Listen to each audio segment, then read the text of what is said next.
Hogwarts, admission ceremony for new students. Students from other grades in the college were sitting around 4 long tables. Thousands of candles floating in the air above the tables illuminated the auditorium. 4 tables were set with gleaming gold plates and goblets. There is another long table on the stage at the top of the auditorium, which is where the teachers sit. Professor McGonagall took the first years over there and lined them up facing all the senior students, with the teachers behind them. The candlelight flickered, and the hundreds of faces watching them looked like pale lanterns. Ghosts also shone dimly among the students. Professor McGonagall gently placed a 4-legged stool in front of the first-year students, and placed a pointed wizard's hat on the stool. The hat was patched, worn, and dirty. Everyone in the auditorium was staring at the hat in silence. Then the hat twisted and opened a wide slit like a mouth, and the hat began to sing, "You may think I'm not pretty, but never judge a book by its appearance. If you can find a prettier hat than mine, I could eat myself. You can make your bowler hat black and shiny, make your top hat smooth and crisp. I am the sorting hat at Hogwarts. Naturally, it is superior to your hat. Any hidden thoughts in your mind, no one can escape the golden eyes of the sorting hat. Put it on and try it, and I'll tell you, which college should you be assigned to. You may belong to Gryffindor. There is courage buried deep in my heart, their courage, and chivalry, to make Gryffindor outstanding. You may be a Hufflepuff. The people there are honest and loyal. Hufflepuff students are stoic and honest, not afraid of hard work. If you are smart, maybe into the wise old Ravenclaw, those who are wise and knowledgeable, though they will always meet their comrades. Maybe you'll go into Slytherin, make sincere friends here, but those cunning and insidious people will stop at nothing to achieve their goals. Come where me. Don't be afraid. Don't panic. In my hand, even though I don't even have a hand, you are absolutely safe, because I am a thinking magic hat." Xiao Han looked at the magical scene in front of him and couldn't help but sigh. He has traveled through time again. The world we travel to this time is the Harry Potter world. After all, there is only one sorting hat, and there is no other world except this world for the 4 major houses of Lion, Eagle, Snake, and Badger. He used to be just an ordinary person, but due to an accident, he traveled to the world of Hokage ninjas and became a member of Konoha village. Relying on his familiarity with the plot, Xiao Han gradually became one of the most powerful ninjas in the world, killing Satsuki Kagaya with one blow. Within decades of being in the ninja world, he learned all the ninjutsu in the entire ninja world, obtained the Rinnegan, and even sealed the complete 10 Tails God tree in his body, possessing unlimited chakra. Therefore, he is known in the ninja world as a true god who walks in the world, destroys the world, brings back the dead, and is omnipotent. Who knew that after a few days of comfortable life, I would be transported to a new world again? Xiao Han happened to land at Hogwarts School after traveling through time, and had a friendly exchange with Principal Dumbledore. Don't say it yet, don't say it. Although the magic in the Harry Potter world is not as powerful and wide-ranging as the ninjutsu, it is still very magical. Especially the 3 unforgivable curses, Cruciatus Curse, Avada Kedavra, and Soul-Stealing Curse. As long as they can hit the opponent, the damage is not inferior to ninjutsu, provided that they can hit. After the words fell, the entire auditorium fell silent, and then noisy discussions resounded throughout the entire auditorium. What? Are you kidding? She is stronger than Principal Dumbledore. How is that possible? It can't be him. Apart from him, I really don't know anyone else who is stronger than Principal Dumbledore. No. He is a black magician. How can he enter Hogwarts? Is Principal Dumbledore talking about the young man next to him? Why is he so young? Is he really as powerful as the principal says? Combat magic course? Is it attack magic? But isn't there magic? Why do we need to open a special course? Maybe they teach dark magic. It shouldn't be possible. Hogwarts is a serious school. New courses, strong young professors. I'm really looking forward to it. Not only were the students below discussing, but the professors on the stage were also whispering. Professor Xiao Han is stronger than Principal Dumbledore. It is definitely impossible. You must know that Principal Dumbledore is the supreme leader of the International Federation of Wizards, the strongest magician in the world. President Dumbledore must want to improve Professor Xiao Han's status so that no one will attend class tomorrow. After all, it is unprecedented to open a new course. Definitely. However, Professor Xiao Han's strength should not be bad, but he is definitely not as good as Principal Dumbledore. Such a young boy must be the child of the principal's old friend. What I'm more curious about is, what kind of course is this combat magic? Aren't all magics taught at this stage? Why is there a new course? Why are you thinking so much? We'll find out tomorrow. Listening to everyone's comments, Dumbledore looked helpless. Professor Xiao Han is really stronger than me. Why don't you believe it? He glanced at Xiao Han apologetically, but Xiao Han looked indifferent and didn't feel anything wrong at all. It's like a person suddenly pops up in the ninja world and says that he is stronger than Sage of 6 Paths. No one will believe it. Now, before everyone goes to bed, let's sing the school song together, Dumbledore said loudly. Dumbledore flicked his wand, and a long golden ribbon flew out of the wand, twisting like a snake high above the dining table to form lines of text. Everyone chooses the tune he likes. Dumbledore said, "Get ready and sing." Then all the teachers and students sang loudly, "Hogwarts, Hogwarts, Hogwarts, Hogwarts, please teach us knowledge." No matter we are bald old people or the child who injured his knee in a fall, our minds can accept something interesting. Because now our brains are empty and full of air, dead flies and trifles. Teach us some valuable knowledge, give us back what we have forgotten, just do your best and leave the rest to us.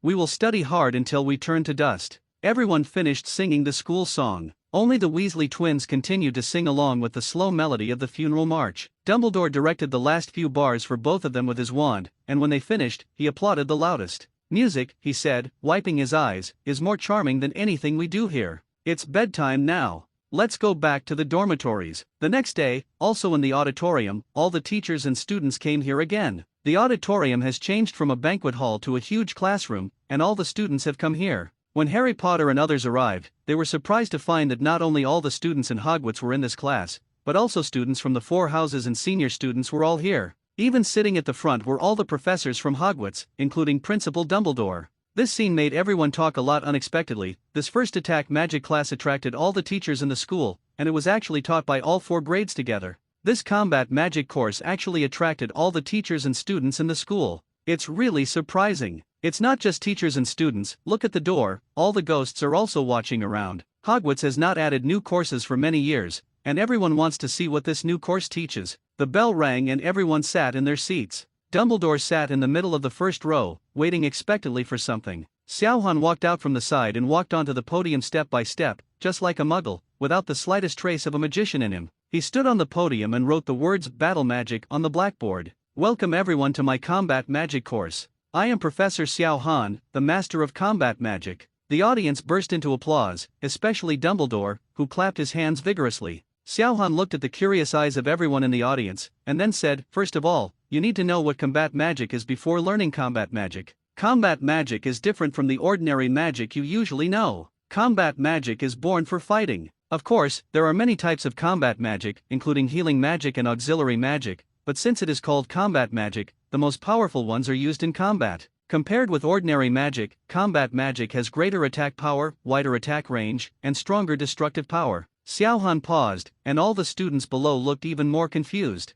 The professors looked at Xiao Han in surprise. Did he mean that the young professor in front of them had invented a new attack magic? The professors were in disbelief and thought Xiao Han was just bragging. Only Dumbledore nodded in agreement. Professor Snape noticed Dumbledore's movements and felt a huge wave of emotion in his heart. Impossible. Did he really invent new magic? And according to Xiao Han, unlike ordinary magic, this is something that no one has done in the magic world for so many years. Is this a genius? Another mystery person? Thinking of the mysterious man, Professor Snape clenched his fists and frowned. Professor Quirinus Quirrell, who was also in the first row, stared at Xiao Han above with curiosity, the turban on his head shaking slightly. Xiao Han continued, "First of all, let me tell you the biggest difference between combat magic and ordinary magic. That is that combat magic does not require the use of any external objects, including wands." There was silence in the entire auditorium. As long as you are a magician, you can manifest your abilities through external objects. But all along, only the combination of a magician and a wand is most convenient for him to perform magic.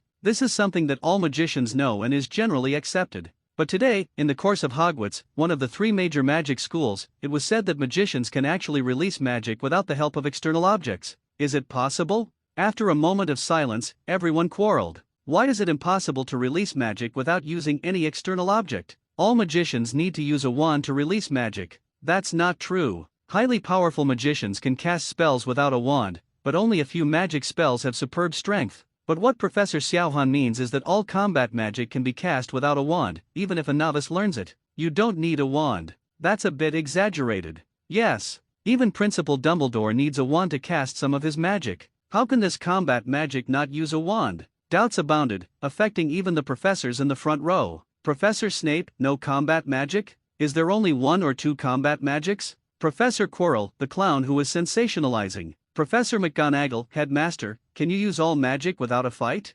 Dumbledore shook his head, only part of it can be done. Complex magic still requires the help of a wand. But, Dumbledore thought of the scene that day, and a flash of shock flashed in his eyes, but Professor Xiao Han should be able to do it. Professor McGonagall's body trembled and she looked at Dumbledore in disbelief. Seeing his solemn expression, Professor McGonagall turned his eyes to Xiao Han. Xiao Han watched everyone discussing and did not speak, but let them digest the information. After all, ninjutsu is very different from the magic in this world, so they have to adapt slowly. Professor Xiao Han, can you demonstrate combat magic? We want to see it first. The sound came from far away. Looking closely, it turned out to be the Weasley twins shouting loudly from their seats. This is what everyone wants, and they all look at Xiao Han expectantly. Xiao Han nodded and walked off the podium. Of course, there is no problem. Before I demonstrate the most basic combat magic, I would like to ask everyone what is the most important thing when fighting the enemy. The Weasley twins were the first to answer. The most important thing is to attack the enemy, because it's useless to be powerful if you can't attack the enemy.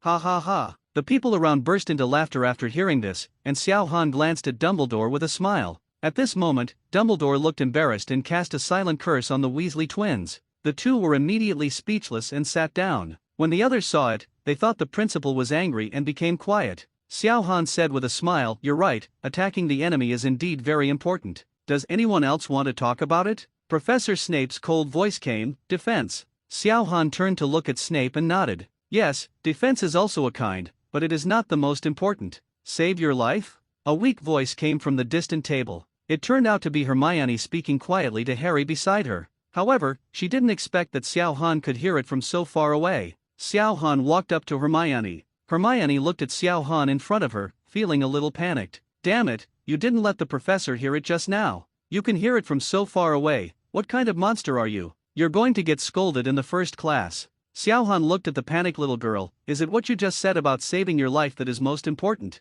Hermione was a little at a loss and looked at Ron for help, but Ron turned his head away. Hermione looked at Harry again, and Harry was also a little helpless. Xiao Han looked at Harry beside him, his eyes resting on the lightning mark on his forehead. "Harry Potter, do you also think that preserving life is the most important thing?" Facing the culture of a magician, Harry was a little panicked. Fortunately, Hermione mustered up the courage to say, "Yes, Professor Xiao Han, I said the most important thing is to save your life." Ha ha ha. Everyone burst into laughter, as if Hermione had told a funny joke. "I don't have any dignity as a magician at all. I don't want to destroy the enemy, I just want to save my life. You have to understand, after all, she was born in a Muggle family. Being a magician is something she never thought of. A Muggle can also become a magician. It is really a shame to our family of pure-blood magicians." Hermione felt extremely uncomfortable listening to the comments in her ears. Her eyes slowly turned red, and she bit her lip hard. A big hand suddenly stretched out and placed it on Hermione's head, stroking her. "That's a very good answer, Hermione. You are the first to answer correctly. As a reward, you will be my class representative from now on. You must learn combat magic well. If you have any questions or difficulties, you can come to me in the future." After hearing Xiao Han's words, everyone's voices were stuck and gradually disappeared. They were all a little unbelievable that Xiao Han would actually let a Muggle-born wizard become the class representative. Hermione looked at Xiao Han, who looked like the big brother next door with a smile on his face, and felt deeply moved. Xiao Han turned and walked towards the podium. "Hermione is right, the most important thing in a battle is to keep your life. You can continue to fight only if you are alive. If you lose your life, can you still fight? So, I want to teach you what the first magic is, also the basic magic of combat magic, 3-body technique. It is to improve your life-saving ability." When Xiao Han walked to the first row, 2 people walked out of his body and walked to the left and right. Xiao Han walked to the podium. 3-body technique is said to be one magic, but it can also be regarded as 3 magics. The first one is clone technique. While clone technique was written on the blackboard, there were 20 clones of Xiao Han in the auditorium, with 4 clones of Xiao Han in each row. Everyone looked at the Xiao Han clone closest to them in shock. The Weasley twins picked up the pen on the table and threw it at the Xiao Han clone next to them. Xiao Han's clone grabbed the flying pen and said to the Weasley brothers, "Little guy, do you want to be beaten?" The actions and words of Xiao Han's clone made Weasley tremble. He never expected that this clone could still move and speak. Xiao Han cloned himself and walked to Weasley's side, grabbing his ears. Another clone said to the students on the side, "Each clone can be regarded as an independent individual, with its own thoughts and ideas, and can attack independently. When its own magic power cannot maintain the clone, or the clone is under strong attack, it will disappear only after the magic power is consumed." As he spoke, half of the clones suddenly turned into white smoke and disappeared. Everyone looked at this scene in stunned silence. Holy shit! This magic is so awesome. I want to learn it. It can actually be used as a clone. If I learn it, I can lie down and sleep and let my clone come to class. Oh my god. This magic can actually attack people. It can also confuse opponents. It's a unique escape technique. No wonder it's a life-saving magic.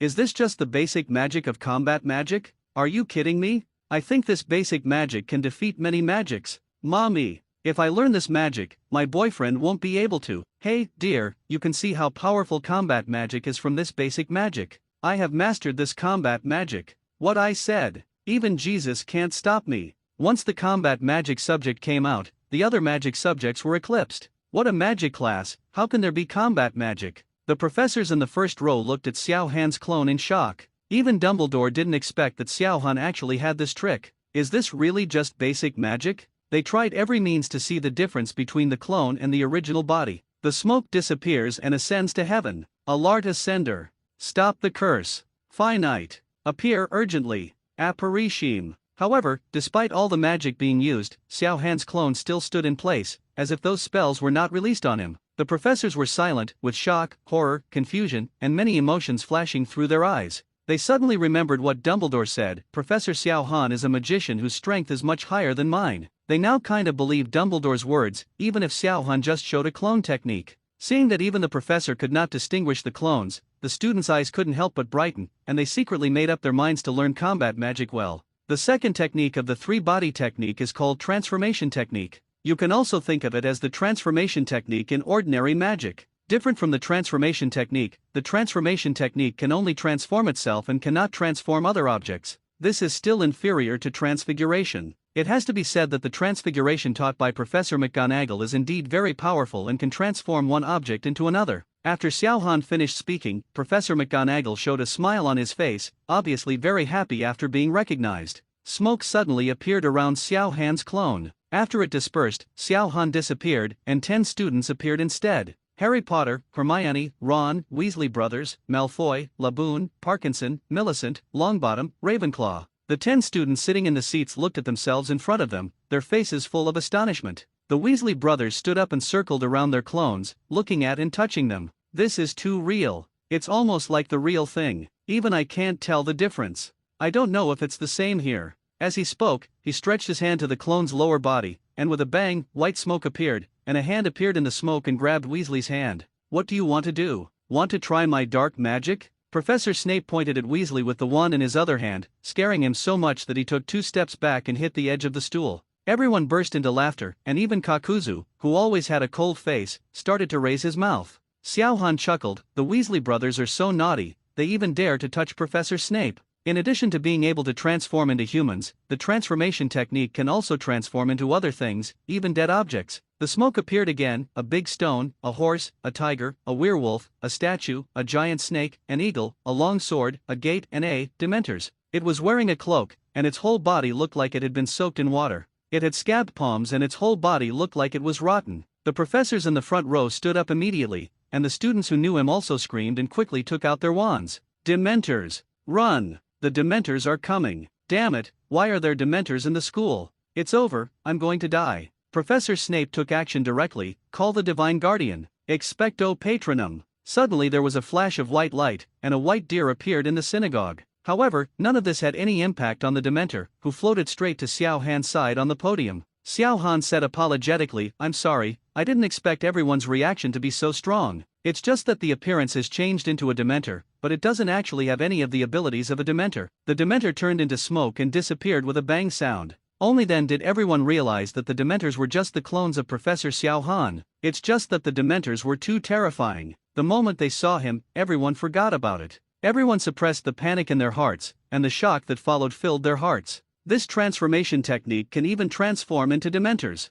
and dark creatures like werewolves can also change. It's really amazing. The most important thing is that there is no magic weapon. You can transform with just a thought. It's much faster than the transformation technique. Listen to Professor Xiao Han, this transformation technique is just the basis of combat magic. Does it mean it is easy to learn? You must know that transformation is very difficult, and problems may occur if you are not careful. Although the transformation technique can only change oneself, it is not inferior to the transfiguration technique. I feel like it is going to make waves in the magic world. Professor Snape sat down slowly, the shock in his eyes far deeper than the others. Even Dementors can actually be transformed. Even though they are only similar in appearance, they are still very useful. Not to mention that this transformation technique can transform into anyone at will. Snape took a deep look at Xiao Han, as if he wanted to know how such a young person could develop such a strange magic. You must know that as a Death Eater, he was extremely knowledgeable, but he had never heard of the name of combat magic. This combat magic was most likely created by this seemingly young magician. If he knew about it, he would definitely be interested in Professor Xiao Han's combat magic. Professor Quirrell looked a little ugly on the side. He didn't expect that this young man actually invented a new type of magic. What he just said mocking Xiao Han was heard by everyone around him, and many people were looking at him, which made him extremely embarrassed. Battle magic? Interesting. A man's voice sounded in Quirrell's mind, making him tremble with fright. Unexpectedly, Xiao Han's combat magic actually attracted the attention of this adult. Quirrell put away his contempt for Xiao Han and gave him a serious look. Bang bang bang bang bang, all the clones changed back to Xiao Han and walked to the front row. The next demonstration is the last magic of 3 body technique, body replacement technique. It is also the magic with the strongest life-saving ability among the 3 body techniques. Body replacement technique can replace yourself with other items the moment you are about to be hit. After the words fell, Xiao Han's clone began to form frantic seals with his hands. Si Wei Shen Hai Wu Yin. Fire style great fireball technique. The clone opened its mouth, and monstrous flames spit out from its mouth. A great fireball with a diameter of 2 meters appeared in the auditorium and flew towards Xiao Han's body. However, this is just the beginning. Zi Mao Su. Wind style vacuum wave. The clone opened its mouth, exhaled a sharp breath similar to a sickle and weasel, and slashed towards Xiao Han in the shape of a blade. Zhou Shen Mao Zi Haiyu Zhou Wu Si Zi Yin Su Yin Si Zhou Wei Si Hai Wei Zi Ren Chen Yu Chen Yu Zhou Wu Wei Yin Si Zi Shen Mao Hai Chen Wei Zi Zhou Shen Yu Ren Zi Haiyu. Water style water dragon bomb technique. The water spit out from the clone's mouth turned into a giant dragon and flew into the air. USI Shen Wei. Lightning style thunderball. A golden lightning ball flashing with electric arcs flew out. Wei Wu Chen Yin. Earth style Tulan gun. Xiao Han's feet began to shake, and cracks appeared on the ground, as if something was about to break out of the ground. Wei Zhou Hai Si. Wood style 4-pillar prison technique. 4 huge logs appeared underneath to form a prison cell, locking Xiao Han in the middle. Seeing the magic used by the clones, everyone was stunned. The students covered their mouths and leaned back unconsciously. Damn, this is so awesome. This is magic. It's just like in novels and games. It is indeed a battle magic. Why do you feel that all the magic you learned before were all Xiang? What a big fireball, what a big dragon. It's too powerful. Can Professor Xiao Han stop it? This is so F asterisk asterisk asterisk asterisk asterisk G cool. Xuanku F asterisk asterisk asterisk asterisk asterisk G opened the door to Suanku, so cool. I want to learn combat magic. Only when you learn combat magic can you be considered a true magician. Some of the freshmen on the side were excited and some were confused. Harry Potter looked at the magic performed by the clone and was extremely excited. Is this magic? My parents can actually do such powerful magic. That's great. Magicians are so powerful. Hermione was a little confused. Is this magic? Why is it different from the magic she knows? The spell is so strange. Ron was confused. What is this? Magic. We are a family of magicians. How come we have never seen anyone use them? Is my family a fake magic family? As one of the top 10 pureblood magic families, Malfoy was even more confused than Ron. I am a pureblood magician. Why haven't I learned this kind of magic? The professors in the front row stood up and looked at all this in shock. How is it possible that elements such as wind, fire, lightning, wood, and water can be created out of thin air? Is this really magic? I have studied magic for so many years and I have never seen such magical magic. It is unheard of and unseen. Compared with combat magic, our magic is indeed just ordinary magic. The entire magical world is about to be shaken. I seem to have seen a major reform in the magical world. Wind, fire, water, electricity, earth, wood, all attacks swarmed in, and some students even closed their eyes, unable to bear to see Xiao Han being beaten to a pulp. The ground beneath Xiao Han's feet cracked, and several rock cones stabbed at Xiao Han's 5th limb. At the same time, water dragons, thunderballs, fireballs, and wind blades also came to Xiao Han's eyes. The standing professors leaned forward unconsciously, wanting to see how Xiao Han would respond to attacks from all directions. With a bang sound, white smoke appeared again. Xiao Han disappeared in the smoke, and a piece of wood appeared instead. All the attacks landed on the wood, and the poor wood was directly lifted into the air by the rock ridge and burned to ashes by the fireball. However, it was not over. The attack did not go away after the wood was burned. The rock vertebra directly smashed into the wooden cage and hit the ceiling, poking several large holes in the ceiling. Fireballs, water dragons, thunderballs, and wind blades were thrown directly towards the back of the podium. Boom! A huge hole appeared on the podium, with a diameter of 2 meters. Through the big hole, you could even see that the building behind the hole was scorched black, and there were signs of being cut around. As for the earth vertebrae, the wooden prison turned directly into dust and dissipated in the air. Seeing the damage caused by these magics, everyone could not help but open their mouths. This is too powerful. Why have I learned magic at Hogwarts for so long and never learned such a cool and amazing magic? I want to learn battle magic. I was born for it. Battle mage. After learning combat magic, am I still afraid of those monsters? I will avoid Dementors whenever they see them. I dare to fight for 300 rounds even if the mysterious man comes. Where is Professor Xiao Han? Why is he missing? Where did he go? Damn it, the professor is awesome. He taught a class and blew up the classroom. This wave of crazy 6 deductions. What they don't know is that Xiao Han specially weakened the magic's effect countless times, otherwise a great fireball would blow up the school. Although it has been weakened a lot, it still causes great damage to the classroom. Many ghosts in the college flew over and looked at everything curiously. Some people thought that the mysterious person was coming. Xiao Han walked out from the side and touched his nose helplessly. He thought that as one of the largest magic academies, the academy would have internal defenses, but he didn't expect that an ordinary magic would be like this. He stretched out his hand towards the hole and said, "Recover as before." Reparo. Traces of flames, cutting marks, and huge holes were restored to their original state as if they were traveling back in time. The broken ceiling was restored to its original state, just like the restoration spell. Xiao Han took a deep breath when he saw the effect of this magic. Although he already knew it, he still felt it was very magical after seeing it. A venue that was so severely damaged could be restored to its original state in no time. It is indeed a magical world. And Xiao Han's recovery spell surprised everyone below. Professor Xiao Han didn't use a wand, but just used his hand to cast the recovery spell. Can the recovery spell be released without any help? No way. I saw before that Principal Dumbledore needed to use a wand to cast the restoration spell. I have never heard of anyone who can cast the restoration spell without a wand. I heard that when you are very strong, all magic can be released without any fight. I kind of believe it. This person is as powerful as the god of magic. Is Professor Xiao Han that strong? I am more inclined to believe that this is Professor Xiao Han's unique secret skill. The professors in the front row had somewhat similar ideas to the students, but had completely different opinions. Professor Xiao Han is so powerful that I can't match him. Even if he has some skills in casting spells without weapons, not just any mage can use them. The scope of recovery is so wide, such serious injuries are restored to the original state, and they are still released without a fight. It's so terrifying. I need to use a wand to restore a podium, but Professor Xiao Han restored the damage of dozens of meters with just a touch of his hand. It seems that what Principal Dumbledore said is true. All the professors smiled bitterly. They did not expect that this seemingly young mage was actually very powerful. Even Principal Dumbledore was stunned. Although he knew Xiao Han best, he only knew that Xiao Han's combat magic was very powerful. I didn't expect that Xiao Han could even use the restoration curse without any help. To know the restoration curse and other spells, it seemed that I had only taught Xiao Han 2 days.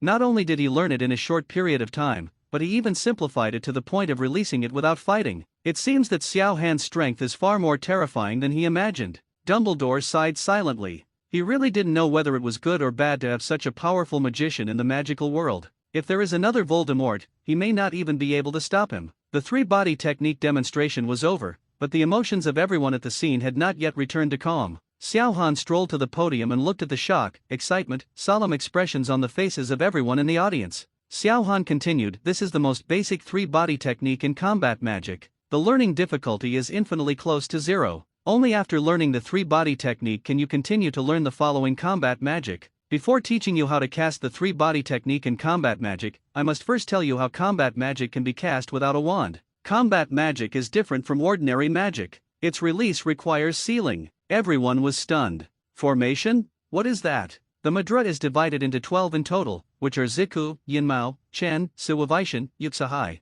Child, thumbs overlap, right thumb on top. Ugly, the right hand is horizontal and the left hand is vertical. Yin, the thumbs of both hands should be straightened. Mao, in addition to straightening the little finger of your right hand, make a fist with the other 4 fingers. Chen, thumbs overlap, left thumb on top. Si, 5 fingers intertwined. Noon, extend your elbows and place your index fingers facing each other to form a triangle. Not, the thumbs are stretched upward and overlap, with the thumb of the left hand on top. Shen, the little finger and thumb are parallel. You, pay attention to the angle of the thumb and the front and back of the fingers of both hands, don't get confused. Su, place your right fist in the palm of your left hand. Hai, this posture requires good flexibility of the wrist. Xiao Han demonstrated the 12 types of mudra with his hands while talking about the key points of the mudra. All the students and professors were following the movements, and even Dumbledore was imitating Xiao Han's movements. This mudra doesn't feel very difficult. No wonder Professor Xiao Han said that the learning difficulty of 3-body technique is infinitely close to 0. Yes,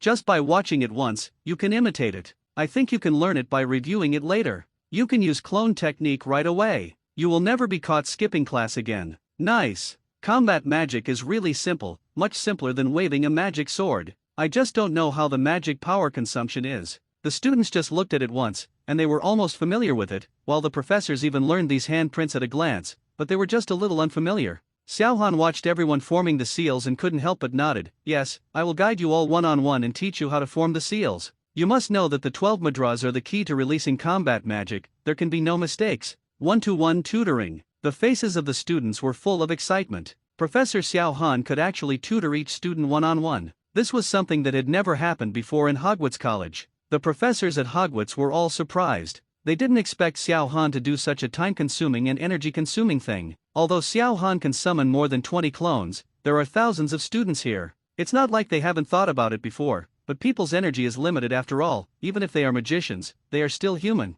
Therefore, they will only give special tutoring to the students they like and who study well. Xiaohan is the first professor to tutor all students. Still too young. Dumbledore looked at Xiaohan with admiration. He didn't expect that not only was he very powerful, he was also so dedicated to teaching students. He was born to be a teacher. However, one lesson is too short, so I still have to remind him. Just when Dumbledore was about to speak, Xiaohan quickly formed a seal on the podium. Everyone noticed this scene. Look, Professor Xiaohan has formed a seal. What kind of combat magic is he releasing? Damn it! It's so fast. I can't even see clearly. It's even more exaggerated than Huashu. Do you have to form seals so fast? My brain can't react. Can my hands react? I knew how could combat magic be so simple. My eyes are already blurred. Xiaohan's hands are crossed, with the index and middle fingers forming a cross. The 9th of the 10 heavenly stems. Then Xiaohan shouted the words that every man shouted when he was a child. Card to Bengzing no Kais. White smoke appeared around everyone. The smoke dissipated, and Xiaohan's clones appeared around everyone. There were more than 1,000 Xiaohan clones at the scene. Multiple shadow clone techniques. Not only is there a Xiaohan around the students, but also around the professor. At a glance, everyone in the auditorium is Xiaohan. This scene immediately made everyone's jaws drop. They opened their mouths and rubbed their eyes, trying to see if they had seen it wrong. Real one-on-one tutoring. If more than 1,000 people want to learn, more than 1,000 clones will be summoned. Is this combat magic? So scary. 1,000? More than 1,000 clones. This is also a basic combat magic clone technique. Are you kidding me? More than 1,000 of them. I can beat the old master to death with random punches. I can defeat most magicians just by knowing the skill. I finally understand why combat magic should be distinguished from other magic. No wonder Professor Xiaohan calls other magic ordinary magic. Yes, compared with combat magic, I feel that all the magic I have learned over the years has been in vain. Even the professors in the front row were shocked by this scene. It was too exaggerated. According to Xiaohan's performance in this class, one person can beat a Hogwarts. Horrible. Horrible. All the professors elevated Xiaohan to a very high status in their minds, just below Dumbledore. At this moment, Professor Quirrell has only one thought in his mind: don't let me deal with him. 10 million. Don't want. However, interesting, I am very interested in this combat magic. Find time to get in touch with him. Listening to the voice in his mind, Quirrell's body trembled and he nodded silently. Although Xiaohan's performance was not bad, the people in Quirrell's mind obviously didn't take him seriously. Xiaohan stood on the simple table, feeling the admiration of everyone, and said calmly, "It's free practice time now. If you have any questions, you can ask the clone next to you." The entire auditorium turned into a vegetable market in an instant, with sounds everywhere. Professor Xiaohan, is this Chinayan like this? Professor Xiaohan, what's the use of this handprint? I feel like it can't mobilize magic power. Professor Xiaohan, how old are you? Do you have a partner? Professor Xiaohan, did you invent combat magic? Professor Xiaohan, you are so handsome. Can I treat you to dinner? Regarding Wuhua 8 Gates' question, some people even didn't ask any questions about magic from beginning to end, but instead asked Xiaohan personal questions. Xiaohan walked up to Dumbledore. Dumbledore stood up when he saw Xiaohan coming. Professor Xiaohan is a born teacher. Even a veteran teacher like me is ashamed. Xiaohan smiled slightly. The principal is so humble, he is far worse than you. Dumbledore just heard it and didn't take it to heart. He still remembered how he was pressed down and beaten by this young man. Professor Xiaohan, I have a question. Did you really invent this combat magic? Forgive me for my ignorance. I have been a magician for so many years. Not only have I never seen this kind of magic, I have never even heard of it. Xiao Han was stunned for a moment, remembering that place full of blood. Wherever the leaves are flying, the fire is endless. He thought about the village pervert Jiraiya, the scientific researcher Orochimaru, and the choppy Tsunade. Reminds me of the cool-looking Sasuke King and his gay friend, the introverted Hinata. There is also the Blue Beast, the might guy who almost kicked the finale in the original work. Of course, the ones I miss the most are Fenghua Koyaki, Tsunade, Yui Hon, Terumi Mei, Ino, Temari, Two-Seat Teak Doors, etc. Seeing Xiao Han lost in thought, Dumbledore's eyes flickered. It seems that Professor Xiao Han is a person with a story. At this time, Xiao Han woke up from his memories and smiled apologetically. Sorry, I'm remembering some past events. I didn't invent combat magic, it came from a magic called Konoha Village. There are many people who know combat magic. After generations of hard work, they have developed combat magic to this extent. There are many people inside who are just a little bit worse than me. Konoha Village. What kind of force is this? I didn't expect that there is such a magical place in the magic world, and there are so many people who know how to fight magic, but why have I never heard of it? Could it be a hidden magical village? Dumbledore's eyes narrowed. There are so many powerful magicians, but they have never appeared in the magic world. This force called Konoha Village is far stronger than my Order of the Phoenix. I took the time to check out the information. There is such a powerful hidden force in the magic world. Dumbledore said to Xiao Han, I wonder if I have the honor to go to Konoha Village. I really want to see what kind of magic Holy Land can produce such fantastic magic. There is both a sense of exploration and a sense of yearning. Xiao Han shook his head inside. My Fenghua Xiaoxu, Tsunade, Yui Han, Terumi Mei, Ino, Temari, Two-Teak Doors, it is a pity that I will never see them again. I'm afraid not, because I am the only one left in Konoha Village now, but I will pass on the legacy of Konoha. Wherever the leaves are flying, the fire is endless. Dumbledore felt solemn in his heart. Is Xiao Han the only one left in this mysterious organization? According to Xiao Han, there should be many powerful magicians. How could they disappear quietly? Is there an unknown evil magician? Dumbledore suddenly felt as if he didn't understand the world. I'm afraid I'm not living in a false world. Dumbledore suddenly imagined another side of the magical world. In an unknown corner, there is a top magical force called Konoha Village. They have been secretly fighting against another evil magical force to protect them, keeping the wizarding world and muggles safe. But the evil force was too powerful and destroyed Konoha Village. Only Xiao Han, the most powerful magician, escaped. In order to prevent the world from being destroyed by evil forces, Xiao Han can only teach the untold secret battle magic in Konoha Village, so that the magic world can have the power to deal with evil forces. The fact that evil forces can destroy Konoha Village means that there must be someone stronger than Xiao Han, and he, Dumbledore, the top magician in the magic world, could not make a single move under Xiao Han's hands. It shows that evil forces can easily destroy the magic world and muggles. Thinking of this, Dumbledore took a breath. Compared with the forces of evil, Voldemort can only be regarded as a minion.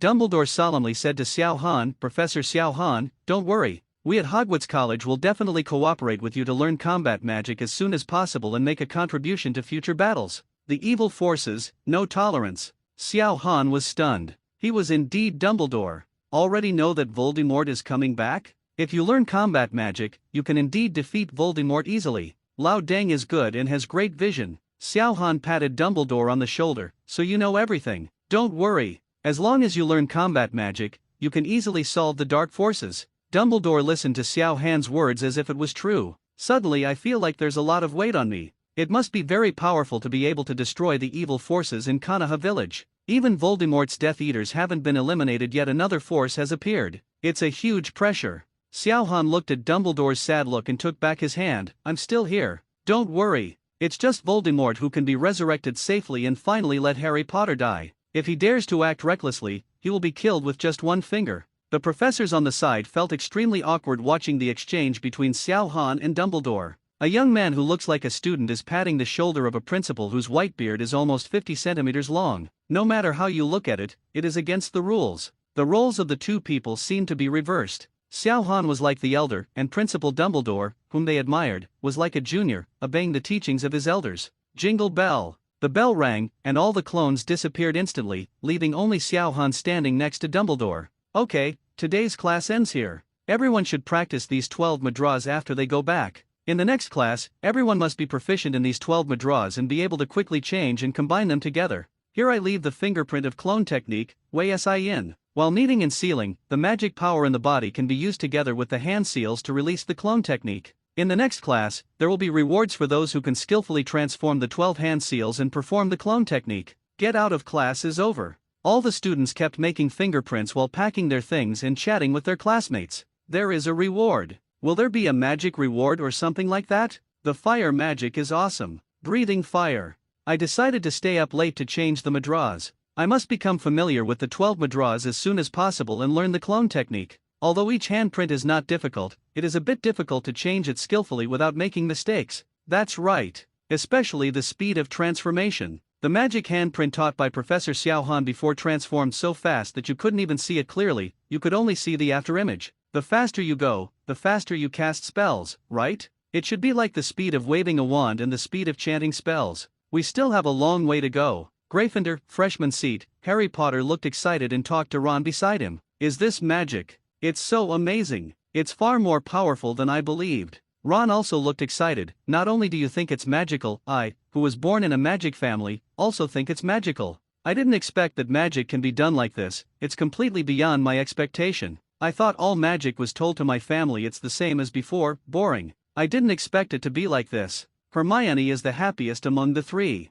Not only can she learn magic, but more importantly, she has become the class representative of Professor Xiao Han's combat magic course. You must know that the class representative is the student who has the closest relationship with the teacher. She is the one who can learn combat magic most easily among all the students. As a top student, she must not let down Professor Xiao Han. She must learn combat magic well and become the most powerful one. Hermione, come to my place. The young and magnetic voice sounded in Hermione's mind, and Hermione was stunned. Hermione, what's wrong with you? Let's go. Ron's voice came from the side, and Harry realized that Hermione was in a daze. He asked with concern, Hermione? Hermione? Are you okay? Hermione came back to her senses. No, it's okay. Did you hear anything? Logically speaking, the three of them should not be very familiar with each other at this time, but because of the questions and answers given by Xiao Han in class, the three of them felt a sense of sympathy for each other. It happened that the three of them sat together in class, so they naturally became a lot more familiar with each other. Ron stood next to Hermione and waved his hand in front of her eyes. Are you stupid in class? There is no sound, no one is talking? Hermione slapped Ron's hand away and glared at him. You are stupid. I am a genius and beautiful girl. Harry was still a little worried about this little girl. Is it really okay? Do you want to go to the infirmary to check? Hermione showed her front teeth. It's okay. It's just that I seemed to hear someone calling me over just now. The voice was very young and familiar. It felt like I had heard it somewhere before. Ron covered his red hand and laughed loudly. Hermione, it can't be Sishun. Hermione glared fiercely at the boy who couldn't speak, and really wanted to go up and kick him. Harry quickly stood in the middle. Ignore Ron, think about where you heard it before. Hermione gave up, but Ron looked at Harry with wide eyes. No way. Harry, you really believe what she said? We were right next to it, there was no sound. She just studies combat magic. You're stupid. It's just an auditory hallucination. Battle magic? Hermione suddenly realized that the voice sounded like Professor Xiao Han's. He turned his head and looked towards the front row, where Professor Xiao Han was talking to Principal Dumbledore. Xiao Han felt Hermione's gaze and waved to her. Hermione was startled. It was really Professor Xiao Han. Harry and Ron looked along Hermione's line of sight and saw Xiao Han waving, and they were both stunned. Hermione, was it Professor Xiao Han who called you just now? Go quickly. Hermione, that is a powerful magician, the creator of combat magic. If you have any news then, please share it with us. Hermione nodded and walked towards Xiao Han. As soon as she took a step, she stopped and looked at Harry and Harry. Go quickly. What are you looking at us for? Go, don't be afraid. Nothing will happen. Hermione looked at the two of them and said, come over with me. This time, Harry and Harry were stunned. Ron stuttered and said, no, not quite, okay. Professor Xiao Han called you. Harry nodded and looked at Hermione. Hermione rolled her eyes. That's a lot of nonsense, let's go. After saying that, he pulled the two of them and walked towards Xiao Han. When Dumbledore saw the three Harrys coming, he stopped chatting with Xiao Han and left the auditorium. Xiao Han looked at the three people who came forward, and looked at Hermione with admiration. As expected of you, he has a quick mind and never forgets his two little friends. He turned to look at Harry and Ron again. The magic triangle trio didn't expect to get together so quickly. Is it really fate? Hermione was a little nervous when she came in front of Xiao Han and didn't dare to raise her head. She didn't look proud at all in front of Harry and Harry. Xiao, Professor Xiao Han, I am Hermione Jane Granger, these two are my friends, Harry and Ron. Harry and Ron were obviously nervous and spoke with trepidation. I am, Harry Potter. I have met, Xiao, Professor Xiao Han. I am, Luo, Ron Wei, West. I have met Professor Xiao Han. Xiao Han couldn't help laughing when he saw the nervous expressions of the three of them. After all, they were only 11 or 12-year-old children now, and it was understandable that they were a little nervous when they were called out by the teacher alone just after they started school. Haha, don't be nervous, am I that scary? Or do I look scary? I know you guys. Hermione, a wizard born into a Muggle family, Ron, a member of the pureblood West family, and Harry, the boy who lived. You three people of different types actually get together, and Xiangbai School is going to cause a stir. The three of them looked at Xiao Han in confusion, not understanding what it meant, but they were surprised that Xiao Han actually knew about the three freshmen. When Hermione heard about the birth of a Muggle family, she lowered her head in frustration, but quickly raised her head again, her eyes full of confidence. Xiao Han nodded when he saw this scene. Yes, he recovered quickly. It doesn't matter if he was born as a Muggle, as long as he is strong, the pureblood family will also surrender at your feet. Hermione's eyes lit up when she heard these words, as if Xiao Han had spoken to her heart. Ron was a little confused. Why did it come to him while he was talking? Who did the pureblood family provoke? Are you going to surrender at the feet of others? Harry chose to stay silent and pretended he didn't hear anything. If this word spreads, I don't know how deep the pureblood magician will come to trouble Xiao Han. You three get together. The three of them were stunned. Although they didn't know what Xiao Han was going to do, they still chose to do it. The next moment, golden light flashed, and the four people disappeared into the classroom. The remaining students who looked confused and a few professors who hadn't left were left behind.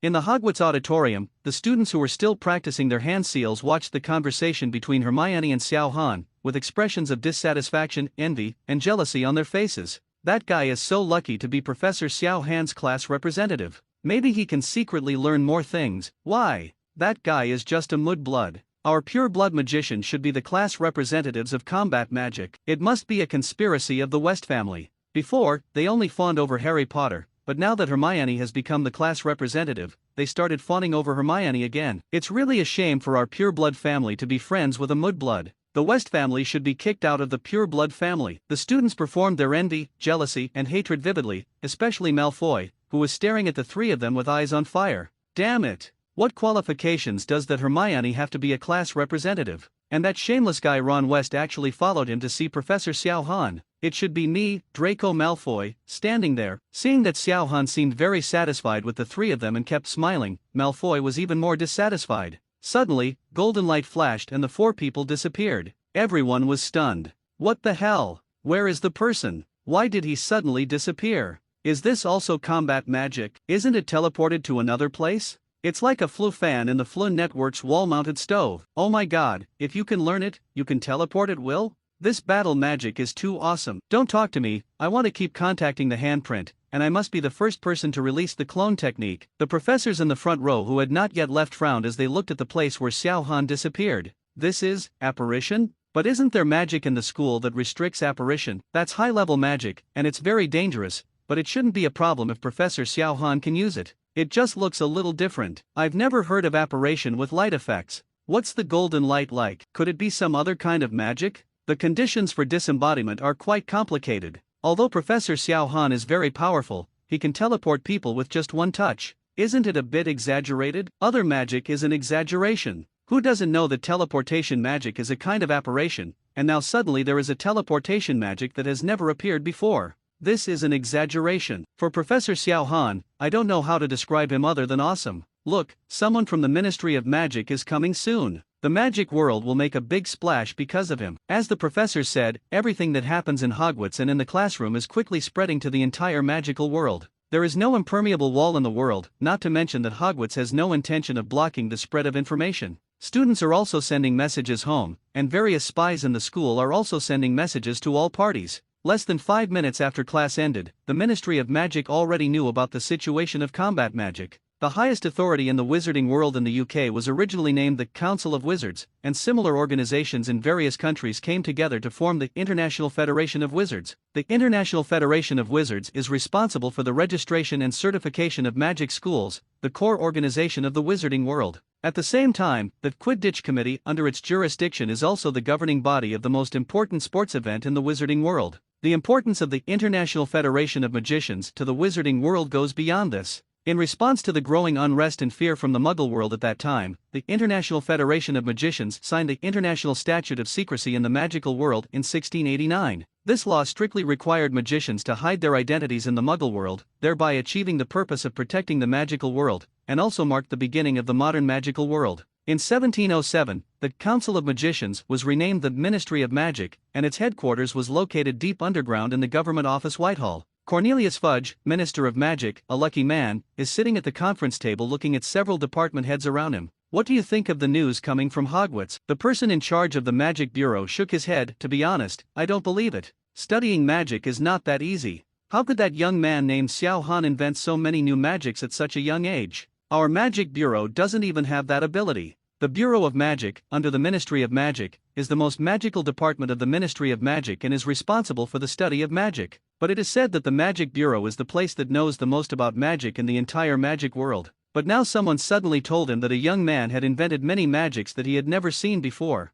He definitely didn't believe it. There are so many people in the Magic Bureau who have studied magic but they haven't invented a few magics. How can a big kid invent it? Impossible. Absolutely impossible. Fudge knocked on the table. Although it was hard to believe, after many confirmations, combat magic did exist. As the Minister of Magic, he could not ignore this matter at all. What's more, the place where combat magic appears is in Hogwarts School, and its principal is Dumbledore. He was able to get this position precisely because Dumbledore refused to become Minister of Magic. Although Fudge admired Dumbledore at first, after staying in this ministerial position for a long time, his confidence gradually grew. He still consulted Dumbledore, but the number of times gradually became less and less. He believed that he was capable of being the minister. He was obsessed with the feeling of being the Minister of Magic and everything this position brought to him. He began to ignore Dumbledore's opinions and suspected that Dumbledore wanted to usurp his position as minister. Combat magic just happened to appear again. If Dumbledore was allowed to master combat magic, the post of Minister of Magic might be replaced. Things like combat magic should be in the hands of the Ministry of Magic and pureblood families. Gatevan, bring a team of Aurors and invite this young man named Xiao Han back. There have been some strange movements among the Death Eaters recently, and maybe some of them will make a comeback. The sudden appearance of combat magic is not normal. Please come back and ask. Gadwin Roberts, director of the Auror office on the side, nodded. Okay, Minister. The person in charge of the Magic Bureau was still muttering to himself at this moment. Bring him back and let me take a closer look at how he deceived so many people and made those stupid magicians think that a young man can create new magic. Hogwarts, in Xiao Han's office. At this moment, Hermione and the three of them had been brought to the office by him using the Flying Thunder God technique. Looking at the three people with surprised faces, Xiao Han pointed to the sofa beside them. Sit down. Don't be restrained, just treat it as your own home. The three of them sat down on the sofa, legs together, hands on their legs, heads lowered, like three lambs waiting to be slaughtered. Xiao Han sat on his recliner and asked the three of them what to drink. How about the juice? With that said, Xiao Han waved his hand, and 3 glasses of juice appeared in front of Hermione and the others. Xiao Han also has an extra drink in his hand. I have to say that the magic in this world is so convenient. Just wave your hand and you'll get whatever you want, food, drink. The ultimate dream of a fat house. Hermione and the other 3 took a sip of the hot juice in front of them. The hot drink entered their stomachs, dispelling the tension in their hearts. What do you think of today's lesson? Tell us what you think. Harry, you say it first. Harry put down the juice in his hand, adjusted his glasses, and thought for a moment. Professor Xiao Han, I was born in a Muggle family and don't know much about magic. I had no idea there was magic in the world until Hagrid came to see me a while ago. From Diagon Alley to studying at Hogwarts, I've seen many things I never thought possible. However, I have never been as shocked as I am today. All I can say is that combat magic is really awesome. It fulfills all my fantasies about magic and I am so lucky to be a magician. You are even more lucky to be a member of Hogwarts and be your student under Professor Xiao Han. The more Harry spoke, the more excited he became. The joy in his heart was completely reflected on his face, and his whole face turned red. Xiao Han nodded. After all, Harry had just come into contact with magic. For the past 10 years, he didn't even know there was magic in the world, and he lived with bullying from his family every day. He looked at Ron. Ron was a member of a pure-blood family, unlike Harry who came from a Muggle family. Ron, what about you? When Ron heard Xiao Han calling him, his body trembled and he spoke tremblingly. Professor Xiao Han, I think you are really amazing. Great strength. You are so handsome, you are my idol. Xiao Han rolled his eyes and said that Ron was a stupid kid, but it wasn't that bad after looking at it this way. Speak humanly. Don't flatter me. Let me tell you how you feel about this class and how you feel about combat magic. Ron smiled and said seriously, Professor Xiao Han, you know that I am the sixth eldest son of the West family. Our West family is a pure-blood family. I have been instilled with the concept of magic since I was a child, and I know a lot about magic, but I have never heard of combat magic. Never seen before. The help in combat far exceeds that of ordinary magic, and it is worthy of the name of combat magic. I believe that no magician can refuse to learn combat magic, and the name of combat magic will resound throughout the magic world. Professor Xiao Han will also become a celebrity in the magic world. Xiao Han looked at Ron in surprise. He really overturned Xiao Han's previous understanding of him. Is it because he was born into a pure-blood family? After all, in such an environment, how could we raise children who would accomplish nothing? Xiao Han turned his attention to Hermione. This little girl had regained her confidence and looked eager to try. Big eyes blinked at Xiao Han, as if asking me again, ask me soon. What about you, Hermione? Hermione finally waited for Xiao Han's question and spoke directly without hesitation. She held her head high and said confidently, although I am a Muggle-born, I have been learning about magic since I knew it. The combat magic's combat-free casting, seal casting, and combat magic's effects have never been seen before in the entire magic world. Most magicians rely on a wand to release magic. Without a wand, they are no different from ordinary people. But combat magic simply omits the cumbersome wand and casts spells directly with hand seals, which is more than a bit stronger than traditional magic.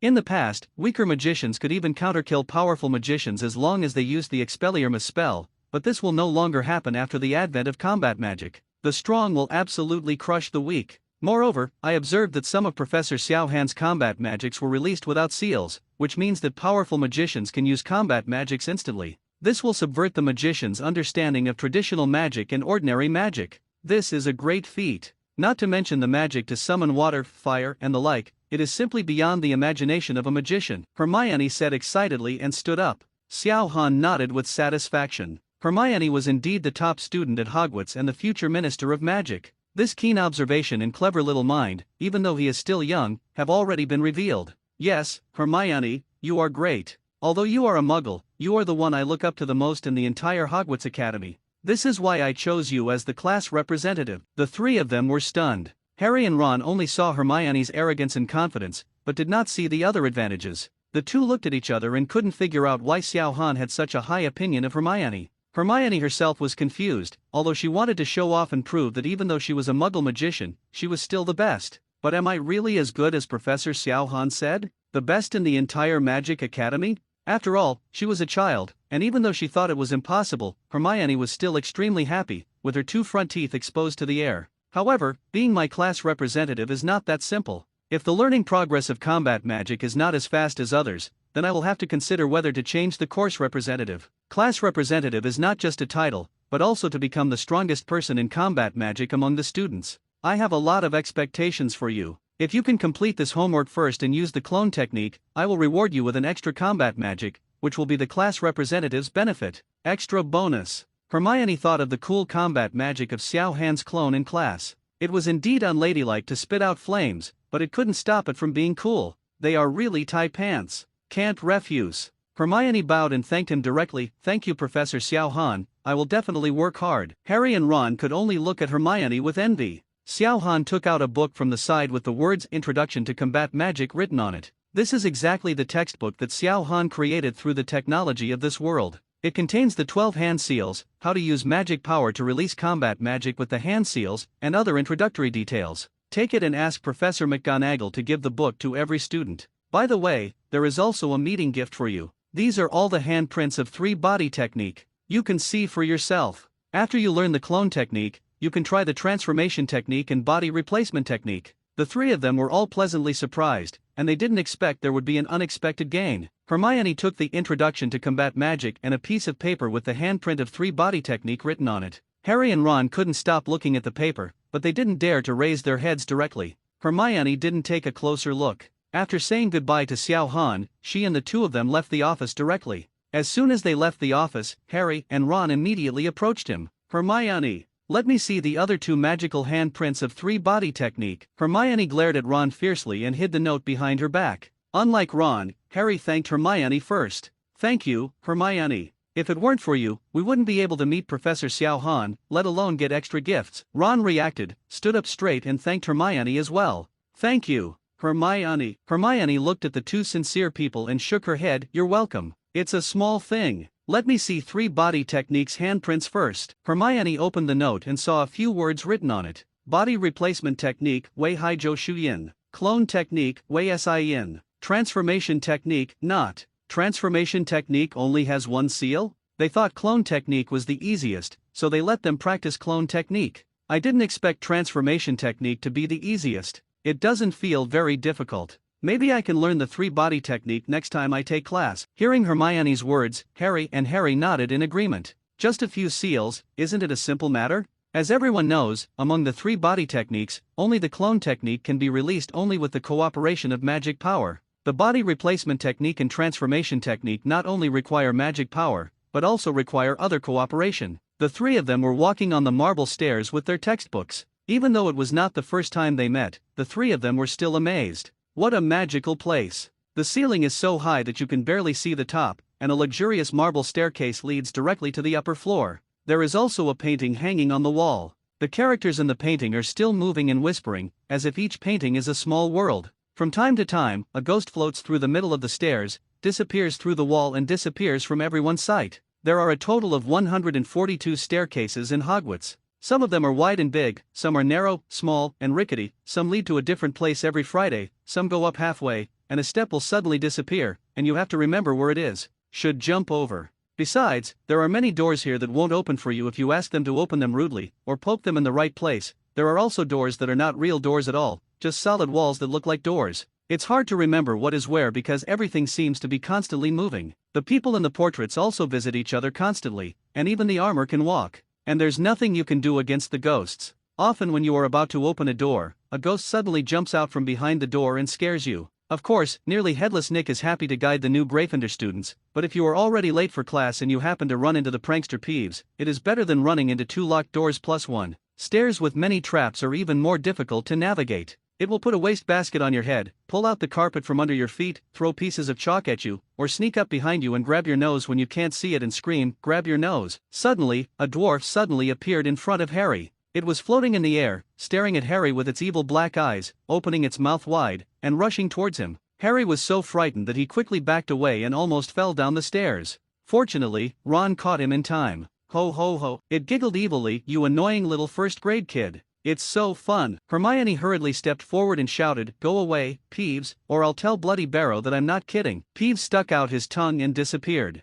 This is already the 2nd time. Peeves was scared once last night, and he was scared again today. Fortunately, last night, Prefect Percy gave them a brief introduction to this mischievous ghost, who was most afraid of Bloody Barrow. Otherwise, I really don't know how to drive it away. They continued walking forward and came to the end of a corridor. There is a portrait hanging at the end of the corridor. The portrait is of a very rich woman wearing pink clothes. Password, Dragon Scum. The painting moved forward unsteadily, revealing a circular hole in the wall. After they all crawled through the hole in the wall, they arrived at the Gryffindor common room. It's a cozy, circular room filled with plush armchairs. At this moment, there are many students chatting on the armchairs, and at the same time they are still making madras learned in class. Seeing Hermione and the 3 coming in, everyone looked at them and pointed. Look, it's Hermione and the others. They're back. Why are they going to Professor Xiao Han's place? I envy them that they can communicate with Professor Xiao Han in private. Professor Xiao Han has become my idol, and Harry Potter. The one with glasses.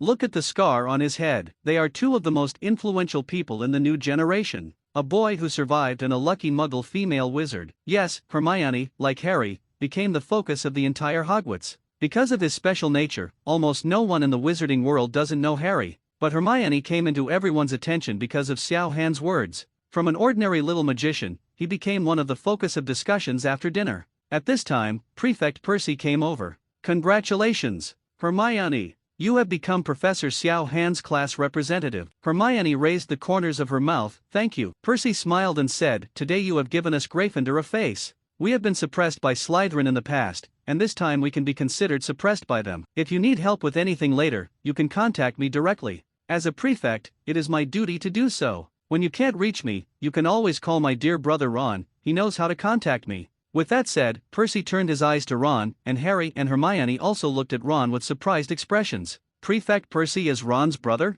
Yes. One is called Ron Weasley and the other is named Percy Weasley. I should have thought that they were related. Ron rolled his eyes, he knew this brother too well. The biggest fool in the world is how he is described. Not only did he think so, but Fred and George also thought so. Percy started reading boring and scary books like How Prefects Gain Power when he was 16 years old. He followed the rules, had a rigid personality, and liked to give orders to people. Sure enough, Percy continued, I only have one request, and that is to have a good relationship with Professor Xiao Han. Learn combat magic well. Let us Gryffindor always be at the forefront, and let all professors and principals know that Gryffindor under the leadership of me, Percy, is the best. Hermione and Harry looked at Percy strangely, while Ron on the side was holding his forehead, looking embarrassed. Although Percy's words made people feel a little uncomfortable, Hermione didn't think too much and took out Introduction to Combat Magic. Professor Xiao Han asked me to bring the books to Professor McGonagall and distribute them to every student, but I don't know where Professor McGonagall is. Percy's eyes lit up. This is a good opportunity. I can help Professor Xiao Han and get in touch with Professor McGonagall. Percy reached out and took the Introduction to Combat Magic from Hermione's hand and flipped through it. I'll help you get it to Professor McGonagall. You go back and rest. Practice more combat magic. Since Professor Xiao Han has asked you to be the class representative, you must study combat magic. We can't fall behind and lose face to Gryffindor. With that, Percy left the common room directly. Hermione turned to look at Ron with a question mark on her face, her eyes full of doubts. Has he always been like this? Ron looked helpless. Just get used to it. This fool is like this. Yes. He is the biggest fool in the world. Gryffindor under my leadership, Percy, is the best. Haha, I'm laughing so hard. The Weasley twins, George and Fred, walked out from the side and came to them, imitating Percy's words in a sly voice. After the two came out, they circled around the three of them, mumbling to themselves. Oh, my dear brother, how you make new friends so quickly. One is the famous Harry Potter, and the other is the newly famous Hermione. Ron had a headache looking at the two of them. Why are there so few normal people in the Weasley family? The two brothers have the same red hair, the same height, the same long figure, and even the T***s on Madara's face are exactly the same. Even Ron sometimes couldn't tell which of them was George and which was Fred. I'm George Weasley. I'm Fred Weasley. As if performing magic tricks, the two stretched their hands back and took out a long box and placed it in their hands. This is a gift for my brother Ron and his new friends. Quick-acting truant candy. The two opened the box, and 7 or 8 different candies appeared. Quick-acting truant candies, available in a variety of flavors, are the best choice for those who skip class. They include tutu candy, coma candy, nosebleed nougat, fever candy, blood bend bean, etc. Quick-acting sugar candies are harmless and come in 2 parts. Eating one part can make students sick and eating the other part will return them to normal after they leave the classroom. This? Isn't it a little bad? Hermione and Harry were confused. They had just arrived at Hogwarts, and they were given skip candy on the first day of class. What's more, the two of them really want to study hard and become a qualified magician. When the two hesitated, Ron had already stretched out his hand happily. Awesome! Is there such a candy? George knocked Ron's hand off, and Fred spread it out. Thanks for your patronage, 1 silver seco. Ron shouted in disbelief. What? More money? Yes. Of course it costs money, my brother. Don't you need materials to make these things? Ron angrily pulled Harry away and was about to leave, but the twin brothers blocked them. Harry and Hermione don't want any money. I can send it to you for free. If you think it is useful, you can contact us. Ron became even more angry and yelled, why can't they be free? I want money. I'm your brother. The two looked thoughtful and nodded. Yes. You are our brother. That's why we have to charge more money. 2 silver coins. Hateful. Damn it. And charge twice the price. What a bad luck it is to be your brother. Harry and Hermione looked at the 3 brothers and couldn't help laughing. Hermione took out a pink candy from the candies and said with a smile, thank you. Harry watched Hermione take it, and he also reached out and took out a black candy, thank you. The twin brothers looked at Ron, and Ron looked at them. The 3 of them stared at each other. The twin brothers put away the candy and muttered, if you don't want to, just don't. You're still staring at us, poor man. What an embarrassment to our Weasley family. Ron gritted his teeth and said fiercely, who is embarrassing our Weasley family? How dare you ask your brother for money? Or double it. The twin brothers pretended not to hear, whistled, and left the place. Ron looked at their backs, wishing for a spell to turn them into goblins. Hermione smiled and put the candy in Ron's hand. You two brothers are so interesting. Harry also put the candy into Ron's hand. Hermione, and I probably won't need this candy, I'll leave it to you. Ron's face turned dark.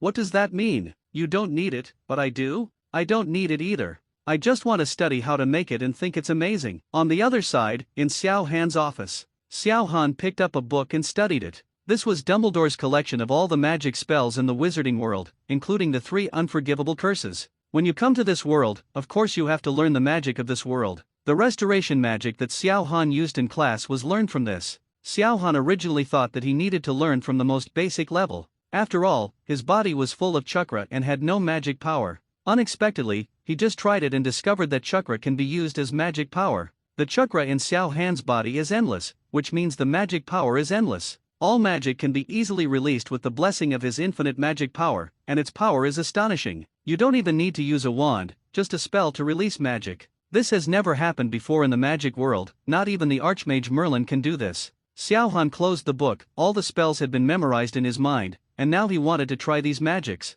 First of all, the first spell is apparition, which he is more interested in. The two spells can actually be regarded as one magic. The main effect is teleportation. One moves and the other appears. Both are indispensable. It is a high-risk magic in the magic world, advanced and dangerous. If one is not careful, splitting may occur, with one part of the body moving to another place and the other part remaining in the same place. Apparition follows the three-dimensional principle: destination, determination, and deliberation. First, focus your awareness on the target point you want to go to, make up your mind, and think that you must move to the target. Feel that your body becomes nothingness and move calmly. Of course, these are all for those magicians who have just turned 17 when they are learning. For Xiao Han, it doesn't need to be so complicated. Xiao Han thought of the forest where he had descended before and chanted the spell, Dissiparation. Dissiparation. Xiao Han felt as if his body was traveling through space, a feeling similar to that of a flying thunder god. It was just that there seemed to be a slight obstacle when he first entered the space,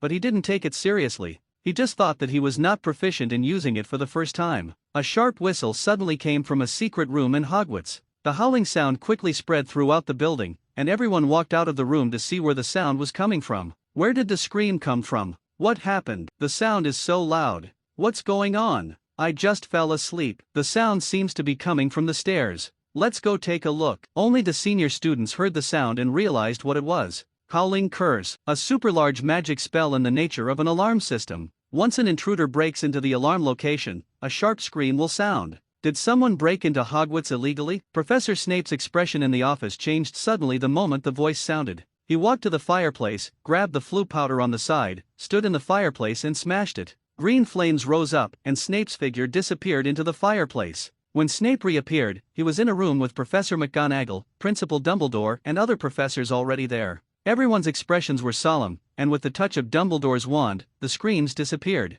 Dumbledore glanced around the room and said solemnly, "Someone broke into Hogwarts." At the entrance of Hogwarts, 3 men wearing leather trench coats were standing here. Their clothes are exactly the same, they are all wearing suits under long leather windbreakers, like uniforms. Gadwin said to the 2 Aurors on the side, "Be polite when you go in, the headmaster of Hogwarts is Albus Dumbledore." If he hadn't been unwilling to work in the Ministry of Magic, his position would have been above mine. Not to mention his strength, not many people in the entire magic world are his opponents. The 2 men on the side nodded. "I understand, Director." The 3 of them walked into Hogwarts Castle. As soon as they entered, they saw a group of people approaching, led by Dumbledore. Gadwin saw Dumbledore greeting him with so many people, and a smile appeared on his face. It seems that as the director of the Auror office, I still have some status, so Dumbledore personally brought people to greet him. The 2 Aurors behind Gadwin were also surprised when they saw this scene, and then raised their heads, looking arrogant. "Headmaster Dumbledore." Gadwin smiled and greeted Dumbledore, but the smile on his face immediately faded. Professor Snape took out the wand and held it in his hand, surprising the 3 of them. The Auror behind Gadwin immediately took out his wand, and before he could move, Snape's magic was focused.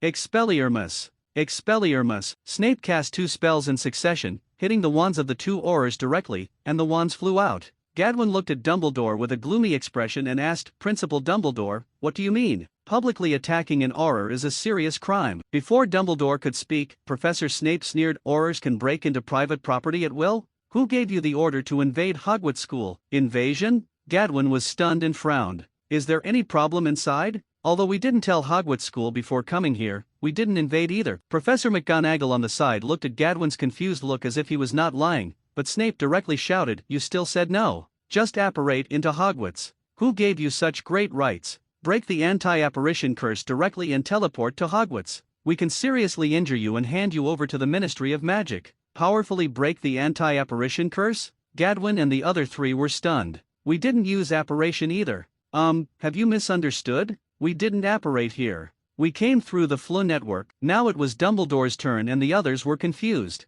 How could the anti-apparition spell be destroyed without disapparating? Could it be that he is broken? Professor McGonagall shook her head slightly and looked at Dumbledore.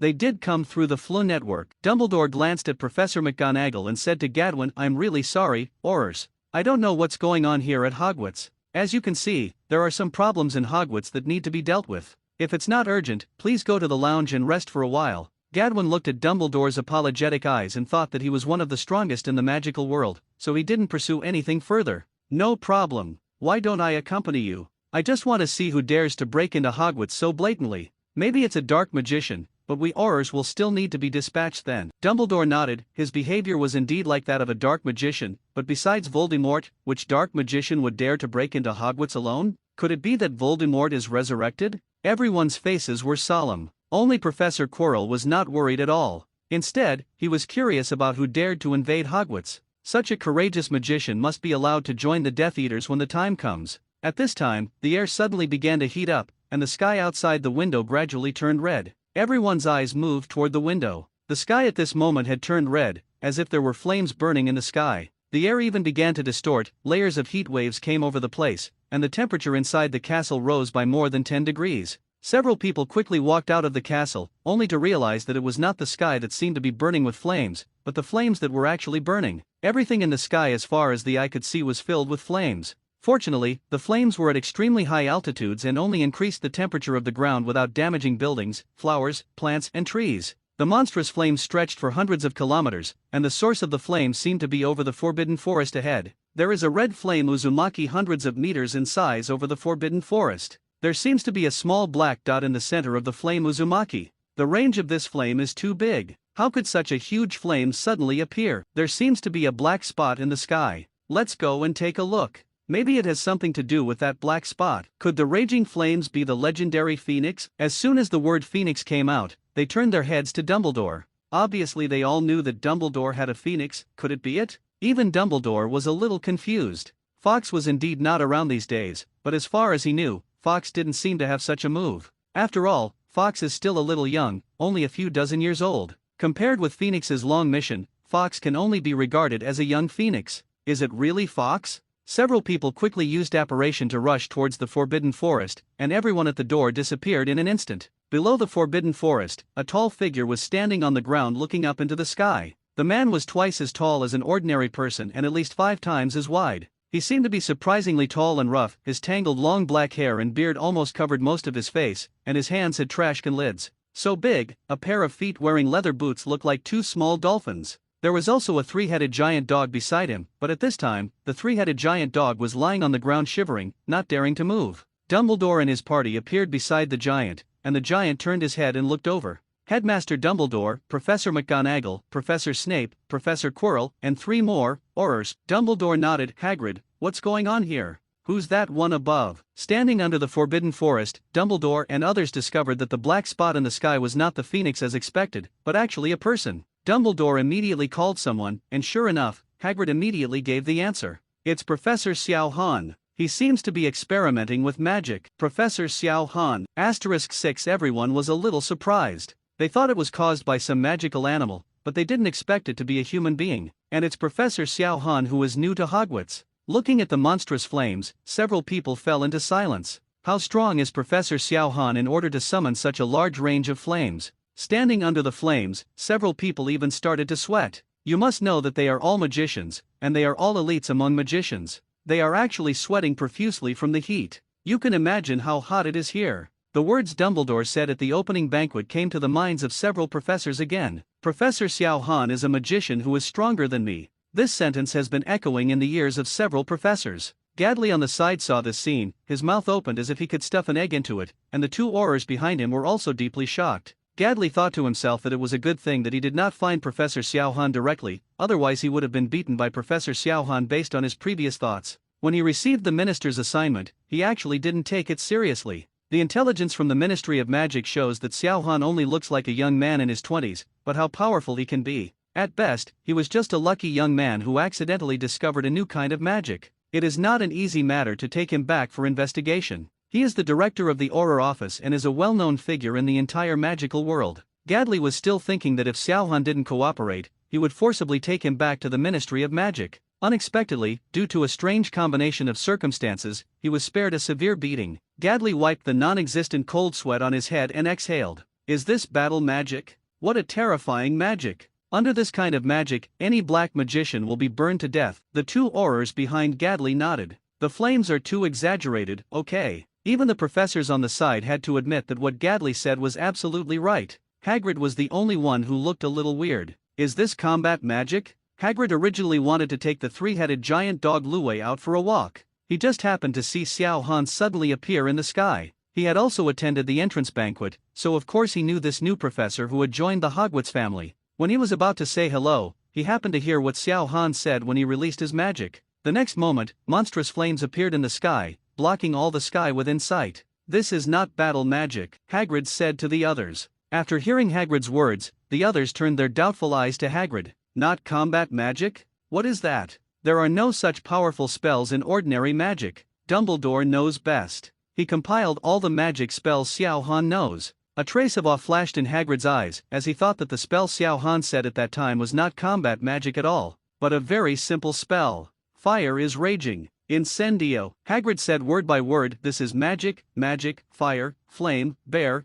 What? The flames are blazing? Impossible. *2 The two aurors screamed, and the others were also shocked. It's really hard to believe that this is actually an ordinary, simple magic that almost all mages know, with blazing flames. How can the same magic be so different? We use it to light a fire and burn someone. It will burn a hole in the sky in an instant. Dumbledore sighed, I can't do it. Not only did he learn magic in just a few days, but the power of magic is comparable to forbidden spells. How strong is Xiao Han? The more I get to know him, the more terrifying I find him. Like a bottomless pit, one never knows his bottom line. Professor Kino looked at the flames in the sky and couldn't help but think, could he do it in his head? Voldemort's thoughts fell silent at this moment. He knew that if he were here, he wouldn't be able to release such terrifying magic. This Professor Xiao Han is better than him. Such an idea actually appeared in Voldemort's mind. Even Voldemort himself couldn't believe it, and then he felt deeply angry. There is actually someone more powerful than him. How can it be? The other professors on the side couldn't help but speak out, why is the scope of this flame so large? It's hard to imagine that it's actually a raging flame. Every time Professor Xiao Han takes action, he challenges our understanding of magic. Should Professor Xiao Han be asked to restrain himself?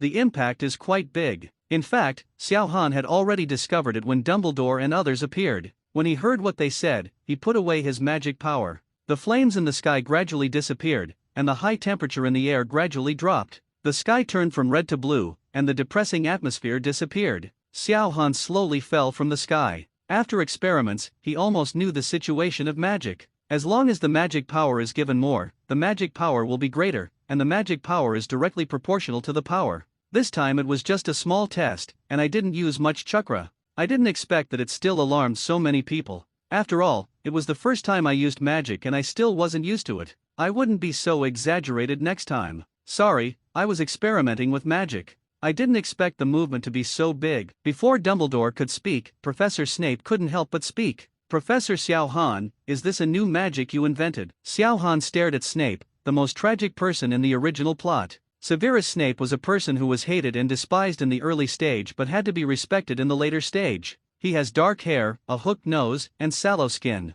Although he doesn't look like much, he is actually a genius. Not only is he a grandmaster of black magic and defense, he is also a master of potions and occlumency, and he is also good at inventing spells. He invented the magic spells such as the Shadowless Blade, the Upside-Down Golden Bell, and listening with earplugs. What a real genius! Snape watched Xiao Han keep staring at him, and it was a little unbearable because he had once been a black magician. He felt as if his whole body was being seen through, as if he was standing naked in front of Xiao Han. This feeling was something I had never felt before, not even when facing Voldemort. Just when he couldn't bear it anymore, Xiao Han spoke. No, this is just an ordinary flaming fire, without any changes. Snape didn't believe it, and so did the others. They thought that the blazing fire was changed, so the range was so large, but it turned out to be just an ordinary blazing fire? Snape frowned. He was good at charms. He knew that this situation was not impossible, but the amount of magic required was so huge that he could not imagine it. He would rather believe that the magic has been altered than believe that Xiao Han has such powerful magic. He couldn't imagine how Xiao Han's body could contain such a huge amount of magic power, so huge that it could easily destroy the entire magical world. Even Voldemort probably wouldn't dare act boldly in front of him. He murmured to himself, how is it possible? Xiao Han knew what Snape was talking about and asked, why is it impossible? I heard that you invented a magic called Shen Feng Wuing. I just happened to have learned it. I'll give it a try and see if there are no changes. Snape suddenly raised his head and looked at Xiao Han. I saw Xiao Han raising his right hand and swiping lightly towards the distance. Shen Feng Wuying. Sectum spra. A gust of cold wind blew by, and the scene fell silent. Everyone watched Xiao Han's hand move in the air, and after reciting the spell, he took his hand back. However, nothing happened at the scene. Everyone looked around, but they didn't see where the magic hit. When Shen Feng Wuing is activated, there is no obvious physical phenomenon of sound or light, and it often hits the victim with lightning speed. The victim's wound gradually gushed out like a sharp sword, and it was extremely difficult to heal with conventional methods.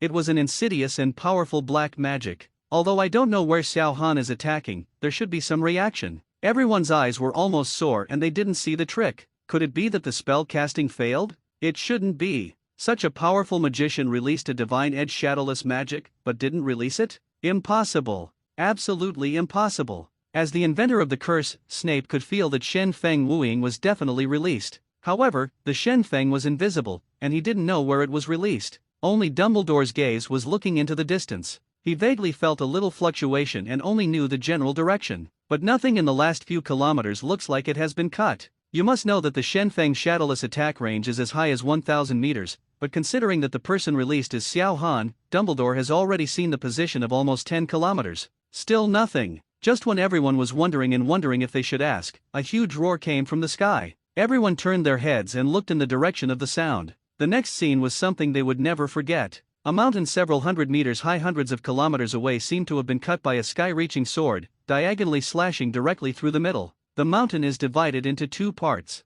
The upper part of the mountain, which is hundreds of meters long, is falling downwards, and rocks are falling from the sky like raindrops. The animals at the foot of the mountain were running away frantically, for fear of accidentally dying in the accident. The mouths of the people next to Xiao Han opened as wide as possible, as if they could fit their fists in. There is only one thought in their minds, the god of magic? With a wave of his hand, the sky fell apart. A mountain hundreds of meters high is cut in half like a piece of tofu. What is this if not God? Voldemort was stunned when he saw this scene. If he had a body, he would even want to pee. Why does such a monster appear in Hogwarts? How will this make his subsequent arrangements? Stay away from him. Stay away from him. Stay away from him in the future. Voldemort's voice rang in Quirrell's mind. Quirrell knew that Voldemort was afraid. This fearless Voldemort was actually afraid. All magicians in the wizarding world are afraid of Voldemort and don't even dare to call him by his name. However, at this moment, he, Voldemort, the most dangerous dark wizard in history, feels fear. Professor Snape on the side was extremely shocked.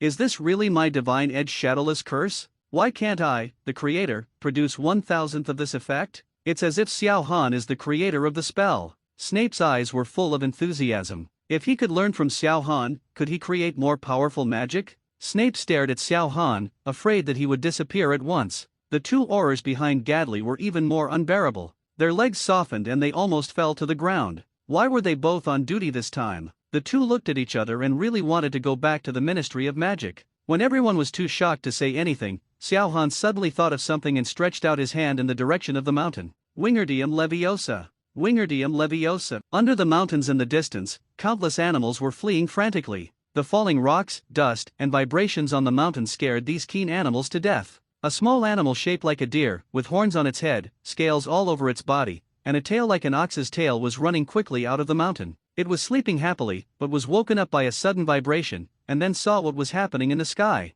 Half of the mountain hundreds of meters high began to shift. There was a violent roar and countless falling stones. The smooth incision made it hard to believe that such a high mountain was actually cut. It ran forward without looking back, fearing that it would die if it was not small. Hundreds of meters above it, a huge rockfall was falling. The size of the rockfall was 10 times the size of this animal. The shadow of the boulder shrouded the little beast's head, making it frightened. Seeing that the stone was about to hit the animal, the little beast had already resigned to its fate and closed its eyes in despair. But after waiting for a long time, it didn't feel any pain. It slowly opened its eyes and found that the stone was actually hanging in the air and did not hit it. It looked around in surprise and found that all the falling rocks had stopped in the air. The next second all the stones flew up, flying higher and higher until they were no longer visible. The little beast escaped and he breathed a sigh of relief. Suddenly, as if it sensed something, it turned its gaze to the distance and ran towards it. Under the Forbidden Forest, everyone's emotions had just recovered from the shock of the Shenfeng Shadowless Curse, when they saw Xiao Han cast another floating curse. The upper part of the sliding mountain actually stopped sliding and stopped in place. What's even more shocking is that the mountain actually floats. Even if the mountain is broken in the middle, the upper half of the mountain is more than 100 meters long, and its weight is unimaginable. In this case, the mountain can still float. Just like the suspended land in the movie, it hangs high above the cut between Yamanaka. What kind of power is this? However, everything was not over yet. Xiao Han then released the next spell. Recover as before. Reparo. As if time goes back, the broken mountain returns to the mountain and is closely integrated with the lower half of the mountain. The falling rocks in the air also flew back to their original positions on the mountain. Everything that just happened seemed like a dream. Xiao Han watched the mountain recover to its original state and nodded with satisfaction. The magic in this world is a bit powerful. Especially since this restoration is as good as before, it's like turning back time. The eyes of the people on the side were about to pop out of their heads. Has this recovered? Are you sure what you're doing is magic? Not magic? This place is hundreds of kilometers away from the mountains in the distance, so you can do it with just a few clicks. When can magic be released hundreds of kilometers across the air? No anti-aircraft gun can shoot as well as you. Xiao Han looked at Snape. Now believe it. It's just ordinary magic. Everyone's facial muscles began to twitch. Do you call this ordinary? That's all. This is ordinary magic, so what are we casting? A trick? Snape's gaze became even more intense. He lowered his head, bent his body to 90 degrees, bowed to Xiao Han and maintained this posture. Please let me learn magic from you. The professors around were stunned. What did Professor Snape mean? Even Xiao Han didn't expect Snape to do this. He asked curiously, "Get up, why do you want to learn magic from me? Hogwarts is the best school for learning magic, and you, Professor Snape, are the best in the school, and you are one of the best among professors. Why do you want to?" Everyone also looked at Snape curiously. Xiao Han was right. Snape was one of the top professors at Hogwarts, and he was even more famous in the wizarding world. Although Xiao Han is indeed very powerful, there is no need to think this way. This is to recognize Xiao Han as a teacher. Snape raised his head, his eyes full of admiration. Professor Xiao Han is very powerful, and the effect of ordinary magic is stronger than the effect of top magic. Many of the magic spells have never been seen before, and must have been invented by Professor Xiao Han himself. What I like most in my life is studying magic, and I have invented a lot of magic. I have always thought that I was a genius. But when I saw that the effect of the magic I created was thousands of times different in the hands of Professor Xiao Han than in the hands of the creator, I realized that I was just a frog in the well. Not to mention Professor Xiao Han's combat magic is extremely powerful. So I want to learn from Professor Xiao Han how to create magic and how to fully unleash the effects of magic. I want to reach the pinnacle of magic and explore all its potential. These impassioned words were not at all like the words that could come out of Snape's dead-faced mouth. But if you think about it carefully, it seems that apart from being interested in Lily and Harry, Snape spent the rest of his time studying magic. Snape wanted to learn magic, and he also wanted to become stronger and better protect Harry. Please, Professor Xiao Han, give me this opportunity. Dumbledore on the side looked at Snape's firm attitude and nodded silently. This is the first time since Lily died that I have seen Snape so motivated. Dumbledore said to Xiao Han, "Professor Xiao Han, Professor Snape is our genius professor at Hogwarts. I remember that you happen to be very interested in some magic and wanted to study it. Professor Snape can definitely help." Snape looked grateful when he saw that Dumbledore was speaking for him. Then he looked at Xiao Han solemnly and bowed again. "Please give me a chance, Professor Xiao Han. I am willing to devote the rest of my life to magic research." Everyone looked at Xiao Han, wondering how he would reply. Do you agree or disagree? To be honest, with Xiao Han's strength, he can still understand magic without anyone's help. But it seems good to have a tormentor? Why does Snape, who loves research, always feel like he's seen each other before? Xiao Han thought of one of his students in the ninja world, Orochimaru, one of the Konoha known as Uncle Snake. How similar, they just want to do scientific research. Seeing Snape's current appearance reminds me of Orochimaru's apprenticeship. Xiao Han nodded and agreed. Okay, then just follow me for a while. It's up to you whether you can learn anything or not. Snape was so happy that he actually smiled. Dumbledore couldn't help but sigh after seeing it. The old Snape seemed to be back. Since Lily's death, I have hardly seen him smile. Once upon a time, Snape was also a gifted student at Hogwarts, but he met unkind people and took the wrong path. Seeing Snape's appearance now, Dumbledore seemed to see Snape when he was still a student. When the others saw that Xiao Han really agreed with Snape to study with him, the others had expressions of envy on their faces. Xiao Han's strength is obvious to all. If he can learn from such a powerful magician, there is definitely a lot of room for improvement. But not everyone can risk their lives and learn from a young man. Gadley was also a little envious in his heart, and even wanted to study with Xiao Han, whom he had only met once. But he is from the Ministry of Magic, the director of the Auror office, he cannot, and the Ministry of Magic will not allow him to do this. Congratulations to Professor Snape. I will definitely improve a lot by following Professor Xiao Han. The smile on Snape's face faded and returned to its previous look. I'd like to lend you some good words. Thank you very much. Xiao Han looked at the three strangers in uniforms with some confusion. Does Hogwarts have such uniforms? I do not know how. Gadley saluted Xiao Han and introduced, "Hello, Professor Xiao Han. I am Gadley Roberts, Director of the Auror Office of the Ministry of Magic. Nice to meet you. The reason for coming here is because the Ministry of Magic heard that you created a new kind of magic called combat magic. So I was specially sent to find out more about the situation." Xiao Han nodded. He had expected someone from the Ministry of Magic to come. Okay, but this is not the place to talk. Let's go to the common room to talk. When no one responded, Xiao Han and the others disappeared, leaving only Hagrid and his three-headed dog. Seeing Xiao Han leaving, the three-headed dog stood up tremblingly. Hagrid slapped him on the head. What a shame. It's a three-headed giant dog. It's so frightening that I can't even stand up. I'm going to give you special training from today on. Lu Wei. In the professor's common room in Hogwarts Castle, Xiao Han and his group appeared here. Although everyone had been shocked many times today,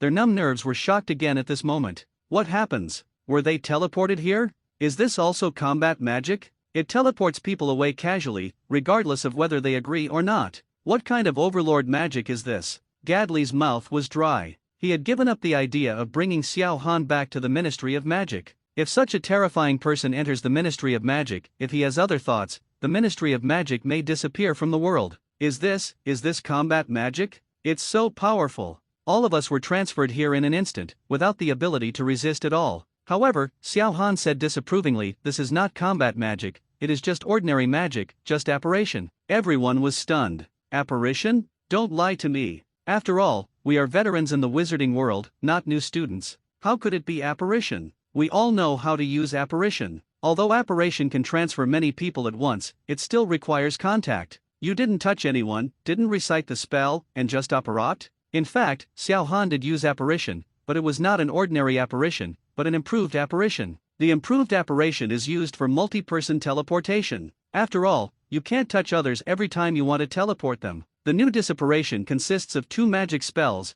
namely Vanish Without a Trace and Disapparate. Needless to say, apparition, how does disappearance work? Apparition does require contact with people. Just because ordinary magicians can't do it doesn't mean Xiao Han can't do it. The chakra in Xiao Han's body directly transformed into several hands, hidden them with disappearing, and then apparat while touching several people. The Nine Tails chakra in Uzumaki Naruto's body can transform into countless palms, not to mention the 10-tail sacred tree in Xiao Han's body. Snape frowned and thought carefully, as if he thought of something and exclaimed, "Teacher, is it the superposition of magic spells?" Spell superposition is a magic release technique that only exists in legends. Releasing two magic spells at the same time is easy to say, but not as easy to do as imagined. When two magic spells are released together, it is not just as simple as 1 + 1 = 2. For example, one of the spells that Xiao Han just released disappeared without a trace. If combined with the other spells, wouldn't all the spells be invisible? The invisible Avada gnaws on a giant melon, which is terrifying just thinking about it.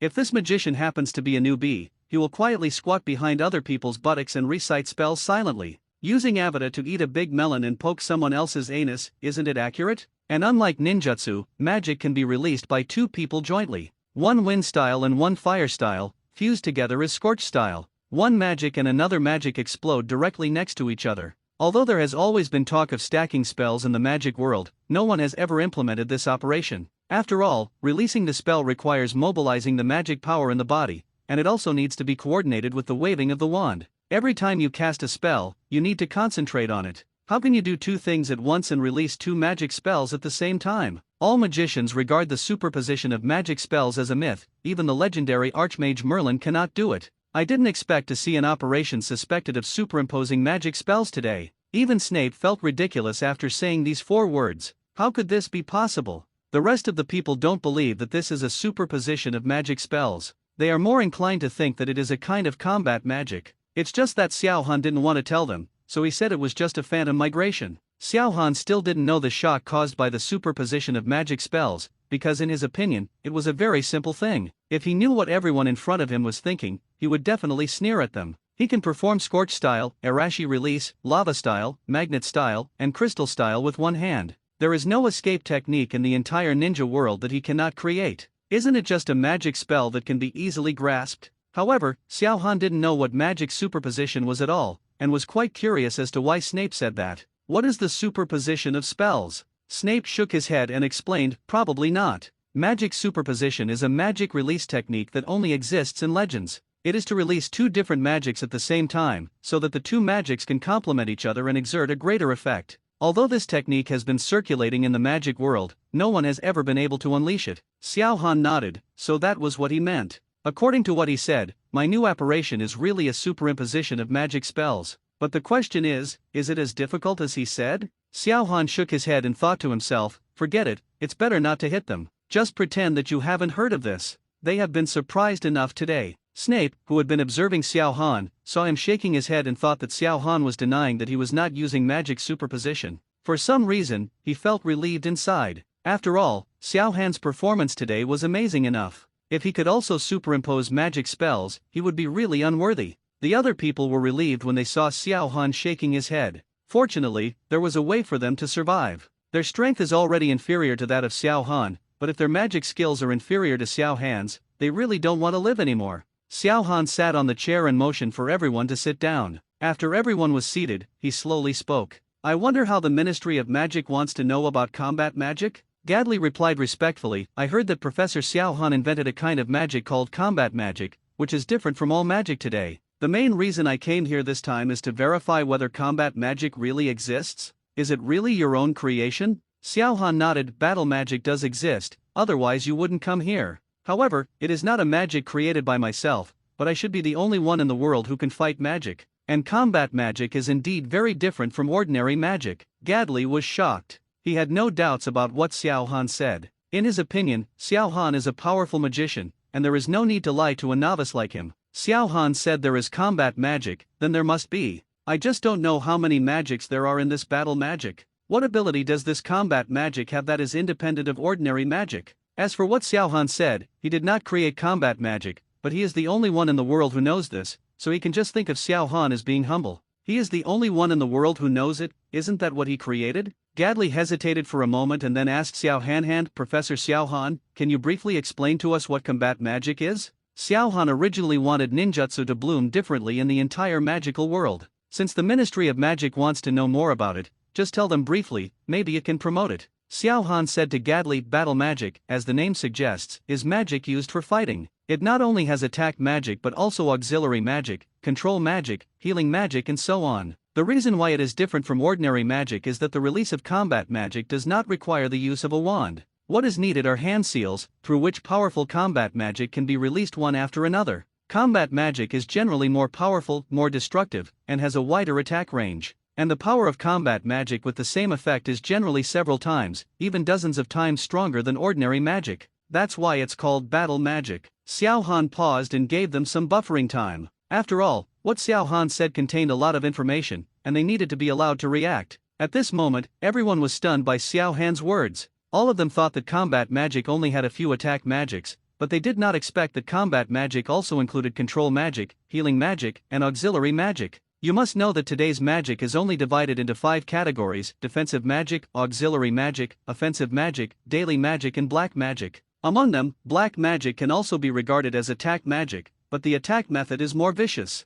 But Xiao Han's combat magic includes all 5 kinds of magic. What a surprise! Gadley's face was expressionless, but his heart was already filled with turmoil. Is this Professor Xiao Han going to recreate a magical world? There are so many types of magic, plus magicians who can use combat magic. Isn't this another magical world? Combat magic includes so many types of magic, so how many types of magic are there in total? Gadley asked what he was thinking, and Xiao Han thought about it. Not many. Probably hundreds of species. What? Gadley thought he heard wrongly and asked again. Probably hundreds of species. Hundreds of kinds. Gadley almost bit off his tongue. Everyone present was also shocked. Hundreds of magics, this is too exaggerated. It's hard to say whether there are hundreds of kinds of magic in the magic world now. This is the result of thousands of years of hard work by magicians in the magic world. As a result, Xiao Han now actually said that the battle magic he invented alone has hundreds of kinds of magic? Sure enough, Xiao Han wants to rebuild a magical world.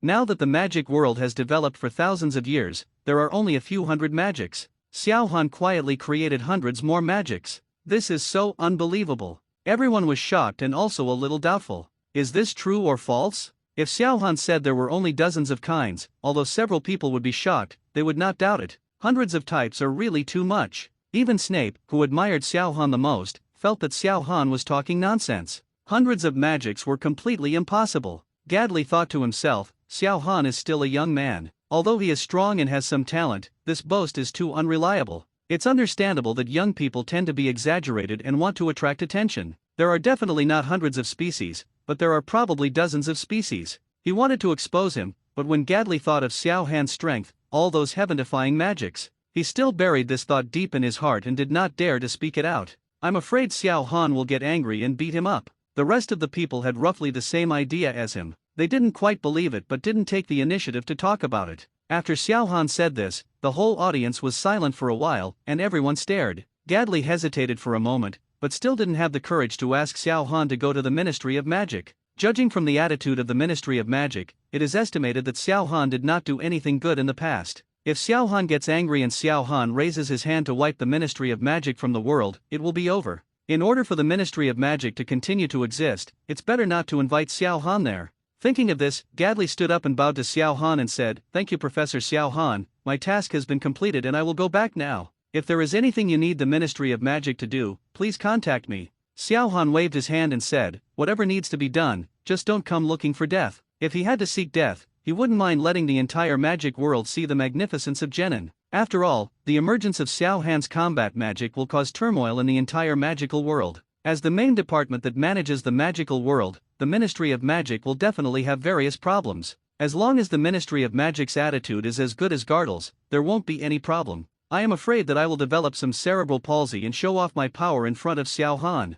Xiao Han can show off on his own, but he can't let others show off in front of him. But it is impossible for everyone in the entire Ministry of Magic to be as smart as Gardel. Gadley also knew this. Many people who entered the Ministry of Magic had an inexplicable sense of superiority. In order to avoid offending Xiao Han with cerebral palsy in the Ministry of Magic, it's better to go back to the Ministry of Magic and tell them about the situation. As Gadley left, Dumbledore and others also gradually left. They got too much information today, they need to digest it and calm down their mood. Only Snape still stayed by Xiao Han's side, like a student. After Gadley left Hogwarts, he hurried back to the Ministry of Magic. The first thing I did when I arrived at the Ministry of Magic was go to Director Fudge and report a series of experiences at Hogwarts. Fudge looked at Gadley as if he were an idiot. Why did he go to Hogwarts and have something wrong with his brain? Or is Gadley brainwashed by Hogwarts? Become a Hogwarts person? Should we replace the head of the Auror office? Gadley saw Fudge's suspicious eyes and knew that he didn't believe it. But he wasn't angry either.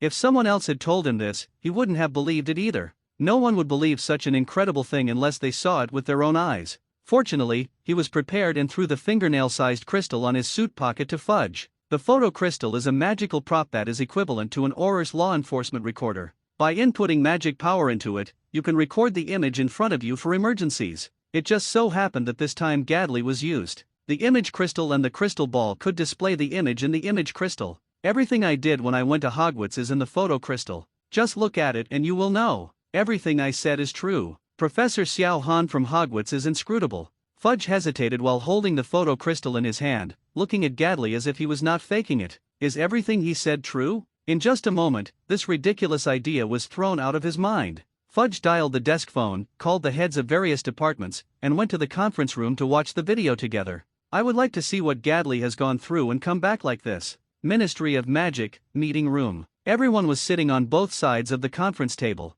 As soon as everyone was seated, the person in charge of the Magic Bureau asked Gadley, "Director Gadley, where is the young man from Hogwarts? Why didn't you see him?" The head of the Magic Bureau has always been worried about the news. He does not believe that an unknown young man can invent new magic. Even though many people have confirmed the existence of combat magic, he still does not believe in evil. Gadley glanced at him, knowing full well what the head of the Magic Bureau was thinking. To put it bluntly, he is envious, jealous, and hateful. He cannot develop new magic by himself, and he does not want others to develop it. Gadley didn't want to pay attention to them, he rolled his eyes and ignored him. Although the Magic Bureau is responsible for researching magic spells and inventing new magic, it stands to reason that all magicians like them. In fact, this is not the case. Just because the Magic Bureau studies spells, they feel that without them, there would be no magic world today. All the magicians are where they are now because of them, so every one of them has their nostrils in the sky and looks down on everyone. The head of the Magic Bureau frowned when he saw Gadley ignoring him. He was about to say something when Fudge spoke. I called you here because Gadley brought the latest situation after returning from Hogwarts. Let's take a look together. Fudge nodded, and a woman at the end of the conference table took out the crystal ball. She used Gadley's image crystal to project the image through the crystal ball. Like a holographic device, a three-dimensional image appeared above the crystal ball, with 3 people in the image. It was the 3 gateless heading to Hogwarts. They were at the gate of Hogwarts Castle. Seeing Dumbledore and others greeting them, Fudge had a smile on his face. The people from the Ministry of Magic were so proud that even the famous Dumbledore had to go out to greet him. Dumbledore must have regretted rejecting the position of Minister of Magic. But if you miss it, and there will be no chance in the future. The next moment, the smile on Fudge's face froze. The smile gradually disappeared and his face became angry. The scene clearly shows Professor Snape taking out his wand and even knocking away the Auror's wand with Expelliarmus. Fudge pounded the table angrily. How presumptuous! What does Dumbledore mean? Let your teacher attack people from the Ministry of Magic? Are they going to rebel? Fudge has already anticipated what will happen next. After Gadley was captured, he was brainwashed by Hogwarts. Hogwarts fed them false information in an attempt to bring Gadley back to mislead the Ministry of Magic. It's really too much. This Dumbledore really has bad intentions. Fudge looked at Gadley, who looked calm, as if he didn't care. Are you really being controlled? Is it the Imperious Curse among the 3 unforgivable spells? After being cursed by the Imperious Curse, your mind will go blank, and then you will feel extremely happy, and then a voice will tell the person who has been cursed to do something. However, if this spell is cast too much on a certain person, resistance will develop, thereby weakening the power of the spell. I have long heard that Professor Snape of Hogwarts has a relationship with Death Eaters, and it seems that this is indeed the case. Seeing Fudge getting angry, everyone spoke up. So arrogant. Hogwarts is getting more and more arrogant. You dare to attack Aurors. Are you going to attack the Ministry of Magic next? What's going on with Dumbledore? It shouldn't be. How dare he allow his teacher to attack at will?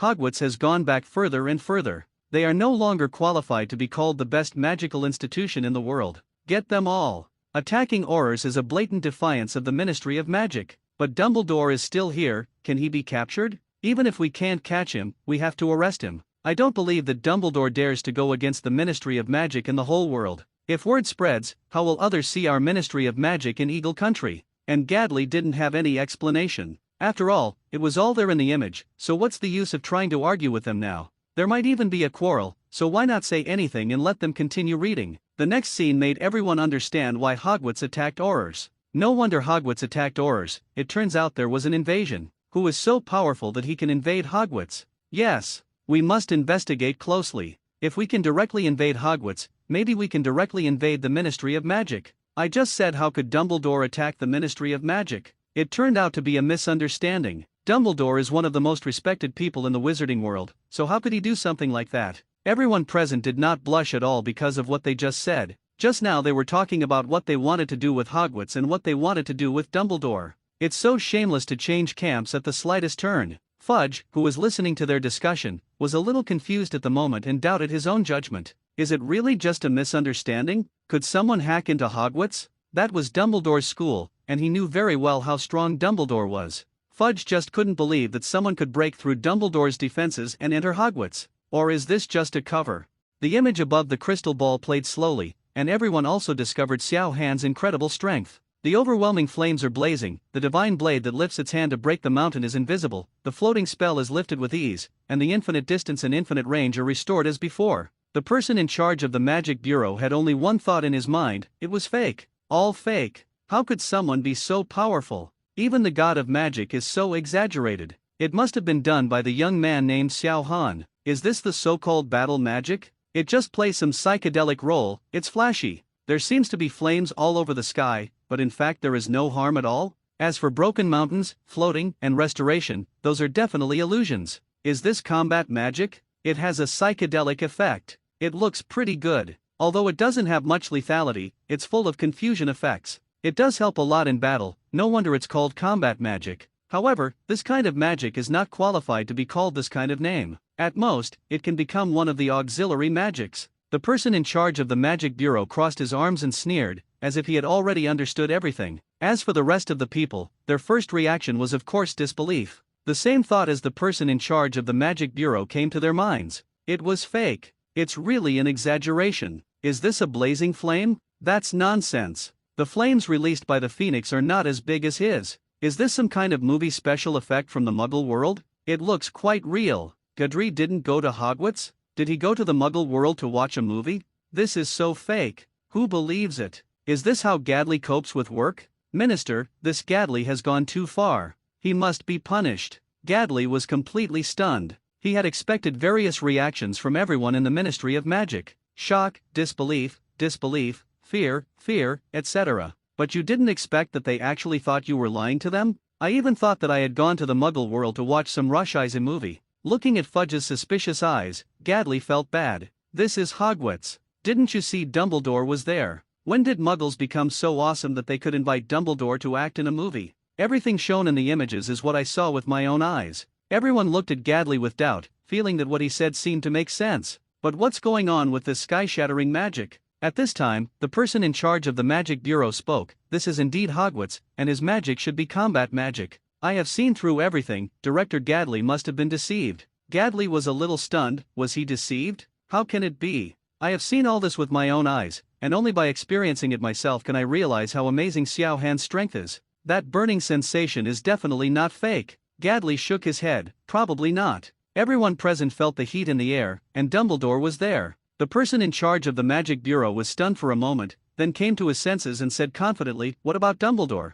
This Xiao Han is indeed a little clever, but he is not using it in the right way. This magic is not a blazing fire at all, it is just a blind trick or something like that. It's just like a magical special effect in the Muggle world. Looking at the vast flames, it's actually just a piece of light and shadow. Does it have any actual attack power? It just created some burning sensation on sight. If the flames were so powerful, why didn't the ordinary trees underneath change at all? Not to mention the following, casting spells hundreds of kilometers away and without a wand. Do you really think he is the god of magic? Everything you see is just false light and shadow. This is called battle magic." Gadley was silent, recalling everything he saw at that time. Indeed, everything around the flame had no impact at all. As for the mountains in the distance, he only saw them and could not verify them. Gadley always felt that something was wrong, but he couldn't refute it. When everyone heard the explanation from the person in charge of the Magic Bureau, they felt as if they were suddenly enlightened. So that's the case, no wonder. I just said, how could there be such an exaggerated magic?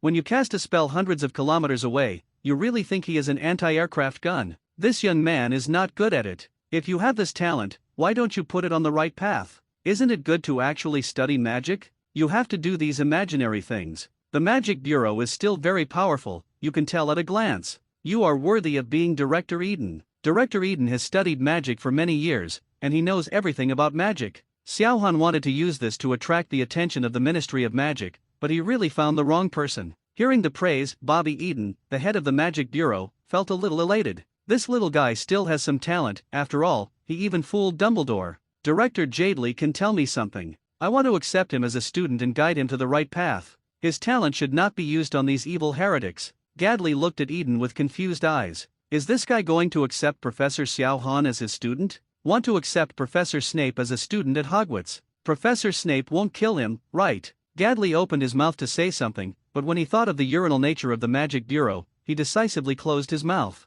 They don't believe it even if you say it, so why waste your time arguing with them? As long as you know it well, even if the flames are cheating, the apparition can't be fake. I'll want to see how Eden defends himself then. The scene slowly came to the moment when Xiao Han was operating with everyone. Seeing Xiao Han actually teleporting with so many people, Eden was immediately confused. He rubbed his eyes, his heart filled with big question marks. This? How is it possible? Gadley, did you not turn on the image crystal? Everyone, including Eden and Fudge, looked at Gadley with wide eyes, trying to get the answers they wanted from him. Gadley shook his head. How is that possible? Why did I suddenly turn off the imaging crystal? I'm not sick. I had no less doubts than you, but I did move from the Forbidden Forest of Hogwarts to a certain room in Hogwarts Castle. As for how it happened, you can read on. Everyone looked at the image doubtfully and heard Xiao Han's words and Snape's guess. After Eden heard the words superimposed on the curse, he stood up directly and shouted loudly, "Impossible. Absolutely impossible. The superposition of magic spells is just a legend and is simply impossible to achieve." Seeing Eden's big reaction, everyone was shocked,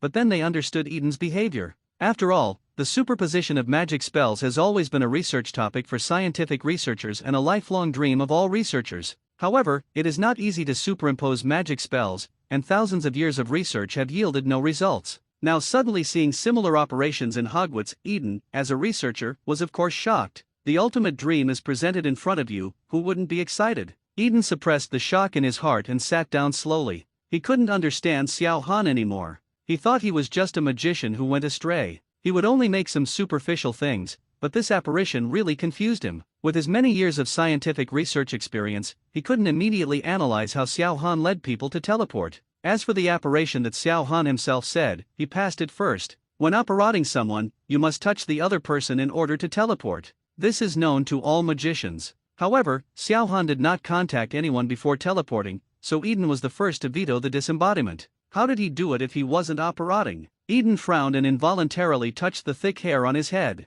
It's so powerful. This spell is much more powerful than apparition. You can take whoever you want with you. This doesn't look like a special effect. The young man seems to have some real skills. I'm not sure whether the magics of Blazing Flame and Shadowless Edge are true or false. If Gadley didn't lie, then this apparition is most likely true. How could it be apparition? Everyone here will apparate. Who can do this? At first glance, this magic is not apparition, it is most likely a new magic. For words came to everyone's mind, battle magic. Is this combat magic? But why doesn't Xiao Han admit it? Seeing that Xiao Han didn't mention this matter again, everyone had no choice but to bury their doubts in their hearts. It was also at this time that everyone at the Ministry of Magic knew what combat magic was. According to Xiao Han, this is a magic system that is not inferior to cash at all, with a complete range of types. As for the number, no one believes there are hundreds of species, dozens of species are overwhelming. Despite this, everyone was still shocked. The video ended, but everyone's hearts did not calm down. This short video directly subverted everyone's understanding of magic in the Ministry of Magic. It also allowed them to get acquainted with the new professor at Hogwarts, Xiao Han. Xiao Han is quite capable.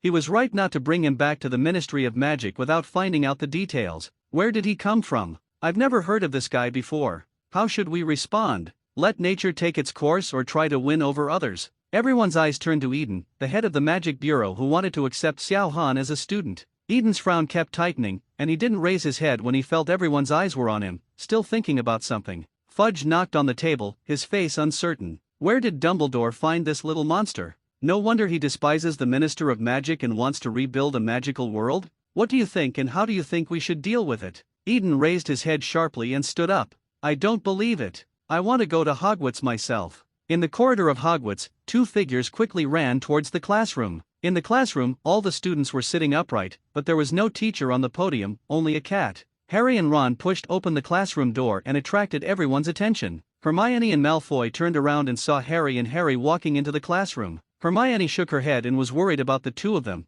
but Ron was relieved to see that there was no teacher. Hey, we're finally here. If Professor McGonagall were here, her expression would be terrifying to death. The cat on the podium jumped up when he heard Ron's words, turned into Professor McGonagall in the air, and walked straight to Ron. Looking at Professor McGonagall's unkind eyes, Ron smiled mischievously. This is so clever, Professor McGonagall. Professor McGonagall looked at the two of them expressionlessly. Thank you for your comment, Mr. Weasley. Maybe I should turn Mr. Potter into a pocket watch with you, so at least one of you two can keep time. Potter's face was expressionless, but he was panicking inside. We're lost. Professor McGonagall looked at Harry, then it becomes a map. You don't need a map to get to your seat, right? The two of them sat down awkwardly in their seats. As soon as they sat down, Professor McGonagall gave everyone a scolding. Transfiguration is one of the most complex and dangerous spells you will learn at Hogwarts. Anyone who wants to mess around in my class should leave immediately and never come back again. Let's talk about it first. Then she transformed the table into a pig and back again. Is this the transformation technique?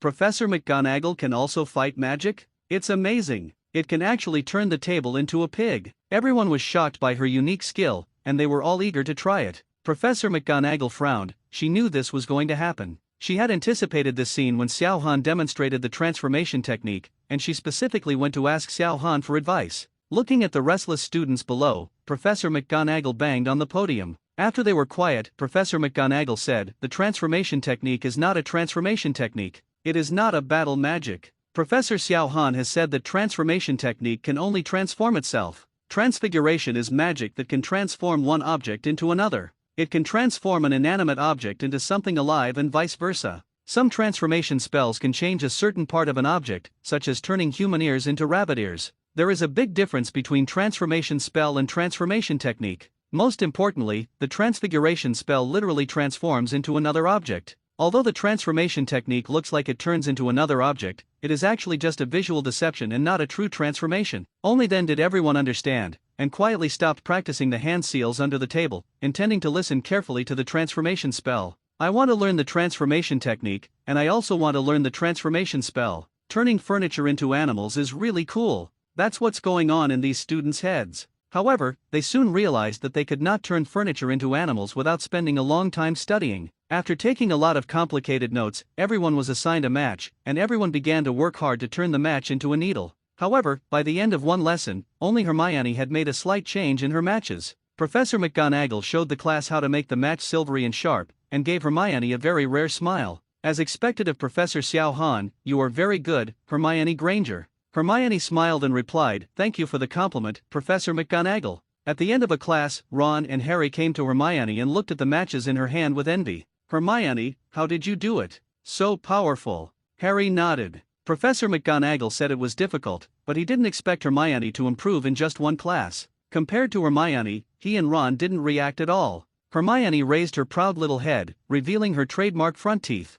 "It's very simple. Just concentrate and release the spell." Ron's face fell. It was as if he hadn't said anything. Is this the difference between a top student and a bad student? We were able to get 60 points on the test because our ability was only worth 60 points, and Hermione was able to get 100 points on the test because the paper only had 100 points. It's so shocking. Fortunately, I still have him. Ron patted Harry on the shoulder and suddenly felt better. The three of them left the professor together and headed to the auditorium for dinner. The three of them chatted on the way. Ron rolled his eyes and suddenly thought of something. He asked with a sly smile, "Hermione, you are so good, you must have mastered clone technique by now." Hermione shook her head. "This clone technique is not that simple. I am already familiar with the hand prints, but it needs to be used in conjunction with magic. Although it is somewhat effective, the effect is very poor." After saying that, Hermione handed the book in her hand to Harry and began to make seals with her hands. Hermione's hands changed, and the 3 seals were completed in a moment.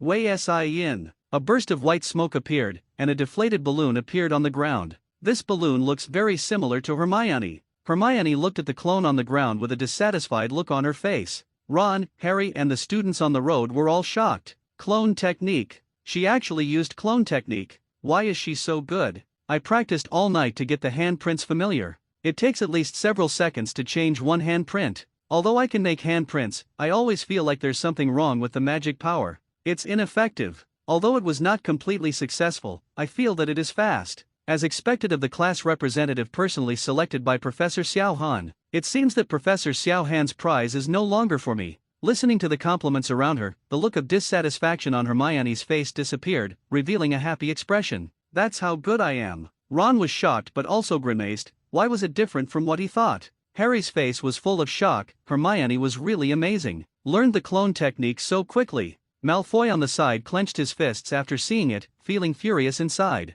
How can a mere mudblood be more powerful than a pure-blooded magician like me? So what if you know how to do it? It's not even the last moment, and you still don't know who will get the reward. Maybe he only practiced these 3 seals, but not the other 9 seals. A mudblood will always be a mudblood. After saying that, Malfoy left the scene with his little follower. Hermione could only grit her teeth and stare at Malfoy's leading figure. In the Great Hall of Hogwarts, a variety of food is placed on the table. "What lessons do we have this afternoon?" Harry asked as Ron added sugar to his pumpkin porridge. Ron replied, "It's like having 2 potions classes with Slytherin students. The potions professor is Snape, who seems to be the head of Slytherin. I heard from the senior students that Snape cared more about the students in his own college and was very partial. Don't know if this is true or false." "Really? It would be great if Professor McGonagall could also favor us, Gryffindor," Harry said. McGonagall was the head of Gryffindor and Snape was the head of Slytherin, but Professor McGonagall is very fair, serious, and wise. Hermione put down the tableware in her hands. "I always think that Snape is weird." Harry nodded in agreement. "I feel a little weird too. At the banquet, I felt like he didn't like me. He always stared at me with unknown eyes. Hope it's just an illusion," Harry thought silently in his heart. In a dungeon-like classroom, the door was pushed open violently. Professor Snape walked in like the wind, his black robes flying behind him. Before he even reached the podium, he started talking about classroom discipline. In my class, you are not allowed to wave your magic wand or recite spells randomly. He turned sharply to look at all the students and said softly, actually, I don't think many of you know how to appreciate the profound science and precise craftsmanship of making potions. His voice was low, almost a whisper, but everyone heard every word clearly. Like Professor McGonagall, Snape had a mysterious power that could easily keep students quiet. Since there's no silly wand waving here, many of you won't believe this is magic. I don't expect you to truly understand the beauty of pharmaceutical technology. Think about it, when you use a large steamer to simmer medicinal materials, the potion slowly boils and white smoke curls up, and the liquid flowing in the veins of the human body, the liquid with incomparable subtle power. It will simply intoxicate your heart and mesmerize all your senses. I can teach you how to confame, how to brew glory, and even say, prevent death. As long as you don't be as stupid as the bunch of idiots I taught before. After hearing what Snape said, the classroom became even quieter. Harry and Ron exchanged furtive glances. Hermione Granger, on the other hand, sat up straight with her but just touching the edge of the chair, as if this would prove to Snape that she was no idiot. Now for the roll call. Draco Malfoy. Just as Snape was calling his name, a figure suddenly appeared on the seat in the last row. However, no one, including Professor Snape, showed any reaction at all, as if they couldn't see anything. This person is Xiao Han. In addition to being interested in magic spells in this world, he is also interested in potions. After all, this magical world seems to be able to create the elixir of life. You must know that even if he is powerful and possesses 10 tails, he will grow old and die one day. There are indeed techniques in Hokage that can make people live forever: Earth Resentment U, Rhine Tensei technique, and Living Corpse Reincarnation technique. But he didn't use it, or it wasn't time to use it. One is extremely disgusting, one wants to consume other people's names, and the last one wants to change bodies. Now that there was a better way, of course he wanted to try it. Although there are problems with the current elixir of life, you need to take it continuously to achieve immortality. But now that Xiao Han is here, maybe he will have a way to overcome these problems. Of course, the prerequisite is to be family. Xiao Han would never admit that he came to see Snape and Harry fall in love and kill each other. Snape stopped when he called Harry's name and whispered, "Oh, yes. Harry Potter, this is our new student at Hogwarts, a very famous character." Draco Malfoy and his friends Laboon and Goyle looked at Harry and chuckled. After Snape finished calling the names, he looked up at the whole class, his dark eyes filled with chill, which made Harry shudder. His eyes were cold and empty, as if he were a soulless vegetable. Harry lowered his head and wrote something in his notebook. Of course Snape, who had been paying attention to Harry, saw this scene. He looked into Harry's eyes as if he saw something. Maybe when some of you came to Hogwarts, you already had extraordinary abilities, so much so that you were so confident that you thought you could listen to my lectures without paying attention. Hermione, who was beside Harry, quickly pushed Harry with her arm and signaled him with her eyes. Harry slowly raised his head and saw Professor Snape staring at him. Professor Snape's eyes were filled with disgust and something indescribable. "Mr. Potter, a celebrity of our generation." Harry had an ominous premonition after hearing this, and Ron looked at Harry with worry. "Tell me, what will happen if you add the powder of daffodil bulbs to the juice of mugwort? What kind of powder should be added to what kind of juice?" Harry glanced at Ron secretly. It seemed that Ron was as confused as he was, but Hermione raised her hands as high as she could. "I don't know, Master," Harry whispered. Snape pursed his lips and chuckled. "Tisk, tisk, it seems that fame is nothing more than that." He completely ignored Hermione's raised hand. Xiao Han couldn't help laughing when he saw this scene. This Snape is so arrogant. Xiao Han, who has checked the potion information, knows that Narcissus represents regret, and its flower language is that my regret will follow you to the grave. And the sap of mugwort represents intense sadness. When Snape asked this question, he was also expressing regret and remorse for the death of Harry's mother Lily. "Okay, let me ask you another question. If I asked you to find a bezoar, where would you go to find it?" Hermione raised her hand as high as possible, so high that it seemed as if her hand was leaving her body and flying into the air. But Harry didn't even have the slightest idea about bezoars. He tried his best not to look at Malfoy, Laboon, and Goyle, who were shaking with laughter. "I don't know, teacher. Don't you ever preview before class?" "Ah, Potter?" Harry strained to face those cold eyes. He had indeed read the textbook once, but wouldn't Snape require him to remember every word in 8,000 cases of witchcraft herbs and fungi after just reading it once? Snape still ignored Hermione's shaking hands. "Aconite and aconitum, what are the differences between them?" This time, Hermione stood up, her right hand almost reaching the top of the dungeon. "I don't know," Harry whispered, "but I think Hermione knows." "Why don't you ask her?" Some classmates burst out laughing. Harry glanced at Ron, who winked at him, but Snape was not happy at all. "Quiet." He walked towards Harry and said as he passed Hermione, put your hands down, silly girl." Professor Snape pulled up a stool and sat in front of Harry's desk, resting his hands on the table and staring at Harry.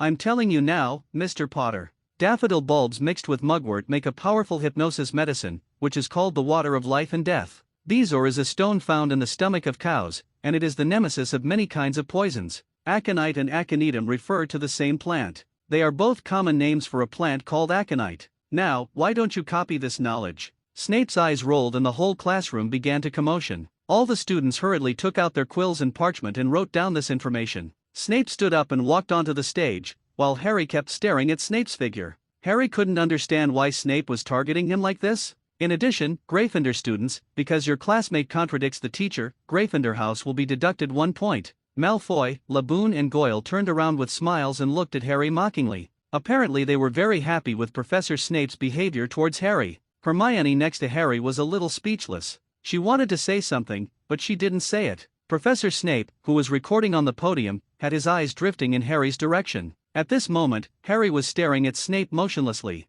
Snape asked the students to divide into groups of 2 and teach them how to mix herbs, how to make potions, and what kind of potion can be used to treat what injuries. He walked around the dungeon in his large black cloak, watching students experiment, mixing and making potions. Almost everyone was scolded except Malfoy. Everyone could feel that Snape liked Malfoy a little bit. He told everyone to learn from Malfoy and see what Malfoy did. How perfectly Malfoy handled it. The moment the acidic green mist rose from the stewed Katsuyu's horn, there was a hissing sound. Neville didn't know what he was up to. He actually burned through Seamus' hot pot. The concoction in the pot flowed all over the floor and spread throughout the classroom, burning holes one after another in the shoes. As a last resort, the entire class stood on their desks. Only the stupid Neville was still standing on the ground. As a result, the completely burned cauldron fell over, and the concoction splashed everywhere, covering his whole body. Neville cried out instantly, and his entire arms and legs were covered in blisters, which looked extremely scary. "Stupid!" Snape roared. He quickly walked to Neville's side, picked up his wand and waved it to the ground, and all the potion on the ground disappeared. "Did you throw the porcupine spikes in before you took the pot off the fire?" The blisters on Neville's nose were bright red and seemed about to burst. Now he was crying even harder. "Take him to the infirmary," Snape ordered Seamus. Then, he stared at Harry and Ron sitting next to Neville and whispered, "You, Potter, why didn't you tell Neville that you couldn't stew it with porcupine spikes? You are thinking that if he does something wrong, you will have a good time, right? I'm going to deduct another point from you. This is not fair." Harry opened his mouth and was about to retort when Ron kicked him from under their boiler to signal him not to do anything stupid. Xiao Han saw this scene from behind, with a smile on his lips. This is much more exciting than watching a movie. No wonder people who watched Harry Potter in the early days hated Snape. If Xiao Han didn't know the plot, he might not be able to help but teach this guy a lesson. But now, Harry, let this be a test for you. An hour later, Harry and the 3 walked out of the dungeon. Harry's mood was extremely low. He had already been deducted 2 points after only 1 week of enrollment. Why did Snape hate him so much? "Hey, Harry, you have to cheer up," Ron said. "Snape often deducts points from Fred and George, and he won't be targeting you. By the way, can I go visit Hagrid with you?" Harry nodded, remembering that he would see Hagrid soon, and the gloom in his heart dissipated a little. He looked at Hermione aside. "Hermione, are you going too? Go meet Hagrid." He couldn't wait for Hagrid to meet his new friend. Hermione wanted to go back and review, but when she saw Harry's expectant look, she nodded. On the other side, Snape came out of the classroom and went straight to Xiao Han's office. Xiao Han was flipping through a potions book. When Snape came in, his eyes lit up when he saw the name of the book. "Professor Xiao Han, are you also interested in potions?" Xiao Han closed the advanced potion making in his hand and motioned for Snape to sit down. "I'm a bit interested, especially the elixir of life." Snape frowned when he heard this. The elixir of life. The elixir of life is not as powerful as its name suggests, and it is not only difficult to make, and it must be taken continuously to be effective. Once you stop taking it, it will lose its effect. The most important thing is that the making of the elixir requires an important item, the magic stone. Snape paused, glanced at Xiao Han, and found that Xiao Han had picked up another book, Magic Potions and Potions, and was reading through it. Thinking that Xiao Han might not know much about this, he also explained the Philosopher's Stone was created by Nicole Flamel. There is only one in the world and it is a necessity for the elixir of life. The elixir of life was only used by Nicholas Flamel and his wife, who were rumored to be over 660 years old. The whereabouts of the Sorcerer's Stone may only be known to the couple, but they have lived in seclusion and no one knows the whereabouts of the Sorcerer's Stone. Snape looked at Xiao Han. Xiao Han remained expressionless, as if these things had nothing to do with him. Snape hesitated before speaking. I heard that Voldemort is also looking for the Sorcerer's Stone. Snape was also very worried. After all, he knew Voldemort's strength. What's more, Voldemort's reputation is there, and it is still unknown whether Xiao Han can defeat Voldemort. Xiao Han closed the book in his hand with a pop sound. Voldemort? Fortunately, Voldemort had the brains to dare not come directly to trouble him, otherwise he would have sent Voldemort away long ago. Listening to Xiao Han's disdainful tone, Snape suddenly remembered the strength that Xiao Han had shown before. Maybe Voldemort is also vulnerable to him? Snape shook his head. His heart was in confusion as soon as he heard about Voldemort, and he almost forgot that the person in front of him was no less powerful than Voldemort. However, how would he find the Philosopher's Stone that Voldemort couldn't even find? Snape looked at Xiao Han curiously. The Philosopher's Stone is not easy to find, unless you find Nico Flamel and his wife first. As soon as Snape finished speaking, Xiao Han's voice came over. I know where the Philosopher's Stone is. Nico Flamel? Although Xiao Han didn't know where he was, he knew that Dumbledore knew the whereabouts of Nico Flamel. Moreover, he knew the whereabouts of the magic stone. But Snape didn't know this, so Snape was shocked again. You must know that Voldemort has been looking for the Sorcerer's Stone. After all, the Sorcerer's Stone can make him immortal. Voldemort could even use the Philosopher's Stone to restore his physical body and get rid of his half-life and half-death state. So Voldemort has been looking for the Sorcerer's Stone. Unexpectedly, Xiao Han actually knew the whereabouts of the Sorcerer's Stone. If this news spreads, countless alchemists will definitely come looking for Xiao Han. There is no alchemist who doesn't want to create a magic stone. With the finished product as a reference, he can definitely get twice the result with half the effort. What's more, the magic stone can also be used to refine the elixir of life. So the magic stone is an irresistible temptation for them. The magic stone can also turn stones into gold, and can turn any metal into pure gold. Who can resist the temptation of pure gold? Snape wanted to ask about the whereabouts of the Philosopher's Stone, but when he opened his mouth, he asked something else. Then why don't you get the magic stone? Don't you want to make the elixir of life? If Xiao Han took away the Sorcerer's Stone, Voldemort would not dare to snatch it. Of course, it would be better if Voldemort comes and Xiao Han can just kill him. However, Xiao Han shook his head. Now is not the time. Although he wants to study the elixir of life, he is not in a hurry. He is still very young. Moreover, he is more interested in the method of making the Philosopher's Stone than the Philosopher's Stone. Nico Flamel will meet Dumbledore in a while, and it won't be too late to find him then. As for the magic stone, let's put it there first and use its remaining heat. We can't let our protagonist Harry Potter lose a chance to experience it. Hearing Xiao Han's words, Snape's eyes flashed with disappointment. Xiao Han didn't say anything after seeing it. It was Xiao Han's sudden idea to let Snape come over this time. He wanted to see what it would be like if characters from the Hokage world were reappeared in the Harry Potter world in another way. And Snape was his first experimental subject. There is a hut next to the Forbidden Forest.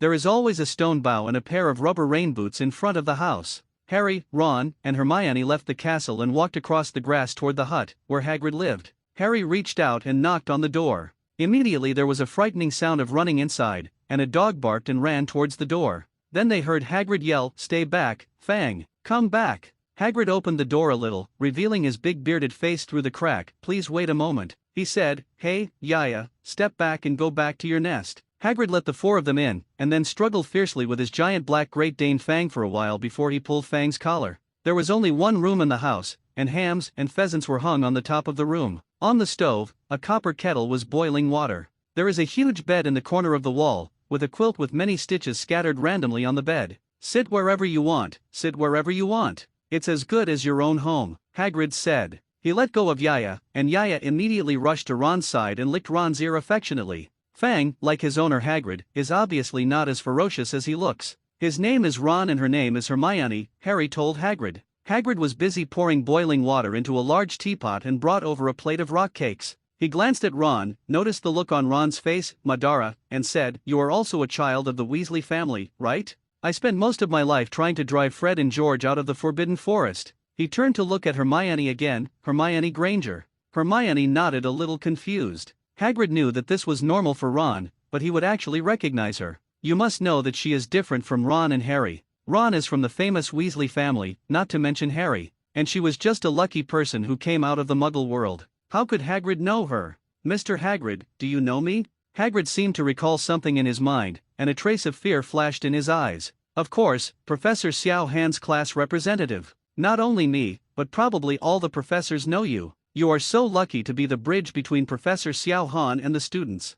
Study well with Professor Xiao Han, even if you only learn a little bit, you can use it for life. Hearing Hagrid's words, the three of them were shocked. They have no idea what Xiao Han represents now, they just regard Xiao Han as a professor. An ordinary professor who is in the same position as other professors. But judging from Hagrid's words, it seems that Professor Xiao Han is very unusual. Harry and Ron picked up Hagrid's rock biscuit and took a bite. The rock biscuit almost knocked off Harry and Ron's teeth, but Harry and Ron still pretended to be delicious. Hermione was thinking about Hagrid's words at the moment. She curiously asked Hagrid, "Is Professor Xiao Han very powerful? Is what Principal Dumbledore said true? Professor Xiao Han is more powerful than him?" Hagrid hesitated. He knew that Xiao Han was very strong, but he couldn't say whether he was stronger than Dumbledore. What's more, he has been following Dumbledore, so he can't speak ill of him in front of the students.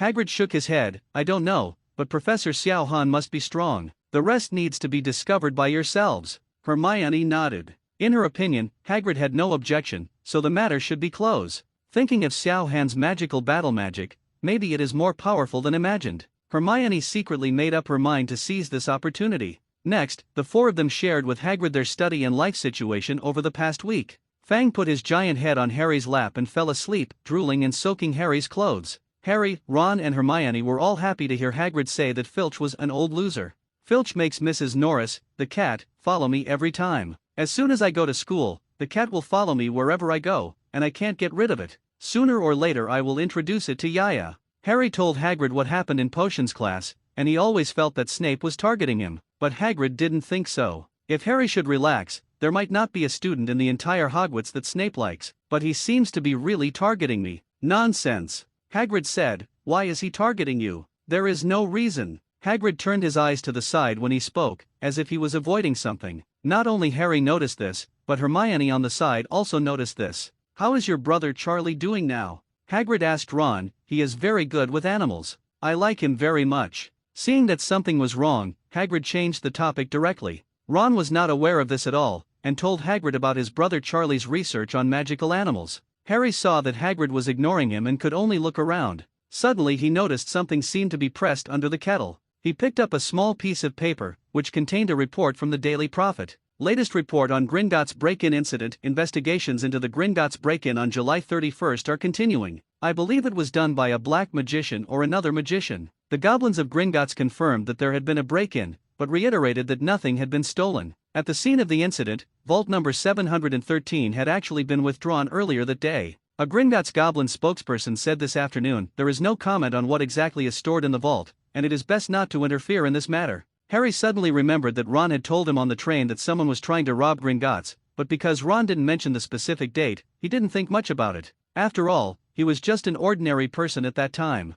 "Hagrid," Harry said, "we happened to be there on the day the Gringotts break-in happened. Isn't the vault 713 the one we went to?" Hagrid remained silent, pretending not to hear anything. He and Ron continued chatting, ignoring Harry. Harry read the report again. Report said that vault 713 had been withdrawn earlier in the day. Isn't that what Hagrid and I went to get? Is that what the intruder wants? But why did Hagrid know it in advance and take it away? Monday is a new day, a day that all students at Hogwarts long for. Because today is Professor Xiao Han's second combat magic class, everyone has been looking forward to this day for a long time. After all the students arrived, they found that none of the professors in the front row came. You must know that last time a lot of people came, but this time none of them came, as if they had agreed. Malfoy, Laboon and Goyle were discussing how to show their superiority during Thursday's flying lesson and how to humiliate Harry Potter and his idiot friend Ron. At this time, Malfoy suddenly saw an additional person on the podium out of the corner of his eye. He looked closely and saw that it was Xiao Han. He quickly shut his mouth and poked Laboon and Gao with his arm.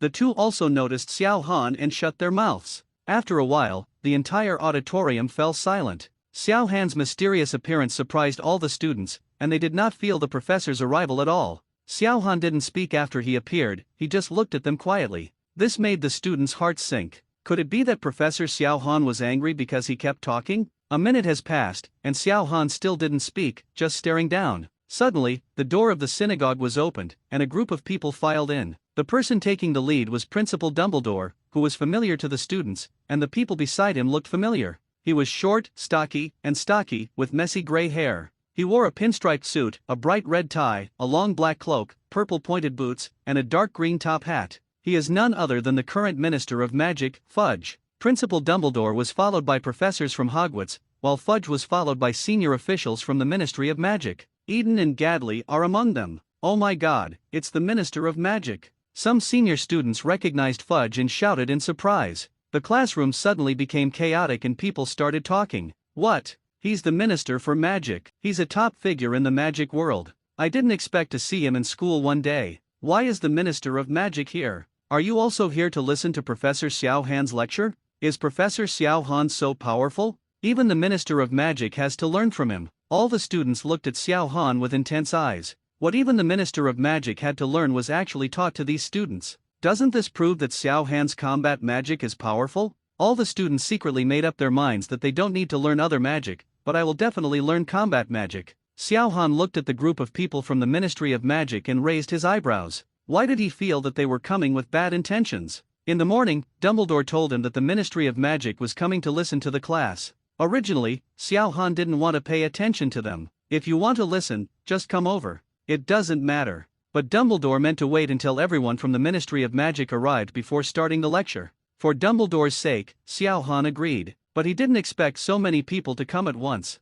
The entire Ministry of Magic was mobilized? Fudge looked at the young man in front of him. He was younger than expected. It was hard to imagine that he invented combat magic. Does Xiao Han really have this ability, or is there someone behind him who pushed him out? He glanced at Dumbledore vaguely and led others to sit in the front row. Next to Fudge sat Eden, who was more curious about Xiao Han's existence than Fudge. As a professional who studies magic spells, he knows how difficult it is to invent magic spells, so he repeatedly questioned Xiao Han. Even coming to attend the class this time was his opinion. He originally just thought of bringing a few subordinates here, but Fudge actually asked most of the top officials of the Ministry of Magic to come at once. Why does it feel like Fudge takes this matter more seriously than he does? Eden looked at Xiao Han and folded his hands on his chest. I want to see if your combat magic is real or fake. Watching everyone take their seats, Xiao Han ignored the senior officials of the Ministry of Magic and started today's class directly. Before class, let me ask everyone, are you proficient in all 12 mudras? All the students said in unison, proficient.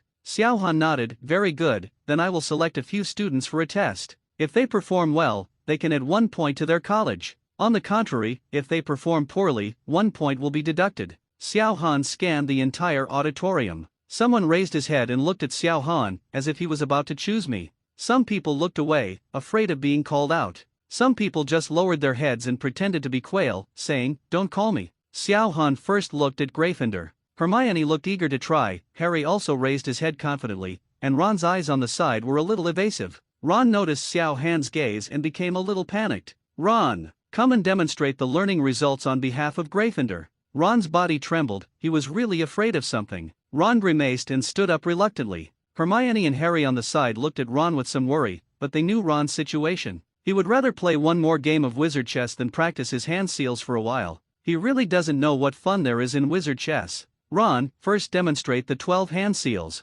After the demonstration, I will say the hand seals randomly. You need to form the seals quickly. Do you understand? Ron's already ugly face suddenly became even more ugly. Isn't this embarrassing me, Ron? He nodded and began to form seals. The thumbs of both hands overlap, with the thumb of the left hand on top, in subyin. The right hand is horizontal and the left hand is vertical, ugly mark. Straighten the little finger of your right hand, make a fist with the other 4 fingers of your left hand, and perform the mouse seal. 12 mudras are not many, and they are not difficult, but it took Ron nearly a minute to complete them. It even took several seals 2 or 3 times to form. Malfoy laughed mercilessly when he saw this scene, causing the other college students to laugh at Ron. Ron's face turned red. In the next time, Xiao Han said 4 or 5 seals, and Ron slowly formed the seals. It can be seen that Ron has reviewed, but not much. Sit down. Ron still needs to review carefully. Gryffindor's performance is average. No points will be added or deducted. Next up, Hufflepuff. Ron exhaled and sat down, feeling like he was surviving a disaster.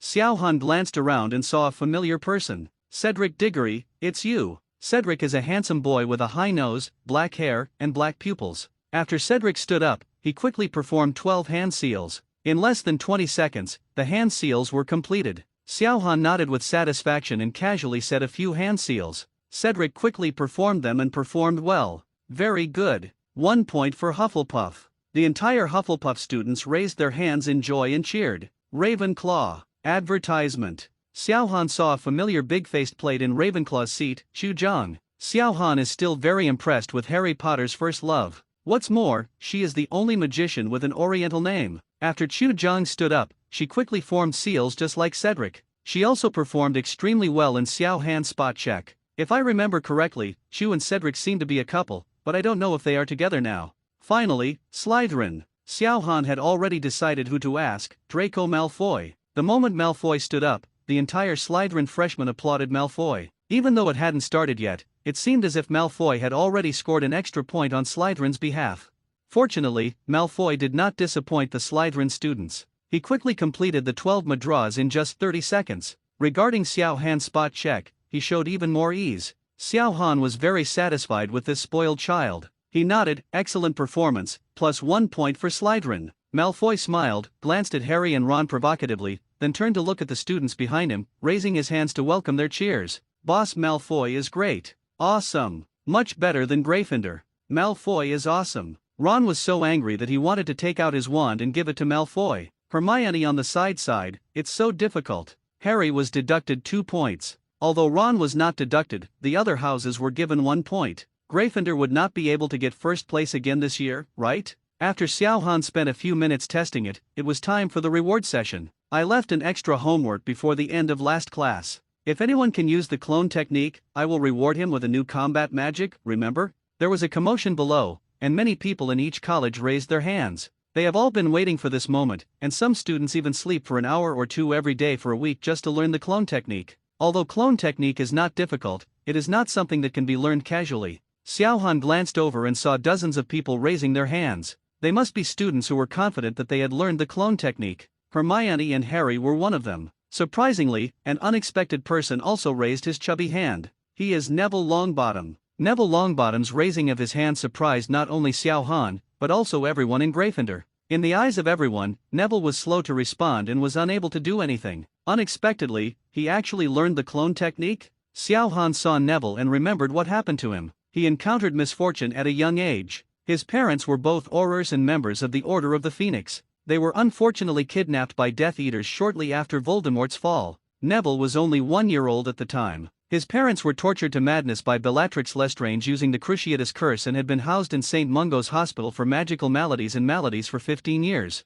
Neville is very forgetful, not very talented, and often has difficulty performing magic. However, he excelled in herbal medicine. Neville's amnesia was most likely caused by a forgetting charm cast on him as a child to forget about witnessing the torture of his parents. After all, the forgetting curse can damage one's mind. Although he was not very noticeable in Hogwarts and was often laughed at, he destroyed a Horcrux of Voldemort in the future. Brave and fearless, these 2 words are most suitable for him. He is worthy of being a Gryffindor student. Xiao Han's eyes flickered, as if he thought of something, and he glanced at Neville with a smile on his lips. So many people have learned the clone technique, which is great. Come on stage and demonstrate your clone technique. Dozens of students rushed to the podium and blocked it tightly. Xiao Han raised his hand and pointed at the podium, undetectable extension charm. Undetectable extension charm. The students on the podium suddenly found that their location had expanded dozens of times. The students in the audience were also surprised to find that the entire auditorium seemed to have become empty. Fudge, the Minister of Magic in the front row, looked livid. This guy really didn't take the Ministry of Magic seriously. Invisible Stretch Charm, a high-level spell, but it is strictly controlled due to its potential for abuse. Theoretically, 100 wizards with the Grandmaster spell could squeeze into a toilet cubicle, and the possibility of violating the International Statute of Wizarding Secrecy becomes obvious. The Ministry of Magic has therefore made strict regulations on this spell. The invisible stretch charm cannot be used for private purposes, but can only be used for the production of individual items approved by the relevant Ministry of Magic department, such as school luggage and family tents. Xiao Han actually used a forbidden spell in front of all the senior officials of the Ministry of Magic. Isn't this a naked provocation? The professors in the front row and everyone in the Ministry of Magic turned their attention to Barty Crouch, the director of the Department of Magical Law Enforcement. The Department of Magical Law Enforcement is one of the 7 major departments of the Ministry of Magic. It is the largest department and is located on the 2nd floor of the Ministry of Magic. It includes the Office for the Prohibition of the Abuse of Magic, the Auror Command, the Wisengamot governing body and other subordinate agencies.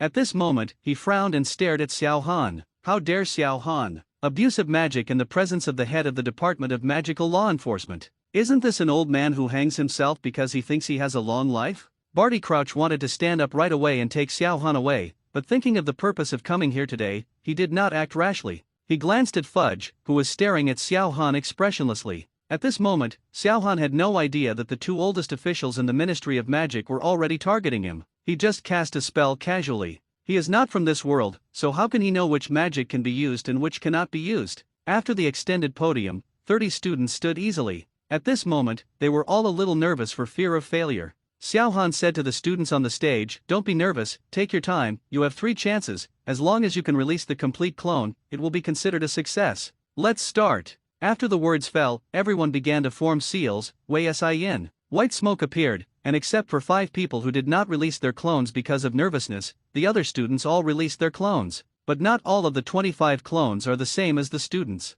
Some are shorter than the main body, some are taller than the main body, and some are fatter than the main body and are too weak to stand up. The clone next to Neville was a skinny young man, which was in sharp contrast to his body shape. The clone next to Harry was exactly the same as himself, not to mention Hermione, even the position of the 2 front teeth was the same. Xiao Han nodded and was about to speak when several more clone techniques turned into white smoke and disappeared. "You have 2 more chances. Then release the clone. The clone needs to be exactly the same as the original body, and the clone needs to be maintained until the magic power is exhausted." The rest began to form seals again, releasing the clone technique. In the end, there were only 13 people left on the field, namely Hermione, Harry, Neville, Malfoy, Cedric, and Chew. "You have passed the test and you can get a new combat magic. Stay after class and I will tell you about the new combat magic. At the same time, each of you will gain 1 point for your academy." The 13 people on the stage all had smiles on their faces, and the students in the audience cheered for them. Eden is very confused now.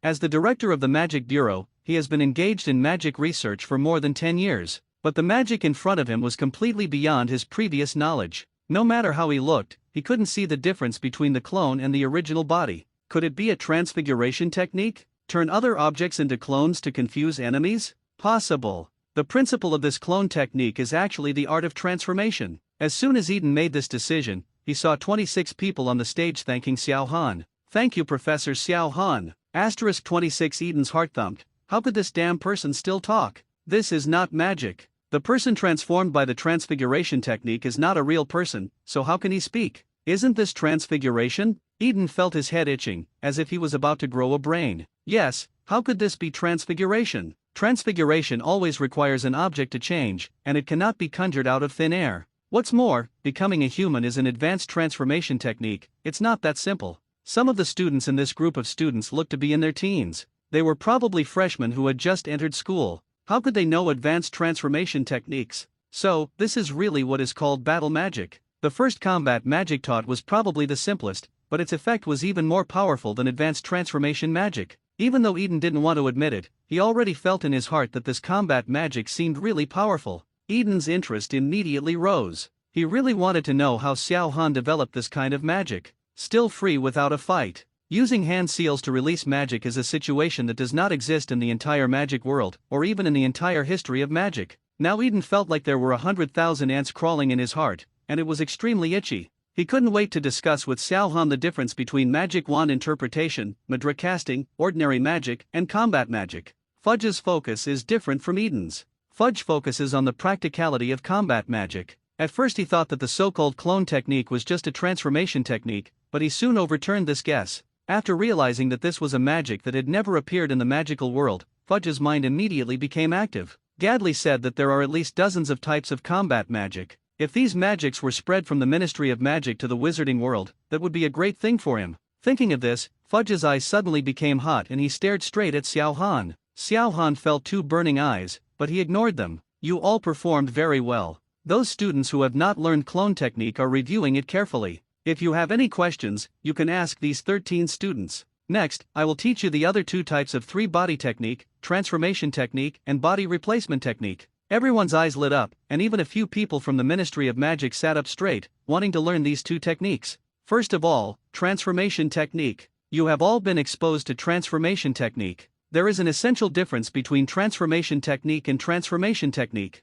Transformation technique is a magic that changes oneself, and transfiguration is a magic that can change one kind of object into another kind of object. It can transform an inanimate object into something alive and vice versa. Some transformation spells can change a certain part of an object, such as turning human ears into rabbit ears. There is a big difference between transformation spell and transformation technique. Most importantly, the transfiguration spell literally transforms into another object. Although the transformation technique looks like it turns into another object, it is actually just a shape and not a true transformation. All the freshmen were stunned. Why did this sentence sound so familiar, as if they had heard it somewhere? Then I thought about it and remembered that Professor McGonagall said something similar in the transfiguration class. Transformation technique has only one seal, and that is the unseal. As he spoke, Xiao Han made a seal and turned directly into Snape. Xiao Han walked off the stage and shuttled between the students of Gryffindor and Hufflepuff. When releasing the transformation technique, you need to meditate in your mind on the object you want to become. The more real the object in meditation, the more real you will be after your transformation. The students discovered that Xiao Han, who became Professor Snape, not only looked exactly the same, but also walked and even spoke with the same voice. Hermione nodded thoughtfully after hearing Xiao Han's words. Everyone in the Ministry of Magic was a little surprised when they saw the transformation technique for the first time. This magic is quite powerful. It would be very practical if used in intelligence infiltration and other tasks. I couldn't tell if it was true or not at all. I thought it was the real Snape. It's so surprising. We should introduce this magic into the Auror office. It will be of great use to the Aurors. Xiao Han suddenly moved closer to Harry and looked at him with dead fish eyes. Mr. Potter, do you understand? Harry was startled by Xiao Han's sudden attack. Looking at Snape's face in front of him, he almost wanted to throw it out with a magic spell. Listen, I understand, Professor Snape. Ha ha ha. There was a roar of laughter in the classroom, and Harry realized that the person in front of him was not that annoying guy Snape. It's just that Xiao Han suddenly came toward Snape's face, but Harry didn't react. Xiao Han smiled slightly. It seems that my transformation technique was very successful. Xiao Han patted Harry on the shoulder and walked forward. Of course, the transformation technique can transform into other things besides humans, as long as you understand it. As he spoke, Xiao Han turned into a statue and into a little bird. Everyone in the Ministry of Magic was a little surprised. Animals can also change? He actually turned into an animal. Isn't this an animagus? Wouldn't it be easy to become an animagus by learning this transformation technique? It's simple, easy, and low risk. This so-called combat magic is really amazing, but it should be called auxiliary magic. Animagus refers to a wizard who can transform into some kind of animal while retaining his own magical power. Animagus cannot transform into any animal at will, and the animal it changes is related to the wizard's personality and weight. Generally, each person can only transform into one animal. At the same time, animagus transformation is usually limited to non-magical creatures. Transformation of magical creatures, such as phoenixes, fire dragons, hippogriffs, etc., will bring unpredictable consequences. When practicing animagus, people may become obsessed and unable to return to normal humans. Therefore, the Ministry of Magic strictly controls it and requires that all animagus transformed animals and characteristics must be prohibited from being abused by the Ministry of Magic. Register at the Magic Office. Professor McGonagall is an animagus. She can transform into a Madara cat with spectacles around her eyes. Fudge's eyelids twitched. Good guy, this is another violation of the Ministry of Magic's regulations. You really don't take us, the people from the Ministry of Magic, seriously. When Xiao Han walked to the Ministry of Magic, he turned into a Dementor again. The appearance of the Dementors shocked everyone in the Ministry of Magic to stand up suddenly, took out their staffs, and cast a patroness charm. The professors at Hogwarts looked at them with smiles on their lips, as if they had never seen the world. He completely forgot how shocked he was when the Dementors appeared in the previous class, and even cast a patroness charm. The Dementor floated to the podium and turned into Xiao Han, and everyone in the Ministry of Magic sat down. What was that cold breath just now? I thought the Dementors were really here. Me too, I just said, why are the Dementors here? This guy can transform into a Dementor. So powerful. Transformation technique cannot change Dementors. Transformation technique seems to be more powerful than transformation technique. Why did he become a Dementor? Has he been to Azkaban? Or was he an accidental Dementor? He knows Dementors very well? Otherwise, how could he create such a real Dementor? I can't tell the difference from a real Dementor at all. The more you understand combat magic, the more you can appreciate its magic. Fudge's eyes were almost shining, he grinned widely, he didn't know what he was thinking, he was so happy. After Xiao Han explained everything, he asked all students to start practicing on their own. If you don't know clone technique, you can learn clone technique. If you know clone technique, you can learn transformation technique. Hermione had been waiting for this moment for a long time. She had almost mastered the three-body technique before, but she always felt that something was missing in the transformation technique and the body replacement technique. After listening to Xiao Han's explanation, she already knew what she was missing. She directly formed the seal and released the transformation technique. Hermione disappeared completely, and another person appeared in the same place. The Gryffindor students were all shocked. Professor Xiao Han just finished speaking, and you learned the transformation technique? Can I still play? We all look so stupid compared to you. After the other houses heard Gryffindor's exclamation, they turned their heads to look, and unexpectedly found two identical people. Has anyone transformed? The entire auditorium exploded, and all the students were asking who it was that had learned the transformation technique so quickly. Holy shit! Who learned the transformation technique in the blink of an eye? Damn it, why Gryffindor, why not us Hufflepuffs? Who was sitting in that seat originally? He must be a senior genius. No, it seems to be a seat for freshmen. I remember it was a girl. It's Hermione Granger, the Mudblood. What?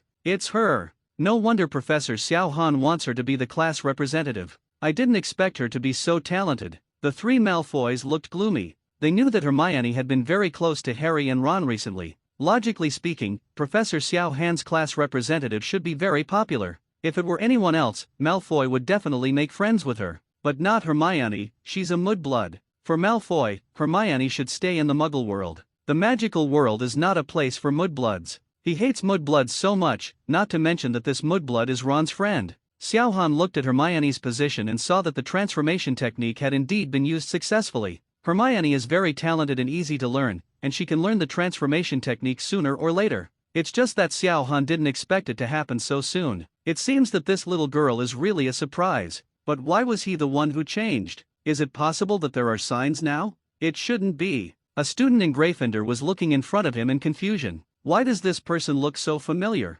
Hermione, why did you become me? Ron looked at Hermione in confusion. Although he was shocked that Hermione learned the transformation technique so quickly, he was even more shocked that Hermione had transformed into himself. Hermione also looked confused after dispelling the transformation technique and regaining her own appearance. Why did you become Ron? Hermione herself wanted to know. Could it be that when he released the transformation technique, he happened to think of Ron, so he became Ron? Why do I think of Ron? Hermione felt like she was getting goosebumps all over her body. She trembled, shook her head, and quickly shook off the thoughts in her mind. Gryffindor, 1 point. Xiao Han's voice came from the podium, interrupting everyone's speech. The Gryffindor students all raised their hands and cheered for Hermione, all surprised and proud of Hermione's talent. Hermione! Hermione! Hermione! Gryffindor! Gryffindor! Gryffindor! It was the first time Hermione had been praised by so many people, and she felt that her hard work during this period had received the best reward. Who says magicians from Muggle families are inferior to magicians from pureblood families?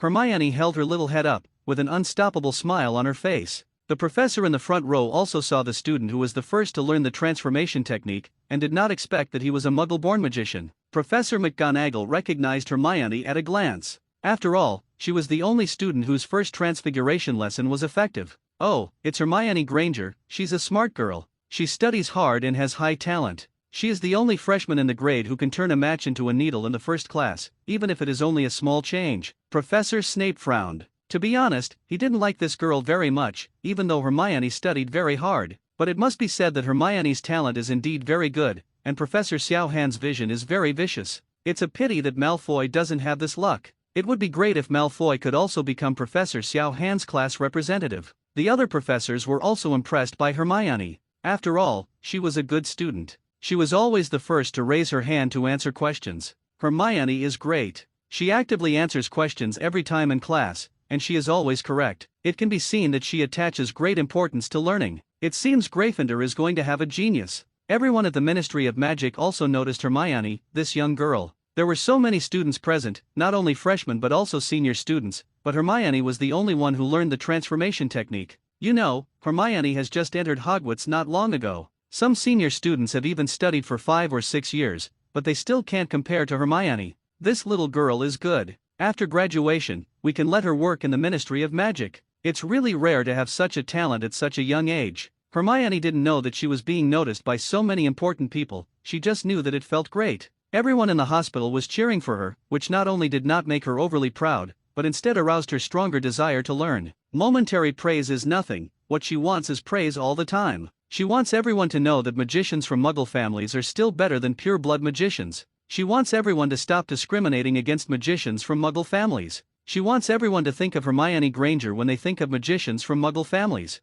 Hermione, that's good. The rest of you can continue practicing. Hermione, come here. Xiao Han's voice came from the podium, and Hermione quickly walked towards Xiao Han. Professor Xiao Han. Xiao Han looked at Hermione. Her little face was red. She didn't know whether it was because of the excitement of everyone's praise or something. Not bad, it seems that you have worked hard. You have mastered the transformation technique so quickly, and this class representative is not in vain. Although you know clone technique and transformation technique, you still need to practice more to make the casting time shorter and the duration longer. Regarding these two techniques, what difficulties did you encounter when releasing them? Do you have any questions you need to ask me? Hermione nodded. I understand, Professor Xiao Han. I will practice more. I do have a question about clone technique. Why can't I create multiple clones like yours? Even if I increase my magic power, I can only create one clone, and this clone is very fragile and cannot attack. Xiao Han looked at Hermione in surprise. He didn't expect her to have researched to this point. He is truly a top student. While ordinary people are still learning clone technique, top academics have discovered the difference between clone technique and shadow clone. It's normal that you can only create one clone, and it's normal that the clone can't attack, because it's just an ordinary clone technique. Hermione was stunned. Ordinary clone technique? Does that mean there are extraordinary clone techniques? I said before that clone technique is just basic combat magic, which is an E-level combat magic. The clones summoned by clone technique are mainly used to confuse enemies. On top of clone technique, there is also the B-level combat magic Shadow Clone. Shadow Clone can be used to attack, and you can even use transformation technique. Shadow Clone also has A-level combat magic and multiple Shadow Clone technique. As the name suggests, there are multiple Shadow Clone. What I demonstrated earlier was the multiple Shadow Clone technique. Hermione was confused when Xiao Han said, there is a Shadow Clone on clone technique? How many more Shadow Clone are there? There are also E-level combat magic, B-level combat magic, and A-level combat magic.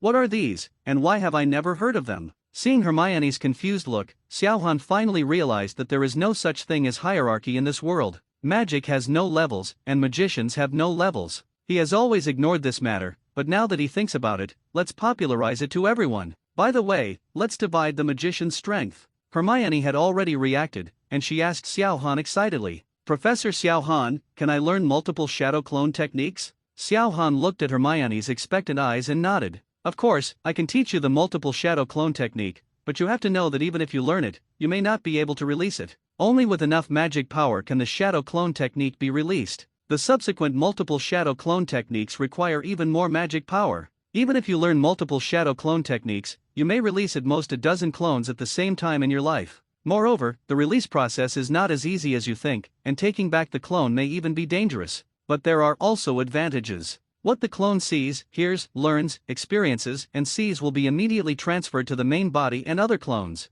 This is also the danger. If you don't do it right, you will turn yourself into an idiot, so the multiple shadow clone technique is also one of the forbidden technique. If you want to learn shadow clone and multiple shadow clone, I can teach you, but the bonus magic given to you will be gone. Are you sure you want to learn it? Hermione frowned. She was not afraid of danger. Many magics could be dangerous if they failed. What she was worried about was the problem of magic power. If she couldn't release it, what would be the use of learning it? Maybe the magic awarded by Professor Xiao Han can be used after learning it, but what should I do if Shadow Clone cannot use it after learning it? But what Professor Xiao Han said about the multiple Shadow Clone techniques that can be used to learn, and even the ability to feed back the original body after learning is so heaven-defying. It's so hard to choose. Hermione took a deep breath, raised her head and looked directly into Xiao Han's eyes. Professor Xiao Han, I want to learn the Shadow Clone technique. She really couldn't give up an opportunity to learn more, not to mention the professor said it was a forbidden technique and would definitely not be taught directly to students. If you miss it this time, you may never learn it again in the future.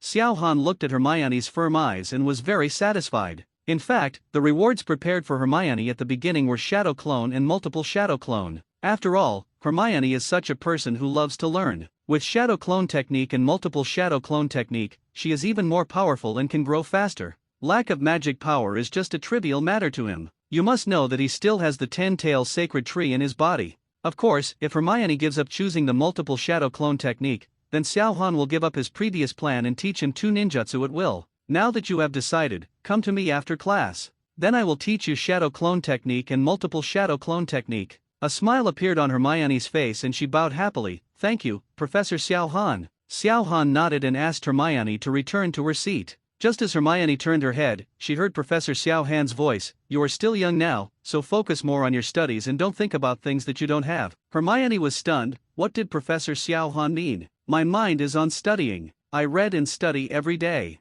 Hermione suddenly thought about how the transformation technique turned into Ron. Could it be that Professor Xiao Han misunderstood it? She turned to look at Professor Xiao Han to explain, but Xiao Han didn't look at her and instead wrote something on the paper. Hermione's face turned red and she ran to her seat without looking back. As soon as he sat down, Ron came over and asked, "What did Professor Xiao Han tell you?" Seeing Ron's face coming closer, Hermione got angry and pulled the stool away from Ron. "Stay away. It was you who caused me to make a mistake during the transformation technique. You also made Professor Xiao Han misunderstand me." Harry was watching from the sidelines, but Hermione pulled a stool close to him and almost sat on him. Harry quickly moved the stool aside, fearing that Hermione would also tell him something. "Ron, why did you mess with Hermione?" Ron looked confused. "Hermione transformation technique turned into me, shouldn't I talk about her? Why does she still blame me? What does it have to do with me? I do not know either." Ron looked at Hermione's angry look and couldn't help but look at Harry. Harry also looked at Ron helplessly.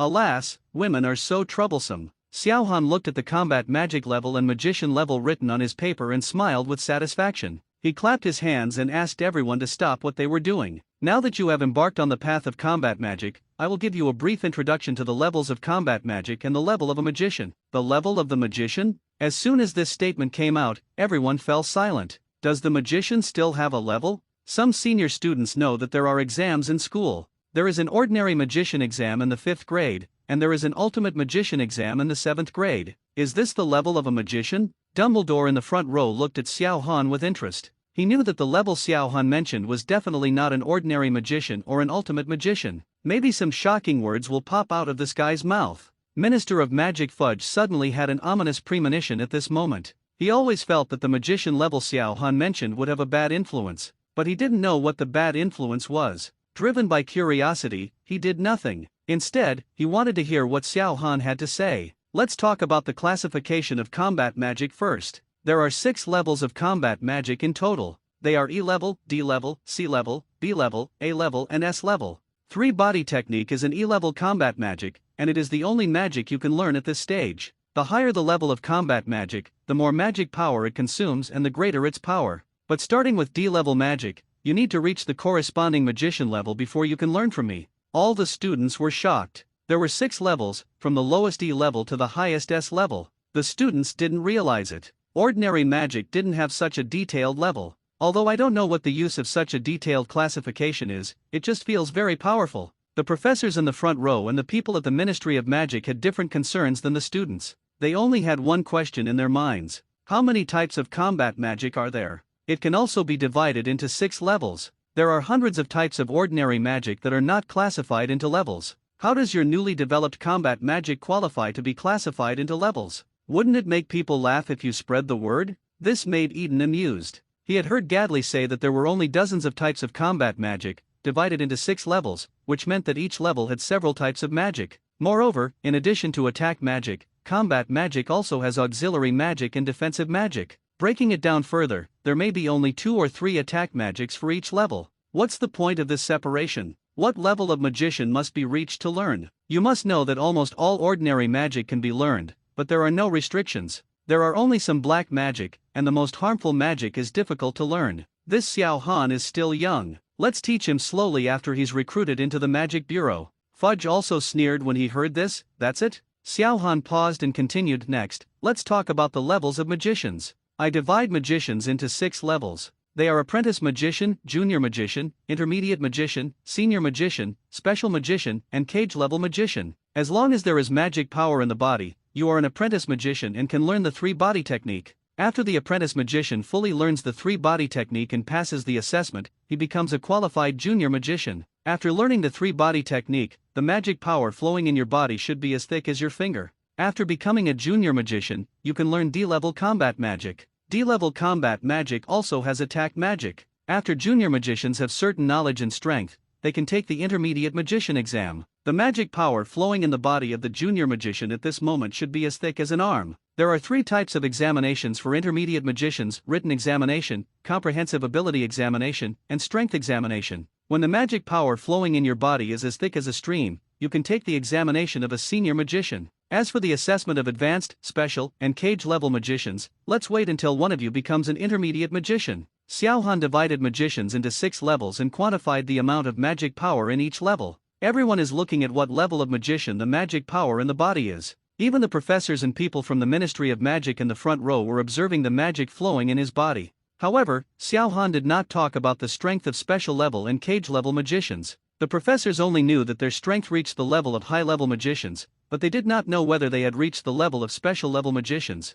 The students below were not as steady as the professors. After observing one by one, they began to communicate with the people next to them. I am the Zongji magician, what about you? I am also an intermediate magician, but I feel like I should be a high-level magician soon. Holy shit, did you make a mistake? Why are you so powerful? I'm just a junior magician. It's just that we have enough magic power. We haven't passed the test. We are all apprentice magicians now. I just want to quickly learn the 3-body technique, become a junior magician, and learn D-level combat magic. Yes, E-class combat magic is so powerful, D-class can't be more powerful. I'm really looking forward to it. While everyone was discussing, Xiao Han suddenly said, by the way, if any student performs well, I will also reward combat magic without being restricted by magic level. For example, today's 13 people will each receive a C-level combat magic. C-class combat magic. That is a combat magic that only intermediate magicians can learn. Unexpectedly, just after they learned the clone technique, Professor Xiao Han would give it to them for free. Except for the 12 people who received the award with smiling eyes and grinning mouths,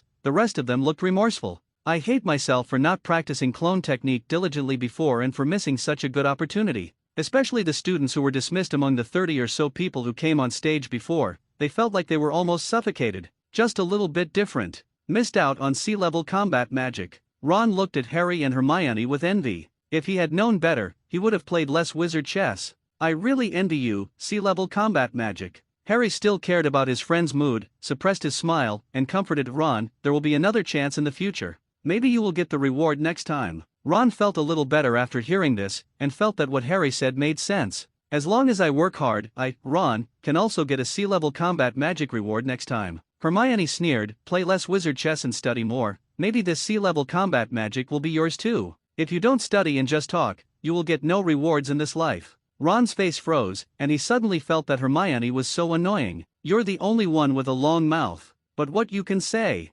Seeing that the atmosphere was tense, Harry quickly reconciled. Hermione, why don't you feel very happy? This is a C-level combat magic, a magic that can only be learned by an intermediate magician. Without this reward, it would have taken a long time for us to learn it. Hermione thought to herself that it was just a C-level combat magic. What Professor Xiao Han wanted to teach me were B-level combat magic and A-level combat magic. What's there to be happy about with a small C grade? What's more, this damn Ron made Professor Xiao Han wronged him. When she thought of what Professor Xiao Han said at the end, she felt ashamed and angry. Hermione glared at Ron and said through gritted teeth, it's okay, I'm fine. Ron looked at Hermione's fierce eyes. He didn't know what provoked her, and lowered his head in confusion. Slytherin, Laboon and Goyle were happy that Malfoy could learn C-level combat magic, but they were also a little disappointed. Malfoy patted the two of them on the shoulders, don't worry, what's mine is yours. I can tell my father and teach you new spells. Laboon and Gower were very happy and nodded quickly, thank you, Boss Malfoy. I, Laboon and Gower, will always follow you. Some students were happy and some were sad, but the professors were like discovering a new world and thought this teaching model was very good and could be adopted. But everyone at the Ministry of Magic was in a bad mood, especially Fudge, the Minister of Magic. Even the people in the Ministry of Magic subconsciously recognized the classification of this magician, and even subconsciously brought their own strength into it. Magicians have never been classified in the past, and no one has ranked their strength according to the amount of magic in their body. After all, even if a magician has just learned how to cast Avitus Kedavra, as long as an unexpected move hits the top magician will die. Therefore, there has never been a clear division of strength in the magic world. Generally, it depends on the performance and the strength shown in positive magician duels. Once the information about this class spreads, it will definitely spread. Once the news spreads, the entire magic world will be in chaos, and not everyone can divide the levels. Moreover, there must be someone who recognizes the hierarchy. It is difficult to get everyone to recognize this concept. Fudge frowned. This was not a good thing, and these were not certified by the Ministry of Magic. Magic levels and magician levels were arbitrarily divided. Why does Xiao Han always challenge the limits of the Ministry of Magic? This lesson alone was enough for the Ministry of Magic to arrest Xiao Han several times. However, if you think about it differently, wouldn't it be cool if these were certified by the Ministry of Magic and promoted by the Ministry of Magic? Isn't it just around the corner to get a promotion and a salary increase, and reach the top of the magician? As long as Xiao Han is roped into the Ministry of Magic, aren't combat magic and magic classification all the work of the Ministry of Magic and Eagle Country? Wouldn't it be great if the Ministry of Magic promoted this classification and let the entire magical world know about it? Eden knew the pain best, because the Bureau of Magic tried to classify magicians. It's just that it has never been approved and released. After all, magic is so amazing that even a person with only a little magic can defeat someone with strong magic. If after dividing the strength levels, it often happens that low-level magicians defeat high-level magicians, then what is the meaning of this division of strength? What's more, although some people have a lot of magic power, they don't learn many offensive magics. Some black magicians don't have strong magic power, but the magic they learn are very vicious. Therefore, the Magic Bureau has never disclosed the division of strength levels. Although Fudge is the Minister of Magic, he is not a professional after all and does not know what is going on. But Eden knew very well that this classification of levels would only be used by people in the magic world, Ichiraku, and would not be widely used, unless the strength of this hierarchical person can convince the magicians in the entire magic world. For example, if Voldemort announces the level of a black magician, the black magicians will definitely be willing to divide their strength according to this level. But Xiao Han is just a professor at Hogwarts, and no one will recognize him, except these students below. Even if the information gets out, it will cause a lot of trouble for Xiao Han. In everyone's shock, the class finally came to a perfect end. The second class of combat magic was over, but all the students stayed where they were. Not even the professor in the front row left, just to see what sea-level combat magic Xiao Han would teach them. Xiao Han looked at everyone sitting still and said nothing. 13 people came forward and looked at Xiao Han with burning eyes. Xiao Han did not whet their appetites and directly told them the magic he wanted to teach. The reward for you this time is sea-level combat magic, fire-style great fireball technique. Everyone below began to discuss what kind of magic this fire-style great fireball technique is. It sounds like magic related to fire. I already have a blazing fire. I don't know how this great fireball technique compares to a blazing fire. I think this magic may be similar to the magic of the flaming blazing, and it should be modified according to the flaming blazing. So the flaming fire is also a sea-level magic? Sea-level combat magic isn't that good either. I just learned how to use blazing flames. How should I put it? It's no problem to light a fire. At this point, most people lost interest and felt that combat magic was just like that. Sea-level magic can only be used to light a fire, and has no other use. Among the 13 people on the stage, there were senior students who had learned about the blazing flames. They suddenly felt that this reward was just that. Xiao Han ignored the students' discussion and directly divided into two clones.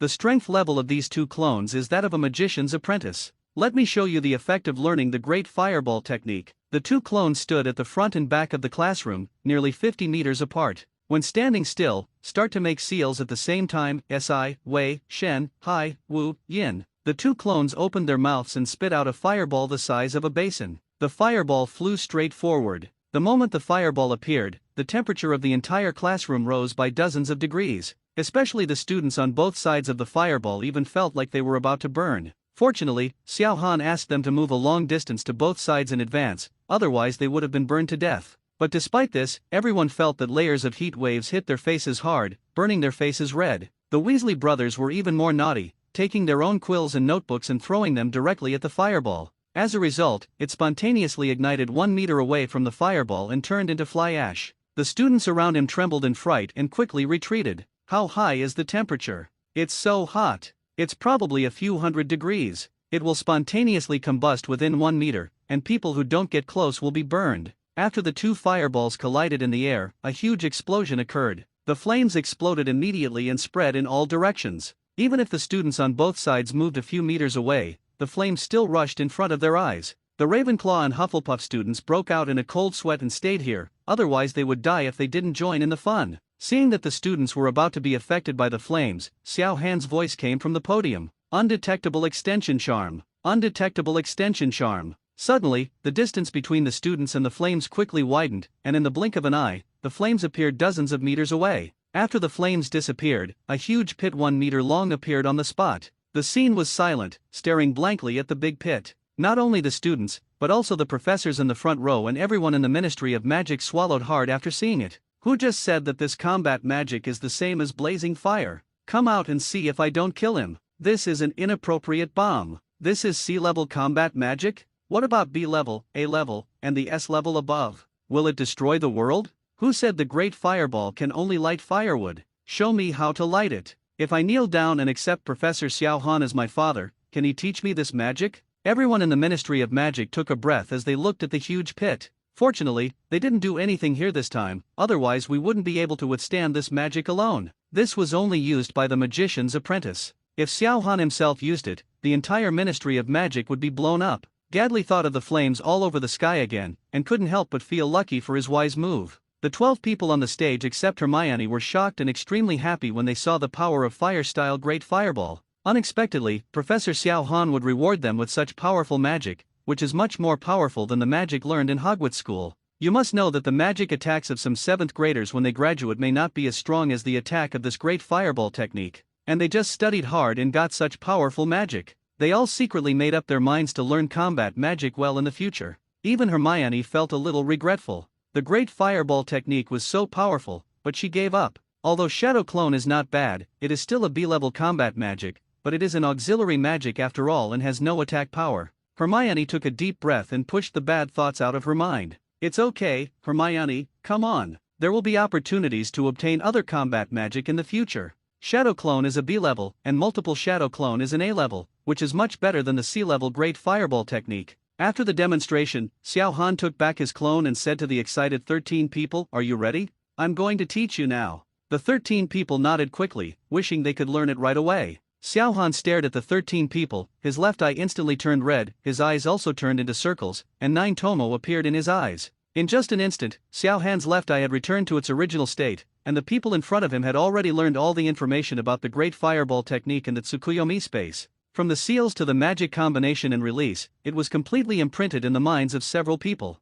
Xiao Han's space in Tsukuyomi was specially set up to look like a classroom, so no one knew what was going on. Thinking that he had been in the classroom, Xiao Han taught them the Great Fireball technique. There were only 2 people at the scene who looked confused and didn't know what was going on. Because Xiao Han specifically did not pull the 2 of them into the Tsukuyomi space, one of them was Hermione, who planned to learn Shadow Clone. The unstoppable smiles of the 11 students on the stage made everyone feel strange. What's wrong? Professor Xiao Han suddenly looked at them and was so happy. Only the professors in the first row and everyone at the Ministry of Magic saw the change in Xiao Han's eyes. Just when they were wondering, Xiao Han's voice came from the stage. "Okay, I've taught you everything I need to teach you. Go back and practice hard. I hope to see you master the Great Fireball technique soon." Finished teaching? When? Everyone was a little confused. When did Professor Xiao Han teach them the Great Fireball technique? I originally wanted to stay here and learn secretly, but ended up teaching after just one glance? How about playing? The 11 students quickly thanked them, leaving only Hermione and one other person standing there.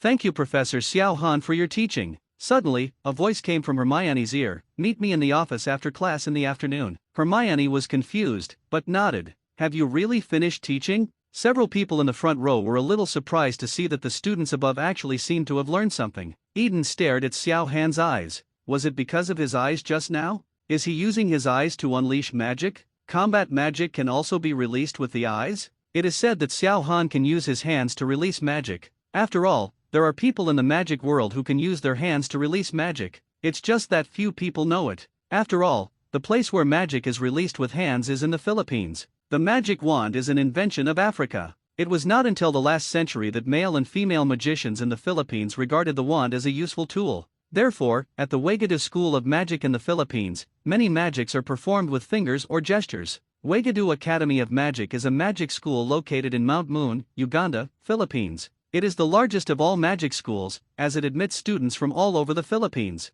But because Philippines is relatively far away from Eagle Country, few people in the magic world of Eagle Country know about this matter. As the director of the Magic Bureau, Eden mainly studies magic, so he is very familiar with the situation in each country. The first time he saw Xiao Han cast magic, he discovered that Xiao Han's wandless spellcasting was a bit like the spellcasting at Wagadu Magic Academy. Wagadu Magic Academy relied on fingers and gestures, while he used handprints. Could it be that Xiao Han is a magician from Wagadu? Or a magician from Philippines? But Wagadu has never heard of magic released with eyes. Eden felt that there seemed to be a fog surrounding Xiao Han that made people unable to figure it out. Young, strong, and talented, he can not only create new magic, but also develop new ways to cast magic, and he also divides the strength of the entire magic world. Where did this Xiao Han come from and who was he? Fudge on the side also thought of Xiao Han's left eye flashing across his face, and knew that it was because of his left eye that the students got the information. Is it a magic similar to legilimency? Legilimency is reading memories, and this unknown magic is instilling memories?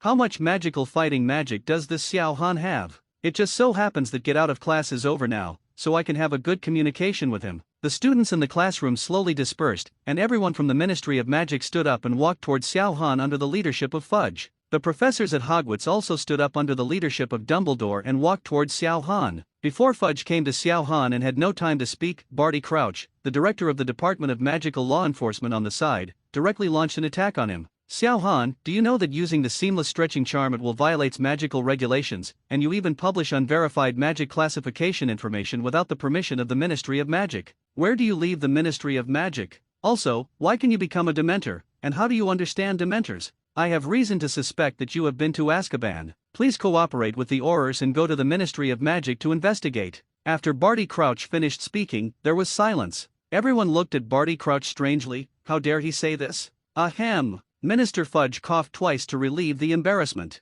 Barty, let's talk later. We are here to talk to Professor Xiao Han. What are you doing, bringing the Ministry of Magic stuff here? Professor Xiao Han is one of our own. Gadley also said quickly, yes, Director Barty, it's all a misunderstanding. Professor Xiao Han is one of our own. Barty Crouch saw that the minister had spoken and could only look at Xiao Han with a frown. Xiao Han acted as if he didn't hear his words and didn't react at all. Dumbledore and the professors didn't say anything, they just watched quietly. But if people from the Ministry of Magic wanted to take action, Snape would be the first to let them go. Xiao Han glanced at Barty Crouch, and Barty Crouch suddenly felt a strong pressure emanating from Xiao Han. Fierce, violent, powerful, and irresistible. Barty Crouch never thought that he would feel such a vast and terrifying aura from a young man. He was like an ant in front of him, and could be crushed to death at will. He seemed to see a huge monster with many tails in Xiao Han. Barty Crouch's whole body was soaked in cold sweat in an instant, and his legs were weak and he could not stand up. However, no matter how weak his legs were, he did not fall down because he could not control himself at all.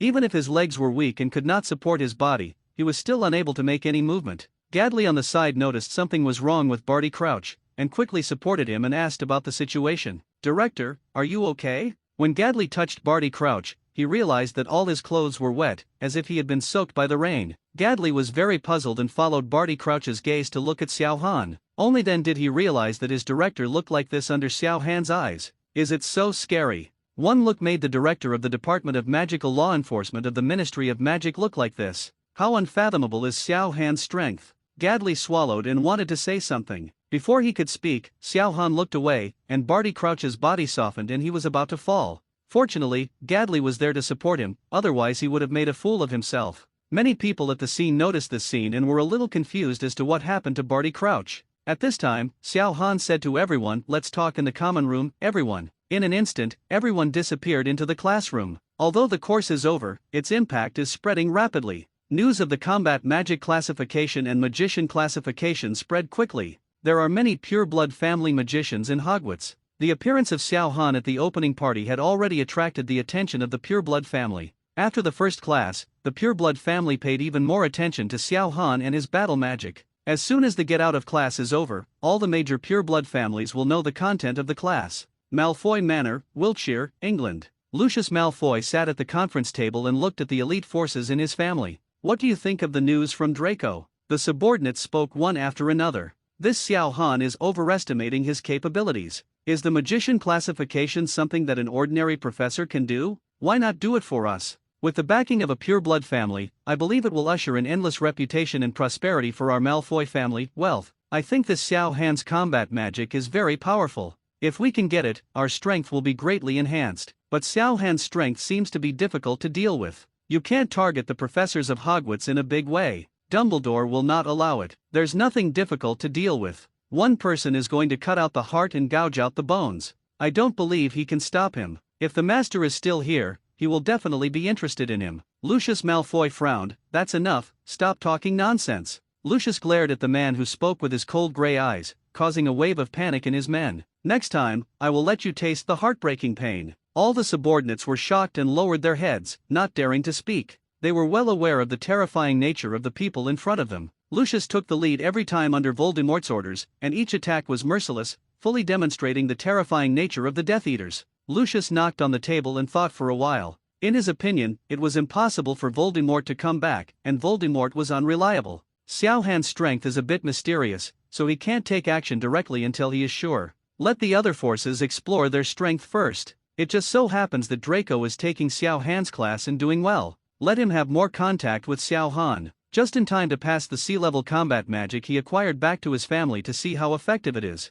If only it was like what was shown in class. Lucius's eyes shone with a light called ambition, and he quickly trained Draco to learn combat magic and have a good relationship with Xiao Han. The Weasley family has been interested in the Muggle world for a long time and is the only pure-blood family that likes Muggles. Arthur Weasley was very happy that his child could make friends with Harry Potter, especially since he recently had a relationship with the founder of battle magic, Professor Xiao Han. Although this relationship was brought about by Hermione, Arthur, who did not hate Muggles, directly asked Ron to have more contact with Hermione. He works at the Ministry of Magic himself, and he knows how seriously the Ministry of Magic takes this matter. What's more, their whole family is a member of the Order of the Phoenix, and Dumbledore has already told them about Xiao Han's strength. In his opinion, this Xiao Han is a soaring dragon, and Ron can have huge benefits by following him. At the same time, Arthur also told Ron's brothers that they would benefit a lot from learning combat magic in the future. On the edge of a cold, dark, and far-away cliff, stands a tall tower. Emblazoned above the tower's entrance are 8 large characters, for the greater good.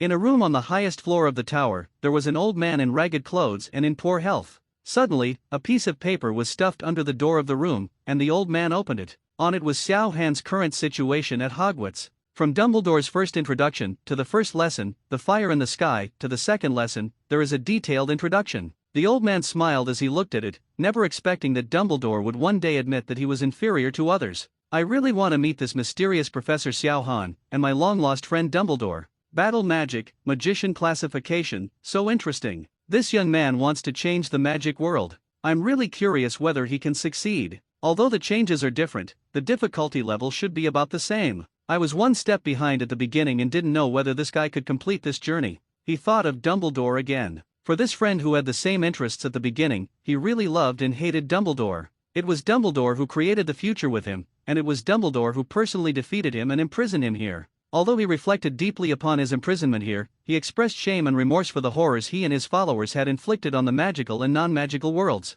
Although he has figured it out, he still can't get out of here. No one will let him get out of here, even if he does nothing. Hogwarts, in the professor's common room. Gadley came here again, in the same way. Unlike the first time, the surprised person changed from himself to the others. The professors at Hogwarts have already experienced Xiao Han's apparition once. Although they still find it magical, they are no longer as surprised as before. But everyone in the Ministry of Magic, except Gadley, experienced Xiao Han's apparition for the first time, and their jaws almost dropped in shock. I knew this was the case when I saw the video before, but when I experienced it deeply, I realized how weak I was. A group of senior officials from the Ministry of Magic were apparat to another place without even knowing it, without any ability to resist. Cold sweat instantly flowed down from the foreheads of several people. What the hell is going on with this magic? When did apparition become so awesome? If a slightly evil person learns this trick, he will not be allowed to enter the Ministry of Magic at will, and he can even bring a bunch of people into the Ministry of Magic. By the way, doesn't Hogwarts have anti-apparition magic? Why didn't it work?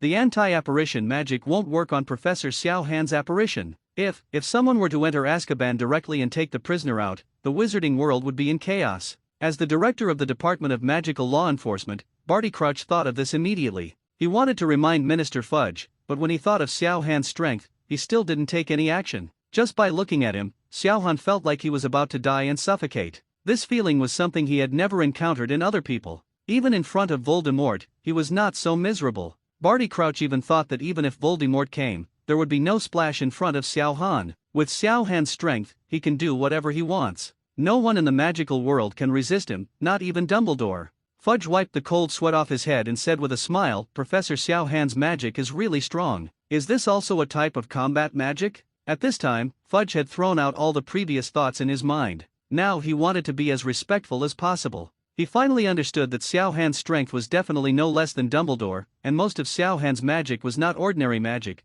and he didn't even know how to deal with it. For such an unfathomable strong man, it is better to have a good relationship. As for what he said before coming, that Xiao Han was lucky to be able to enter the Ministry of Magic, he had long forgotten it. Xiao Han looked at the restrained expressions of the people from the Ministry of Magic and motioned for them to sit down. Sit down. This is just my modified version of apparition, not combat magic. What do the people from the Ministry of Magic do here? After everyone sat down, Fudge organized his speech. Professor Xiao Han, the reason why the Ministry of Magic is here this time is because last time Director Gardel of the Aura Office found that you had not applied for an apparition license, so he sent it to you directly this time. By the way, I want to tell you about combat magic. After all, new magic needs to be reported to the Ministry of Magic before it can be officially promoted. Including the classification of combat magic, the classification of magicians must be approved by the Ministry of Magic. This is a rule of the International Federation of Magicians, and our Ministry of Magic in Eagle Country has no way to contend with it. Fudge took out a license from his pocket and handed it to Xiao Han.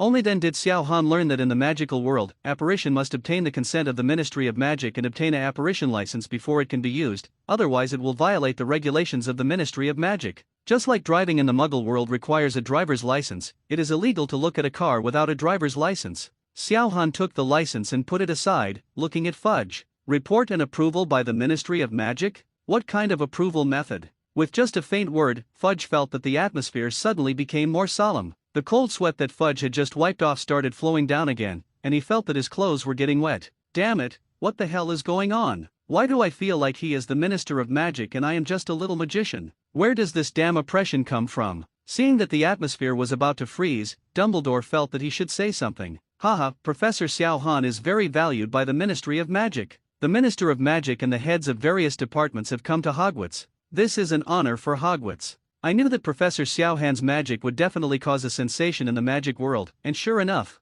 has Minister Fudge forgotten that Hogwarts is a magic school recognized by the International Federation of Magicians and has independent educational rights? Therefore, Professor Xiao Han's combat magic can be taught in Hogwarts, as long as it is not black magic. Fudge glanced at Dumbledore gratefully, patted his head as if he had just remembered. Yes, I was confused, but fortunately Principal Dumbledore reminded me. We just need to register this matter with the Ministry of Magic. I have gained a lot from seeing Professor Xiao Han's combat magic this time. Let's take our leave now. There are still many things in the Ministry of Magic that we need to deal with. Everyone in the Ministry of Magic was a little confused. Are they leaving now? Didn't you say nothing? Eden on the side was anxious. He wanted to take Xiao Han into the Magic Bureau, but before he opened his mouth, Minister Fudge was about to leave. Minister, I still have something to discuss with little brother Xiao Han. He is so talented that he should join our Magic Bureau. Before he could finish his words, Fudge pushed him out of the common room. Don't worry, Xiao Han is a god-tier person. Even the Ministry of Magic can't accept it.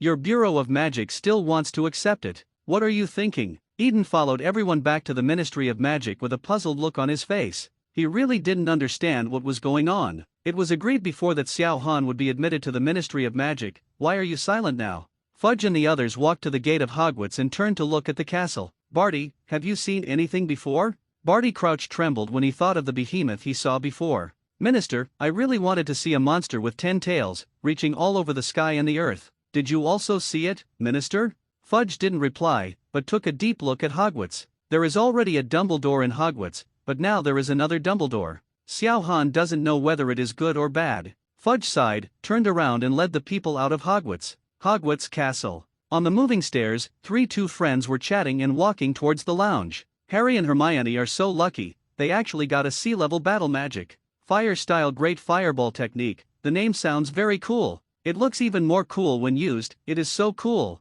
The power is really astonishing. Not many ordinary magics can cause such great damage. This is only sea level. I'm so envious of them, especially Hermione. They met Professor Xiao Han who taught combat magic when they first entered school. They even got Professor Xiao Han's approval and learned sea-level combat magic. Yeah, only a few of the freshmen get the great fireball technique, so lucky. Hermione and Harry are fine, but they didn't expect that guy Neville Longbottom to secretly learn the clone technique. It's unimaginable. Hermione studies every day, and I often see her in the library. She is extremely serious, not to mention Harry, who has a reputation of being a virtuous person, but this Neville Longbottom is really surprising. You look stupid, but I didn't expect you were quite talented after learning combat magic. Ron's face didn't look good when he heard the praises from the others. Out of the three, he was the only one with nothing, while Harry and Hermione both obtained sea-level combat magic. Although he was happy for his friends, he also regretted why he didn't learn the clone technique properly. If he had played less wizard chess, he might have been the only one to obtain sea-level combat magic.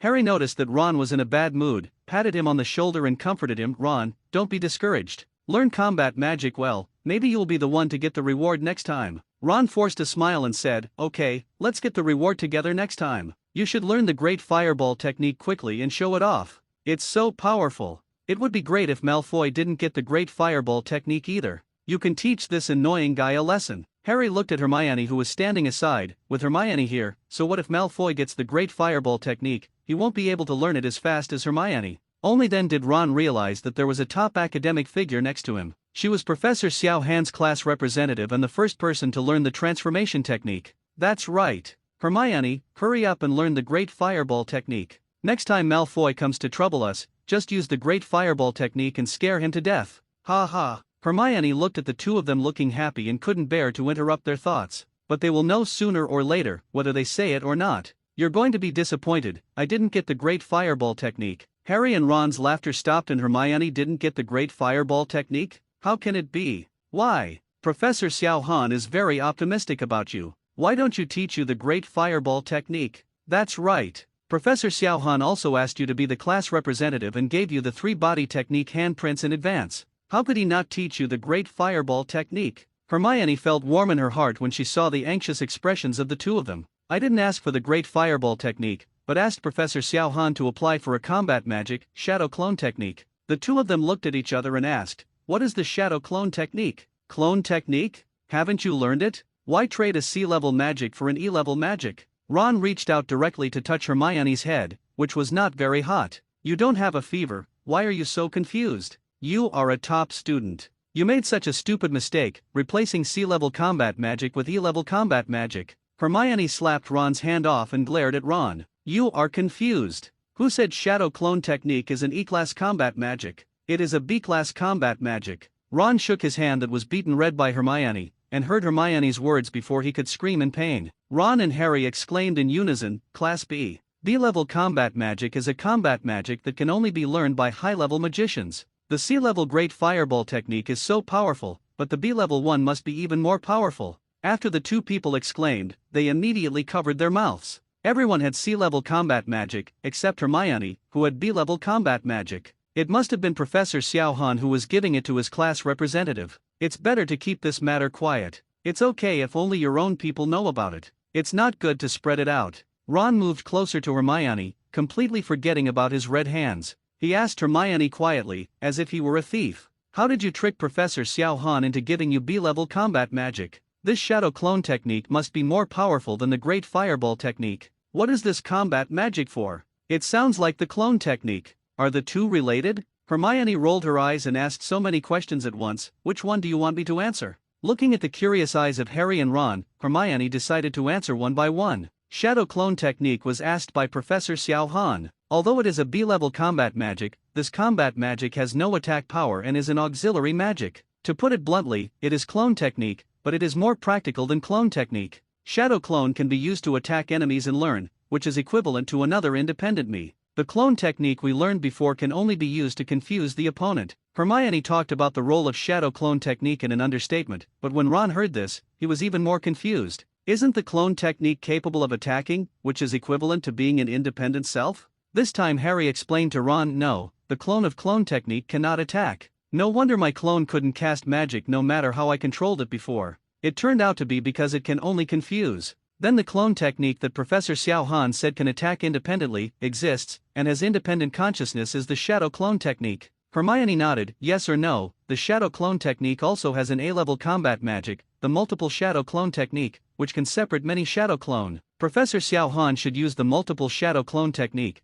but this technique is very dangerous and difficult. Only a strong person like Professor Xiao Han can release thousands of clones at once. Hermione's eyes showed admiration. Thousands of independent selves are really amazing. Ron didn't understand, but was shocked. He said to Hermione, although it's not an attack magic, it sounds very powerful. Learn how to release it quickly and show us. Hermione's face drooped when she heard Ron's words. Professor Xiao Han asked to find him after class in the afternoon. He is probably accompanying the people from the Ministry of Magic with the professors now. Hermione also wanted to learn it quickly, but conditions didn't allow it. She didn't even know what handprints were, so how could she learn them? Damn the Ministry of Magic. If you don't come sooner, you won't come later. You have to come now. I was supposed to learn it right away, but ended up putting it off until the afternoon. Time is money. Hermione secretly cursed the people at the Ministry of Magic, but she didn't know that the people from the Ministry of Magic had been sent away by Xiao Han long ago. Ron sighed, hey, why am I not the class representative of the combat magic class?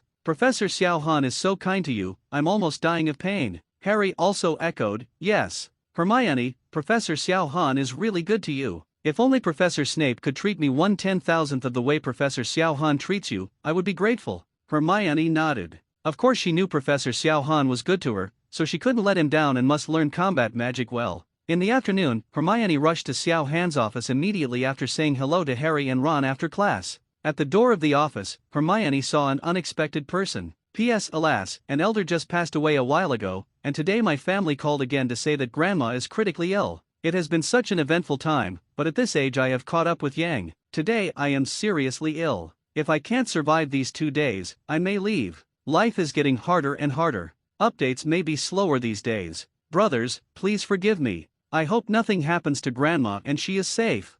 Hermione looked at the person in front of her and couldn't help but wonder, what is he doing here? Are you also looking for Professor Xiao Han? Are you also here to see Xiao Han's professor? Neville Longbottom hesitated and nodded. Professor Xiao Han asked me to come over after class in the afternoon. Professor Xiao Han asked me to come here? Could it be the same as me? Hermione looked Neville Longbottom up and down as if she were seeing him for the first time. Didn't you learn the great fireball technique too? Neville shook his head, his chubby face moving back and forth. Professor Xiao Han said he was teaching me when I came to see him. Hermione was shocked. She really didn't learn it. Could it be that Professor Xiao Han also wanted to hand over Will Longbottom's new combat magic? Why is that? Is he a genius? Hermione racked her brains and couldn't find any outstanding performance in Neville. His stupidity, cowardice were all evident in him. Even Hermione thought it was a miracle that he was assigned to Gryffindor. You must know that Gryffindor represents courage and bravery. But looking at him like this, he looks like a coward. Maybe there's something about him that I don't see? There must be a reason why Professor Xiao Han did this. Among so many people, it was Neville Longbottom. It was like Professor Xiao Han chose me to be the class representative among so many students in the school. Let's go in together. Neville grabbed the corners of his clothes with both hands, nodded, and asked cautiously, Hermione, haven't you learned the great fireball technique? Why doesn't Professor Xiao Han teach us directly? Hermione had a question mark on her face. Didn't Neville Longbottom know? Didn't Professor Xiao Han tell you? Maybe he wants to teach us other combat magic. Neville Longbottom was stunned. Want to teach new magic? Isn't the great fireball technique pretty good? Why teach new magic? Do you think I'm too stupid, so I have to teach a weaker magic? Neville Longbottom knew that he had a poor memory and poor talent. Just learning the clone technique took a lot of time, and he practiced until late almost every night. It's really a far cry from the Hermione in front of me. Hermione just listened to Professor Xiao Han and learned the transformation technique. This kind of talent is really enviable. Professor Xiao Han will definitely teach Hermione more powerful combat magic. As for me, Neville followed Hermione and knocked on Professor Xiao Han's office door, and Professor Xiao Han's voice came from inside. Come in. The two opened the door and saw Professor Xiao Han teasing a palm-sized black four-legged beast on the chair. It looked like a small deer, but it was completely different from a deer. Is this a magical animal? Hermione knew that there were some magical animals in the magical world, but she didn't expect to see one in Professor Xiao Han's office today. Xiao Han took a glass of water and placed it in front of the little black beast. I don't know whose magical animal it is. When he was walking around the school in the afternoon, the little beast ran up to him and stared at him eagerly. The little beast obviously hadn't eaten or drank for a long time. He couldn't stand firmly and his legs were weak. Xiao Han brought it back directly and asked Hagrid tomorrow to see if he knew where this magical animal came from. Xiao Han raised his head and looked at Hermione and said to Hermione, you all sit down. Hermione, please take a break first. I will teach you the shadow clone technique later. Hermione nodded, sat aside, flipped through the textbook in her hand, and stared at Neville Longbottom from the corner of her eye, wanting to see what Professor Xiao Han would teach him. Neville Longbottom sat obediently on the edge of the stool, his hands on his knees, upright, but his head was lowered and his eyes were staring at his toes. But he was thinking in his mind, is the shadow clone technique what Hermione wants to learn?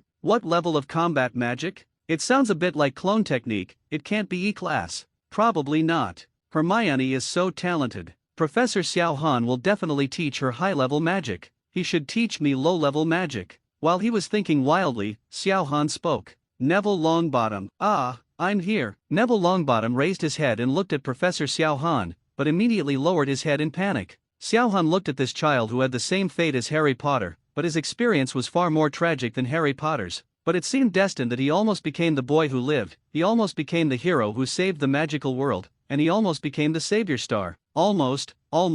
Professor Trelawney's prophecy is for two people. The savior refers to a person who was born in a family whose parents have successfully resisted Voldemort 3 times. He was born at the end of July. Harry Potter and Neville Longbottom both qualify. Neville's childhood was even more miserable than Harry's. He had parents, but their parents were tortured into madness. He has a family, but he is hurt by their doubts about his abilities. Harry has no parents, so Harry doesn't have to worry about his parents all day long. Harry doesn't have a warm home, and Harry doesn't know that he is a wizard, so he can peacefully beat Dudley's boxing lob. Despite these circumstances, Neville was the last to pick up the sword of Gryffindor. Xiao Han admired this little guy very much, especially Neville, who was very interested in combat magic. You must know that Neville was hit by the forgetting curse and had memory problems. He forgot things and things. It was much more difficult for ordinary people to learn combat magic, but he still became one of the 13 people. Neville, you performed very well, beyond my expectation. Neville was stunned. He didn't expect that Xiao Han would praise him.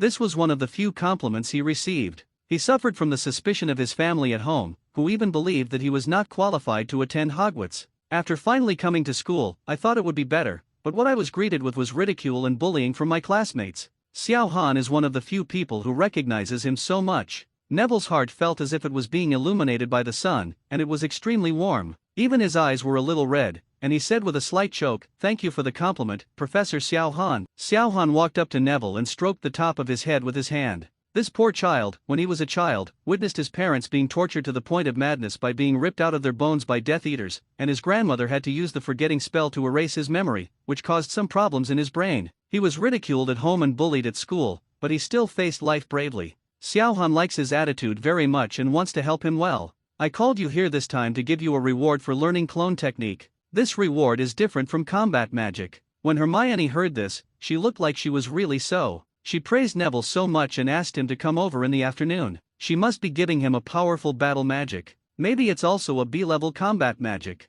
Neville's idea is completely different from Hermione's. Professor Xiao Han said that it is different from combat magic, that is, no combat magic is given. I thought I could have a D-class without C-class combat magic, but in the end, I wasn't even given combat magic. Neville's face turned pale, but when he thought about Xiao Han praising him and the warm palm on his head, he didn't feel much sad. I plan to give you something to replace the original reward. Of course, it's up to you whether you want it or not. If you don't want it, the rewards will remain the same. The C-level combat magic fire-style Great Fireball technique can be taught to you now. If you want it, it's yours, but you can't take any combat magic rewards from me in the future. When Hermione heard this, her heart went crazy. What does Professor Xiao Han want to give Neville? There will actually be no rewards in the future. You must know that her shadow clone technique is an exchange of 2 rewards this time. Among them is the reason why Professor Xiao Han admires him, so he can change. But Professor Xiao Han actually wanted to exchange all future rewards for this unknown thing. Although he didn't know what it was, it must be very powerful.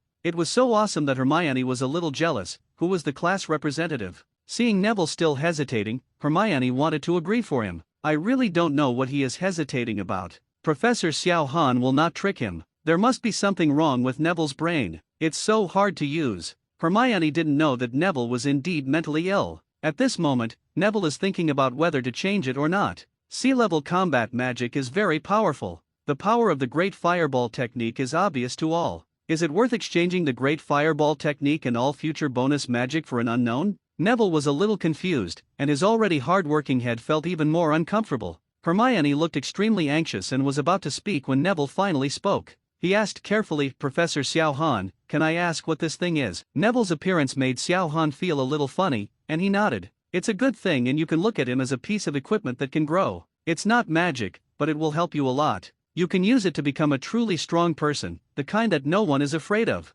However, it is a bit weak at the beginning and needs to be improved little by little. The method of improvement is also very difficult and painful. You need to taste the pain and sadness that ordinary people cannot understand. The good thing is that as long as you improve, your strength will far exceed that of your peers, and you can even crush them. When you reach Ultimate, no one in the entire magical world can be your opponent, not even Dumbledore. But it's also possible that you won't be able to improve it in your lifetime. So you have to think carefully whether you want him or a reward. You can't have your cake and eat it too, as you will lose when you gain. Although Xiao Han could give all to Neville, he still chose to let Neville choose one of the two. Xiao Han is not a saint, let alone a philanthropist. If Neville chooses combat magic, his original life may be similar to before, at most he will be stronger. However, if he chooses to give up combat magic, his life will become completely different. Not knowing what Neville would choose, Xiao Han looked at Neville with interest. He was thinking quietly at this moment. No one in the entire magical world is your opponent? Xiao Han's voice echoed in Hermione's ears and couldn't go away for a long time.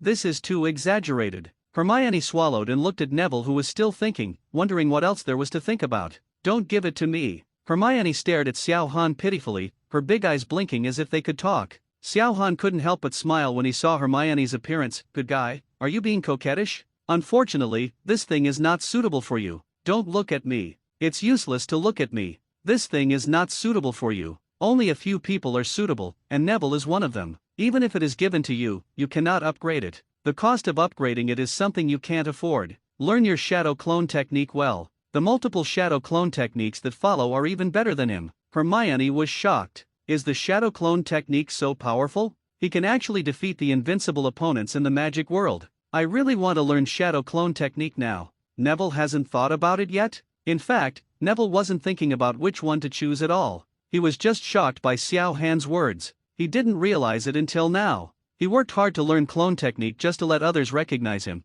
but he didn't expect that it made him take the first step to become a strong person. Neville came back to his senses and looked at Xiao Han firmly. Professor Xiao Han, I believe you, I give up combat magic. Not surprisingly, Neville made the choice just as Xiao Han thought. Well, as expected of Neville Longbottom, if your parents are still awake, they will definitely be proud of you. Na Wei raised his head fiercely and looked at Xiao Han uneasily, his face looking pale. You know my parents? Yes, Neville thought that he was not good at studying, that he was useless, and that others looked down upon him. Neville didn't want others to see what his parents were like, and he was somewhat ashamed of what his parents looked like, even though Neville still loved them. Neville was at a loss and looked at Hermione beside him in panic. Hermione quickly raised the book in her hand to block Neville's sight, pretending not to hear anything. Professor Xiao Han, my parents. Xiao Han interrupted Neville, looked into his eyes solemnly, and said, Neville, your parents are heroes. Everyone admires them. Neville looked at Xiao Han blankly. Are they heroes? Someone everyone admires? Others admire them, but I am ashamed of them. If they knew about it, they would definitely think that I was the one who was ashamed.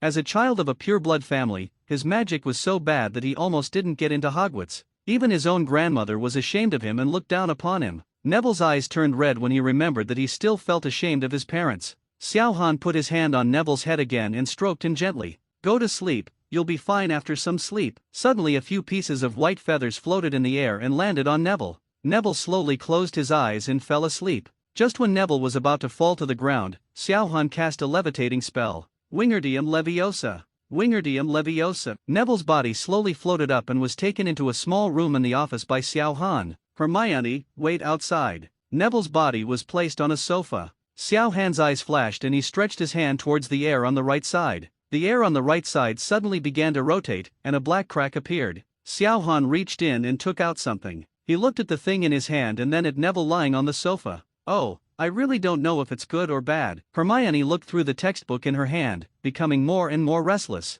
She wanted to go in and see what Professor Xiao Han had given Neville, but she couldn't go in directly, so she could only do it outside. At this moment, Hermione felt as if there were 100,000 kittens tickling her, making her feel extremely itchy. What is so powerful? Is it the legendary Elder Wand? According to legend, the Elder Wand is a wand that can make its owner invincible. It can exert great magic power during a duel, and the holder can easily cast powerful magic. But I've never heard that the Elder Wand can be upgraded. So anxious. When will it come out? Hermione waited for 10 minutes in such a restless and curious mood, and finally the door to the room opened. Xiao Han walked out, followed by Neville with his head lowered. Neville looked the same as before, still as fat, and his golden hair was still as dazzling. Nothing has changed? He didn't hold anything in his hands, and it didn't look like he had anything on his body. Hermione was confused. Didn't Professor Xiao Han give Neville something? Hermione was about to say something when she saw Neville raise his head. His eyes were different from before. It was a pair of red pupils, with a circle surrounding the black dot, and a tomo rotating slowly above the circle.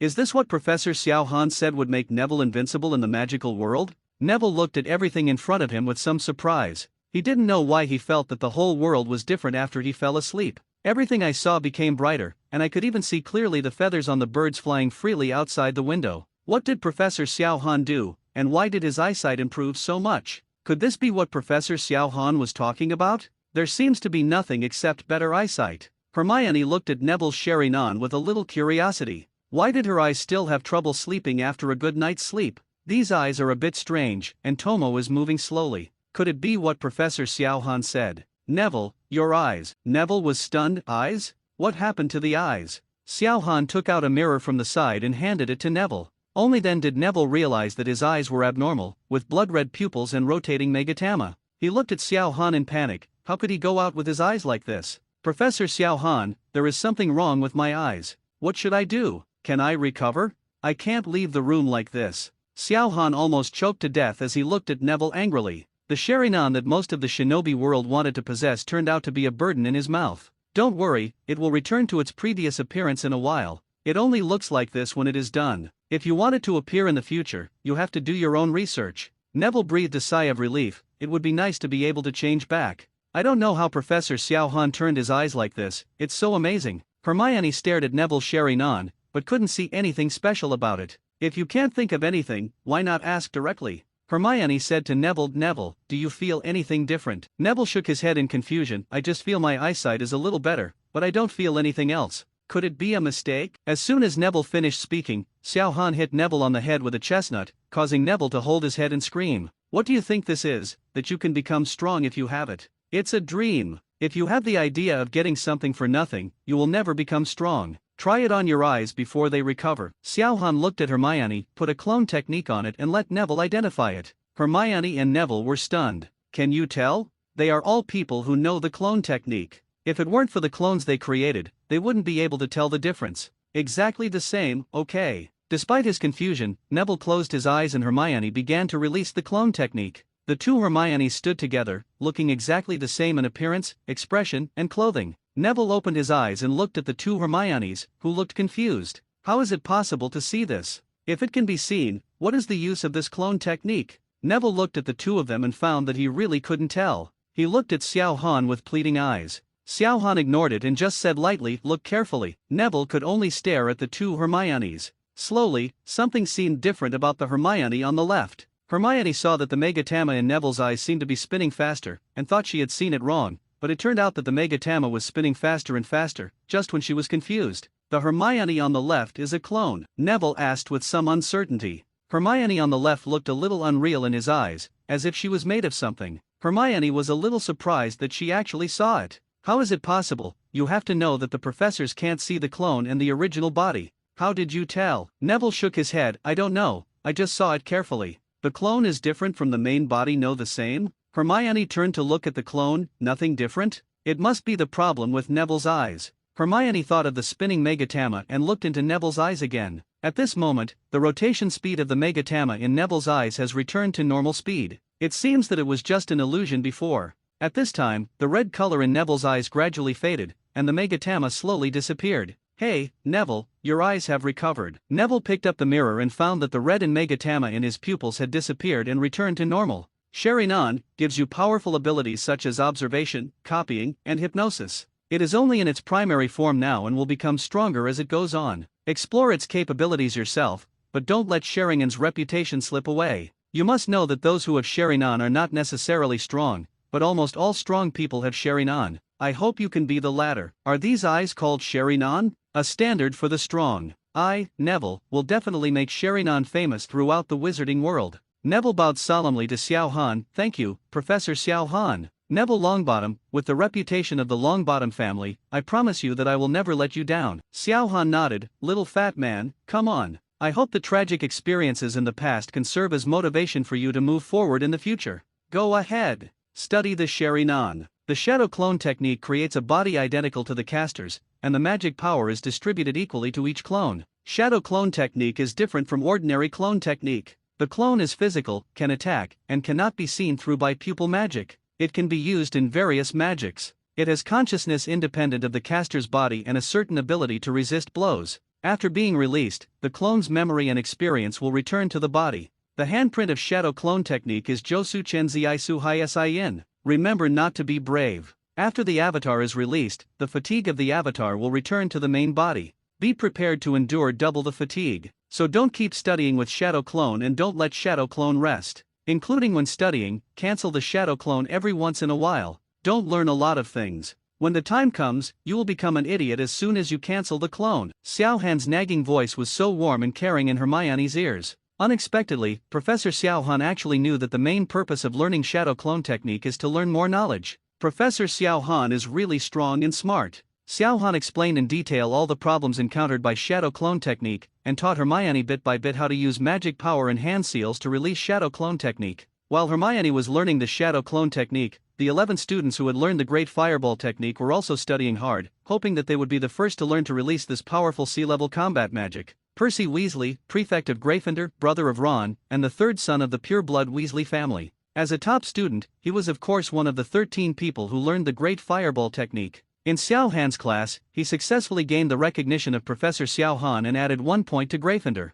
He was very happy. At the same time, he was also happy for Hermione, Harry, and Neville, who had allowed Gryffindor to add so many points and brought Gryffindor one step closer to the House Cup. But the next scene made him feel a little unhappy. Hermione Granger, the magician born in a Muggle family, actually learned the transformation technique after listening to Professor Xiaohan explain it once. This talent has even surpassed Percy's own. Percy was a prefect, the best person in Gryffindor, but he was outclassed by a new student in his own house. Percy is very unwilling. Why? As a senior Gryffindor, it is impossible for the best genius to be inferior to a freshman who has only been in school for a few days. What's more, this new student was born into a Muggle family and has not been exposed to much magic. Someone must be helping Hermione. As for who it is, Percy has already guessed. Who else but Professor Xiaohan? No one knows his own magic better than him. As long as Hermione is given a small chance, Hermione will definitely be able to easily surpass everyone. I heard that Hermione had been to Professor Xiaohan's office more than once in private.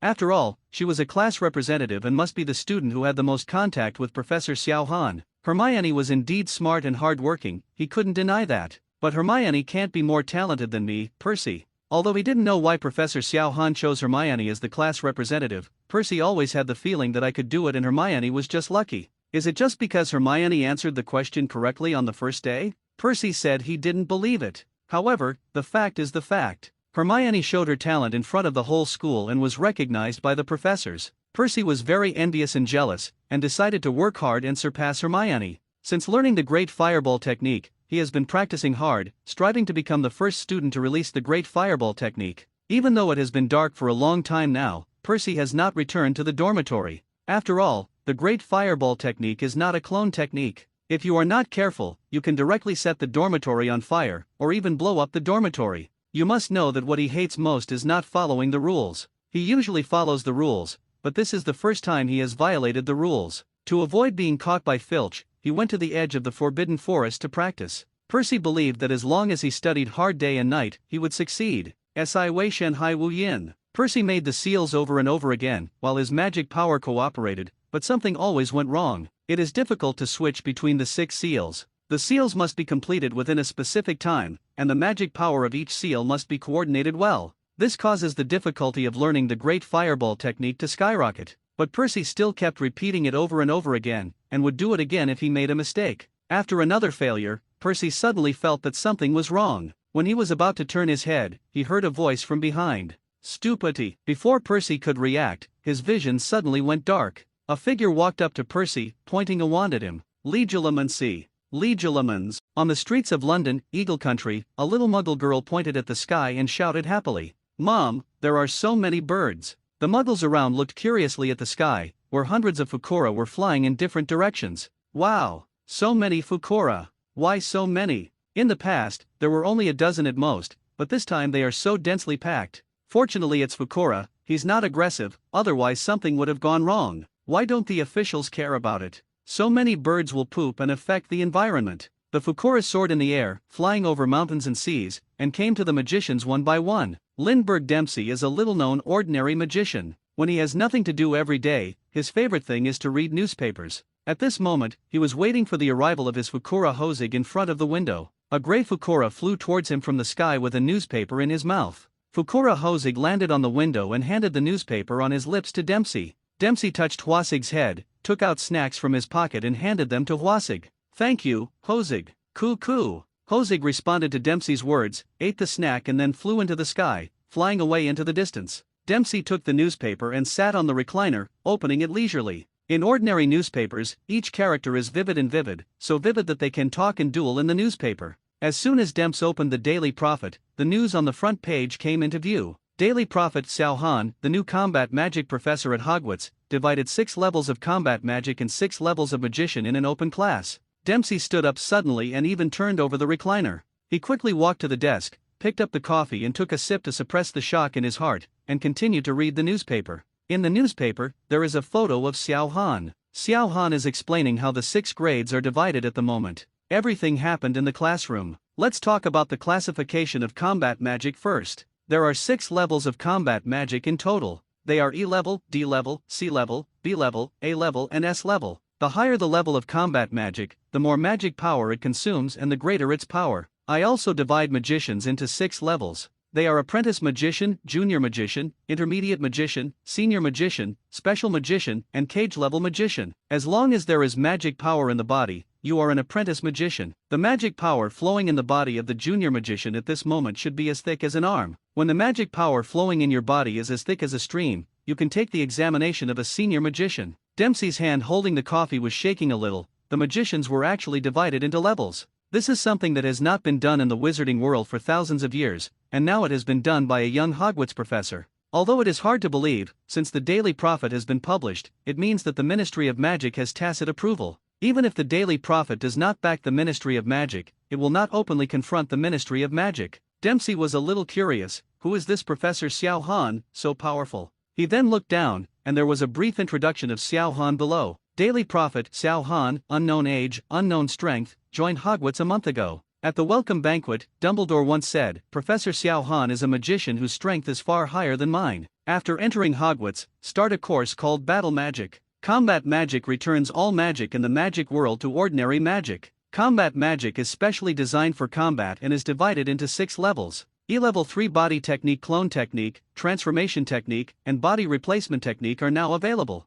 D-level combat magic, fire style great fireball technique. Unknown level of combat magic, wind style vacuum wave. Water style water dragon bomb technique. Lightning style thunderball. Earth style tool and gun. Wood style 4-pillar prison technique. Next to each battle magic is Xiao Han's entire process of releasing the magic. Dempsey looked at these combat magics and gasped, such incredible magic. Unheard of, unseen. According to statistics, the types of combat magic include attack magic, auxiliary magic, and control magic. And combat magic can easily summon wind, fire, water, earth, wood, and other elements to attack, which is a type of magic that has never appeared before. And Professor Xiao Han of Hogwarts is the inventor of combat magic. Are all young people today so good? Demps couldn't calm down for a long time after reading the Daily Prophet. Hogwarts, battle magic, I really want to see it. Dempsey suddenly felt the urge to go to Hogwarts and experience combat magic. He looked inside himself, and the magic power in his body was like a stream. The Ministry of Magic, pureblood families, magic schools, and almost everywhere with magicians knew the news.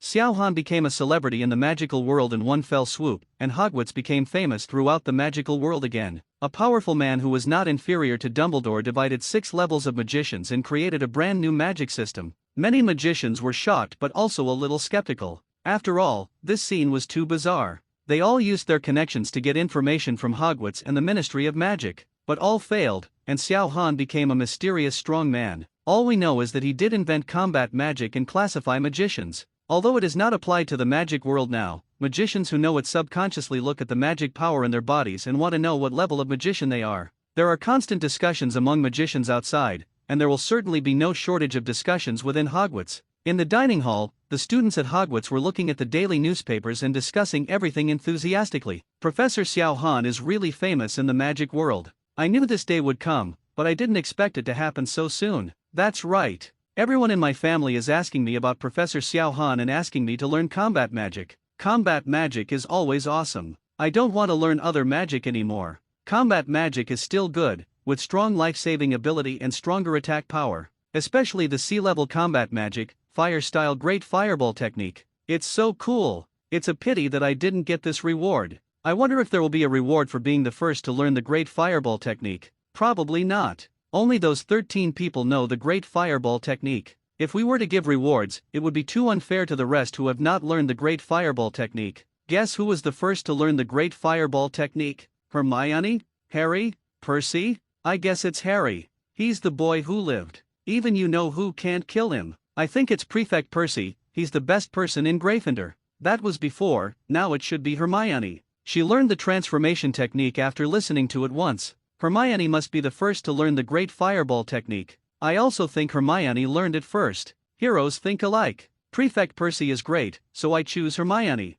Suddenly, one of them quickly slapped his companions next to him to shut them up. Shut up, Prefect Percy is here. Percy walked past them with an ugly look on his face and left a word. When you are eating, eat well and don't talk. Are there any rules? Several people looked at each other and hurriedly buried their heads in their plates, eating heavily without daring to speak. Percy walked to his seat and sat down, swallowing the food in front of him with difficulty. He has heard many similar words along the way, from angry at the beginning to dull at the end, so that now they are numb. Percy is gone. Hermione is the best person in Gryffindor. Everyone is talking about Hermione, but I will let them know that I, Percy, will always be the best student at Hogwarts. I, Percy, will slap all of you in the face with my strength. Watch it. The first person to learn the great fireball technique must be me, Percy Weasley. During last night's practice outside the Forbidden Forest, Percy had made some progress and believed he would be able to learn the great fireball technique soon. Percy recalled the scene of being attacked last night in his mind, and the voice seemed familiar. Percy, who was attacked, didn't even know what happened to him. When he woke up, there was nothing around him, as if nothing had happened. A magician who can sneak up behind him and knock him out with one move is definitely not an easy person. He might not be able to defeat him head-on, so he'd better run away. Percy returned to the dormitory as quickly as possible, even almost being hit by Mrs. Norris on the way. Originally, he wanted to tell Professor McGonagall, but then he thought that he had violated the rules and went to the Forbidden Forest. What if Professor McGonagall settles the score later and strips him of his prefect status? Anyway, I wasn't injured or had any losses, so just pretend I don't know what to do. So Percy hid the matter and didn't tell anyone. At the same time, he also decided that even if he wanted to practice secretly in the future, he would not go near the Forbidden Forest. It was too dangerous. You must know that there are many dangerous creatures in the Forbidden Forest. If you accidentally lose your life, you will be finished. The dog's life is at stake. The dog's life is at stake. At this time, several people came in at the door, attracting the attention of Percy and the others. These people were Hermione, Harry, and Ron. The difference from before was that there was a little fat man beside them. Neville Longbottom. Why are Neville and Hermione together? Wasn't this little fat guy always alone before? 3 of the 4 people have learned the great fireball technique. Ron is the only one who is a scumbag. I guess Ron won't be able to play with them after a while. Birds of a feather flock together and people flock together. Why is Prefect Percy so powerful and so good at studying, but this Ron is so bad? The 2 of them are obviously brothers. Is it possible that Ron was picked up by the Weasley family? Otherwise, why is the gap so big? Ron's whole face drooped as he listened to the words of the people around him. Why are you talking about me? Is it wrong to study poorly? Harry, do you think it's my fault that I study poorly? Harry shook his head. It's not your fault, and a smile appeared on Ron's face. It's all the fault of the bed. I won't let you leave during class every day, and I will summon you back after class. Ron's expression froze, and Hermione and Neville beside him burst into laughter. Hermione looked at Ron and smiled sarcastically. If you played less wizard chess, would your studies be worse? Oh, no, I don't blame you. It's all wizard chess, I always let you play it. Ha ha. Neville covered his mouth, trying not to laugh out loud. Ron glared at Neville. Neville, is that funny?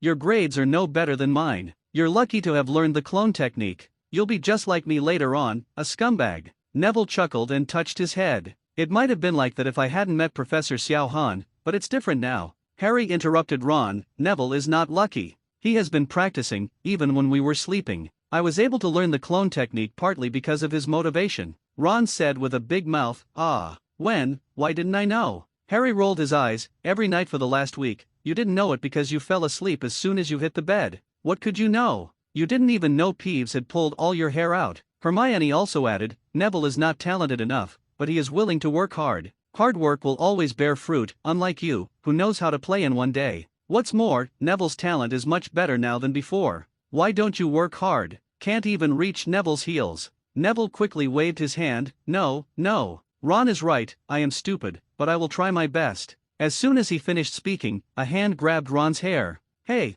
I heard someone calling the great Lord Peeves. Is that you? Do you want Lord Peeves to cut off your hair? Peeves, who had a broad face, big mouth, round eyes, and was wearing bright clothes and a tie, was floating in the air, grabbing Ron's hair. Ron immediately shouted, Peeves, let me go quickly. Otherwise I will find Bloody Baylor. This is a place to eat. You can't come in and cause trouble. When Peeves heard Bloody Baron, he subconsciously let go of his hand and floated into the air. I didn't come here, you asked me to come. There's no point in looking for Bloody Barrow. With that said, Peeves disappeared into the air and ran to who knows where. Ron rubbed his head and complained about Peeves. You should really take care of Peeves, he likes to play pranks so much. Hermione smiled and sat down on her seat. Haha, I can't stand Peeves anymore. You don't study hard and you still talk about Neville. Ron and others also sat down. No more talk, let's eat and eat. There will be Professor Snape's class later. When a few people were about to eat, an annoying voice came from the side. Yo, why do our silly little fat guy and this loser Ron stay together? Oh, there is also Harry Potter, a popular figure in the school. Malfoy passed by the Gryffindor table with Laboon and Goyle, and couldn't help but laugh when he saw the four of them. Hermione's eyes flickered on the side. Malfoy didn't mention her? Do you look down on her or something? You must know that except for Ron's Weasley family, the other pureblood families extremely hate magicians from Muggle families. Especially the Malfoy family where Draco Malfoy belongs. Malfoy originally wanted to mock Hermione, but then he realized that Hermione was Professor Xiao Han's class representative. What if Hermione went to Professor Xiao Han and said bad things after being ridiculed? My father specifically told me to have a good relationship with Professor Xiao Han. It's not worth destroying the relationship with Professor Xiao Han for just a mudblood. When Ron heard this, he stood up and called him a waste, and he couldn't bear it. Malfoy, say it again. Who is the trash talking about? Malfoy spread his hands and said, of course you are a loser. Who else could it be? Are you right? Ha ha ha. Graham Laboon and Gore agreed, yes. I'm talking about you. Ha ha. I thought Ron would be furious, but Ron sat down instead. Oh, that's it. The loser is talking about me. No wonder. You loser, you can go. I know you are a loser. The smiles on Draco Malfoy's, Graham's Laboon's, and Goyle's faces immediately froze. Hermione and Harry gave Ron a thumbs up and a thumbs up. Malfoy's face turned gloomy and he reached out to touch the wand, but gave up after thinking about it. See you in potions class this afternoon. I hope your potion skills are half as good as your mouth. Harry had never believed before that there was someone more hateful than Dudley in the world, making him hate Dudley even more. It wasn't until he met Draco Malfoy that he realized how annoying people can be. Fortunately, potions was the only class Gryffindor first-year students took with Slytherin students, so they didn't get to see Malfoy very often. At least that's the case so far. Until one day, they found a notice posted by the professor in the Gryffindor lounge. After seeing it, everyone was nervous and excited. Flying lessons will begin on Thursday, with Gryffindor students joining Slytherin students. In a blink of an eye, it's Thursday. It's really annoying, Harry said in frustration. I'm about to make a fool of myself on a broomstick in front of Malfoy. He had been looking forward to taking flying lessons, just to highlight his only advantage. Don't worry, you won't make a fool of yourself. Ron said rationally, although Malfoy has been bragging that he plays broomstick and Quidditch very well, I think he is just bragging, just talking big words. Malfoy bragged about his flying stories every day and complained at school that the first years couldn't join the Quidditch team, otherwise he would have led Slytherin to victory. He also made up some weird stories, but they all ended with him narrowly escaping a Muggle plane. This seems to be made up, anyone can say these things. Even Ron would make up similar stories about riding a broomstick and almost crashing into an airline plane. Many people are bragging about this and making up similar stories. Since the announcement, almost all the students have been talking about Quidditch. Dean Thomas, who lived in the same dormitory, seemed to prefer football in the Muggle world, and he even had a quarrel with Ron. Ron didn't understand that there was only one ball in the game and no one was allowed to fly. What's so exciting about this game? Neville has never ridden a broomstick because his grandmother never let him near one. Everyone in Gryffindor believed that Neville's grandmother was right. After all, Neville could cause endless accidents just by standing on the ground, let alone in the sky. Hermione Granger is almost as afraid of flying as Neville. Hermione's learning talent is indeed very good, and she works hard, but this is not only useful for reading and memorizing books, it requires practical practice. She had never tried anything like this. Over breakfast on Thursday morning, she rambled on about some flying tips she'd read in a library book called The Flight Instructor. Many people listened to what Hermione said, hoping that it would help even a little bit during the flying lessons. But there was still a part of the population that found Hermione nagging, so others were delighted when the postman came to interrupt her speech. Harry had only received one letter from Hagrid since school started, and nothing since. This made Harry a little sad. Unlike Malfoy, who often had candy brought from home, he proudly opened it on the dining table to show off to the people around him. A Fukora landed in front of Neville. It was something his grandmother had brought him, a small package. Neville opened it excitedly and showed everyone that it was a glass ball the size of a large marble, which seemed to be filled with white smoke. Hey, look, Neville received such a memory ball. Hermione Granger looked up at the memory ball and said, I read that when the smoke turns red, it means you have forgotten something. As he spoke, the white smoke in the memory ball gradually turned into red smoke. Neville frowned. The only problem is, I can't remember what I forgot. Neville tried desperately to remember, trying to figure out what he had forgotten. At this moment, Draco Malfoy passed by the Gryffindor table and reached out suddenly to snatch the memory ball from his hand.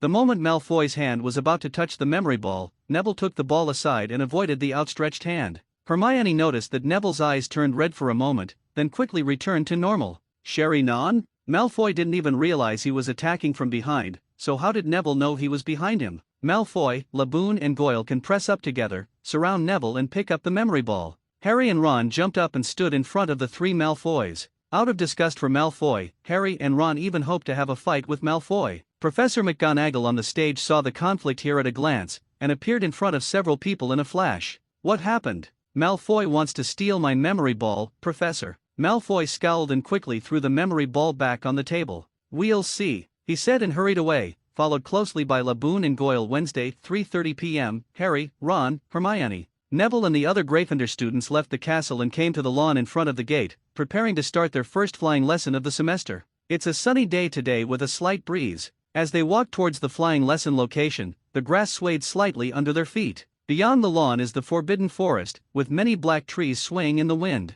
The Slytherin students were already standing there waiting for the teacher's arrival, and there were 20 broomsticks placed neatly on the ground. Harry often heard the Weasley twins, Fred and George, complain about the broomsticks at school. It is said that they are old, and they will shake extremely dangerously when flying to high places, and some even have unstable directions. After a while, Ms. Huo-Chi, the flying class professor, came. She has short gray hair and a pair of yellow eyes, like the eyes of an eagle. Okay, let's start the flying lesson now. What are you all waiting for? She said sternly. Everyone chooses a broomstick and stands next to it. We will start the lesson right away. Harry glanced down at the broom. The broom was old and broken, with a few branches sticking out. Stretch out your right hand and place it on the broom handle, Ms. Huo-Chi shouted from the front, and then said, Get up, everyone shouted. Harry's broom jumped into his hand immediately, but he was the only one in the whole class who had such an obedient broom. Hermione Granger's broom was rolling on the floor, but Neville's was motionless. Harry was a little happy. He was the only one to get the broom once. Even Hermione couldn't do it. Harry thought, maybe the broom, like the horse, can detect your inner timidity. Neville's voice was trembling, and he was a little scared. If possible, he would rather stand on the ground than fly into the sky. Then, Ms. Huo-Chi showed them how to ride on a broom without sliding off. She walked up and down the group, correcting the way they held their brooms. Harry and Ron were extremely happy when they heard her criticizing Malfoy's posture many times. It seemed that Malfoy was not as awesome as he boasted. Very good, now start flying. When I whistle, you kick the ground hard, you know? Ms. Huo-Chi said, hold on to your brooms, rise a few feet first, and then slowly fall to the ground. Just remember to lean forward slightly. Now listen to the command, 3, 2. Before the countdown was over, the nervous Neville kicked off the ground and flew out, afraid of staying on the ground for a while longer. Everyone was stunned, watching Neville soar into the sky. Come back soon, kid, Ms. Hooch shouted, but Neville couldn't control the broom at all, rising higher and higher like a rocket, higher and higher. Help! Help!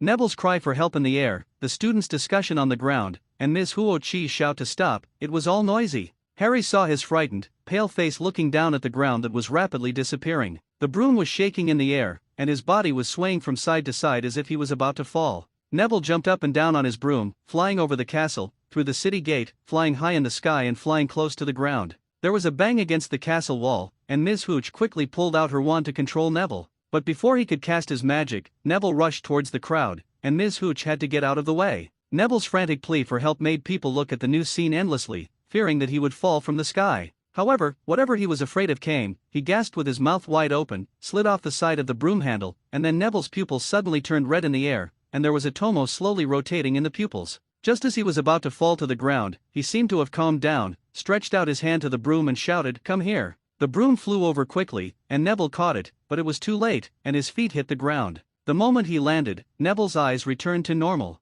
Everyone was amazed by Neville's series of operations. Even Ms. Huo-Chi didn't expect that Neville could react so quickly, but it was a pity that it was still a little slow. Ms. Hooch leaned over to check Neville's injuries. Her face was as white as Neville's, and she was obviously frightened. "I sprained my ankle," Harry heard her whisper. "Okay, it's okay, get up, kid." She turned around and looked at the other classmates and said sternly, "I'm going to take this child to the hospital. You just stay here and don't move. Put the broomstick back where it belongs, and if you don't want to be kicked out of Hogwarts, then be obedient. Let's go, kid." Hotch put his arm around Neville, who held onto his legs and limped away from here, heading to the infirmary. They had not gone far when Malfoy burst into laughter. "Did you see that stupid big guy? Ha ha ha, he was almost scared to death." The Slytherin students also laughed. "Shut up, Malfoy," Parvati Patil snapped. "Hey, protect Longbottom," said Pansy Parkinson, an ugly-looking Slytherin girl. "Patil, what, are you attracted to that little fat guy who likes a runny nose? Ha ha, look."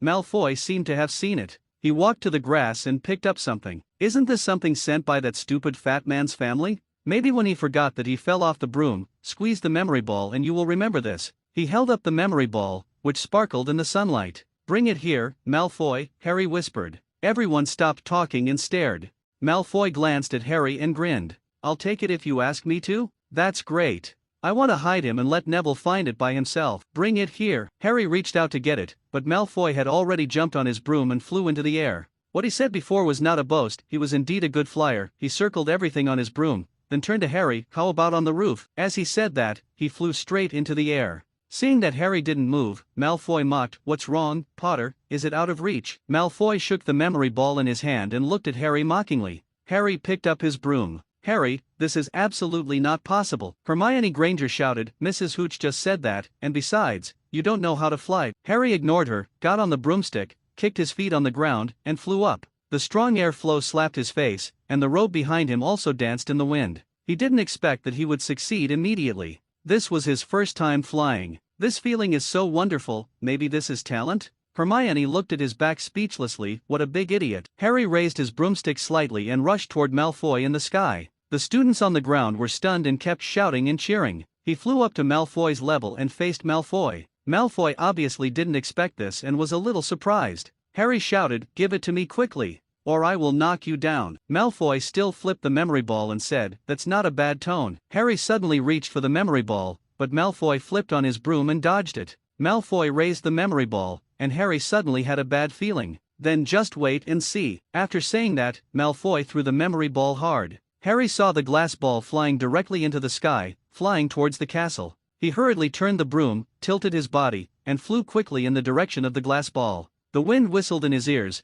mixed with the screams of the audience below. He reached out his hand and caught the glass ball just as it was about to hit the window. Professor McGonagall, who was working inside the window, suddenly saw an extra person in front of the window. She walked to the window and looked down. Seeing Harry Potter flying in the air with a glass ball, Professor McGonagall quickly took off his glasses to see if he was dazzled. Harry waved the glass ball to signal to the people below, with a smile on his face. He landed slowly, and all the students cheered and rushed to him, surrounding him. "Great, Harry, well done, Harry, that's absolutely stunning, Harry." Suddenly a familiar voice came from the side. "Harry Potter." Harry's heart skipped a beat, and he suddenly had an ominous premonition. Sure enough, at the gate of the castle, Professor McGonagall was watching Harry walking quickly, and Harry was so frightened that he stood up quickly. "In all my years at Hogwarts, never dash." Professor McGonagall was so surprised that she couldn't speak. Her eyes flashed with anger. "How dare you, you will break your neck dash." "It's not his fault." "Professor, shut up, Miss Potter." "But Malfoy, stop it, Mr. Weasley."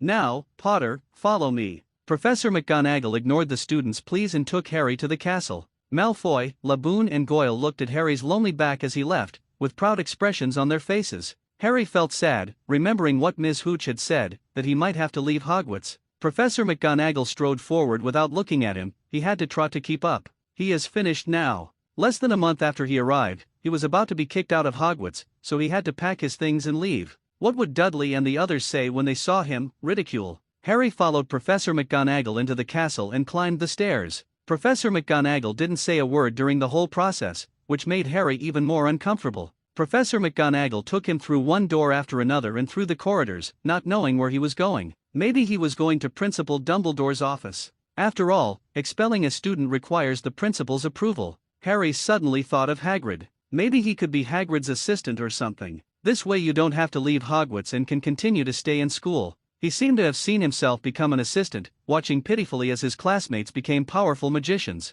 Thinking of this, Harry couldn't help feeling uncomfortable. Professor McGonagall took Harry to a classroom and said to Harry, "Wait here." Professor McGonagall walked in and asked Professor Quirrell, who was in class, "Sorry, Professor Quirrell, can I have a few words with Wood?" Professor Quirrell was holding a large lizard in class. When he heard Professor McGonagall's words, he answered directly without thinking. Okay, of course. A tall, sturdy 5th grade boy walked out of Professor Quirrell's classroom with a confused look on his face. You two, follow me, Professor McGonagall said. Wood and Harry followed Professor McGonagall striding forward in the corridor. Wood looked at Harry curiously. They walked to the door of a classroom, pointed at it and said to Harry and Harry, go in. In the classroom, Peeves is writing curse words on the blackboard, another prank. Professor McGonagall yelled directly at Peeves. Get out, Peeves. When Peeves saw that it was the professor, he threw the chalk into the trash can and floated out of the classroom without saying anything. Seeing Peeves go out, Professor McGonagall closed the door, turned to Harry and introduced, Potter, this is Oliver Wood.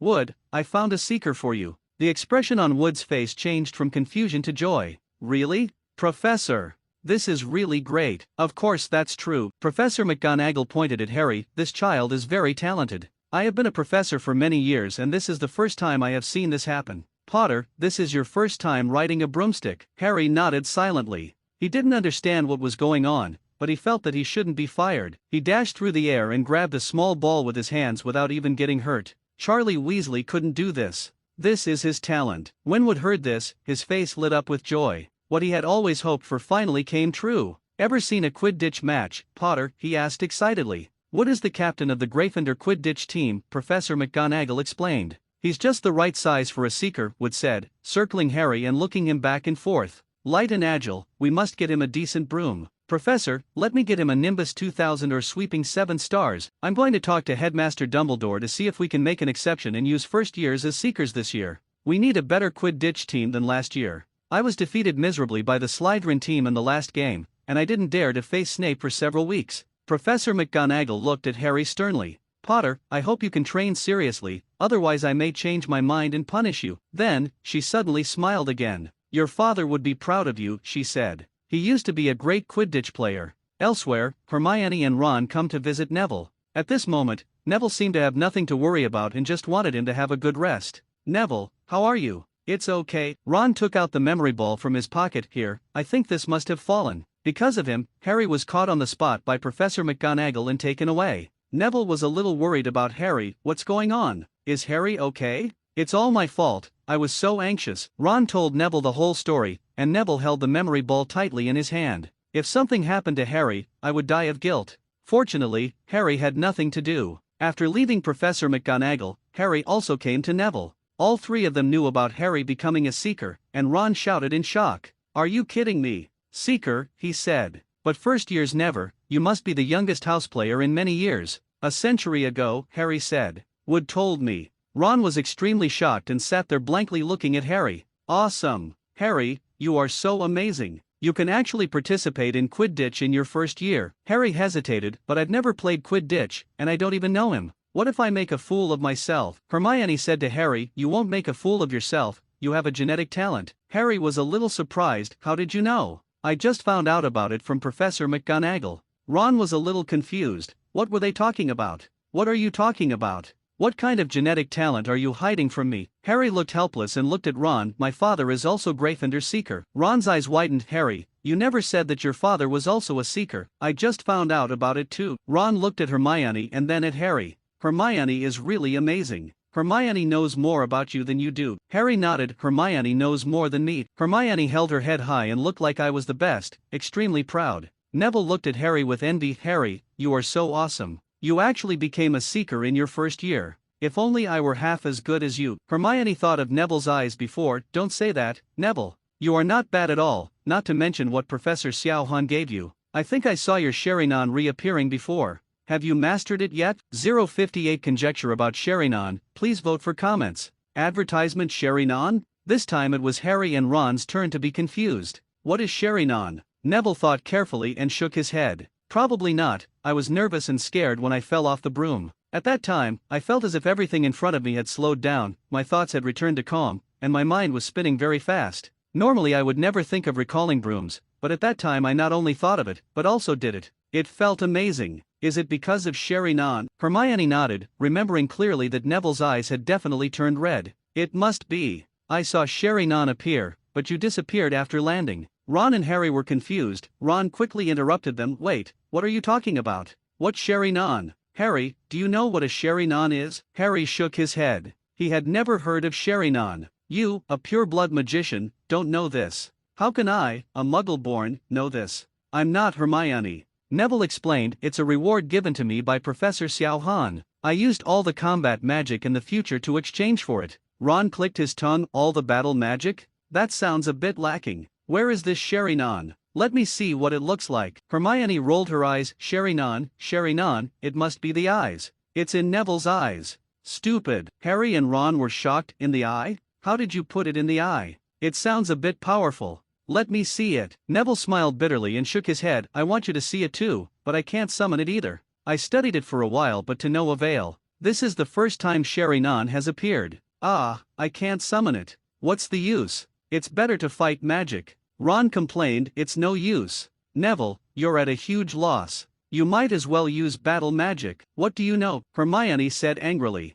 Sherinan is such an awesome thing. If Xiao Han hadn't said she wasn't suitable, she would have wanted one. Professor Xiao Han said that Sherinan is very powerful and can be upgraded. With him, Neville can become a strong man in the magic world. No one can beat him. Ron and Harry both have big mouths. This is too ridiculous. Ron opened his mouth and said, you must have been deceived by Professor Xiao Han, right? Advertisement. Hermione became even more angry when she heard this, and glared at Ron angrily. What nonsense are you talking about? Why did Professor Xiao Han lie to us? Is it necessary? Is it just to not teach Neville combat magic? I think what Professor Xiao Han said is quite right. It can be seen from Neville's reaction when he dropped the broom that this Sherinan is very useful. This is just the basic level. It will be even more powerful if you upgrade it. But the most important thing now is to master the Sherinan proficiently so that Neville can make the Sherinan come out when he wants it to come out. Neville nodded. The question was how to master it proficiently? Neville couldn't think of anything, so he could only ask Hermione and Harry for help.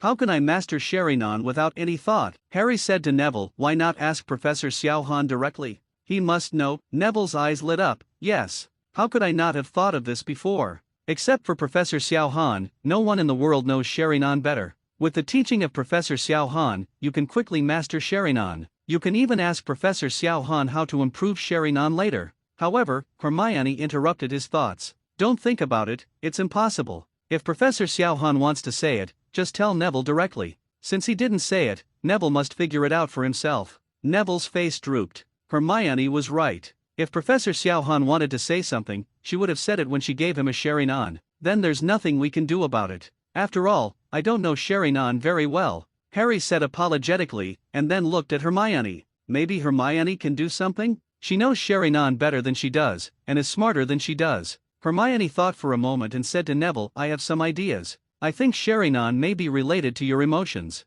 It may be emotions such as fear, sadness, fear, etc. You need to practice it yourself. The appearance of Sherinan in the flying lesson should not be accidental. After Neville thought carefully, he nodded. Maybe it was exactly what Hermione said. I was indeed very scared before Sherinan appeared. Most likely, Sherinan appeared because of his emotional fluctuations. Neville looked at Hermione with grateful eyes. She was indeed the best person in Gryffindor and the most talented girl. Thank you, Hermione, I found this information useful. Hermione waved her hand, it's okay. I also want to see how powerful the Sherinan is, so that Professor Xiao Han can praise him so much. Sherinan? This time it was Harry and Ron's turn to be confused. What is Sherinan? Neville thought carefully and shook his head. Probably not. I was nervous and scared when I fell off the broom. At that time, I felt as if everything in front of me had slowed down, my thoughts had returned to calm, and my mind was spinning very fast. Normally I would never think of recalling brooms, but at that time I not only thought of it, but also did it. It felt amazing. Is it because of Sherinan? Hermione nodded, remembering clearly that Neville's eyes had definitely turned red.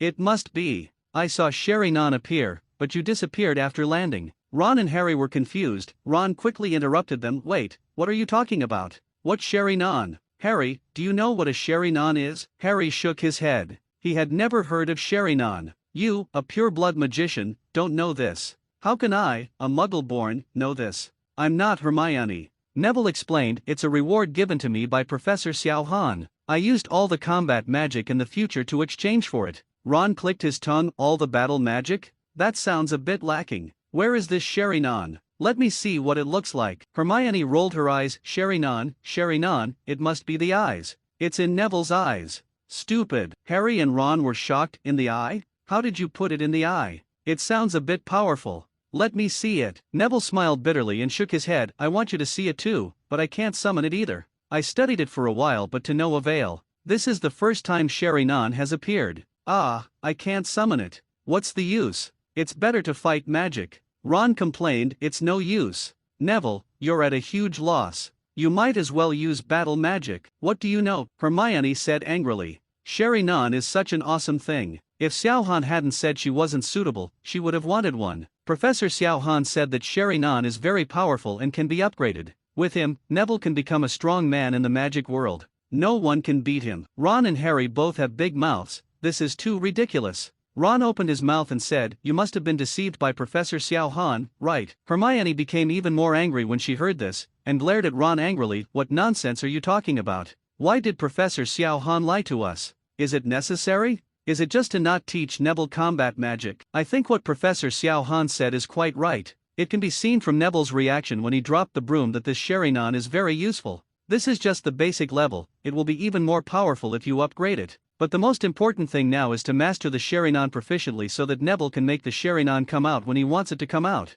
Neville nodded. The question was how to master it proficiently? Neville couldn't think of anything, so he could only ask Hermione and Harry for help. How can I master Sherin'an without any thought? Harry said to Neville, why not ask Professor Xiaohan directly? He must know. Neville's eyes lit up. Yes. How could I not have thought of this before? Except for Professor Xiaohan, no one in the world knows Sherin'an better. With the teaching of Professor Xiaohan, you can quickly master Sherin'an. You can even ask Professor Xiaohan how to improve Sherin'an later. However, Hermione interrupted his thoughts. Don't think about it, it's impossible. If Professor Xiaohan wants to say it, just tell Neville directly. Since he didn't say it, Neville must figure it out for himself. Neville's face drooped. Hermione was right. If Professor Xiaohan wanted to say something, she would have said it when she gave him a Sherin'an. Then there's nothing we can do about it. After all, I don't know Sherin'an very well. Harry said apologetically, and then looked at Hermione. Maybe Hermione can do something? She knows Sherin'an better than she does, and is smarter than she does.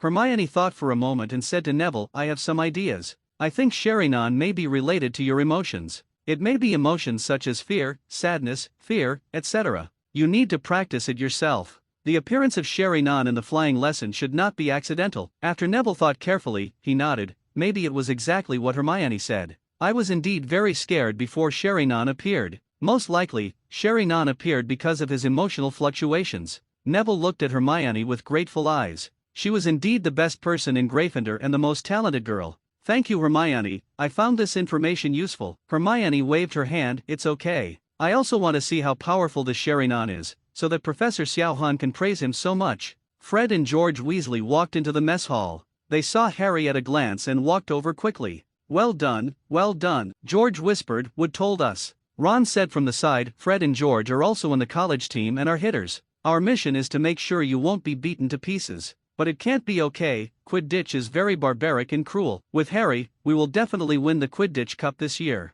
Fred said, we barely won since Charlie left, but this year, our team is going to shine. You must be great, Harry. When Wood told us this, he was so happy and excited that he was almost incoherent. We have to go, though. Lee Jordan thinks he's found a new secret passage that leads outside the school. I guess it's the passage behind the statue of Gregory the Toady we found it our first week on campus. Goodbye. As soon as Fred and George left, Harry saw a few people he least expected to see. Malfoy, Laboon and Goyle followed him on either side as they walked towards Harry. Having your last meal, Potter? When are you taking the train back to the Muggles? Now that you are not riding a broom, and you have little friends by your side, you are more courageous. Harry said coldly. Graham, Laboon and Goyle are not short, they cannot be considered small at all. But the guest of honor seat was now full of professors, and the two of them did not dare to make any mistake, so they could only look at Harry with a sullen face and cannibalistic eyes. Are you just talking words? Malfoy said, why don't we do it with real swords and guns? What do you think? Tonight, magician's duel, using only wands and no contact.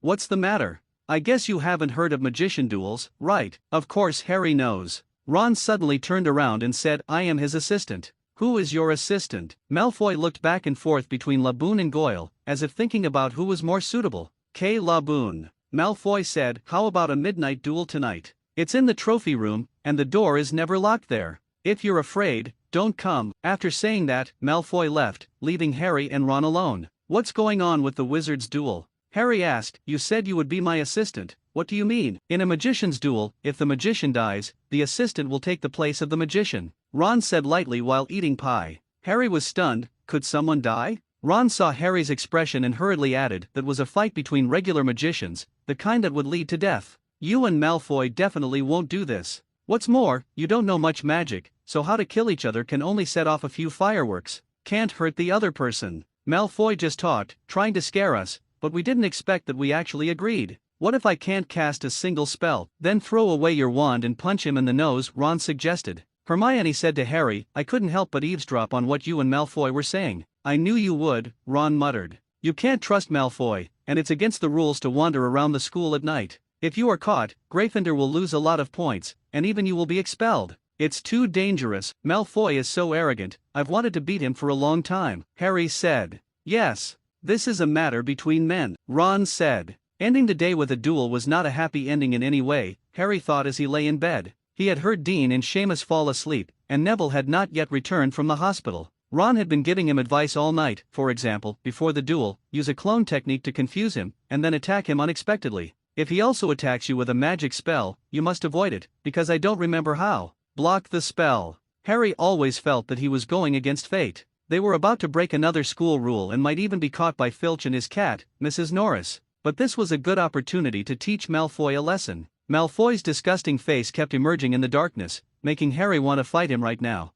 When the time came to 11:30, Ron came to Harry's bed and whispered, "We have to go." Harry quickly put on his clothes, picked up his wand from beside the pillow, crossed the room, walked down the stairs, and entered the Gryffindor common room. There were still some embers of fire burning in the fireplace, and the chairs cast black shadows in the light of the fire. Just as they were about to reach the entrance of the fat lady's cave, they heard someone talking behind them. It turned out that someone was sitting on the chair nearest to them. Harry, I really can't believe you actually want to do this. The lights in the common room suddenly came on, revealing the figure of Hermione Granger. She was wearing a pink dressing gown and glaring at Harry. What are you doing here? Ron said angrily, go back to bed quickly. I should just tell your brother, Hermione replied rudely. Percy is a prefect, he will definitely stop this. Let's go. Harry ignored Hermione and turned around to leave. He reached the entrance to the Gryffindor common room and climbed out from the fat lady's portrait. Hermione was furious when she saw Harry ignoring her, and she quickly followed him. She lowered her voice to avoid being heard by others, and she questioned the two angrily. You are too selfish. You only care about yourself and never think about Gryffindor? I don't want Slytherin to win the House Cup again. Gryffindor must win this year. Go away. Okay, I've reminded you of what needs to be reminded. I hope you are fired and don't feel too sad when you take the train home. Hermione turned around, intending to return to the Gryffindor common room, but found that the fat lady's portrait was missing. No, the fat lady is out. Why are you running around so late at night? Now Hermione was locked out, unable to enter Gryffindor Tower. Oops, the fat lady is out. What should I do? Hermione looked a little ugly, which was completely unexpected. Ron smiled and said, haha, you can figure it out yourself. We have to leave, we will be late soon. Harry and Ron left immediately. Hermione looked at their backs and gritted her teeth and chased after them. I'll go with you, she said. You are not allowed to go. If I don't go, will I just stand here? Let Filch and Mrs. Norris come over and catch me. It's best not to be discovered by him on the road, otherwise I will tell him that I am trying to dissuade you, and you will have to testify for me then. You have a pretty good idea.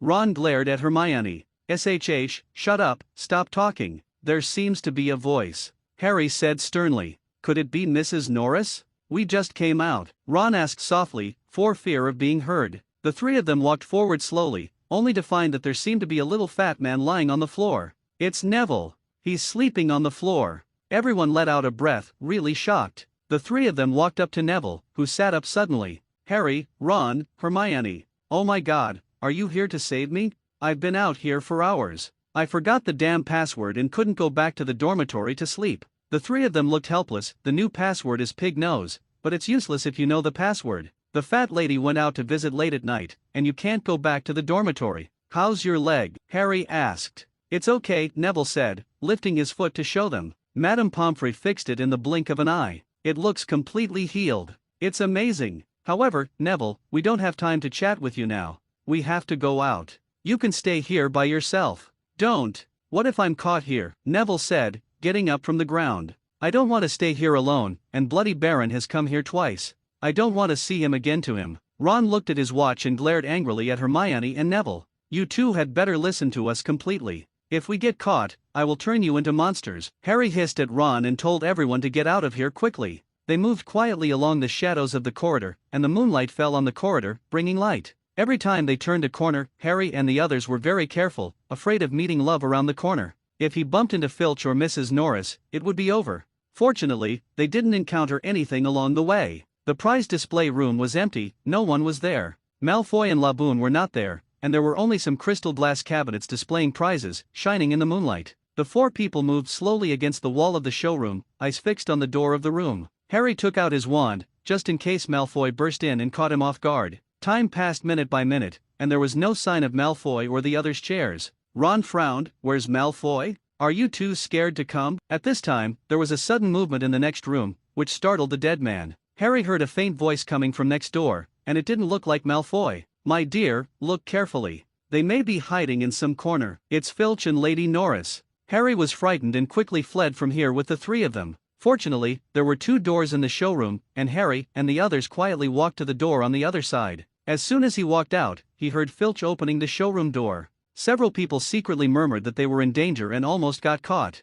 Filch was slowly approaching here, and Harry and the others were also moving forward quickly. There were armors all around, which looked extremely scary. Suddenly, Neville accidentally tripped over his armor, yelled subconsciously, and helped Ron. However, the armor on the side fell directly to the ground, and the clanging sound was particularly harsh in the quiet night. Several people's bodies were shaken, they secretly said something bad, and they immediately ran forward as fast as they could in their lives. They ran through corridors, around pillars, and finally didn't know where they were, until they came to a familiar classroom. This was the classroom where they took the charms class. It was far away from the prize display room. Finally got rid of them, it was so thrilling. Harry held his knees and gasped. The other people were no better either. They could hardly stand while holding on to the wall, gasping for air. Hermione stared at Harry and Ron angrily. I have told you a long time ago. I'm sure I will encounter you. I will be caught. Ron said, we haven't been caught yet. Let's go back to the Gryffindor lounge as soon as possible. How did Filch know that there was someone in the prize showroom? He was obviously here to arrest us.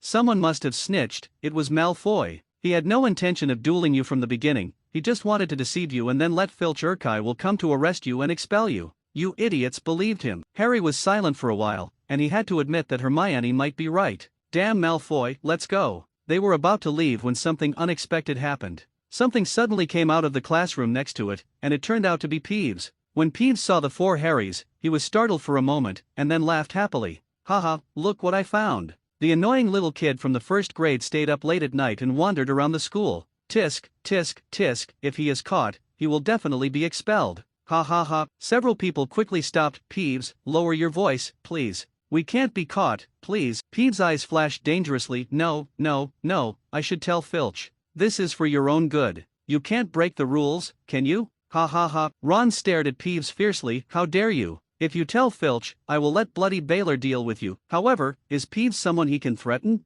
Peeves looked up to the sky and screamed, there are students here who are not sleeping. Here, in the corridor of the charms classroom. Someone come quickly. With their scalps numb, several people quickly bypassed Peeves and started a new round of escape journey. They ran frantically until they reached the end of the corridor and came to a door. When they pushed the door open, they found that it was locked. It's over, Ron whimpered. They pushed the door desperately. We are finished. Death is imminent. Filch heard Peeves cry and walked over quickly. Hermione roughly pushed the person in front of her away, grabbed Harry's wand, pointed at the door lock, and whispered Alohomora. Alohomora. The lock clicked and the door suddenly opened. Several people rushed in and quickly closed the door. Ron asked curiously, is Elajo Cave open? It's in Chapter 7 of the Standard Spells book. Harry put his ear to it and listened. Peeves, where are they? Where are they? Filch yelled at Peeves, tell me quickly. Say please. Don't mess with me, Peeves. Tell me, where are they? If you don't say please, I won't know anything, said Peeves in his annoying humming voice.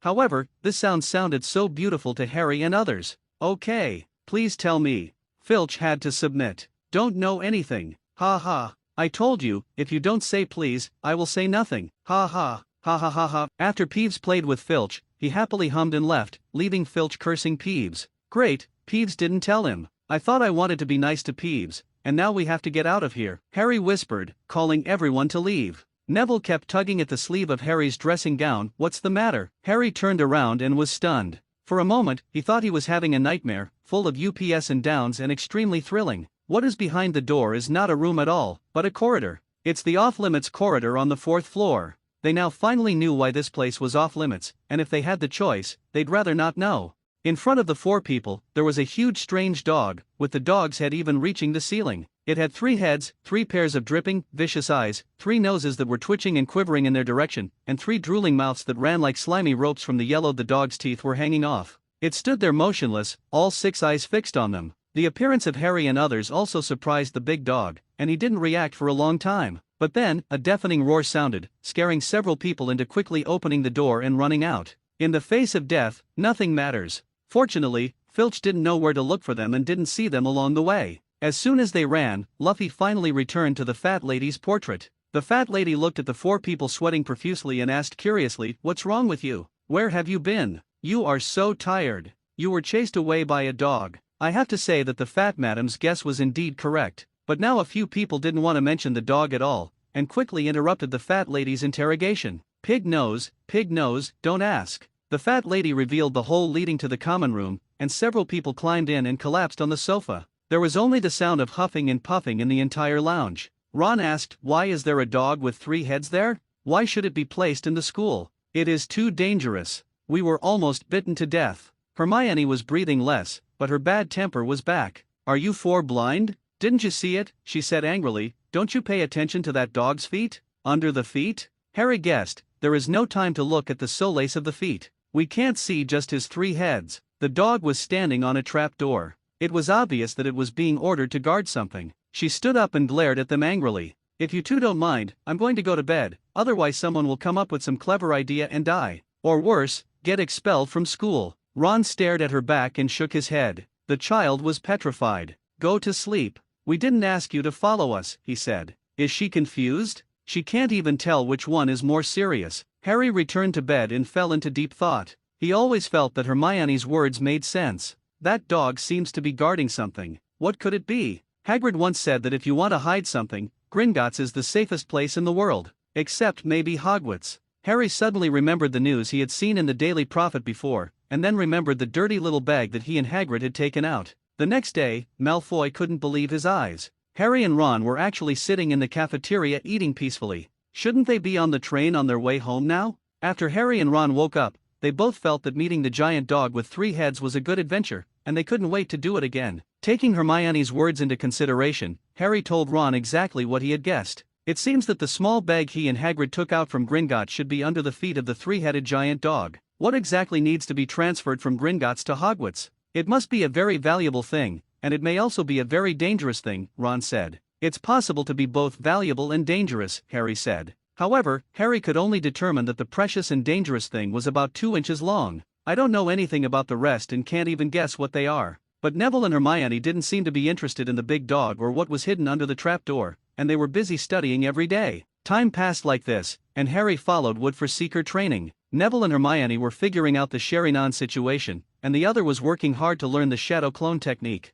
The other 11 students who have obtained the Great Fireball technique are also studying hard, hoping to learn the Great Fireball technique as soon as possible. However, the Great Fireball technique is not as easy to learn as expected, and no one has learned it so far. Professor Snape often discussed potions and charms with Xiao Han, although Snape was the one asking most of the time. Over time, Snape invented several new spells. Xiao Han's courses are still very popular, and all the professors will attend every class, even if Xiao Han never teaches other combat magic again. Not only that, there are often magicians who come to Hogwarts to see Xiao Han, but almost all of them are rejected. Except for a few people who got the opportunity to observe Xiao Han's combat magic course, the rest of them had never seen this celebrity who was famous in the magic world recently. There were grumpy magicians who wanted to find out this young man who was seeking fame, but considering that Dumbledore was at Hogwarts, no one dared to act rashly. In this way, time slowly came to Halloween. On Halloween, I could smell the sweet and tempting smell of roasted pumpkins wafting throughout the corridors of Hogwarts. What made people even happier was that Professor Flitwick announced in Charms class that he thought students could learn how to make objects fly. Ever since Professor Flitwick used the levitation charm to allow Neville's toad to fly around the classroom, the students have all fallen in love with this spell and hope to learn and use it early. In Professor Flitwick's class, he divided the class into groups of 2 and began to teach us how to use the levitation charm. Harry's partner is Seamus Finnegan. Ron's partner is Hermione Granger, who has been at odds with them for a while. Both of them were very unhappy about their partnership, and they didn't know who was more angry. Hermione didn't want to be with this scumbag, especially when this guy almost bit her to death. She wanted to be with Neville more, and they often studied together during this time, discussing how to become proficient in Sharingan. Ron didn't want to be with this arrogant, bossy guy. Hermione hadn't spoken to them since the last time she was nearly bitten. Okay, don't forget that subtle wrist movement we've been training. Professor Flitwick stood on his pile of books as usual and said sharply, one wave and one shake, remember, one wave and one shake. It is also very important to recite the spell accurately. Don't forget the wizard Barafio, who said the F instead of an S and found himself lying on the floor with a bison on his chest. It's easy to say, but not easy to do. Harry followed Professor Flitwick's hand, waving it, shaking it, doing it over and over again. However, there was still no reaction at all, and Feather was still lying quietly on the desk.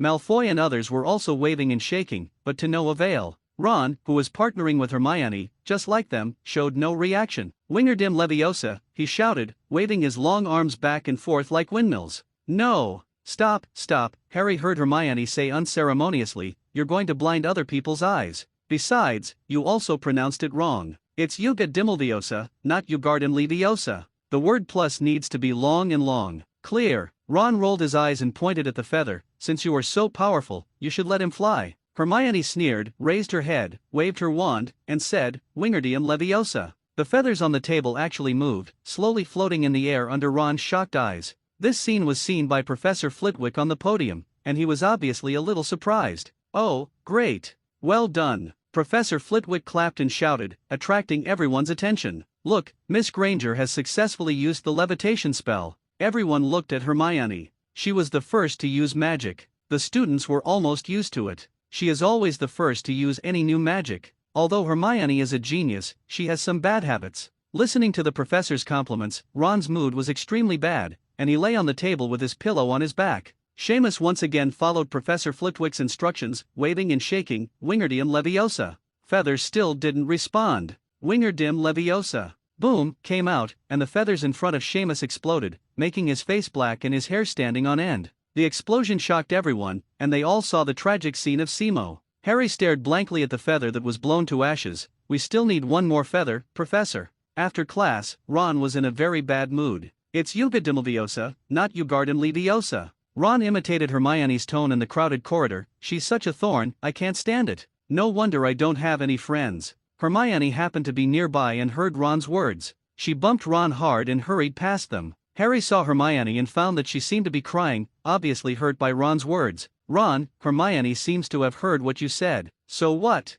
Ron acted unconcerned. In fact, his nervous eyes betrayed him. She knows this problem herself. That's why she doesn't have any friends. I'm Hermione's friend. Neville raised his hand tremblingly and whispered. Unfortunately, Hermione was already far away and couldn't see this scene. Ron glared at Neville fiercely and said nothing. Something unexpected happened. Hermione didn't attend class and didn't come to the classroom all afternoon. This is something that has never happened before. She is a study addict and will not give up any opportunity to study, but she did not come to class. Ron felt a little uneasy, especially after hearing Parvati Patil tell her friend Lavender that Hermione had been crying in the ladies' room all afternoon on the way to the Halloween party with Harry. Ron was even more uncomfortable. But his mood did not last long. When he and Harry walked into the Great Hall and saw the colorful Halloween decorations in the banquet hall, they immediately forgot about Hermione. 1,000 bats fluttered on the walls and ceiling, and 1,000 more circled like low dark clouds over the dining table, making the candle flames flicker in the pumpkin's belly. There were electric lights flashing in the dark clouds above the synagogue, and pumpkins were floating in the air. The various delicacies on the table were like a school banquet, even more luxurious. Xiao Han and the professors sat in the upper rows of seats, enjoying the food. Welcome Professor Xiao Han to spend Halloween in the Hogwarts family for the first time, Dumbledore said to all the professors. Welcome Professor Xiao Han, all the professors said in unison. Xiao Han nodded and glanced at the vacant seat, which should belong to Professor Quirrell. Xiao Han picked up a dessert and put it in his mouth, thinking, it should be here soon. Harry was eating a potato with the skin on, and the seat next to him was also empty. That was Hermione's seat. Where's Hermione? Neville on the side said, I heard that he is still in the women's bathroom and refuses to come out. Neville and Harry looked at Ron at the same time. Ron stopped eating and looked at them with bulging cheeks. At this time, the door was suddenly opened, and Professor Quirrell rushed in a panic, with the big scarf on his head crooked. He ran to the center of the banquet hall with a look of horror on his face, looked at Dumbledore above, and gasped, It's not good, Principal Dumbledore. Troll! There is a troll in the basement. After saying that, he fell to the floor and passed out. The auditorium suddenly became a mess, and the students screamed and stood up to escape. Professor Dumbledore stood up and shouted, "Quiet." The sound rang in the ears of every Hogwarts student, calming them down. "Everyone, don't panic, calm down," he said in a low voice. "Prefects, take the students from your colleges back to the dormitories immediately. Professors, come with me to the underground classroom." Percy immediately stood up and greeted his Gryffindor classmates. "Follow me, don't be afraid, don't get separated. The trolls are not scary at all. They all follow me. Now go back to the dormitory. Please give way to those in front and let these first-year students pass first. Please forgive me, I am a prefect." Harry and Ron followed Percy. Harry asked curiously on the way, "How can the troll get in? He is so big." "Who knows? The troll has no IQ, so he must be very stupid. Maybe Peeves put him in to play some pranks on Halloween?" Along the way, students from various colleges were rushing towards the common room. Halfway there, Harry suddenly remembered something and grabbed Ron. "Oops, I forgot about Hermione. What's wrong with her? She's still in the bathroom and doesn't know the troll came in. We have to tell her." Ron said decisively without thinking, "Okay, let's go. But we'd better be careful and don't let Percy see it." They lowered their heads, quietly turned around, and ran toward the toilet. As soon as they turned the corner, they heard hurried footsteps. "Someone," Ron whispered, pulling Harry and hiding behind a statue, holding his breath. They quietly looked forward and found that shouldn't he have followed Dumbledore to find the troll? Why here? Snape walked through the corridor and went somewhere. It's strange. Where is Snape going? He should be with other professors. This is not the way to the underground classroom. Ron spread his hands and said that he didn't know either. Fortunately, the road to the women's bathroom was in the other direction, so Harry and Ron quietly ran towards the corridor on the other side. "That seems to be the place to go to the 4th floor," Harry said, but Ron raised his hand and paused his progress. He sniffed, as if smelling something. "Can you smell anything?" Harry sniffed, and a foul smell suddenly entered his nostrils. It was a smell he had never smelled before, like smelly socks mixed with a public toilet that hadn't been cleaned in decades. Then they felt a slight vibration on the ground and heard a low sound of footsteps. Harry saw the end of the passage on the left, as if something was moving towards it. They quickly retreated to a dark place and watched the thing reveal itself in the moonlight. The moment they saw him, the two were stunned. It was a behemoth 12 feet tall, with dull skin as gray as granite, a huge and stupid body like a pile of huge gravel, and a small head like a cocoa bean on top. Its short legs are as thick as tree stumps, and beneath them are large, flat, thick, calloused feet. The disgusting smell from before was emanating from it. It was also holding a thick wooden stick in its hand, dragging it along the ground. The troll walked to a door and stopped there, as if looking inside. It swung its long ears as if it heard something, then lowered its head and squeezed into the room. Harry, who was sharp-eyed, saw the key on the door of the room and suddenly had an idea. He pointed at the key at Ron. "We locked him in." Ron took a look and nodded, "Okay." They slowly approached the open door, fearing that the troll would suddenly rush out and give them a stick. Fortunately, when they arrived, the troll did not appear. Harry quickly stepped forward and slammed the door, locked the door with the key, and took out the key. "It's done." The two were extremely happy and began to leave along the passage, planning to find Hermione. This feat is enough for them to brag about for several years. They were so excited that their faces were flushed. However, just after running a few steps, a frightened scream came from the room behind. The two of Harry looked at each other, and the red color on their faces faded and became paler. "Damn it! This is Hermione's voice. Was that the women's room just now? Damn it, we locked the troll and Hermione together." They really didn't want to face the dirty troll again, but now they had no choice. They turned around, ran back to the door, turned the key, and rushed in. Hermione Granger wiped the tears from her face and was about to walk out of the toilet. "As soon as I turned around, I saw a pair of flat, thick, calloused feet." Hermione looked up and saw the ugly, burly troll. She backed away slowly and hid in the toilet cubicle. The troll swung a huge wooden stick and struck it down, smashing all the compartments. Hermione let out a scream that was muffled by the trap. At this time, Harry and Ron rushed in. Seeing this scene, Harry shouted, "Hermione, run!" When Hermione saw the two of them, she shouted desperately as if she was seeing a savior. "Help! Help!" The troll was approaching Hermione, and Harry were shocked when they saw it. "Get his attention," Harry said to Ron, grabbing the faucet on the ground and throwing it at the troll. The water tap hit the troll on the head, causing it to stop a few steps away from Hermione. It turned awkwardly, blinking stupidly to see who was attacking him. As soon as it turned around, it looked into Harry's eyes. The troll angrily raised the wooden stick in his hand and walked towards Harry. Hermione quickly ran to the wall on the other side and decided to, "Hey, idiot!" Ron shouted, running to the other side of the room, picking up gravel on the ground and throwing it at the troll's head. The gravel hit the giant monster's shoulder, but the rough-skinned creature didn't react at all. Fortunately, he heard Ron shout and stopped and turned around. Harry took this opportunity and ran directly behind the troll. Harry shouted to Hermione, "Run, Hermione, get out of there." But Hermione was so frightened that she couldn't control her feet at all and stood motionless, her mouth hanging open. The troll looked up to the sky and roared, and walked towards Ron. Harry looked at Hermione unable to move, and Ron was about to be attacked by a troll. He gritted his teeth, rushed behind the giant monster, jumped up suddenly, and hugged the giant monster's neck. Harry took his wand out of his pocket and inserted it into the troll's nose. The troll wailed in pain, shook its body, and waved the wooden stick in its hand. Harry could only hold on to him tightly, fearing that he would be caught by the troll and beaten to death by the troll if he fell. Hermione was so frightened by this scene that she collapsed on the ground and stared at Harry blankly. The troll grabbed Harry's feet, hung him up, picked up a wooden stick and hit Harry. Harry watched the stick flying towards him, his pupils shrank, and he raised his upper body sharply to avoid being trapped. "Quick! Ron! Do something!" Ron drew his wand, not knowing what to do.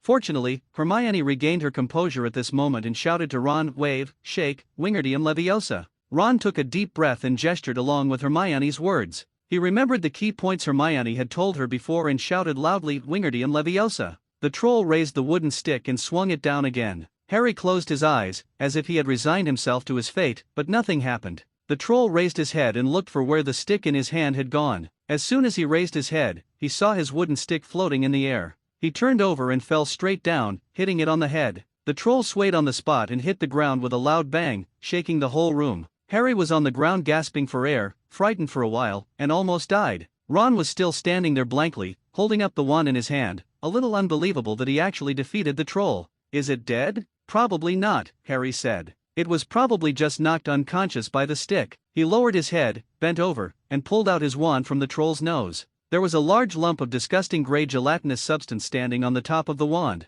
"Ugh, the troll's snot is so disgusting." He took the wand in disgust and wiped it on the troll's pants. "Ha, Harry! Run!" Hermione shouted suddenly, and at the same time, Harry suddenly felt a shadow covering him. Harry looked up and saw a huge wooden stick coming towards him. Another troll! Another troll! Ron quickly raised his wand, Wingardium Leviosa. But it didn't work, and Ron became even more anxious. Wingardium Leviosa! Wingardium Leviosa! Wingardium Leviosa! However, it had no effect at all, and the spell actually failed at the critical moment. Harry watched the stick dilate in his pupils, feeling suffocated. "Am I going to die?" Harry suddenly remembered that he hadn't met his parents yet and couldn't just collapse like this. The strong desire to survive ignited fire in Harry's eyes, and his thoughts were spinning rapidly. Both hands began to make crazy seals, Wei Hai Zhou Shu Yin. The wooden stick fell and made a loud noise, and the entire toilet floor was shaking. Countless dust floated in the air, making it difficult to see what was going on in the toilet.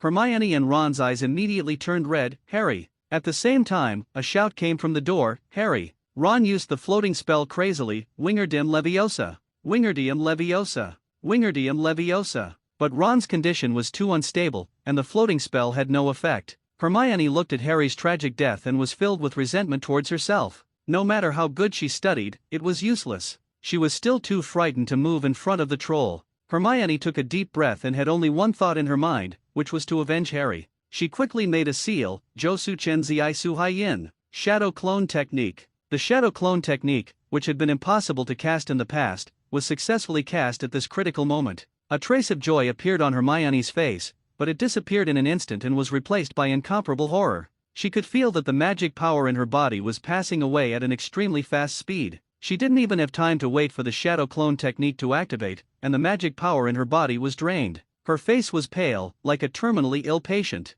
She could not stand firmly and collapsed directly to the ground. Fortunately, the troll did not go towards Hermione and Ron at all, but looked towards the door where the sound came from. Outside the door, Neville was standing there blankly, looking at the place where Harry was hit. His whole mind was blank. Harry is dead? Ron finally saw Neville, the little fat man, and his eyes were splitting when he saw the troll waving the stick again. Wingardium Leviosa! Useless! Ron was so angry that he threw his wand on the ground and rushed towards the troll, shouting at the same time, "Neville, run!" However, Neville stood there blankly until the shadow of the stick shrouded Neville's head. "You actually killed Harry Potter." Noyai raised his head fiercely, revealing his red pupils and the Megatama spinning rapidly in them. "Sherry Nan." Neville looked at the falling stick and felt that he could easily avoid it. He turned slightly, and the wooden stick rubbed his robe and fell to the ground. The stones on the ground were flying. Neville shook his head, and the stones flew past him. Ron behind the troll was stunned and stood there blankly. Is this still Neville? Hermione, who was lying on the ground, looked happy when she saw Neville's eyes.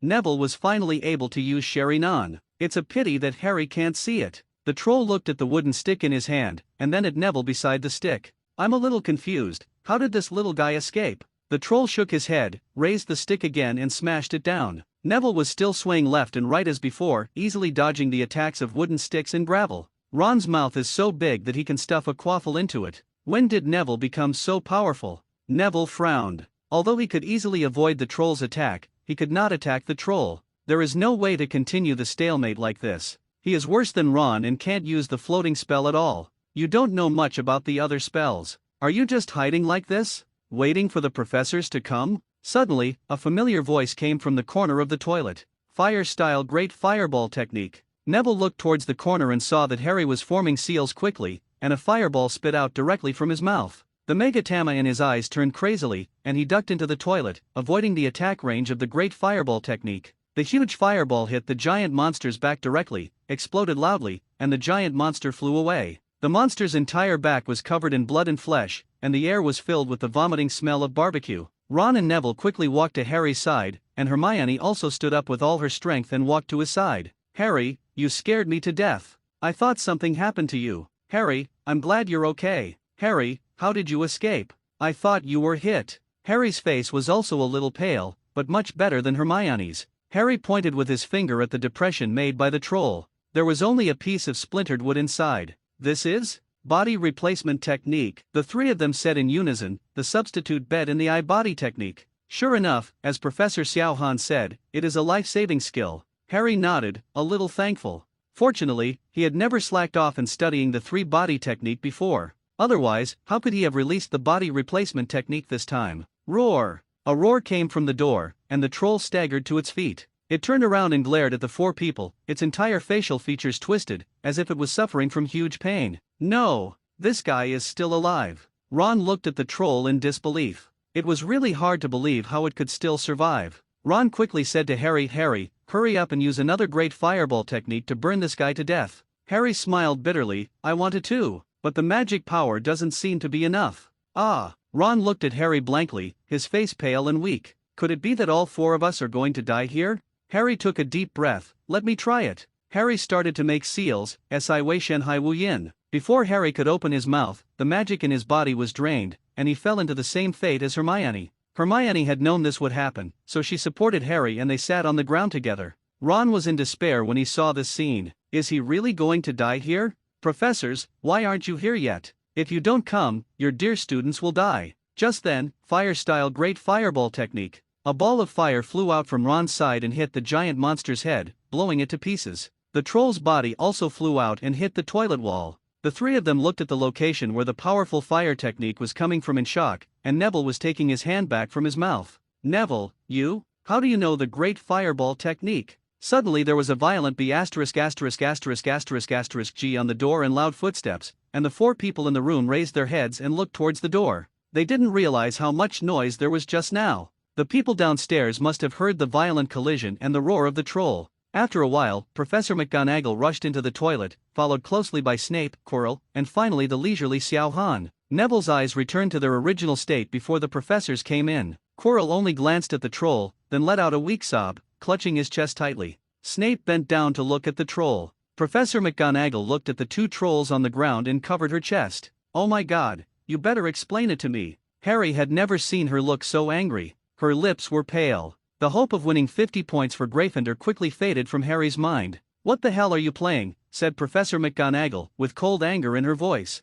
You are lucky that you were not killed by it. Why don't you just stay in the dormitory? Snape gave Harry a quick, probing look. Several people lowered their heads and did not dare to look around. At this time, Hermione said, Please don't do this, Professor McGonagall, they are looking for me. Miss Granger. Hermione struggled to her feet. I came to see the troll because I thought I could handle it on my own. You know, because I read about them in books and knew a lot about them. Hermione Granger told a huge lie to a teacher? If they hadn't found me, I would be dead by now. Harry stuck his wand into the troll's nostril, and Ron knocked it unconscious with the troll's own 350 wooden club. Then a second troll appeared, and Neville and Ron killed him using the great fireball technique. They didn't have time to find someone. When they arrived, the troll was about to swallow me whole. Harry, Ron and Neville tried their best to look like they were already familiar with the story. Even so, it's really stupid to do this. Professor McGonagall looked at them and muttered, I thought you were smarter than others in doing things, but you have greatly disappointed me, Miss Granger. Hermione lowered her head, and Harry and the other three couldn't say a word. Hermione was the last person likely to break school rules, and now, in order to get them out of trouble, she lied about breaking school rules. It was almost like Snape started handing out sweets to everyone. It was unbelievable. Miss Granger, Gryffindor will be deducted 5 points for this incident, said Professor McGonagall, because you have a serious lack of judgment in your actions. Professor McGonagall turned to Harry, Ron and Neville. As for you three, I hope you know how lucky you are. Not many first-year students can compete with an adult troll. Not only did you save your lives, but you also defeated 2 trolls, which is unusual. Snape suddenly interrupted Professor McGonagall. One was defeated, one was killed, and the giant monster's head was blown to pieces. Everyone turned their attention to the second giant monster. Half of its head had disappeared. The 4 children vomited when they saw this scene. Hermione and Harry, who were already pale, turned even paler. Professor McGonagall was a little shocked, then looked at the 3 Harrys. You 3 have each won 10 points for Gryffindor. I will inform Professor Dumbledore about this, and you can go. Xiao Han looked at the 4 Harrys and quietly gave a thumbs up to encourage them. The 4 of them all smiled and left. He already knew everything here. If he hadn't dragged Professor McGonagall around a few more times, Professor McGonagall would have come here long ago. It's just that there was only 1 giant monster in the original work, but here there are actually 2. Xiao Han glanced at Professor Quirrell, who looked at the troll and left with the professors. They hurriedly walked out of the toilet and went up 2 flights of stairs without saying a word. Finally they could no longer smell the stench of the troll, and they breathed a sigh of relief. They came to the portrait of the fat lady. Pig nose. They said the password and got in. The common room was crowded and noisy. Everyone was eating the food that was served. However, from that moment on, Hermione Granger officially became true friends with Harry Potter, Ron Weasley, and Neville Longbottom. When you and someone experience something together, you can't help but feel good about each other, and knocking out a 12-foot-tall troll is one such event. On the other side, Snape stepped into the Forbidden Forest alone, as if looking for something. Neville, why are you there? Neville, how did you escape the troll attack? Neville, didn't you learn the great fireball technique? Next to Neville, Harry, Ron and Hermione took turns asking him questions, almost exploding his head with questions. The 3 of them seemed to have 100,000 questions, asking this and that. Neville looked helpless. I told you, when Prefect Percy took us back to the dormitory yesterday, I happened to see you leave and followed you. Song, however, almost ran into a teacher picking him up on the way, so he was so slow. After the professor passed by, he saw you going to the women's room, but as soon as you passed, another troll appeared. I didn't dare to go directly, so I quietly followed the troll. As for escaping the troll's attack, Hermione should know. Hermione recalled what she saw at that time. It must be Sherinan. Although it is a question, the tone is full of affirmation. Neville nodded. It's Sherinan. When I saw Harry being hit, I thought he was dead. I was extremely angry, frightened, and fearful, and the strong mood swings turned on Sherinan. After turning on Sherinan, my dynamic vision has improved a lot. The movements of the troll are extremely slow in my eyes. I even just glanced at it and I knew how to avoid being hit by the attack, so I easily dodged it. Ron was speechless. This Sherinan is so awesome. At such a fast speed, Neville actually said it was extremely slow. If only I had one, Ron thought, and his eyes suddenly lit up. I said, what if I find Professor Xiao Han, recognize him as my father, and ask him to give me a pair of Sherinan? The other 3 people rolled their eyes at the same time, really impressed by Ron's whimsical idea. Neville said with a smile, maybe it's possible, why don't you go and ask? Harry shook his head. How is that possible? When you perform well and Professor Xiao Han wants to reward you, you can ask again. Maybe it can be done. Only Hermione knew that it was impossible for Ron to get Sherinan, so she hit him directly and said, stop dreaming. It's impossible. Professor Xiao Han said that Sherinan is very special, and only Neville is suitable for it. Even Professor Xiao Han didn't give it to me, but gave it to you. You're just dreaming. Ron was a little excited and eager to give it a try when he heard Neville and Harry's words,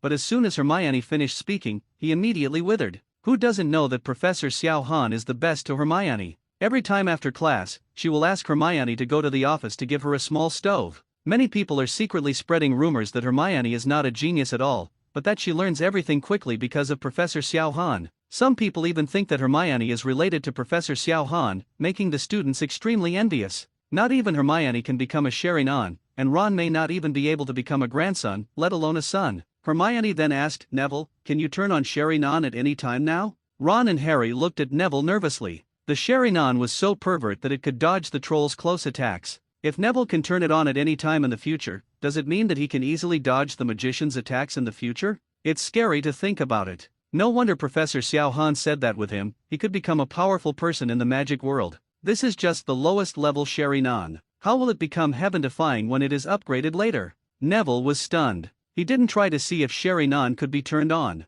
After all, no one could calm down after experiencing something like that. It's a group of teenagers. Neville closed his eyes, recalling the feeling of opening the Sharingan. He had been trying to mobilize Sharingan for the past few months, but to no avail. He always thought that his direction was wrong, but after experiencing what happened yesterday, he found that it was not that his direction was wrong, but that his mood swings were not too low. He tried hard to remember how sad he felt the moment Harry died. The fear of facing a troll, fear. Neville's mood fluctuated violently, and his eyes suddenly opened. Blood-red pupils, and that iconic Tomo. Sharingan. Hermione, Harry and Ron were shocked. They really succeeded. Neville can activate Sharingan. Hermione quickly asked, "How does it feel?" Neville looked at the three people in front of him, and then looked around. After entering November, the weather became very cold. The mountains surrounding the school were gray and covered with ice and snow, and the lake surface was as cold and hard as quenched steel. Every morning, there is frost on the ground. Neville could see Hagrid from his upstairs window, wrapped in a long moleskin coat, rabbit fur gloves and huge beaver fur boots, defrosting a broomstick on the Quidditch pitch. There doesn't seem to be any difference, except that my eyesight is better and I can see far away. Hermione looked at the Megatama in Neville's pupils, rotating slowly, so slowly that she couldn't tell it was rotating unless she kept staring. Maybe the faster the pupils turn, the more powerful the eyes are? Look carefully and try to concentrate? Neville tried to concentrate, and the Megatama in his pupils rotated slowly faster. Hermione noticed this immediately. She suddenly picked up the book in her hand and threw it at Neville. Before Harry and Ron could react, the book flew towards Neville. Neville looked at the flying book, his pupils shrank, Sharingan's Megatama rotated rapidly, he easily turned his head and grabbed the book. Only then did Harry and Ron react, and they both exclaimed "Ah!" Looking at the book in Neville's hand, Hermione looked as if this was indeed the case, while Harry and Ron were extremely shocked. You must know that this is face to face, the distance is not even half a meter. Before Harry and Ron could react, Hermione threw the book, and Neville had already caught the book. Horrible. So terrible. Sharingan is so scary. Harry suddenly thought of something and stammered, your great fireball technique, wouldn't have anything to do with Sharingan. Neville didn't hesitate this time and nodded directly. The great fireball technique is indeed related to Sharingan, although he thinks it is too weird. I just watched Harry unleash the great fireball technique twice and imitated it myself. When you released the great fireball technique, Sharingan saw it very clearly. I could clearly see your seals and even the coordination of the magic power in your body and the hand seals. When the release failed for the second time, I just wanted to try. After all, there was nothing I could do. As a result, it actually succeeded? When he said the last sentence, Neville thought it was amazing. You must know that Harry had practiced for several months before he finally learned it and released it under the threat of death from the troll. And Neville only watched it twice. Harry didn't even release the great fireball technique the second time, and Neville learned it. Talent? Genius? Neville is afraid that he will stage a counterattack and make a huge comeback. Neville, who has always been known as one of the bad school duo, betrayed Ron like this. Ron blurted out directly, "What? This is too awesome. You can learn combat magic at a glance. Are you going to be so exaggerated? How do you expect me to live in the future?" Harry's eyes were full of shock, how much effort he had put in to release the great fireball technique. Neville just took a look and asked, "Will you let me live?" Harry, who has always been a genius, is almost autistic now. He is a student of Professor Xiao Han. Why are you cheating on him? Unfair. Harry looked at Neville with complicated eyes and said sour words. That's great. From now on, Neville, you can just watch other people learn combat magic without having to learn it yourself. I'm so jealous. No wonder Professor Xiao Han said that after getting Sharingan, he will not reward you with combat magic. With Sharingan, who would want to learn combat magic? The sourness in the words even affected Hermione and Ron, who, along with Harry, looked at Neville with complicated eyes. Neville just smiled and touched his head without saying anything. I'm afraid it's more than that. Hermione thought much more than Harry thought. Combat magic can be learned at a glance, but what about ordinary magic? Neville said that Sharingan could even see the direction of magic, so wouldn't it be easier to learn ordinary magic? Neville really wants to say goodbye to the term scumbag and become a genius. Professor Xiao Han, I am obviously your class representative. Fortunately, the shadow clone technique will soon be available. If two people learn it together, one of them will die quickly. In the Forbidden Forest, Snape is following the traces of the troll, intending to find out who put the troll into Hogwarts Castle. Those were two giant monsters, and the students couldn't deal with them at all. Just a little bit, that Harry Potter kid almost died at the hands of a troll. He is Lily's child. I, Snape, will never allow it. I will definitely make the people behind the scenes pay the price. Trolls are definitely no accident. Snape found some things on the troll that were only found in the Forbidden Forest, so he came to the Forbidden Forest. Deep in the Forbidden Forest, Snape finally saw a trampled lawn, and the huge footprints were those of a giant monster. Looking at the footprints, the giant monster seemed to have suddenly appeared here. Even these two giant monsters did not expect that they would come here, so they were a little panicked and the surroundings were in a mess.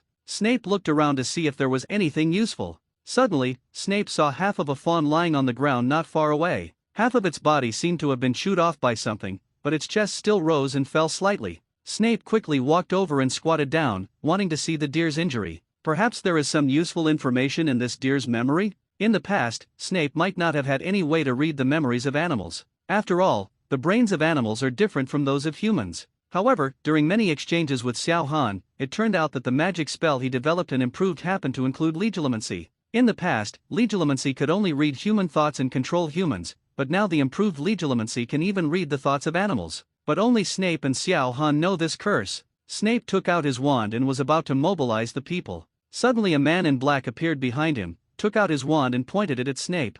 Shattered to pieces. Reductor. The man in black's wand flashed green light and headed straight towards Snape. Snape felt the movement behind him turn into a ball of black smoke to avoid the curse. The body-shattering and bone-shattering curse directly hit half of the deer's body, instantly exploding into blood foam. The poor little deer was first bitten off half of its body by a giant monster, then managed to survive, and then was blown to pieces by magic. It's so pitiful, sad, and deplorable. If the fawn is still alive, it would sincerely send its regards to the 18 generations of ancestors of the man in black. Snape was furious when he saw the deer being blown to pieces. The clues that I finally found were ruined. He raised his wand and smashed it at the man in black. Sectum sempra. Sectum sempra. An invisible sharp blade flew towards the man in black, but what Snape didn't expect was that the man in black just waved his wand gently. Shen Feng Wuing's sharp blade was knocked out and hit the tree nearby, cutting the entire tree in half.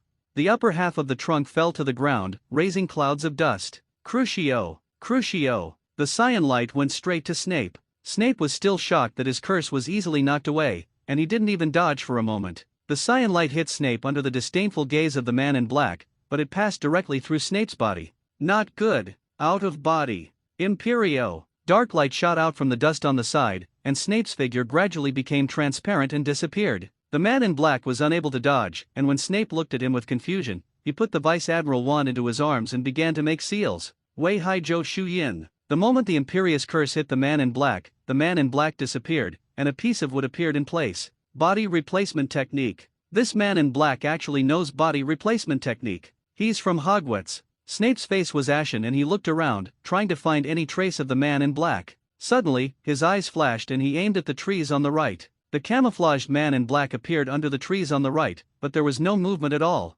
Not good. Is this a clone? Sure enough, Shen Feng passed directly through the man in black without a trace, cutting the trees behind him in half.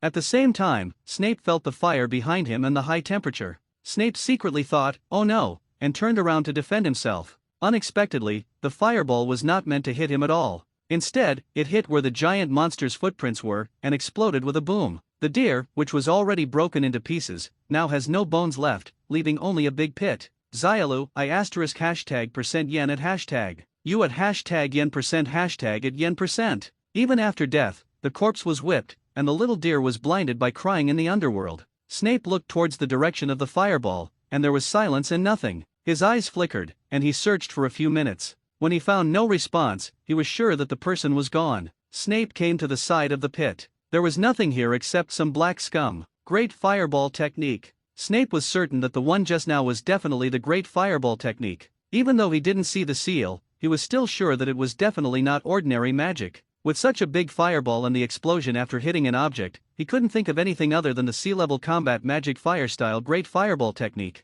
But how can the man in black know how to fight magic? Could it be Professor Xiao Han? No, impossible. Professor Xiao Han never uses a magic wand. It seems that he does not have a magic wand, and he can do any magic at his fingertips. Apart from him, there should be only those 13 students in the great fireball technique. You must know that even the professors at Hogwarts don't know this combat magic. The professors are just like students in front of Xiao Han. Combat magic can only be learned in the combat magic course, and the great fireball technique was directly taught by Xiao Han to those 13 students. The other professors have not learned anything. Could it be that the man in black is a student? The skilled three-body technique and great fireball technique all indicate that this is a Hogwarts person. But what about this skilled black magic? How powerful is it to be able to deflect the magic blade without a shadow? Can ordinary students really do it? Maybe you should look for the upperclassmen among those 13 people. Snape left the Forbidden Forest and came to a classroom. In the classroom, Professor McGonagall was teaching, and Snape had to interrupt her.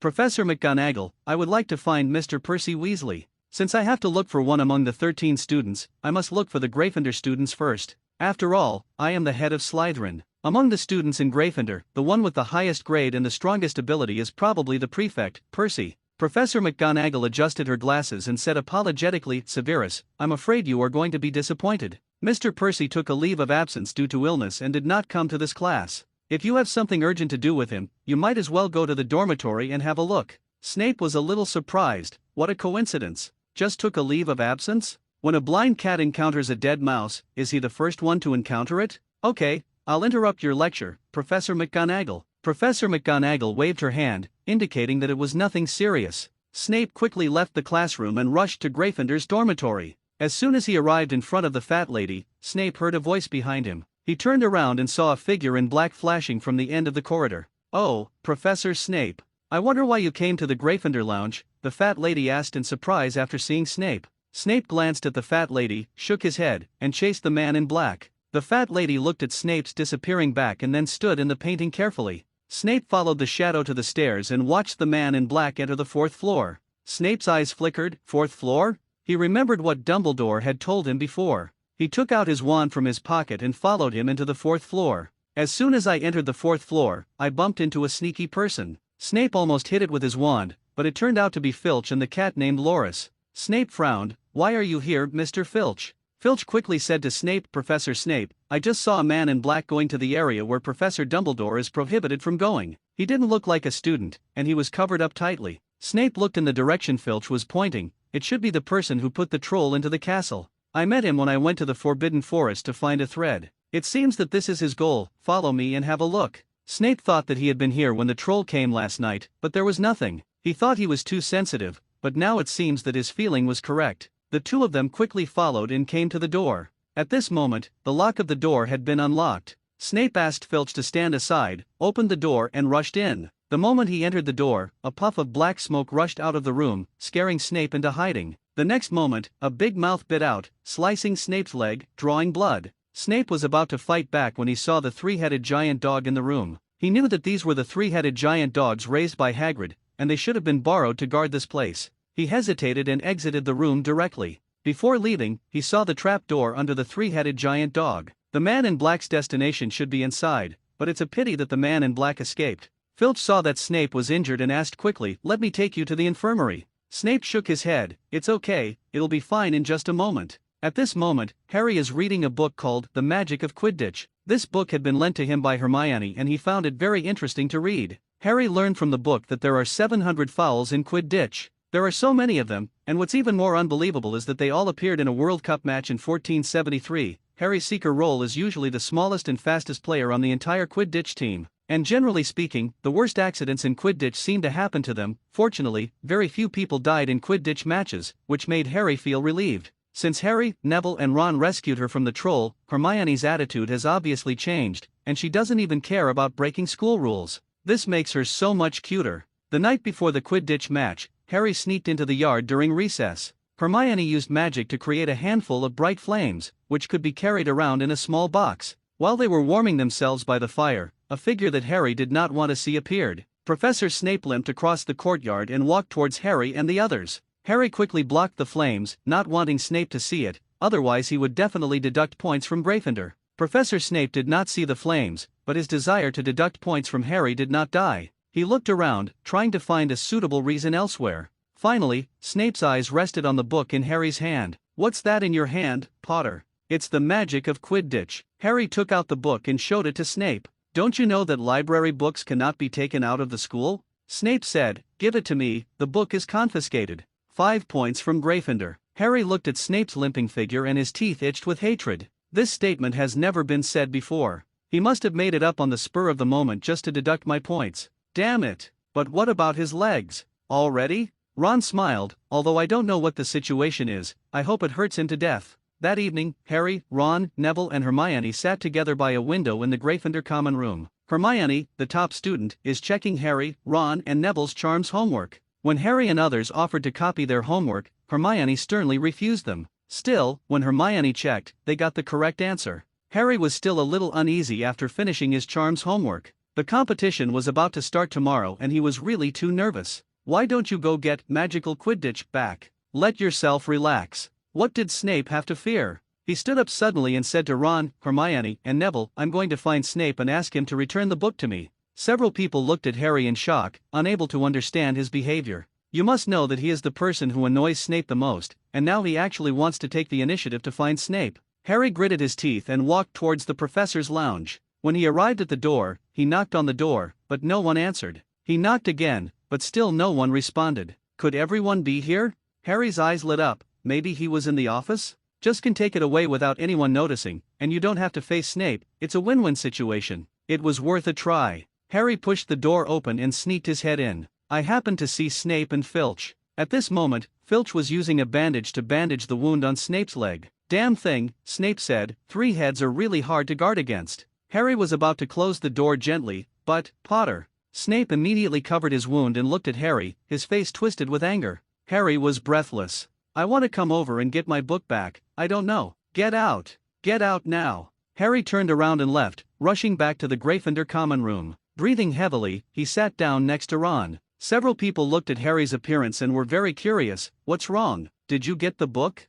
Harry shook his head, remembering the scene just now, and told them the situation truthfully. I probably know what's going on. On Halloween, the day the troll appeared, he wanted to get under the trapdoor through the 3-headed giant dog. I just didn't expect the 3-headed giant dog to be so powerful and bite him. Snape wanted the thing that was guarded. The appearance of the troll was just to divert everyone's attention so that he could have a chance to enter there. Hermione's eyes widened, and she shook her head. No, he is a professor at Hogwarts. Although he is indeed not very good, he will not steal things from the school. What's more, that thing, Dumbledore has specially assigned people to keep a close eye on him. Snape would not do such a thing. Ron retorted Hermione, not all teachers are as good as you think. You are too naive. I think what Harry said makes sense. We happened to see Snape walking towards the 4th floor on the road that day. As the instructor climbed into bed, Harry was still thinking about what Snape was looking for. Neville snored loudly, but Harry couldn't fall asleep for a long time. He wanted to get rid of all the distractions. He needed to sleep. He had to sleep. In a few hours he would be playing his first Quidditch match.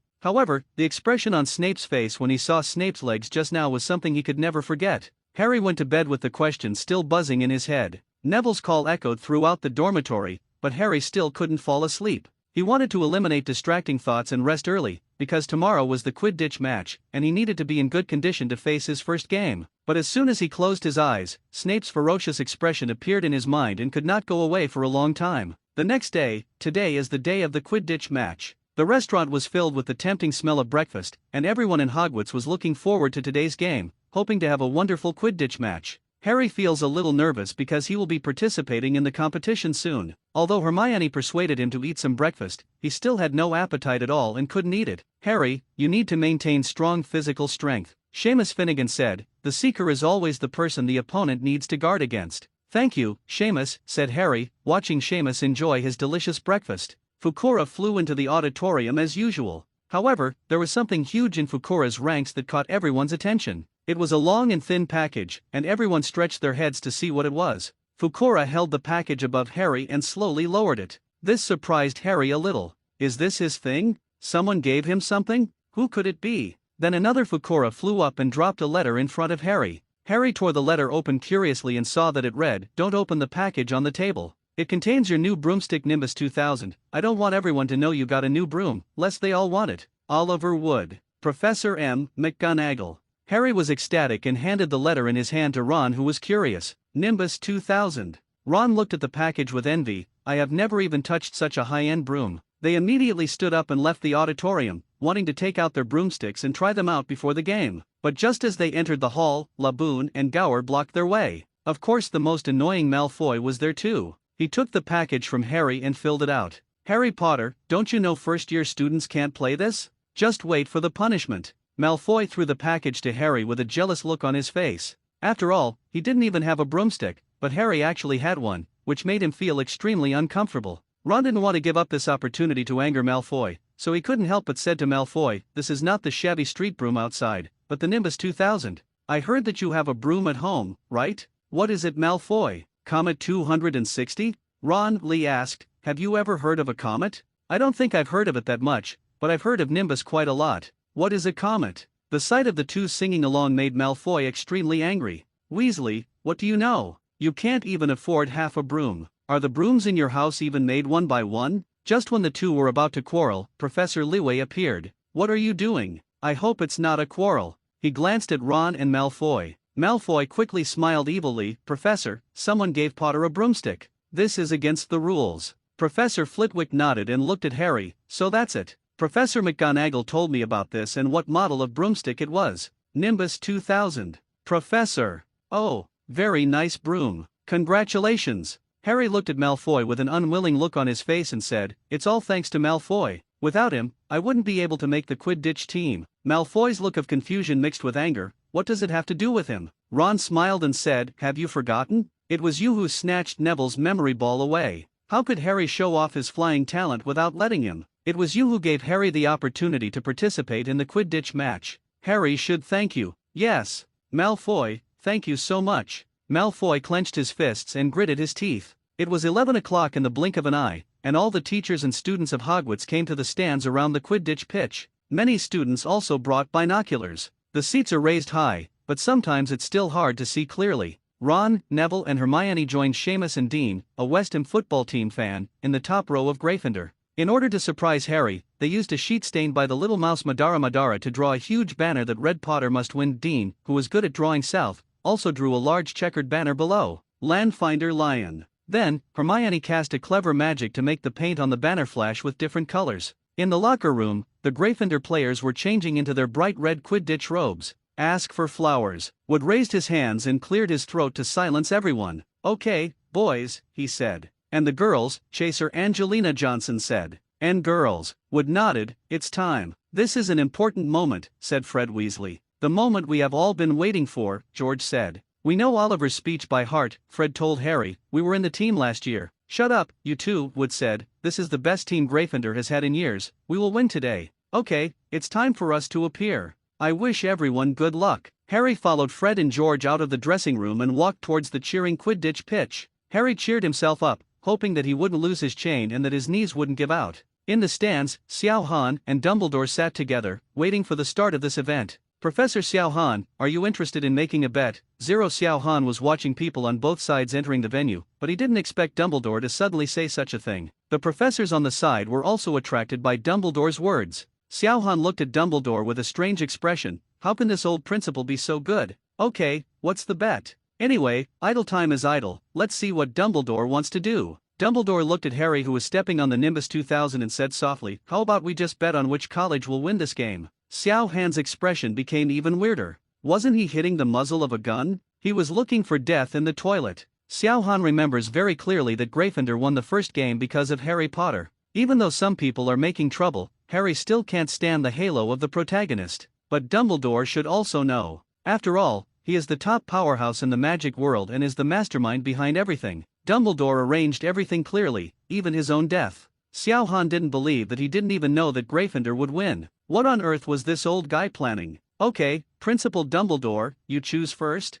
Dumbledore smiled. "Ha ha ha, Professor Xiao Han, are you sure you want me to choose? You know, Slytherin has been winning for many years, and Gryffindor has lost to them every time." Xiao Han doesn't believe Dumbledore's lies. Although he has traveled through time for many years, he still retains the traditional virtues of the Chinese nation. Respect the old and love the young, the elderly will be chosen first. "Ha ha ha, okay, old man, I will choose Gryffindor. Don't regret it if you lose then." A smile appeared at the corner of Xiao Han's mouth. "Dumbledore, this old boy, is a little shady." He stared into Dumbledore's eyes, trying to see what he was thinking. What does Dumbledore want to do? The other professors were a little surprised when they heard Dumbledore's words. Slytherin wins every year. Why should he choose Gryffindor this year and lose a bet in vain? I wonder what the two of them would bet on. Xiao Han was no less curious than the professors around him. He also wanted to know what Dumbledore wanted to bet on. Gryffindor has not won in so many years, and Principal Dumbledore still chooses them. It seems that he wants to take care of me, a young man.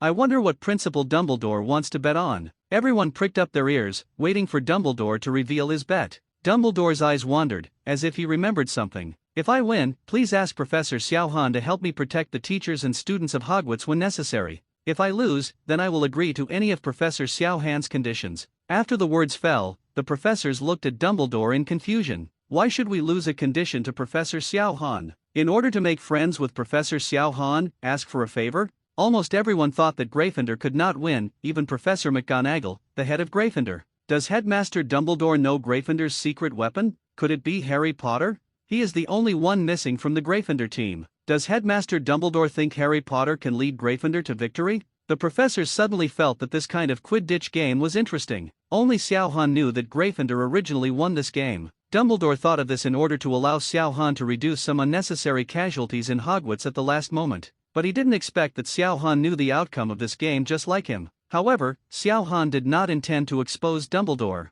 Since Xiao Han became a professor at Hogwarts, he would definitely ensure that the students and professors were alive. As long as you're alive in the end, that's fine, the process in between is not important. Xiao Han nodded. Okay, that's it. Let's see if Gryffindor can counterattack this time and beat Slytherin. Offstage, Ms. Huo-Chi stood in the middle of the court, holding her broomstick in her hand, waiting for the players from both sides. Listen, I want everyone to compete fairly and honestly. The team members on both sides gathered together, she said to everyone. Harry noticed that her words seemed to be specifically directed at Marcus Flint, a sixth-year Slytherin student who was the captain of the Quidditch team. Harry thought Marcus looked a bit like a troll, tall and strong. A banner flying high above Hogwarts flashed the words "Potter must win." Harry's heart was filled with warmth, and he had confidence and courage. Ms. Huo-Chi blew her silver whistle hard. 15 broomsticks soared into the sky, rising high into the sky. The game begins. Angelina Johnson of Gryffindor grabbed the quaffle. What a great chaser. She is so outstanding and so charming.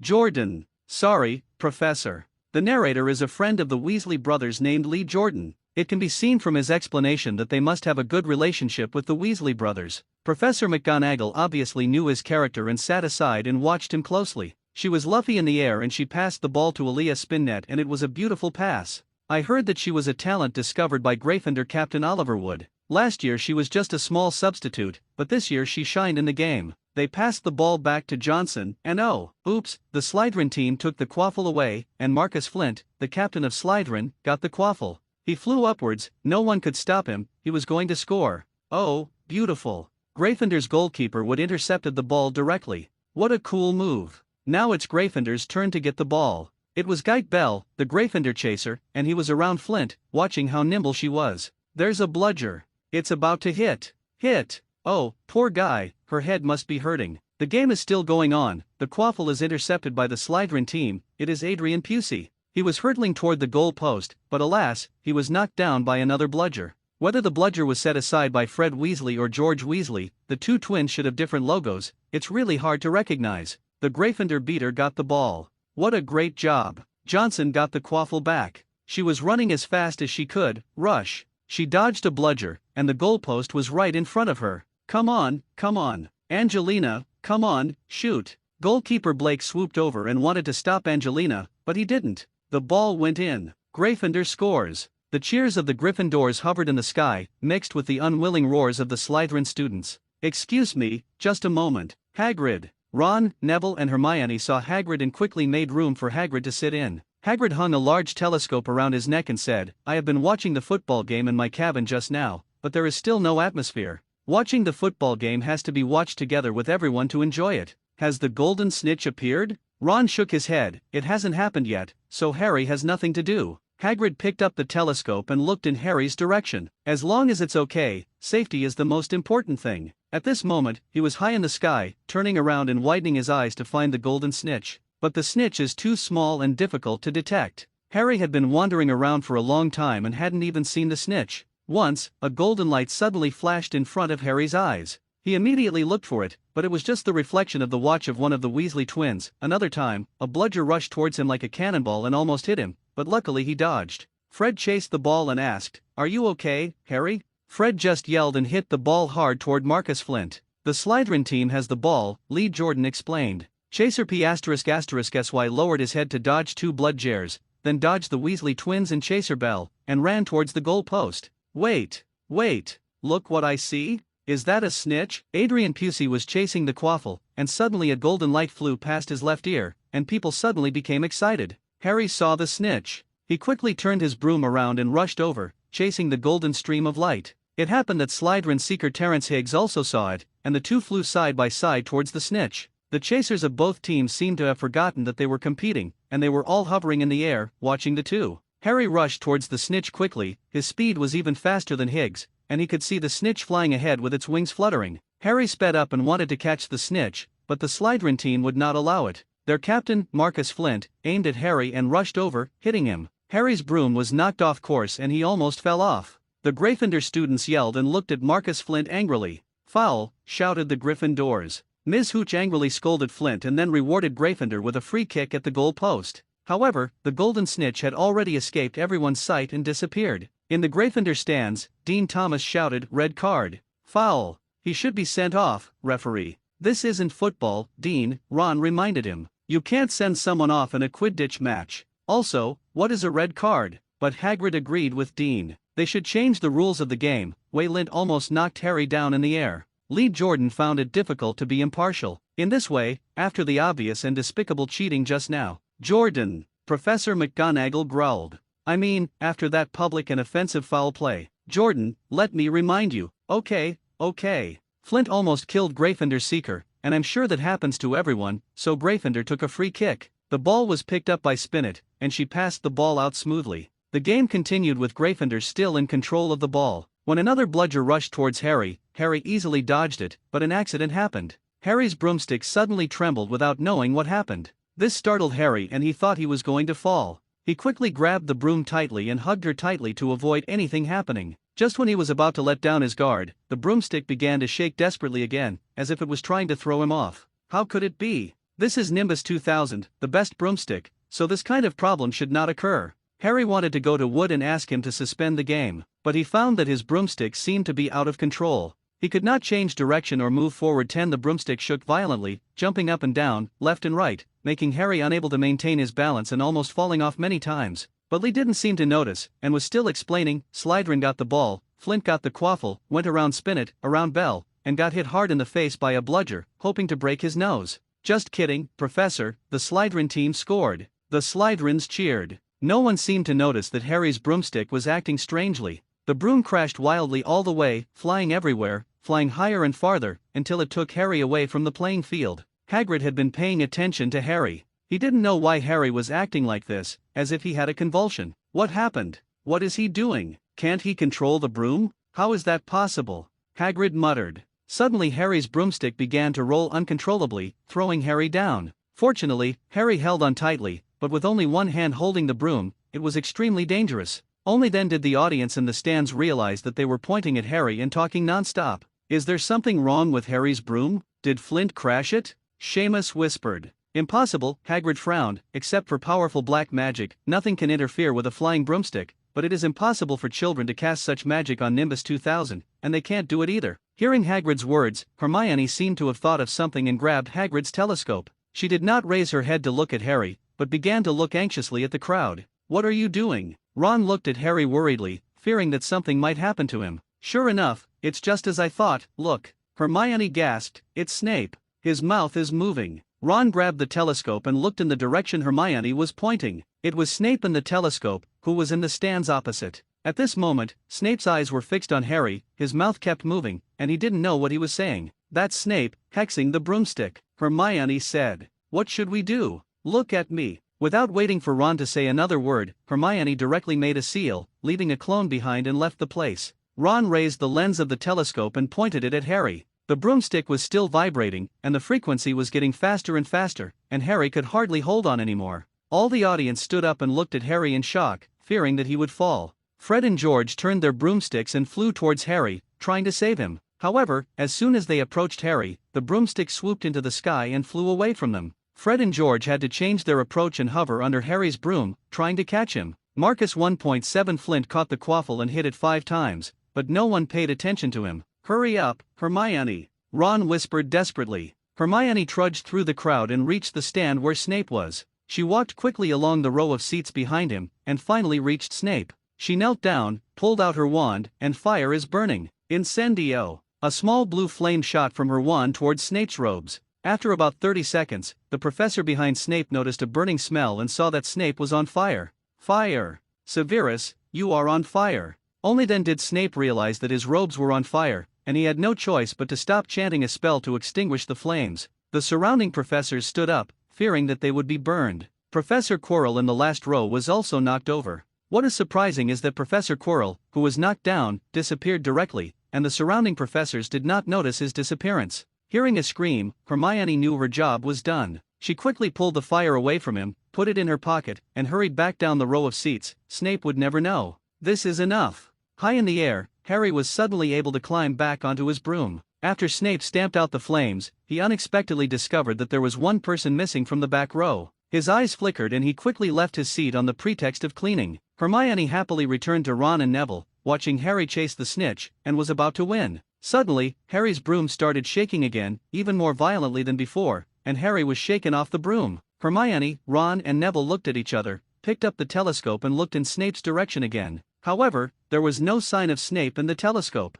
Hermione's expression changed. "Oh no! Snape is gone." Ron and Neville suddenly became anxious. "What should we do? Harry is about to be shaken down." "No, Harry fell off the broom." Hagrid's anxious voice came from the side, and the three of them looked over quickly. Harry was thrown off the broom and fell towards the ground. "Harry fell. Be careful. It's so high, nothing will happen." "Why don't the professors take action yet?" The professors on the side were all shocked. They did not expect this situation to happen. After all, those who participate in the Quidditch game are all broomstick masters, and in all these years, there has never been a situation where he couldn't control his broomstick and fell down. Even Dumbledore frowned. He always felt like something was wrong. Xiaohan raised his eyebrows and turned his gaze to Professor Quirrell. He found that not only Quirrell was missing, but Snape was also missing. Interesting, how come the two of them disappeared and started F********G?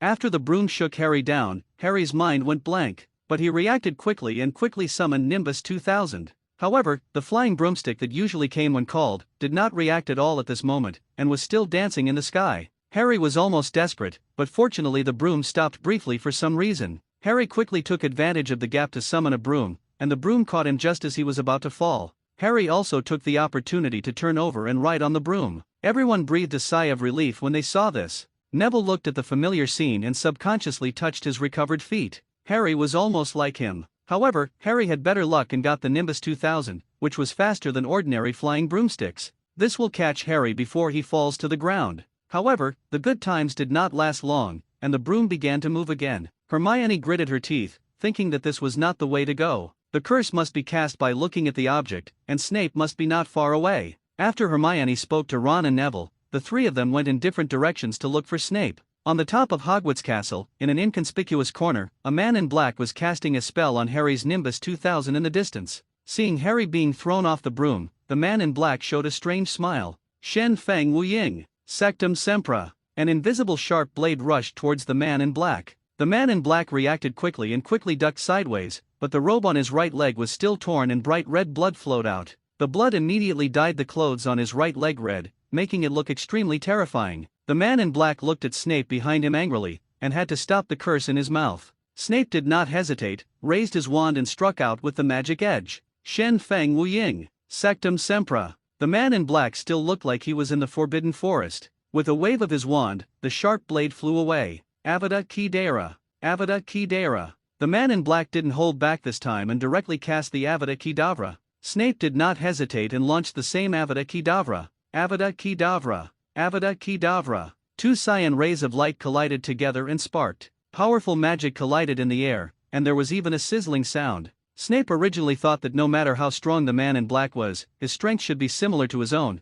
but after a pair of waves, he realized that something was not quite right. The life-killing curses of the two are at the same level, and no one can overpower the other, and they are always in a stalemate. But for some reason, the man in black's death curse suddenly became stronger and pressed hard against Snape. Snape was shocked. He didn't know why the man in black got hard at once. "This is Avada Kedavra, one hit and you're gone." If it were in the past, Snape would definitely die in this situation. Once his own death curse was removed, the other party's death curse would directly hit him. But things were different now. Seeing the death curse getting closer and closer, Snape retracted his wand decisively, and a body replacement technique disappeared in front of the man in black. The man in black snorted coldly, "You want to beat me? There is no way. Since ancient times, you have lost against the left side of the wave. You know from your position that you can't win." The man in black turned to look at Harry's Nimbus 2000, then chanted a spell, and Harry's broom began to shake again. Thunderbolt. Confringo. The magic that came from nowhere hit the man in black again, and the man in black turned sideways and dodged. He frowned and looked around, but there was no trace of Snape at all. Damn body replacement technique. Damn transformation technique. The man in black cursed secretly and ignored Snape. Just a little magic can't hurt him at all. However, although the man in black escaped the explosion spell, the explosion hit the roof in front. The sound of boom immediately attracted the attention of most professors. Hermione downstairs also noticed the movement on the top of the building and ran up quickly. The face of the man in black was gloomy under the mask, and he turned and left. Before leaving, Hermione happened to reach the top floor and saw the man in black in his bleeding right leg. After the man in black left, Hermione went to the top floor and found that she could just see Harry in the sky. At this moment, Harry's Nimbus 2000 has returned to its original state, and Harry is riding it to chase the golden snitch. Hermione cheered, but at the same time she was very confused as to why Professor Snape wanted to put Harry to death. At the Quidditch meeting, Harry dived quickly toward the ground. He reached out to catch the golden snitch, but he overshot his head and fell to the ground. Everyone looked at Harry covering his mouth with his hands, as if something was about to spit out. Harry lay on all fours on the ground and coughed violently, and something golden fell from his mouth into his palm. Harry looked at the snitch in his hand and shouted happily, "I caught the golden snitch." He raised the snitch high above his head and waved it back and forth, and the game ended in chaos. Harry Potter didn't catch the snitch with his hands. He almost swallowed the snitch. It can't be counted. Flint yelled dissatisfied, trying to cancel Harry's victory, but it was in vain. Harry did not commit a foul, and Lee Jordan announced the result of the game loudly and happily. Gryffindor won by 170 points to 60 points. The Gryffindor students cheered, and even Professor McGonagall had a smile on her face. The Slytherin students were extremely depressed. They were all downcast and unhappy. There are also many Slytherin students who are lucky that their dean, Professor Snape, is not here, otherwise they might have been scolded. Many professors were surprised to see Gryffindor win. They didn't expect that Principal Dumbledore actually won. It's incredible. Gryffindor has been losing for so many years, but I didn't expect it to win this time. It also allowed Principal Dumbledore to win the bet with Professor Xiao Han, which makes people have to think about whether Professor Dumbledore knew that Harry Potter could lead Gryffindor to victory. I have to say that as a freshman, Harry Potter performed very well in the Quidditch game. As a seeker, he is very qualified. But as a magician who rides a broomstick, his basic skills are still slightly inferior. Still not good enough to control a broomstick. Dumbledore smiled and said to Xiao Han, "Professor Xiao Han, it seems that God takes better care of me, an old man. I didn't expect that Gryffindor actually won." Xiao Han rolled his eyes, "Dumbledore, you bad old man, you are so bad. Principal Dumbledore, you win. I will honor the bet, don't worry. Even without this bet, I would still be optimistic about Hogwarts. After all, I am also a member of Hogwarts." Dumbledore stroked his beard and laughed, "Ha ha ha. With Professor Xiao Han's words, I feel relieved. Old man, I am here to thank Professor Xiao Han." Xiao Han shook his head and said it was okay. Dumbledore didn't mention his own affairs at all, and only thought about Hogwarts, as if Hogwarts was more important than his life. Dumbledore worked so hard for Hogwarts. On the other side, Harry, Ron, Hermione, and Neville came to Hagrid's hut, and Hagrid enthusiastically made him a cup of strong tea. Ron said with an angry look, "Snape did it, Hermione, me and Neville all saw it. He kept staring at you, muttering something, and he was chanting a spell for your broomstick." "No way," said Hagrid, who saw nothing but the game from the stands. "There's no way Snape would do such a thing, for no reason." Harry, Ron, Neville and Hermione exchanged glances, wondering whether they should tell Hag. After thinking about it, Harry decided to tell the truth. "We discovered something about him, and maybe that's why he took action." Harry organized his words. On Halloween, he let the troll in and ran to the 4th floor, trying to get through the big dog with the head goes underneath. But the 3-headed giant dog bit him and stopped him, and we think he must have wanted to get down there. Hagrid frowned and asked, "How do you know Lu Wei?" "Lu Wei?" "Yes. He is my 3-headed dog. I bought him in a hotel outside last year. I bought him from a Greek, then I lent him to Dumbledore to guard." "Guarding what?" Harry asked quickly. Hagrid obviously didn't want to talk about this topic. "Okay, don't ask anymore. This is a secret and can't be told. Do you understand?" but Snape wanted to steal it. Impossible, Hagrid said again. Snape is a professor at Hogwarts. It is absolutely impossible for him to do that kind of thing. Don't say it again. Then why did he jinx Harry's broom? He almost killed Harry, Hermione asked loudly. If she hadn't seen it with her own eyes, Hermione wouldn't have believed that Snape was such a person. Hagrid, I read in the book that curses must be cast with eyes. I saw it with my own eyes, I can't admit it. And finally I saw the person who cast the spell on the roof with a bloody wound on his right leg. Harry saw with his own eyes that Snape's leg was injured, and Filch was still bandaging him. I told you, it's impossible. Hagrid said irritably, I don't know why Harry's broomstick happened like that, but there is no way Snape wants to kill a student. Hagrid added inwardly, especially Harry.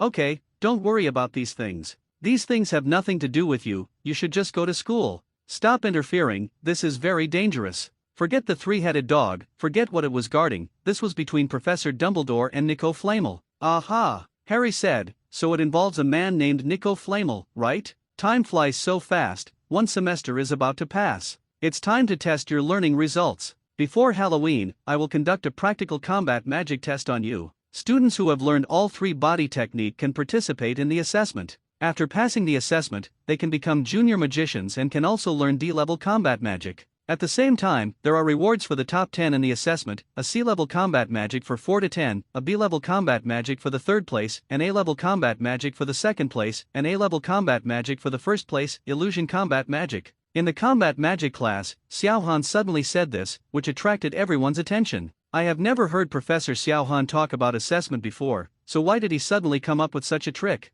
Assessment? I don't know how to take the assessment. Do you want to have a magician's duel? I think it should be. I'm so excited. I can actually have a magician duel. This is a bit of a loss. We are only in the 1st grade, but there are seniors in the 4th and 5th grade in the class. How can we win? You have to fight even if you can't win. The rewards for the top 10 are extremely generous, especially the top 3, A-level combat magic and B-level combat magic. What type of magic is illusion? It sounds more powerful than other combat magic. The 1st place will be rewarded with illusion A-level combat magic, and the 2nd place will be rewarded with ordinary A-level combat magic. It must be more powerful than ordinary combat magic, but I have never heard of illusion. Even Dumbledore, who was sitting in the 1st row, had never heard of illusions and sat there in confusion. I always feel like Professor Xiaohan has come up with something that shocks the magic world again. Xiaohan listened to the students' discussion and realized that this was not the ninja world, and illusions were not something everyone knew. Illusion attacks the enemy's 5 senses,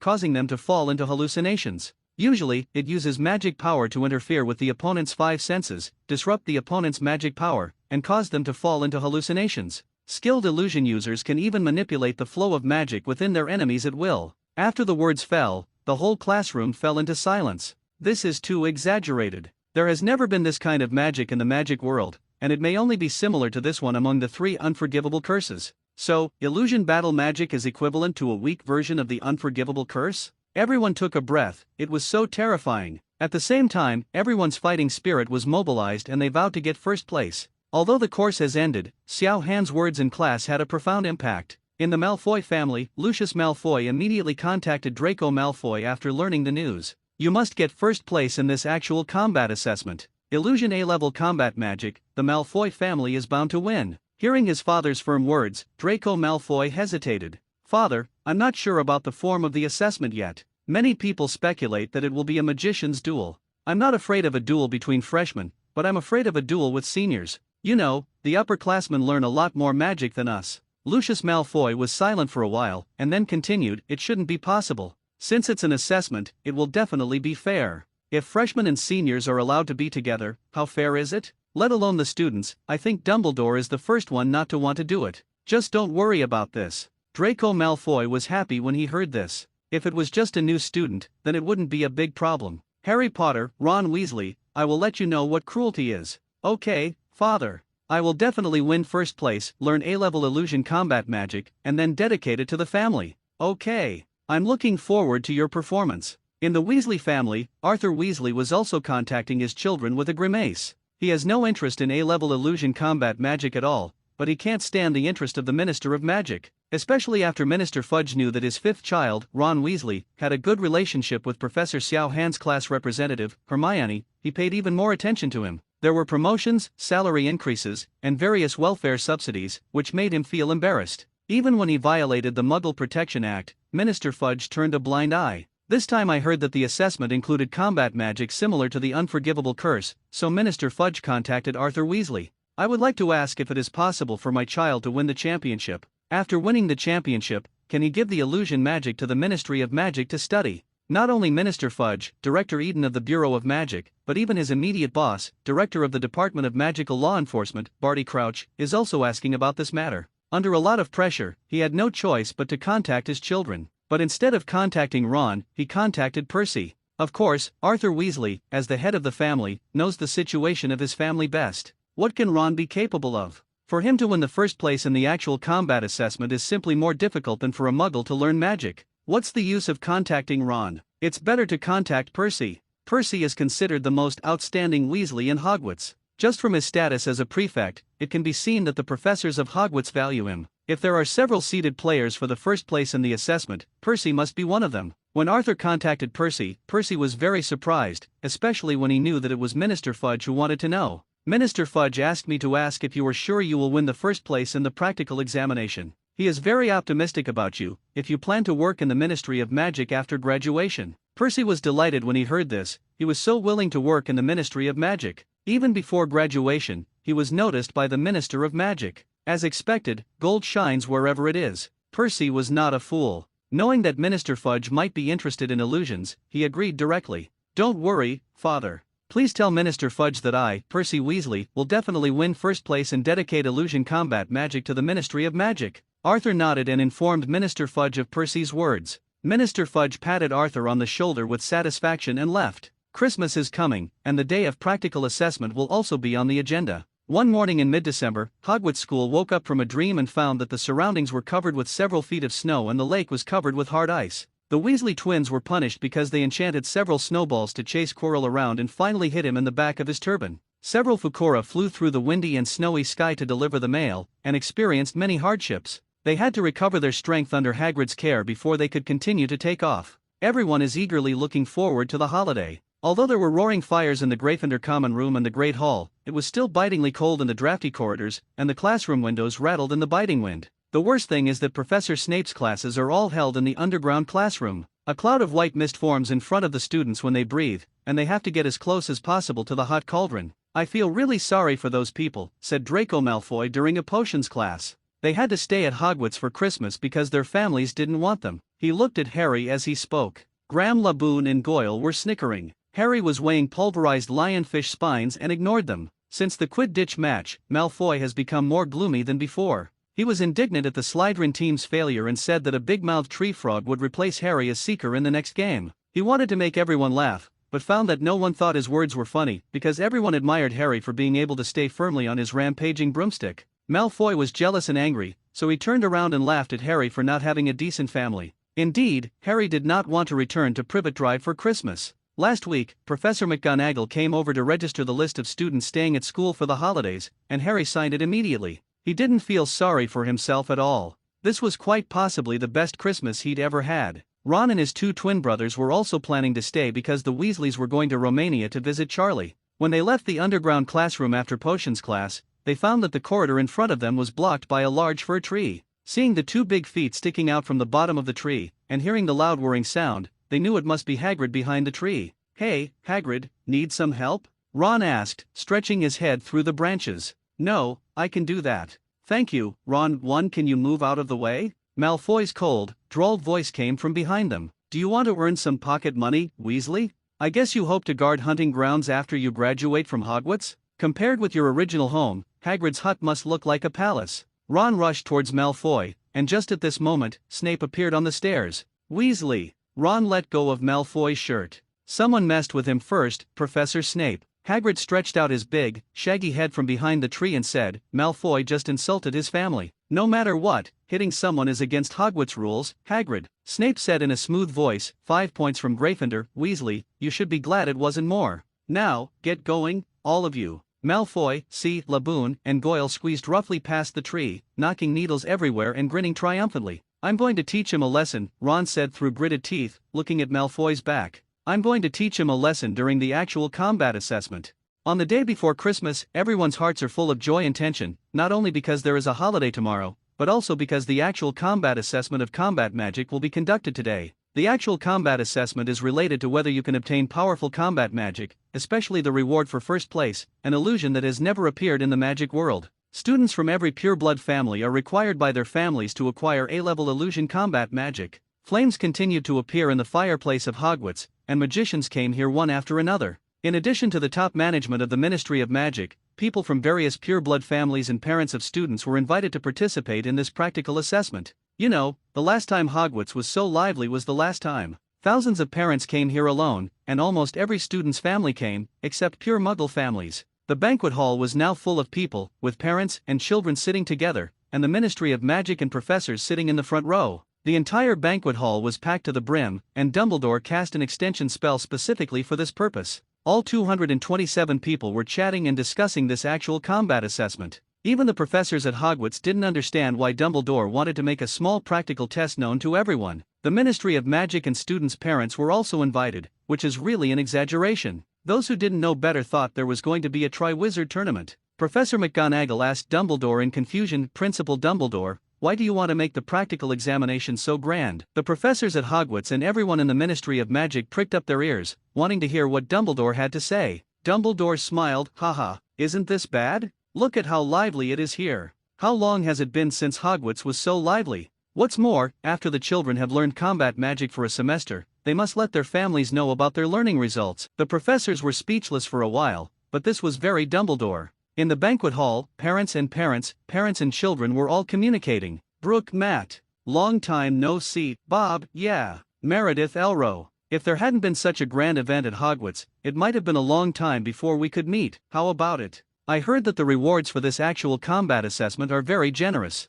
Your Matt is so strong, he will definitely get the first one." "Oh, no. Matt's strength is still poor. He is much weaker than Elro. Elro is just about the best. We, Matt, will be satisfied if we can get in the top 10. Whether Snake is sure to get the top 10, I won't even say the top 3, he must get it first." "Don't worry, Father, I will try my best. I will definitely come back with a top 10 finish." Hermione sat alone in the Gryffindor seat. Her friends all had their families arriving, even Harry had Hagrid accompanying him as a family member. Not to mention Ron, who was sitting with Prefect Percy, the Weasley brothers and his parents, Arthur Weasley and Molly Weasley. Even the youngest daughter of the Weasley family, Ginny Weasley, came to Hogwarts. It was just Hermione herself, with no parents around her. After all, she grew up in a Muggle family, and her parents were both Muggle dentists, so it was impossible for her to come to Hogwarts. Fortunately, Harry pulled Hagrid to sit between him and Hermione, and chatted together. "Hermione, are you sure you will get the first place? You must know that you are Professor Xiao Han's class representative." Hermione held her head high. "I have to.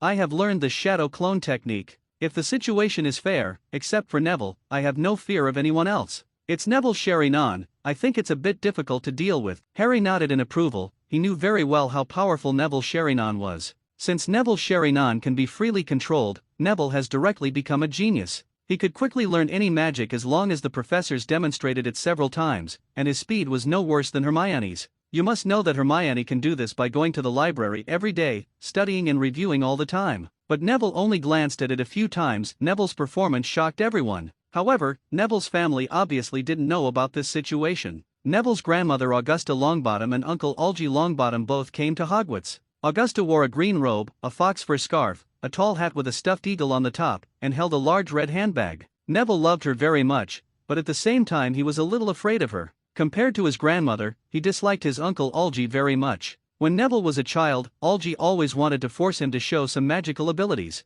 Once he pushed Neville off the Black Lake Pier and nearly drowned him. When he was 8 years old, he hung Neville from an upstairs window with his ankles upwards. He accidentally dropped him and Neville bounced up, flew across the garden, and fell to the road. But it was precisely because of this that he was able to enter Hogwarts, enter Gryffindor, meet Professor Xiao Han, and change his life. Augusta said to Neville, "You must perform well in this actual combat assessment and don't follow the reputation of our Longbottom family." Neville might not have had much confidence before, but after having Sheringham, he found that he seemed to have become a lot more powerful without even realizing it. Neville nodded. "Don't worry, Grandma. I will definitely get the first place." Uncle Algy sneered. He had always looked down upon Neville, and even thought that Neville was not worthy of coming to Hogwarts because of his meager magical talent. "Neville, you seem to be a lot more confident after 1 year of school. You even dare to say things like getting first place. It's a good thing to be confident, but you shouldn't be too arrogant. Surprisingly, Augusta didn't refute, as if he acquiesced to Algy's words. Good. Neville clenched his fists. He knew that his magic talent was not strong and he was often laughed at by his family members, but that was before. After today, I want to see who still has the right to laugh at me. Fred and George took out their new gadgets from their pockets and promoted them to their older brothers and younger brothers. Stealth smoke bomb imported from Peru, it can help people escape from difficulties. It is a must-have item for practical assessment. Ron, do you want one? Or this, a decoy bomb, running around can attract other people's attention. Percy, do you need it? Ron was speechless. If he used this, he would be tested on his combat magic. Professor Xiao Han will kill anyone who uses this. No, I'm not interested at all. Percy stared at Fred and George seriously and said righteously, this is against the rules. It's equivalent to cheating. I advise you to give up this idea, otherwise I will have to tell Professor McGonagall and Professor Xiao Han. Fred and George put the items back into their pockets. They knew that Percy could really do such a thing. For Percy, annihilation of relatives is just a stepping stone for progress. He will do it from time to time, making Fred and George extremely unhappy. Arthur said to Percy, okay, they are just to liven up the atmosphere, there is no need to be so serious. Percy, are you ready? Can you get the 10th back? Percy nodded confidently, of course, I am the prefect of Gryffindor and the next president of the student union. This little thing won't trouble me. Ron, Fred, and George rolled their eyes at the same time, not wanting to pay attention to this guy at all. Ginny said nothing and kept staring at Harry. Is that Harry Potter? Ron saw that Ginny was very interested in Harry. It happened that he didn't want to stay with Percy, so Ginny came to Harry's side. Harry, this is my sister Ginny Weasley, she is. Ginny ran to Harry excitedly and interrupted Ron directly. Harry Potter. Hello, I'm Ginny Weasley. Nice to meet you. Harry was frightened by Ginny's enthusiasm and couldn't figure out why Ginny was acting like a zealous fan. Hello, Ginny. I'm Harry Potter, your brother Ron's best friend. Ginny was extremely excited. She had always wanted to see Harry Potter, but she didn't know what to say when she saw him. After introducing herself, she hid behind Ron, looking at Harry Potter with only her small eyes exposed. As soon as Harry looked at her, she retracted her head. Ron spread his hands. Obviously, Ginny admires you very much and wants your autograph. I have never seen her so shy. Hermione also laughed. Harry, you have a little fangirl. Harry Potter. A man with white hair stood next to Malfoy. He had a pale pointed face and cold gray eyes. The two men were very similar. Nice to meet you, Mr. Harry Potter. I am Lucius Malfoy, the father of Draco Malfoy. I often hear Draco talking about you. Thank you for taking care of Draco. Lucius held his head high, like a proud peacock. Draco Malfoy looked at Harry and Ron with mocking eyes. With his father present, Draco Malfoy's confidence became much stronger. Harry was a little afraid of Lucius's eyes. For some reason, he always felt that Malfoy's father was a little strange. Draco laughed out loud when he saw Harry's appearance. Haha, what happened to the famous Harry Potter? He can't even speak? Haha. Hermione looked on and said directly to Lucius, Mr. Malfoy, Harry should be the one to thank Draco. After all, without him, Harry would not have been able to enter Gryffindor Quidditch. The team is even less likely to receive a handful of Nimbus 2000. When Draco heard this, he became angry again. You, Draco. Lucius stopped Draco and turned his gaze to Hermione, staring straight at her. Draco, you are from the Malfoy family. We are a family of pure-blood magicians. We cannot be as uneducated as some magicians born in Muggle families. Hermione glared at Lucius angrily. Like father like son, both of them were equally annoying. When Draco heard his father's words, he immediately laughed and stopped talking. Lucius looked at Hermione with calm eyes, which gradually made Hermione feel a little uncomfortable. She knew why Harry looked like that. This Lucius was a bit evil. Lucius Malfoy. Arthur Weasley saw the situation here and walked over. Lucius then looked away. Oh, Arthur Weasley. He put a hand on Draco's shoulder and had the same sneer on his face as his son. Zero request flowers. I heard that my brother is very busy with work. Lucius said, I actually have time to come to Hogwarts today. Arthur's expression was cold. It's obvious that he doesn't like this guy. Today is the day of the actual combat assessment.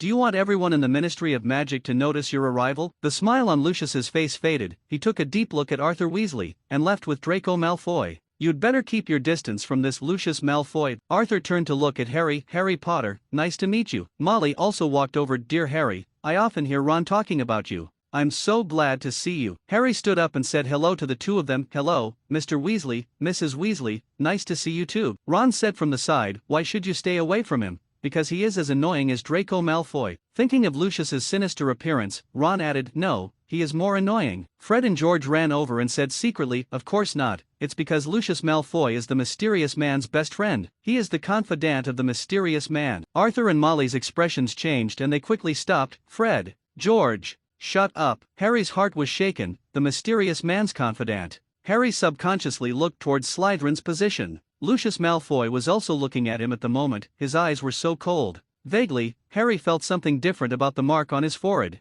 Molly Weasley took action directly, pinching Fred's ear with one hand and George's ear with the other, and walked back to her seat. He was still cursing. You guys really dare to talk nonsense, and you don't even look at where this place is. Arthur smiled apologetically and returned to his seat. Hermione patted Harry on the shoulder, causing Harry's body to tremble. Professor Xiao Han is here, the assessment is about to begin. On the previously empty podium, a young-looking man suddenly appeared. It was Xiao Han. Xiao Han glanced around, and the entire auditorium gradually became quiet. Now, the combat magic actual combat assessment begins now. Is this Professor Xiao Han? He is so young. I heard that he initiated this assessment, and Dumbledore directly invited everyone present. Dumbledore really values this professor. He won't have any shady relationship with Dumbledore. It can't be Dumbledore's illegitimate son. Dumbledore has a son in old age. When Xiao Han heard these words while standing on the stage, he really wanted to pull the speaker up and ask questions. Look at my handsome face, how does it look like Dumbledore's beard?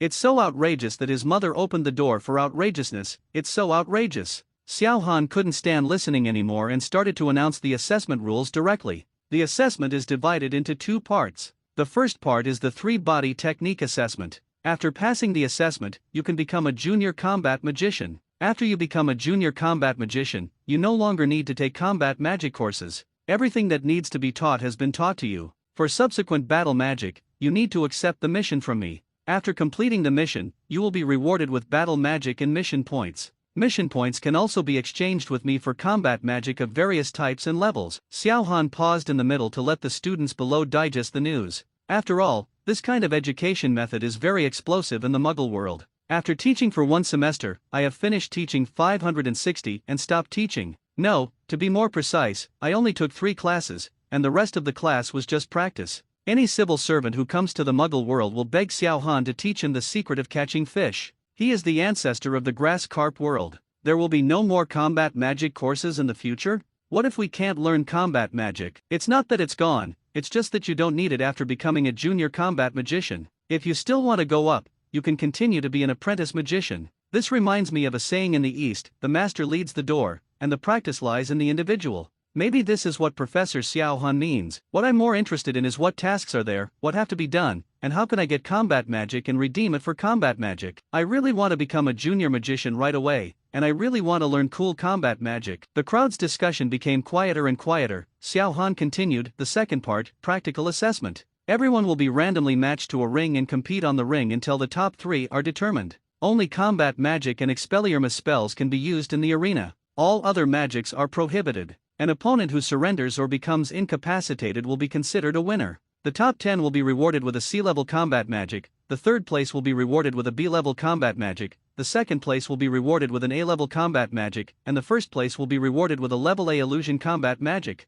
The rules of the second round are like this, you can ask any questions. As soon as he finished speaking, the auditorium exploded and became noisy. Everyone is discussing the rules for the second round of practical assessment, even the professors in the front row are discussing it. What's wrong with the rules of the actual combat assessment? It's a big problem, okay. 1,000 people are dueling, when will the duel last? A 5-minute game with 1,000 people takes 2,500 minutes, 41 hours, and nearly 2 days. This is still the first round of actual combat, and there will be the second, third, and fourth rounds later. It won't take more than a week to wait for the full assessment to be completed. Magicians also have to work and make money. How can you waste so much time here? No, many parents below are a little unhappy. What is going on at Hogwarts? Don't we have to live and make money? Is there something wrong with spending so much time here watching a bunch of brats fighting? Professor Xiao Han is still too young and has not considered comprehensively at all. Oh, Dumbledore is embarrassed this time. There are so many people here, and the impact on him will definitely not be good if word spreads. Forget it,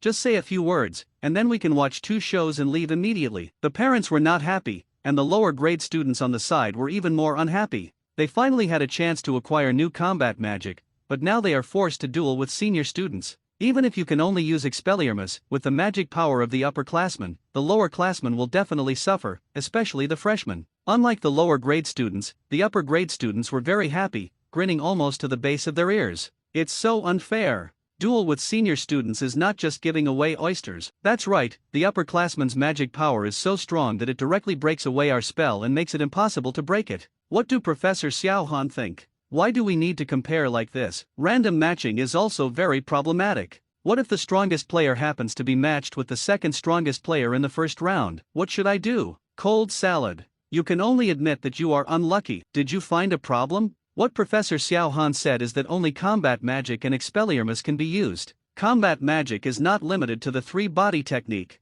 Song, we only know the main body technique. Ah, you mean, you can use the Great Fireball technique. Damn it. If you didn't tell me, I would have forgotten about it. There is also Fire-style Great Fireball technique. Sea-level combat magic. If senior students can only use Expelliarmus, they probably won't be able to deal with Great Fireball technique. In other words, these 13 people are the only ones in the top 10? It's not fair, that's right. It's not fair, not fair. Not fair, we want fair assessment. When the first student shouted out unfair, the rest of the students followed suit and the whole auditorium echoed with the word unfair. Some parents looked on with cold eyes, while others laughed. Hermione and the other 4 did not shout like the other students, but just looked at Xiaohan worriedly. Professor Xiaohan, he shouldn't. Hermione didn't know what to say. This kind of thing didn't seem like something Professor Xiaoshu could do. However, this assessment was organized by Professor Xiaohan. How could Professor Xiaohan not notice such a simple question? Alge Longbottom looked at the situation in front of him and laughed out loud.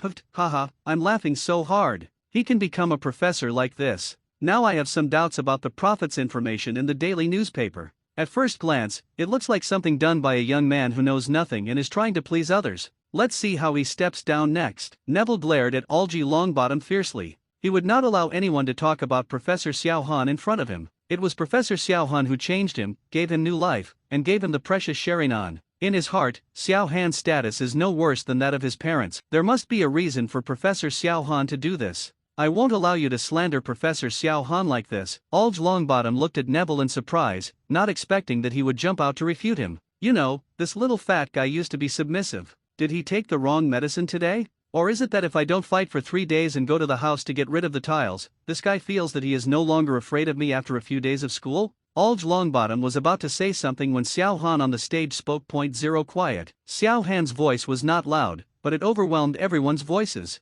The students fell silent immediately. After all, Xiaohan was a professor at Hogwarts and their combat magic course teacher. Parents do not have this awareness. Some people want to continue talking, but suddenly find that they can't say anything. Lockbolt, one of the spells invented by Snape when he was a student. There was no sound in the entire venue except for the sound of breathing. The parents, professors in the front row, and everyone in the Ministry of Magic shrank their pupils. What a terrible thing it is to apply the magic of locking tongue and throat to all magicians in an instant. Not only did they not use a wand or recite a spell, they didn't even feel anything. Everyone looked at each other and saw the horror in each other's eyes. The professor sitting in the front row and everyone in the Ministry of Magic immediately looked at Dumbledore, wondering if this top powerhouse in the wizarding world had also been cast by a spell. Dumbledore felt the attention of many people and nodded silently. Professor Xiaohan, it's so scary. Xiaohan didn't care what the people below thought. He said, don't complain, I will create an absolutely fair environment, you don't have to worry about this. Everyone's magic power will be limited,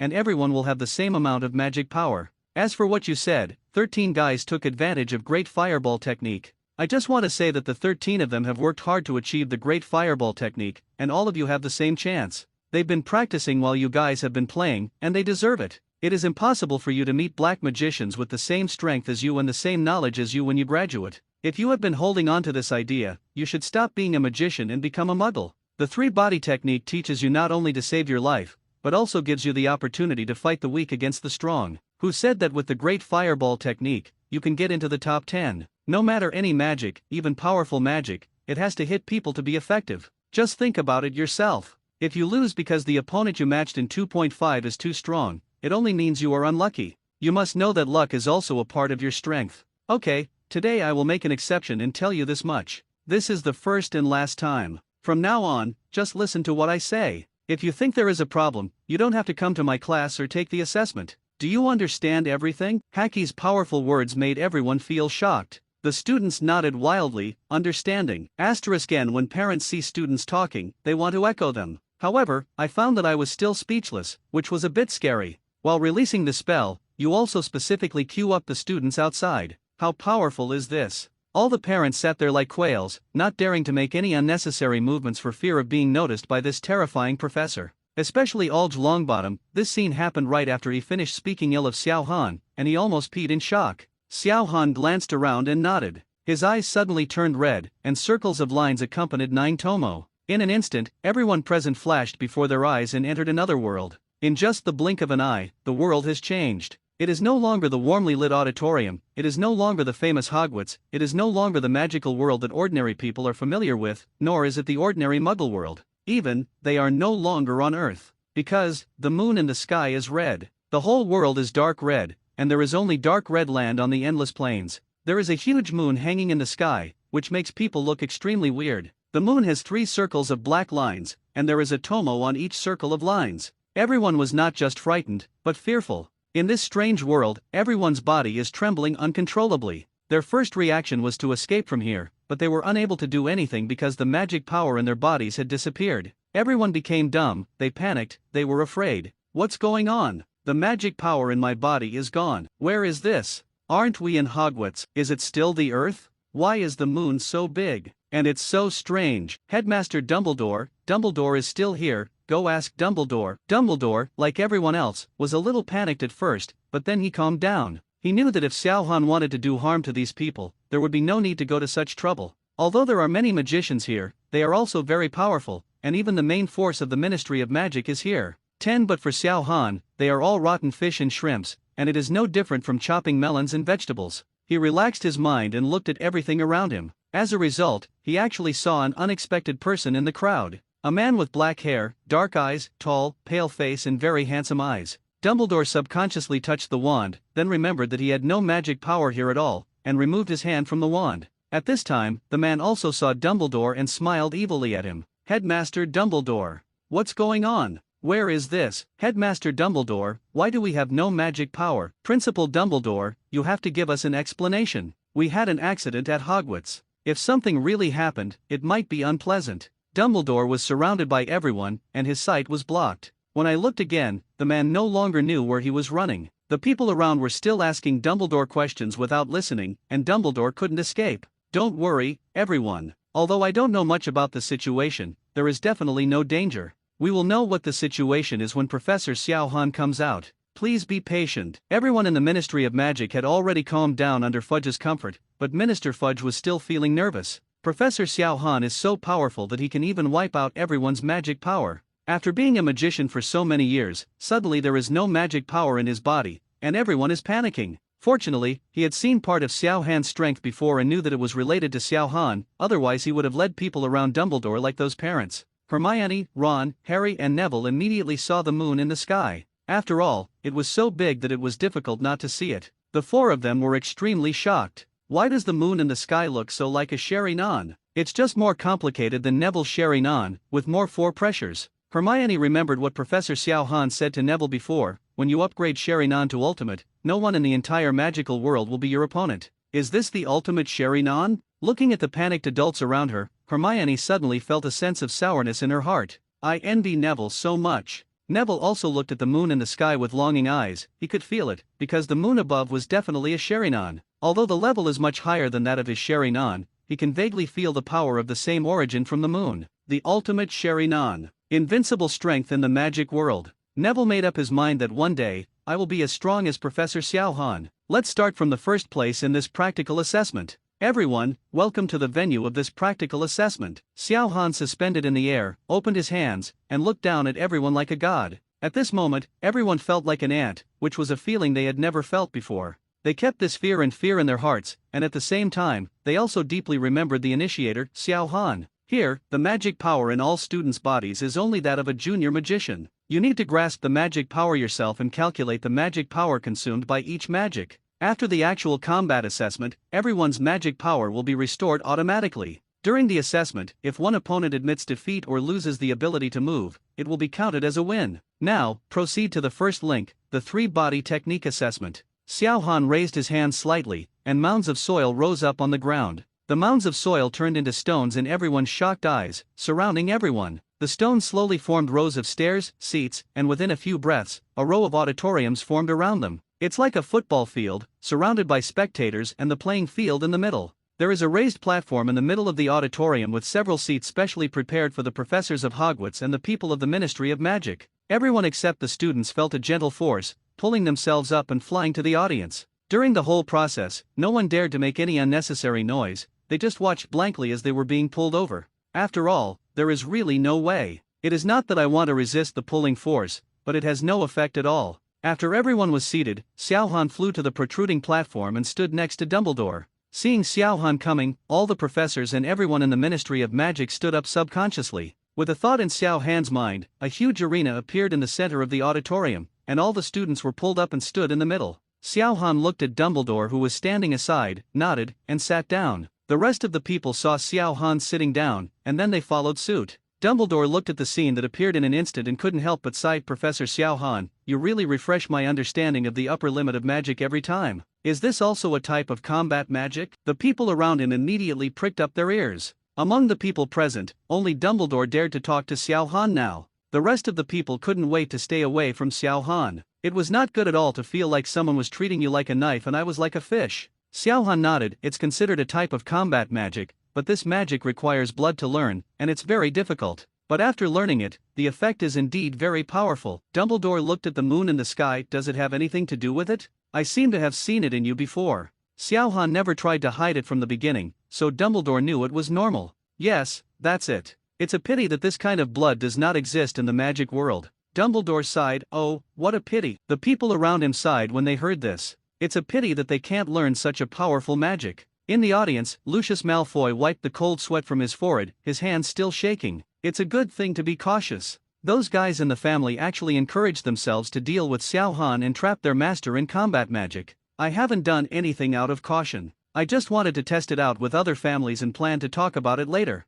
197 Fortunately, otherwise the Malfoy family would disappear. Lucius Malfoy forcibly suppressed the shock in his heart and looked at the surrounding area. Unless you see it with your own eyes, it's hard to believe that this is a miracle that happened in just a few seconds. And the mysterious force that pulled them up probably has something to do with Xiao Han. This power is even stronger than its master. Lucius looked at Xiao Han with a complicated expression. Such a young man actually possessed such powerful strength. He looked away and unexpectedly saw a very familiar person. Why does it look so familiar? Lucius was shocked and quickly lowered his head, not daring to raise it again. The fear in my heart couldn't stop overflowing, and my whole body began to tremble. On the arena, the students felt that the magic power in their bodies was back, and they were extremely happy. Family members, who understands? I have been a magician for so many years, and it feels so uncomfortable to suddenly lose my magic power and become a muggle. Hermione, Harry and Neville looked at each other, their eyes full of fighting spirit. As for Ron, the three said, Ron, oil resistance. Ron, I'm optimistic about you. Ron, don't make it past the first round. Ron's nose was almost crooked with anger.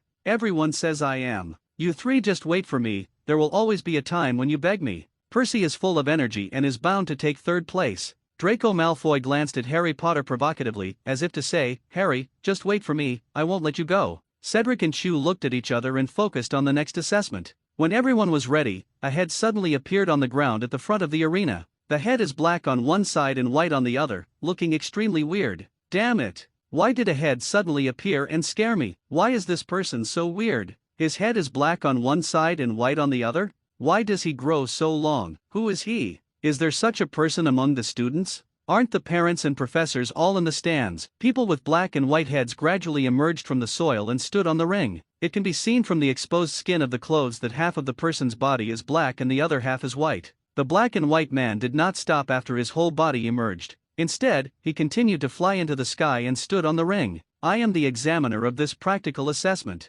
You can call me Jew. Everyone, please stand now and the three-body technique assessment will begin immediately. All the students were silent and stood immediately, waiting for the assessment. Ju nodded and glanced at Xiao Han. After receiving Xiao Han's nod, Ju said to everyone, the first combat magic test at Hogwarts begins now, the first three-body technique test. The clone technique assessment requires that the clone technique be summoned within 1 minute. The summon clone technique must be the same as the original clone technique and last for more than 10 minutes to pass. In groups of 10, all students will be assessed together. After Ju finished speaking, 100 clones suddenly appeared in the sky, 50 pure black and 50 pure white. 100 clones flew towards the ring. At the same time, they raised their hands and 10 students were pulled in front of each clone. The students all looked uncomfortable. It felt really uncomfortable to be manipulated by others. The clone technique assessment begins, timer is 2 minutes. A countdown suddenly appeared in the sky, 1 minute and 59 seconds. All the students immediately started making seals, in. In an instant, clones appeared next to almost all the students.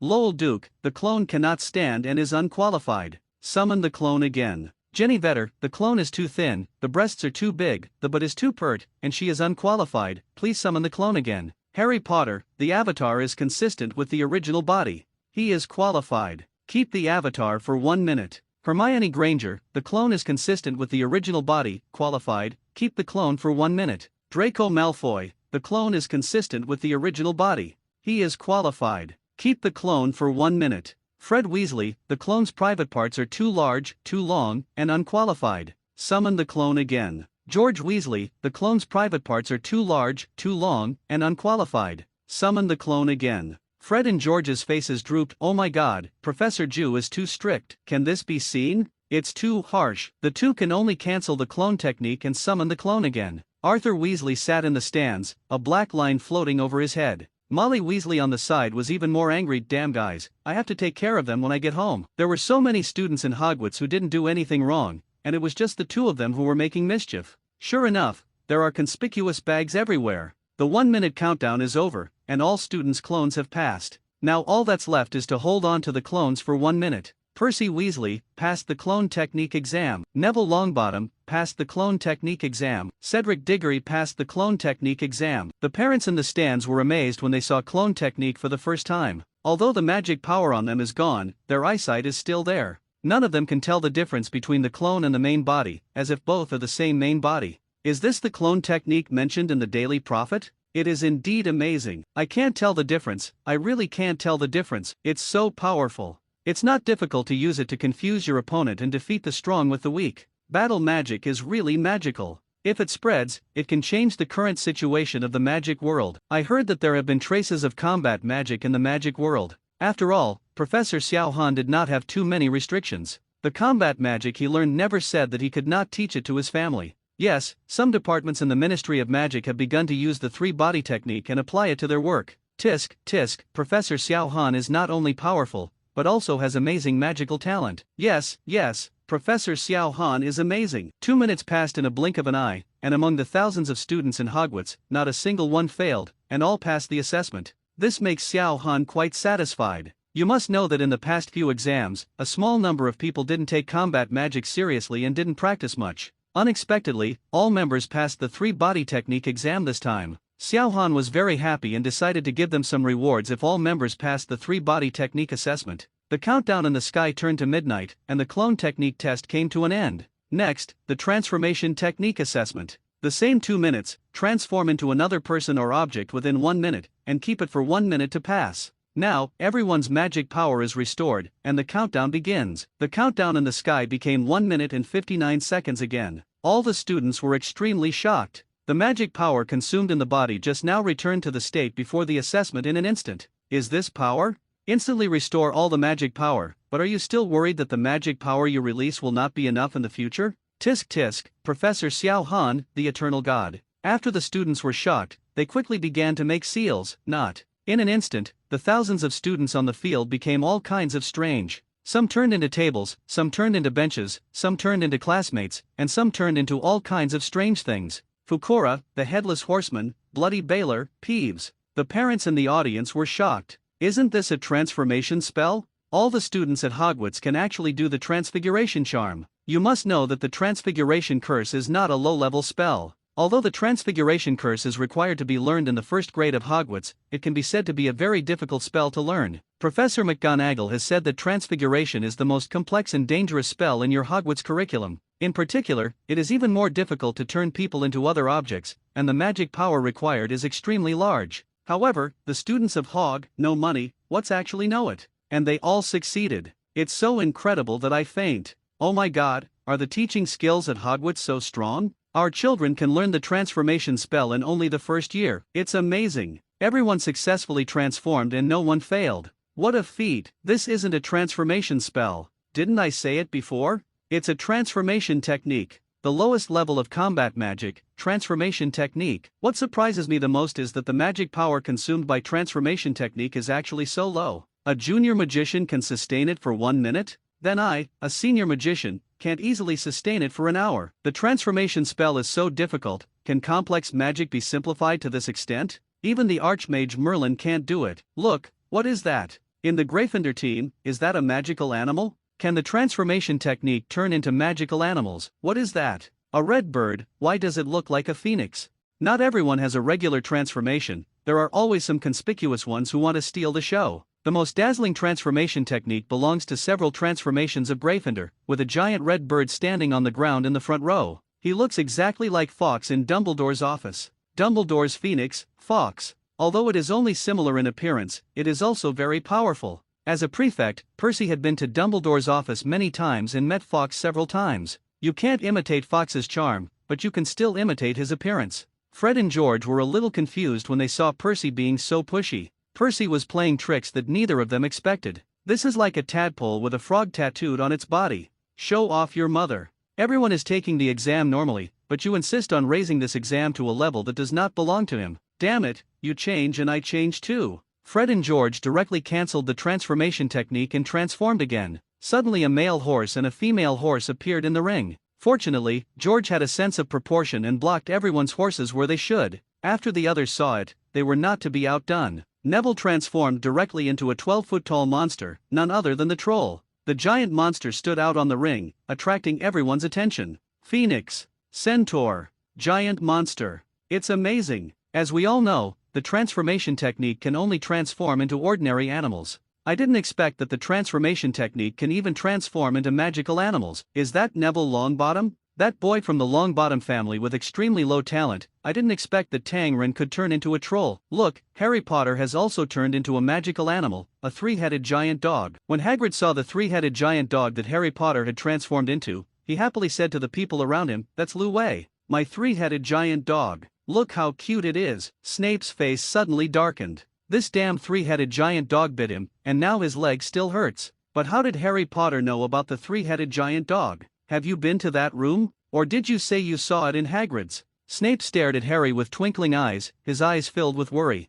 When Ron saw this situation, he couldn't stay the same. He also became something he was most familiar with. The king in wizard chess. He became a pawn. Neville, Harry Potter, and Ron have all changed, and of course Hermione is not to be outdone. The question is what needs to be changed? Hermione has only seen a few magical animals, and they have all been transformed by others. If she had been transformed by someone else, she would lose points. Hermione was thinking, and suddenly remembered the little black beast she saw in Xiao Han's office. It must also be a magical animal. She has been to Xiao Han's office many times and has seen the little beast many times, so there should be no problem turning into it. With that said, Hermione turned into the little beast that Xiao Han had picked up. Draco Malfoy had been watching here, and when he saw Harry turning into a three-headed dog and Neville turning into a troll, he frowned with an unhappy look on his face. But when I saw Ron's wizard chess turned into a little beast by Hermione, I laughed out loud. Wizard's chess is still something in the magic world, and this black deer has the nerve to be transformed. I'm just being Professor Xiao Han's class representative. I haven't mastered the transformation technique well enough. Or rather, I haven't seen any magical animals at all.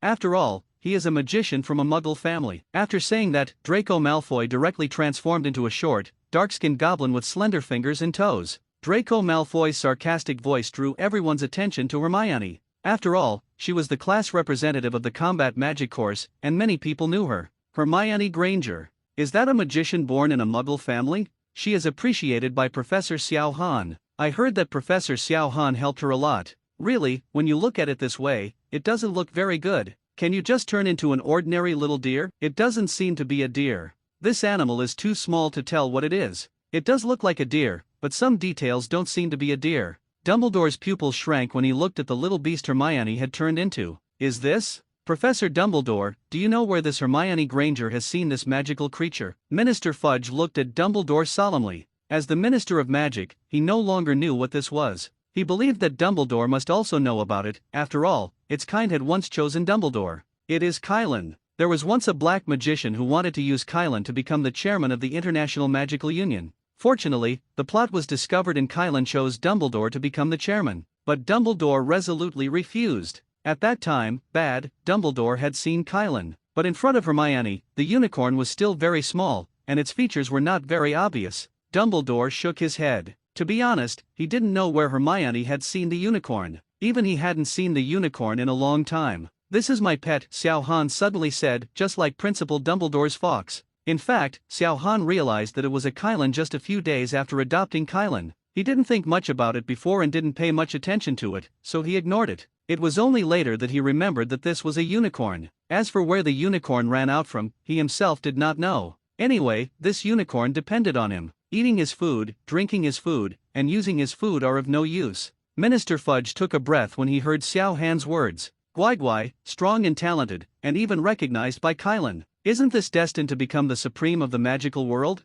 If word about Kylan gets out, there will be a huge commotion. Fudge gritted his teeth and asked, "Professor Xiao Han, can you tell me where I found the unicorn?" Because the unicorn's identity is so special, the Ministry of Magic had to find out the situation. Xiao Han knows that Kylan's identity is very special. If he is recognized by Kylan, he can become the chairman of the International Magic Alliance. The chairman of the International Magical Union can be said to be the highest position in the magic world, and every move can change the entire magic world. There used to be many people who tried to become the president of the International Magical Federation and control the magic world, but they all failed. Kylan was picked up at the entrance of the Forbidden Forest. I don't know where it came from. When it walked in front of me, it was so hungry that it couldn't stand still. It fell to the ground with its front legs. I saw how pitiful it was and gave it some food. He just kept following me. Minister Fudge was dumbfounded when he heard this. What does it mean that Kylan's hungry legs are so weak that he can't stand up? He's taking the initiative to kneel down for you to show his approval for you. Fuji's face was complicated. How many people wanted to be recognized by Kylan, but Xiao Han didn't care. Maybe Xiao Han is too young and doesn't know the importance of Kylan. Kylan appears, this matter must be reported to the International Magic Alliance. When the time comes, you must make an agreement with the people above and don't come over and offend Professor Xiao Han. Should Professor Xiao Han be made the next president of the International Magic Federation? If you have enough strength and talent, you will definitely have enough reputation when the actual combat assessment is over, and you will also be recognized by Kylan. It seems really possible. Hug your thighs quickly. Fudge came to Xiao Han's side with a shy smile. Congratulations to Professor Xiao Han, this is Kylan. If you get the approval of Kylan, you can become the president of the International Magic Alliance. Fudge would like to congratulate Professor Xiao Han first, and he may be here in the future. Your men are doing something good. Fudge wanted to see an expression of shock and joy on Xiao Han's face, but Xiao Han remained expressionless and just said, "Oh, not surprised? Not happy? Doesn't Professor Xiao Han know what the International Magic Alliance is?"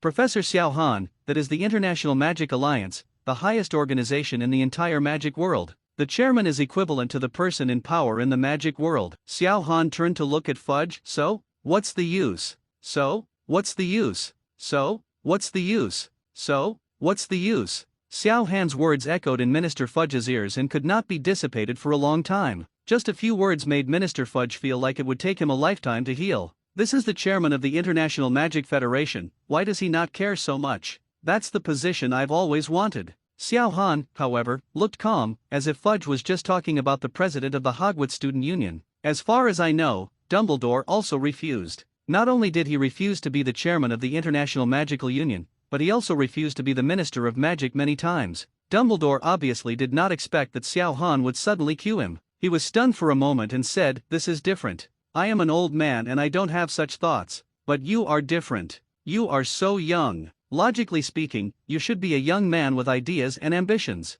And I am just a self-aware old man." The position of Minister of Magic was placed before me, not just once, but many times. I refused because I already knew that the power could not be handed over to me. My performance when I was young and vigorous proved that power was my weakness and my temptation. If I were allowed to have power, it would be a big mistake. Minister Fudge was a little embarrassed at first when he heard this. After all, his position was reserved for him only after he invited Leto to take it away. But after listening, Minister Fudge was filled with admiration and guilt. As expected of Dumbledore, the temptation of power is placed in front of him, but he can firmly refuse. Fortunately, I thought he wanted to compete for my position as Minister of Magic before, but now it seems that I am a joke. Dumbledore, a legend in the wizarding world, truly deserves his reputation. But, why is Professor Xiao Han? He had also heard about the mistakes Dumbledore made when he was young. After all, only through experience can he know how to correct them. How did Xiao Han achieve such great enlightenment at such a young age? Immediately, Xiao Han's words let him know why.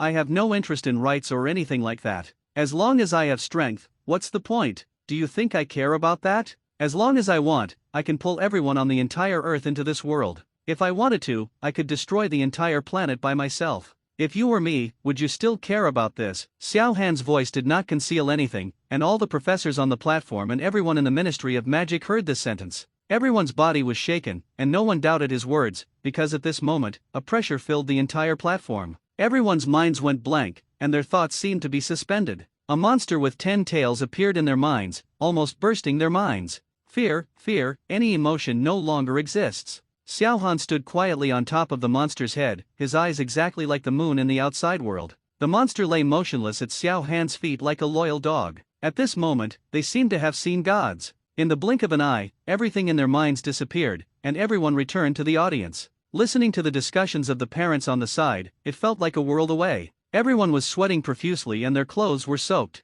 But no one dared to speak, looking at Xiao Han's back with eyes full of fear, admiration, and enthusiasm. This is a young man who is like a god. No, he is a god. Dumbledore's face was full of smiles. Without him, who was Voldemort? Maybe I can give up all my preparations. With Professor Xiao Han here, no one can cause any harm to Hogwarts. Minister Fudge finally knew why Xiao Han didn't care about the chairman of the International Magic Federation, just as Xiao Han said. He gets whatever he wants, and no one in the world can stop him. Even Professor Quirrell was shaken. Professor Xiao Han was so strong that the master had no chance of winning. He worships Voldemort, but that doesn't mean he has no brains. Voldemort's strength was completely insignificant in front of Xiao Han, and he couldn't even defeat Professor Xiao Han's 10-tailed pets. If Professor Xiao Han wants to stop Voldemort, Voldemort has no chance of winning. But Voldemort has been living in his body, can he really stop him from doing anything? Let's talk to Voldemort. Although Quirrell was scared, he mustered up the courage to contact Voldemort in his mind.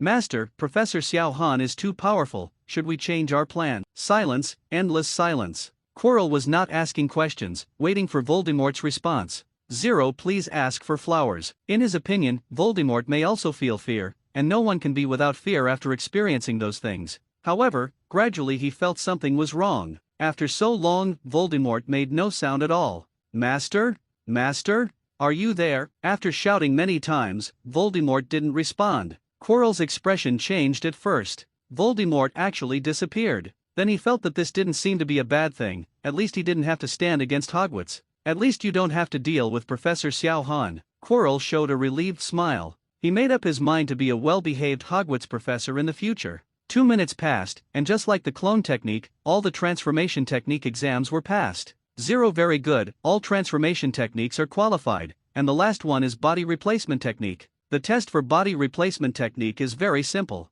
If you survive one of my attacks, you will pass the test. You have 1 minute to mark the wood in front of you, and you will start attacking after 1 minute. Are you ready? I'm going to start. As Ju spoke, there was an expression on his face that looked like a smile but not a smile. This smile made all the students feel a sudden surge in their hearts, and they suddenly felt an ominous premonition. Alive? Did I hear that right? The condition for passing the assessment is to be alive. Why do I have a bad feeling? Is it time to quit now? Are they really going to kill us? What if the body replacement technique fails to release? The countdown started, and a piece of wood suddenly appeared in front of all the students. No one is curious about how the wood appeared. Now they just want to mark the wood first and avoid the next attack. Zetsu's attack is very terrifying. If you can't dodge it, you will die. Because the moment the countdown started, Ju raised his right hand. As his right hand was raised, blue electric light emitted from his right hand. Suddenly the sky was covered with dark clouds, flashing with a lot of thunder and lightning. The sky of the entire arena was flashing with lightning, as if it would hit the students in the next second. All the students' hair stood on end, and a feeling of death emerged from their hearts. It's really going to kill people. The countdown in the sky slowly ended and finally came to midnight. It's time to start attacking. A series of roars came from the sky, accompanied by strong flashes of electric light, and purple lightning danced wantonnly in the air. It was as if he had entered a swimming pool made of thunder, with electric light everywhere. Everyone in the audience was stunned. They had been magicians for so many years and had never seen such a terrifying and cool magic. I usually only play with water, fire, and the like, but I have never played with such high-end power as thunder and lightning. When they first saw the thunder and lightning, they almost fell to the bottom of their stools in fright. Thunder and lightning are different from water and fire, but they belong to the power zone of nature. They never thought that one day a magician would be able to summon thunder and lightning. Looking at the lightning around ZE, they felt yearning, and even had the idea of going to Hogwarts. Thunder and lightning, a forbidden power that has never appeared before. Since ancient times, magicians have tried to control thunder and lightning, but they all died. I didn't expect to see it here. Battle magic is so surprising. You never know what powerful magic there is in battle magic. Illusion magic, thunder and lightning magic, these are unheard of. I just gained experience. In this short period of time, I feel more wonderful than what I have experienced in the past 10 years or so. My 150 brain is almost growing. I'm not even sure I'll survive such a terrifying magic. Can those students survive? I'm a little worried about my child. What if he is killed by this magic? If my children die, I will not let them go even if Hogwarts becomes stronger. Oh, what are you going to do? Can you beat Professor Ju? Or Professor Xiao Han? I can't even beat them, but I can let them beat me to death and ruin Hogwarts' reputation. 666. Your reverse operation is very nice. I support you. Above the ring, Ju's hand was raised slightly, and the flashing electric light in his hand made a chirping sound, as if 1,000 birds were chirping. All the students raised their heads and saw a scene they will never forget.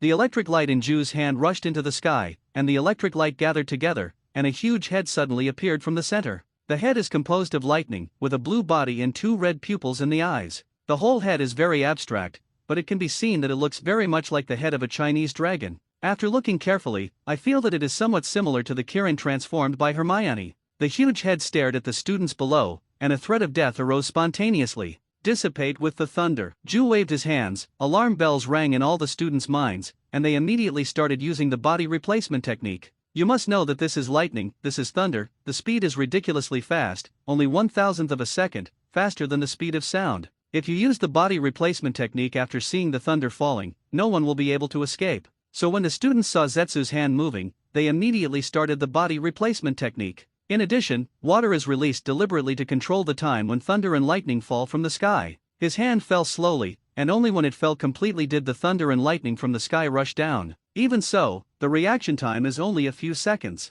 The unicorn in the sky rushed down to the ground, turning the entire arena into nothing in an instant, causing a huge cloud of smoke. People in the audience stood up in surprise, looking around, looking for their children. The smoke dissipated, and a huge pothole appeared in front of everyone. The students were sitting or lying in the open space 10 meters away from the pothole in shock. The lightning unicorn crashed down in front of their eyes, almost scaring them out. It was so terrifying. Fortunately, the overflowing current was controlled by Ju, otherwise the electricity would have electrocuted these students. The surviving students wiped the sweat from their foreheads and breathed in the fresh air. It's too exaggerated. Is this a test or is it going to kill us? It's so exciting, I almost died.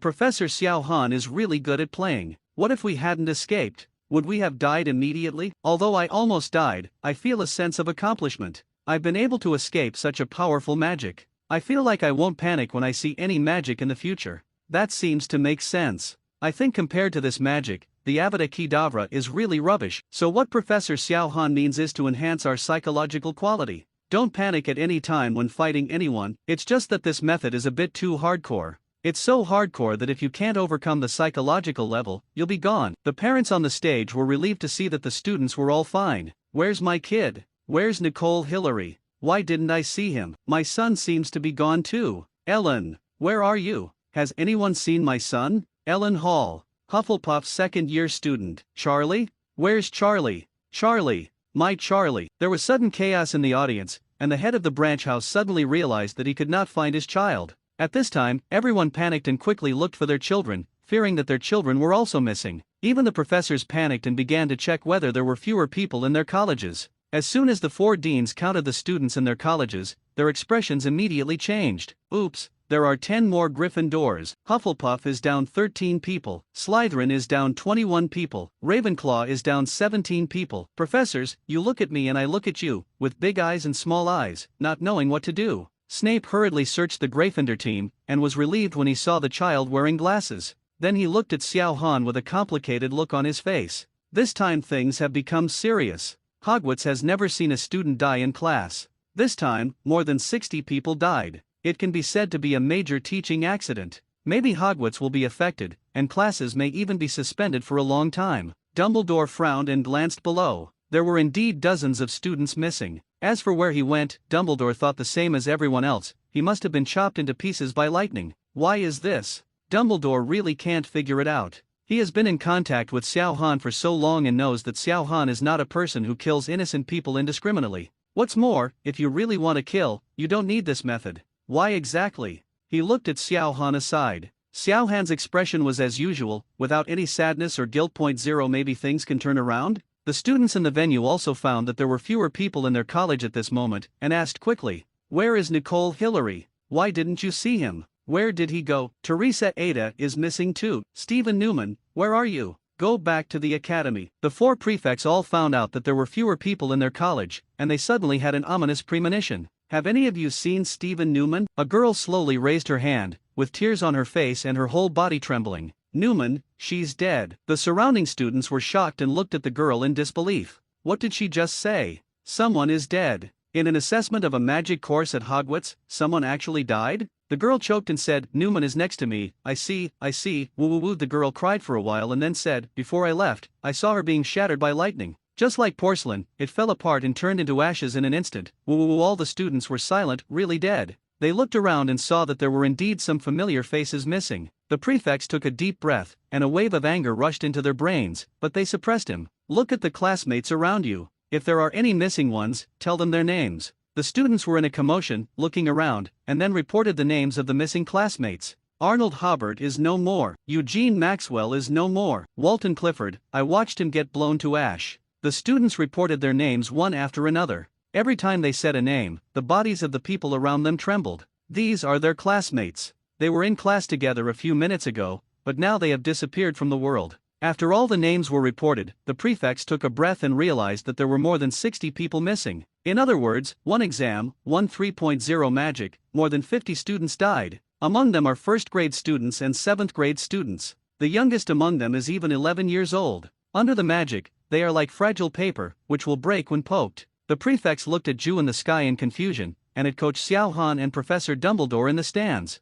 They don't understand why? How could this happen? Even Hermione and Neville, who believe in Xiao Han the most, are confused. There is a crack in the majestic image of Xiao Han in their hearts, and it is getting bigger and bigger. The professors behind Xiao Han were in chaos, and those who died were their students, just like their children. Even if Xiao Han is extremely powerful, they will not let Xiao Han go if they don't give them an explanation. Professor McGonagall was the first to question Xiao Han. "Professor Xiao Han, where are those children? They can't be dead. They are students at Hogwarts." Xiao Han looked at the students in the distance. Their faces were full of confusion, fear, despair, and other negative emotions. Compared with the students in the ninja world, they are really far behind. "You guys let me down so much." The professors behind Xiao Han looked confused. "What the hell? Too disappointing? This is what we should say, right? I entrusted all the students of Hogwarts to you, but you killed more than 60 of them in one class. We were so disappointed." The professors were still trying to figure it out, but Xiao Han stood up and flew to Ju's side.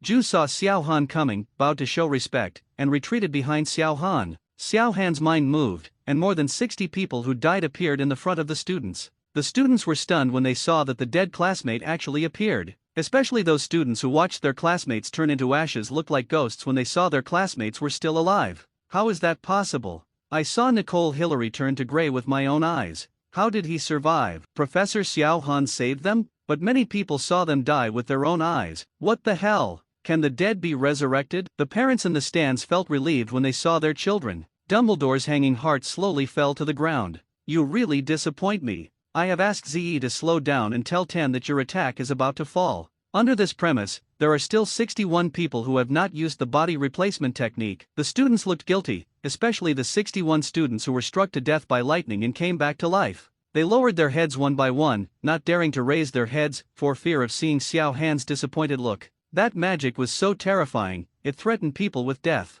"We were too nervous, so..." Someone argued in a low voice that under the intimidation of lightning-style Kirin, he repeatedly made wrong fingerprints in fear, resulting in being killed by one blow. Most of the more than 60 people did not perform the body replacement technique because of nervousness and fear. The other part was completely frightened by the terrible magic, and did nothing, being blasted into pieces. Xiao Han looked at the speaker, who was a first-year Slytherin student. He is only 11 years old, so it is normal for him to be nervous when he is threatened with death. But, Slytherin, 10 points deducted. The student looked up at Xiao Han in disbelief. He really didn't know how Xiao Han could say such cold words with his 35.7-degree mouth. He is just telling the truth, he is still a child. "We are also students, why aren't the others afraid?" "But you are." There is a 10-year-old child among them, but they still performed the body replacement technique under high pressure. Will they give you reaction time when you encounter black magicians in the future? Should you give up resistance and wait to die when you encounter death threats in the future? There are actually people sitting on the ground stupidly, watching the attacks hit themselves.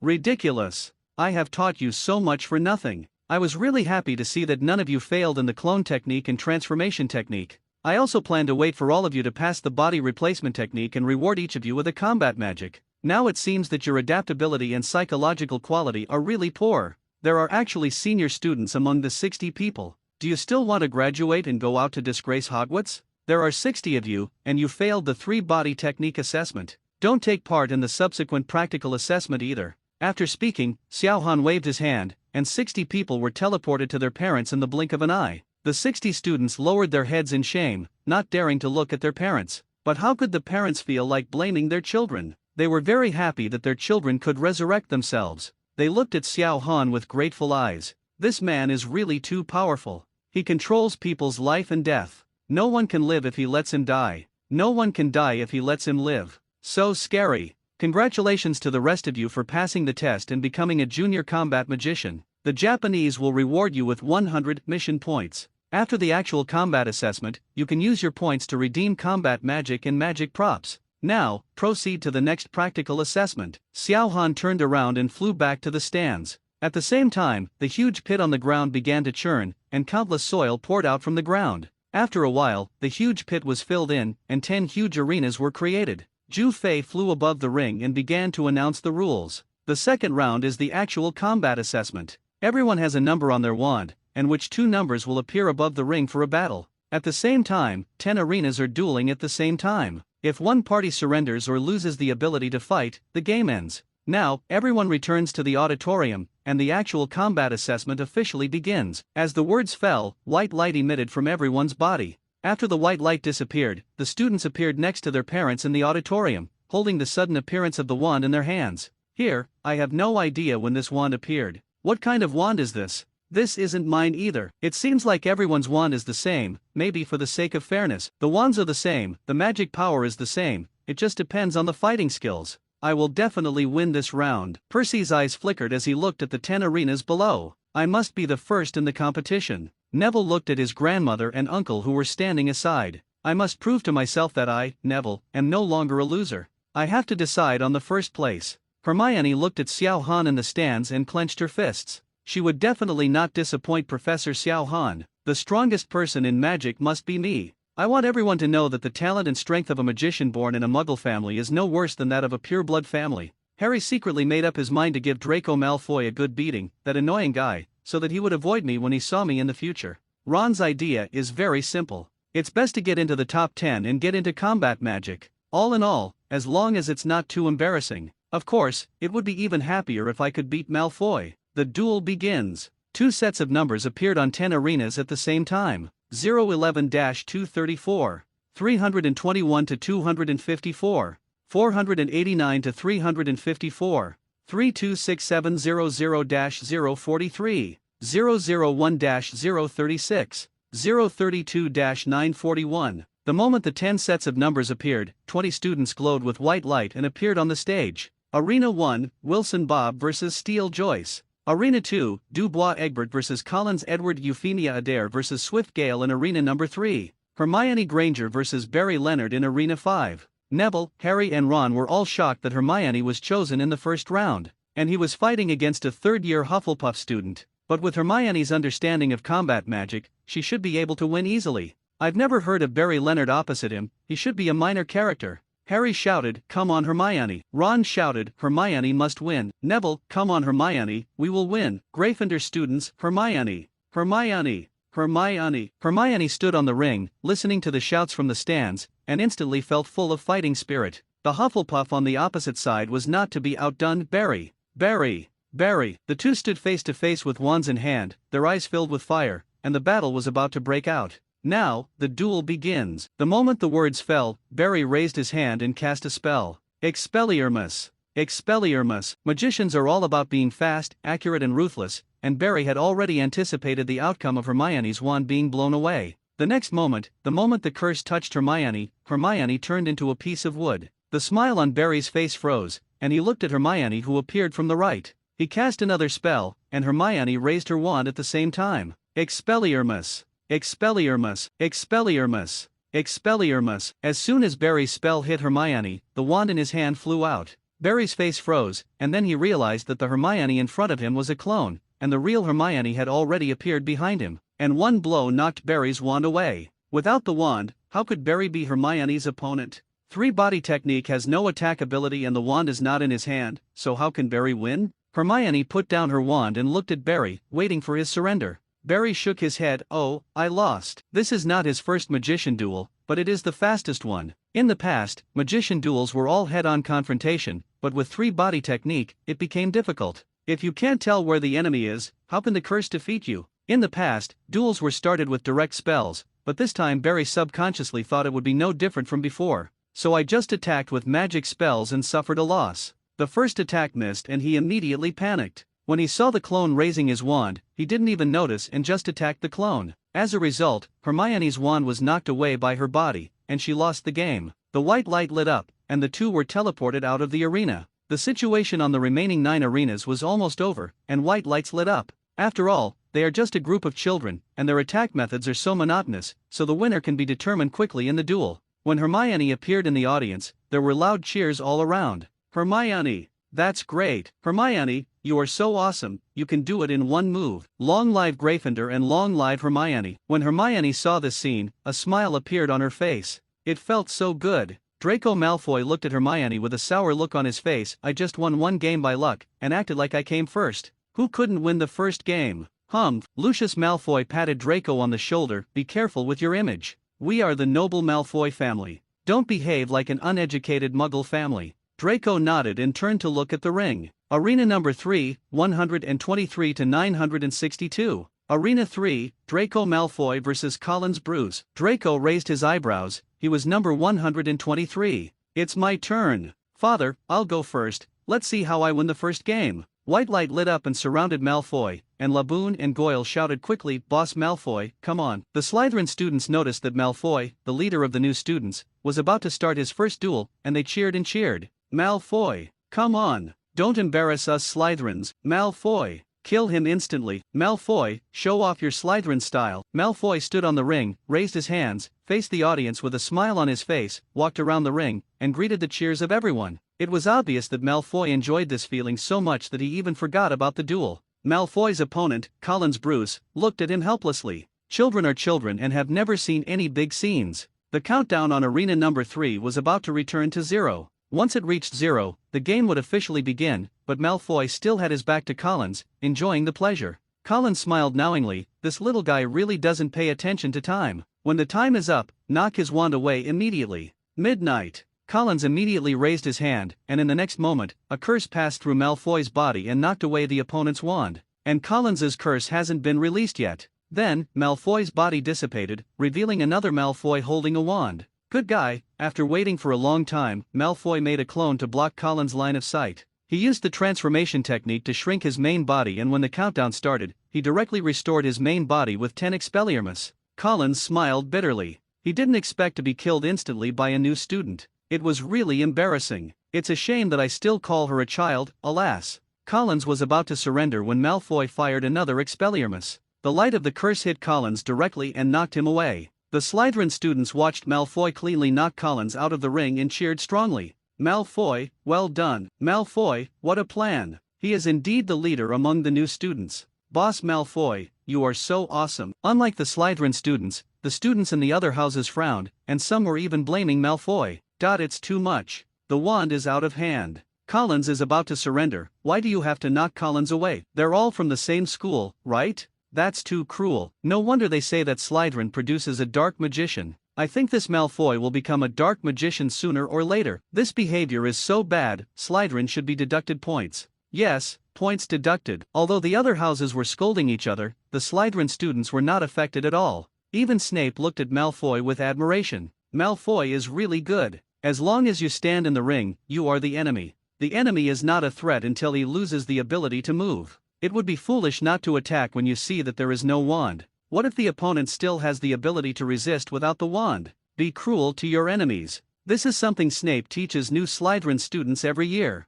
Lee Deseo, so Snape was very satisfied with Malfoy's performance, and there was no point deduction at all. Professor Xiao Han didn't say that you can't attack without a wand, so don't think about deducting points. It's good if you don't get extra points. Hermione, Harry, Ron and Neville looked in the direction of Slytherin, frowning. Collins, who had just been knocked away, was a sophomore in Gryffindor, which instantly angered the Gryffindor students. Ron said fiercely, "Malfoy is really annoying, I must teach him a lesson." Harry nodded in agreement. "Malfoy, you're done if you stop keeping your eyes open." Arena number 4002-213. Arena 4, Neville Longbottom vs Whittier Tunney. Neville's spirit was shaken, it was finally him. Cheers also came from the direction of Hufflepuff, and number 213 was Whittier Tunney, a student of their college. At the same time, she is also one of the 13 students with the Great Fireball technique. A white light flashed, and Neville and Whittier appeared on the ring at the same time. Everyone in the audience was stunned for a moment when they saw this scene, and then they shouted like a landslide and a tsunami.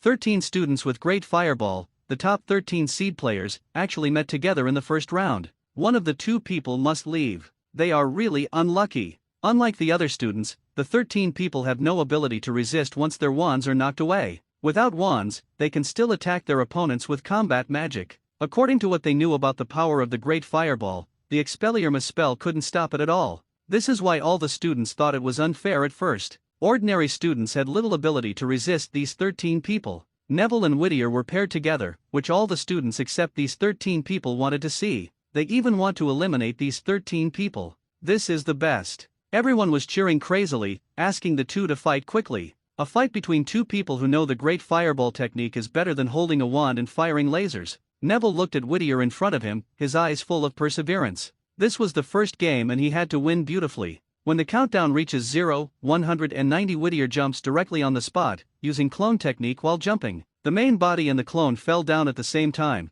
and the two people stood together with exactly the same expression. Seeing this scene, the Hufflepuff students seemed to have seen victory. Clone technique is a magic that even professors can't tell apart. So far, no one can tell the difference between the original body and the clone. Neville looked at Whittier with a strange expression. Isn't this just trying to do what he wants? He really wanted to ask, "Sister Whittier, are you serious? Or are you in Hufflepuff but your heart is in Gryffindor?" Although the professor could not tell the difference between the clones, Neville Sherinan just restrained the clone technique and could tell the difference between the clones and the original body. In the entire magic world, Xiao Han and Neville may be the only ones who can tell which one is the clone. Whittier's idea was extremely simple. Neville knew the same thing as he did, and Neville was not a genius. Neville and Hermione are both famous throughout Hogwarts and are among the best geniuses. Hermione is a hard-working genius who is willing to work hard even if she has talent. Neville is a gifted genius, and his talent is frightening. You can learn magic badge by watching it a few times. Every time you learn magic, either Hermione or Neville comes first.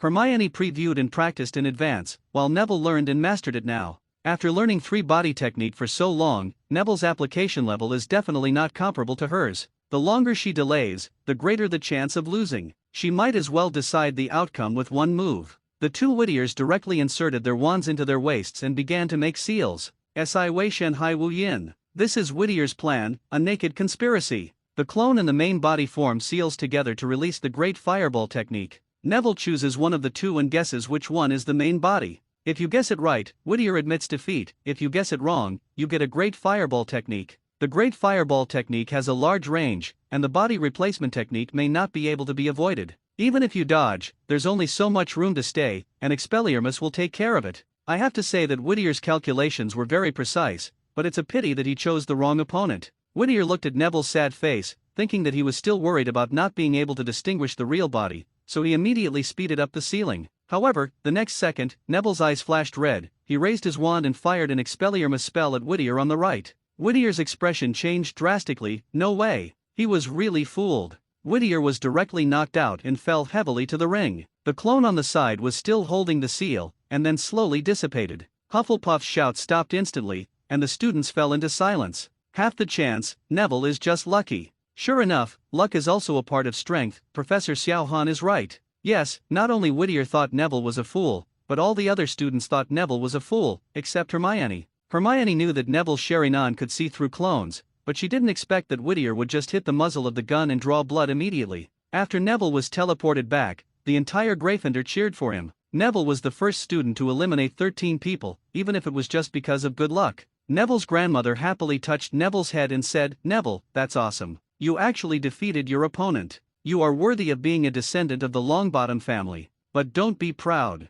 It's just good luck this time. You may be better next time." "Not so lucky." Uncle Algy shook his head. "Even if you were lucky this time, the girl across from you stood there stupidly and was beaten. The teaching level at Hogwarts is getting worse and worse." Neville stared at Algy. How dare he? Who gave him the courage to say that Hogwarts is not good? In the following games, many people adopted the routines of the previous games. Hide behind the clone and use the shield of the clone to release magic to attack the opponent. Use the clone to confuse the opponent and release attacks together with the clone. Let the clone seduce the opponent in front, and the main body squats in the corner to cast magic. Service fighting style has become extremely strange. In the past, magician duels involved pointing with wands, and it was a tough battle every time. Magic can be said to determine everything. It can resist the opponent's magic, fly away the opponent's magic, break through the opponent's magic, and can also counter waves. Nowadays, magician duels rely on brainpower and intelligence. Not only do you have to guess which magician's body is, but you also have to think about how you can attack the opponent's body.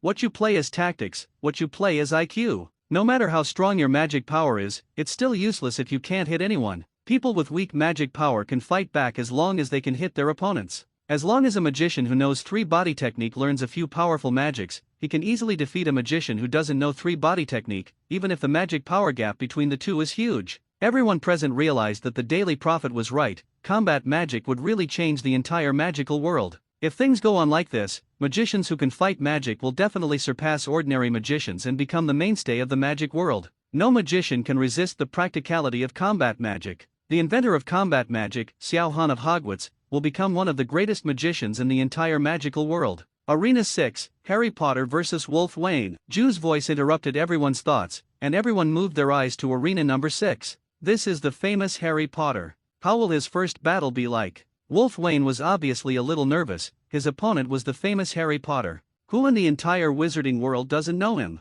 He was someone who could survive Voldemort, and even killed Voldemort. If I fight with him, we won't be killed, right? A little panicked. As a first-year freshman, it was also his first time to make a magician decision. I just didn't expect that I would meet Harry Potter in my first duel, and he would still be my opponent. On the contrary, Harry was extremely excited. He was very excited about his first magician duel. The first duel was supposed to be with Malfoy, but the insidious and cunning Malfoy didn't come, and even told Filch to let him catch Harry and Ron. But thanks to him, Harry was able to know the relationship between the three-headed dog and Gringotts, even though Nick Mellor still hasn't figured out who it is. Harry pulled out his wand and looked at Wolf excitedly, ready to conceive at any time. When the countdown reached 0, Harry raised his hand and cast an Expelliarmus spell, and at the same time used the clone technique, leaving a clone behind while the main body sneaked towards Wolf. Unexpectedly, after taking only 2 steps, Wolf's wand was knocked out. Harry was stunned immediately. Wolf was also stunned. Everyone was stunned. Is it over? Why didn't Wolf block?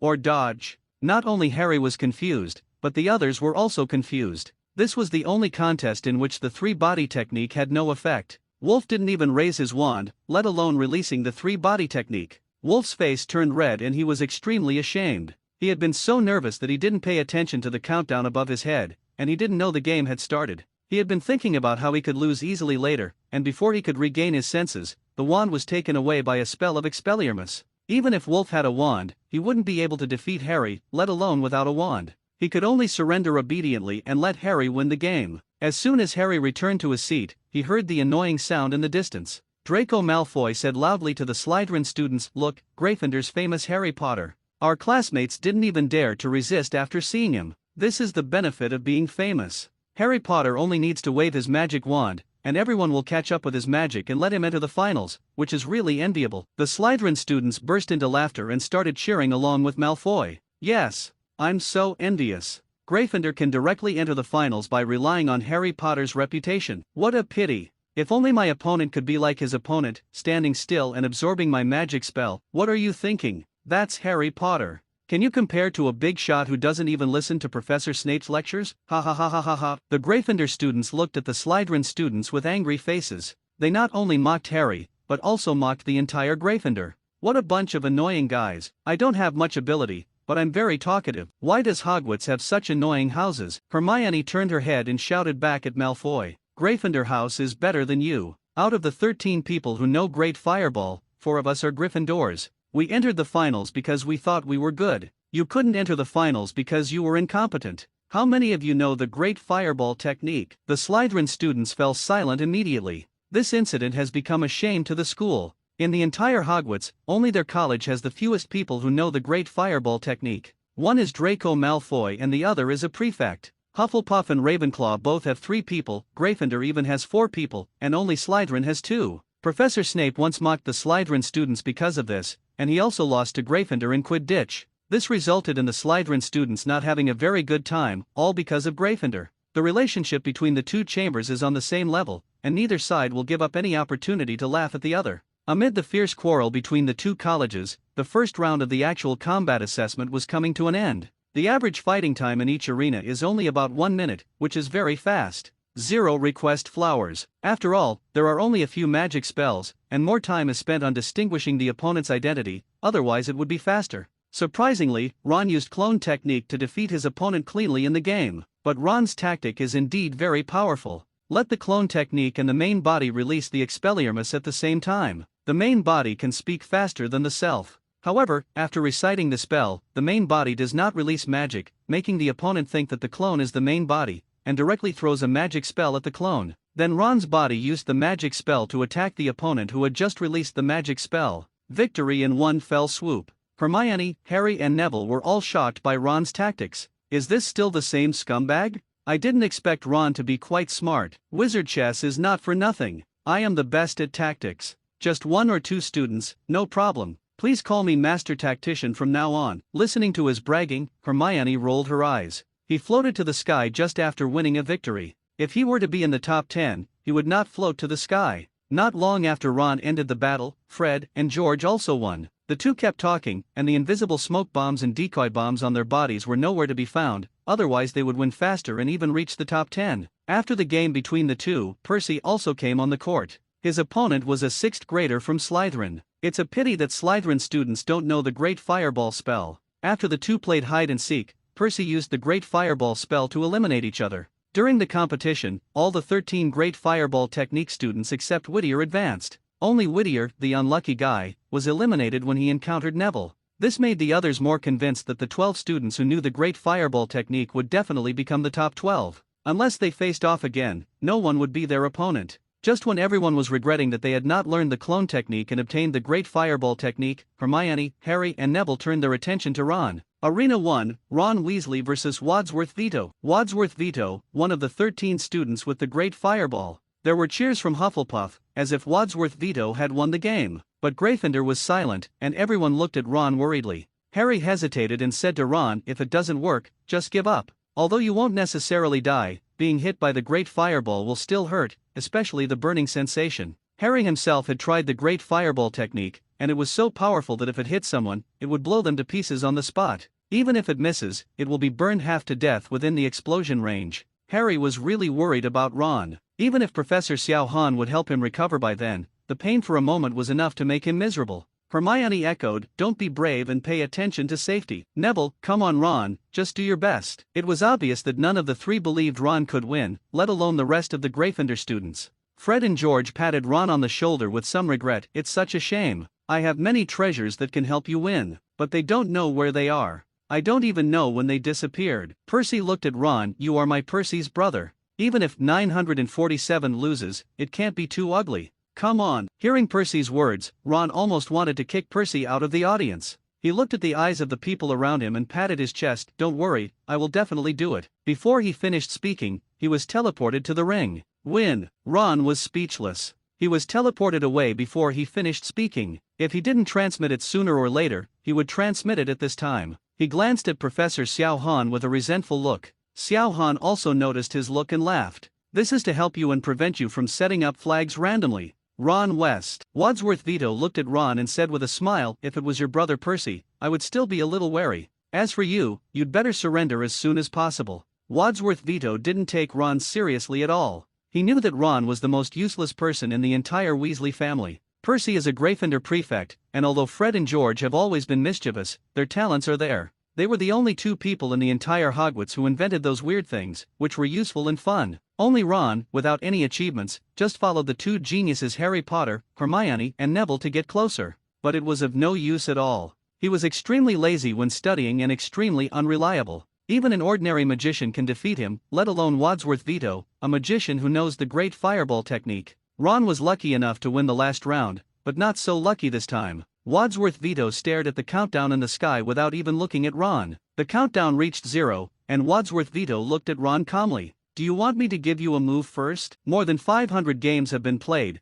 and the audience has already concluded a pattern. Whoever makes the first move will be eliminated first. This applies to most battle situations. After all, he misses the target first and doesn't have time to release the three-body technique. The opponent can easily defeat him. Therefore, in most competitions, both sides observe first and will not take action if they are not sure. Wadsworth Vito was just mocking Ron when he said this, but Ron naturally nodded in agreement. "Okay, then I'll make a move first, but don't sneak up on me." Wadsworth Vito laughed directly. "Do you still need a sneak attack to deal with your kid? It seems that this guy is not only bad at studying, but also not very good at thinking." Ron suddenly raised his wand, Expelliarmus. Expel. Before the spell was finished, the wand flew out. Ron's wand was not knocked out by the opponent, but he used too much force and threw the wand directly. Ron opened his mouth and looked confused as the wand flew towards Wadsworth Vito. Hermione directly covered her face and eyes, unable to bear to continue reading. "Oh, no! This idiot Ron." A magician actually threw his wand out while performing magic, which made him laugh to death. Except for Gryffindor, the students in the other houses were laughing and mocking Ron. Harry, Neville, Percy, the Weasley brothers, and Weasley's parents all covered their faces, feeling so embarrassed. Wadsworth Vito watched the wand flying towards him and ducked away, letting the wand fall on the ground behind him. "Are you here to be funny, Ron Weasley? You succeeded? I was indeed made laugh by you. The entire Hogwarts except Gryffindor was probably made laugh by you. You are very successful. The two Weasley brothers should be happy to have a like-minded brother join them. They will definitely party for several days." "Oh, really?" Ron's voice came from behind Wadsworth Vito, and Wadsworth Vito was stunned. "Expelliarmus! Expelliarmus!" Wadsworth Vito turned around quickly, just in time to see a burst of light hitting him, and the wand in his hand flew out directly. At the same time, a wand was pressed directly against his chest, preventing him from moving. The momentary change stunned everyone, and then Gryffindor let out a roar of cheers. "Ron! Ron! Ron! Awesome! Counter-attack! Ron, you are so awesome! Ron is invincible! I would like to call you the master tactician." It turned out that Ron took advantage of Wadsworth Vito to watch the countdown, summoned the clone at an extremely fast speed and turned himself into a wand. Wadsworth Vito, who underestimated his opponent, didn't notice it at all. In addition, Ron was quite proficient in three-body technique and the connection was perfect. Only Xiao Han and the audience saw this scene. What follows is the scene that the audience saw. Ron pretended to make a mistake and let himself fly towards Wadsworth Maintenance when he turned into a wand. Wadsworth Vito had no idea that Ron had become the wand and didn't care. The moment the wand fell to the ground, Ron released the transformation technique, and when he took out the wand, it was an Expelliarmus spell. Then he stepped in front of Wadsworth Vito and pressed his wand against his chest. Face to face, Wadsworth Vito didn't dare to move at all, let alone form a seal. If his hands dared to touch each other, he would probably be knocked out. Ron's move was a direct hit and a sure kill. This set of operations made the professors look dumbfounded. Professor McGonagall stood up and applauded after seeing Ron's performance.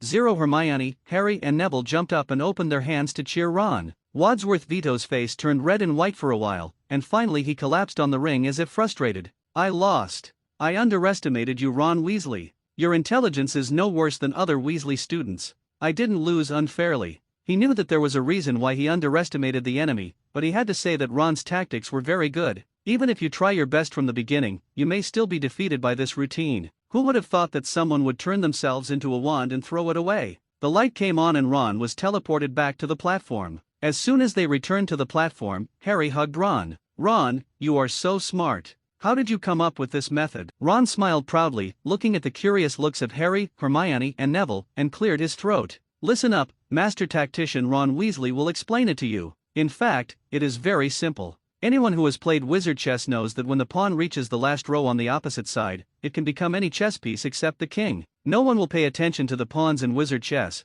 but as long as they reach the last row, they can become very powerful pawns. I was inspired by this, turning myself into something that was not taken seriously, and then running behind the opponent to become a powerful magician. In the venue, only the magic wand can meet this requirement. And after the magic wand is released, the opponent will also relax their vigilance, which is a good opportunity to attack." Ron raised his head, as if telling the three Harrys that wizard chess is also a very useful thing. Hermione was a little confused when she heard Ron's words. Is this still the stupid and stupid Ron? When did you become so smart? Could wizard chess also increase people's IQ? How else would Ron have thought of this? Take some time to learn about wizard chess and see if it can really increase people's intelligence. Neville gave a thumbs up. He really admired Ron. He could play 3.5 wizard chess games and he could use it in actual combat. It was amazing, amazing. Fred and George patted Ron on the shoulders, almost knocking Ron over. Good guy, you are worthy of being my younger brother, you are so brave, it's absolutely brilliant.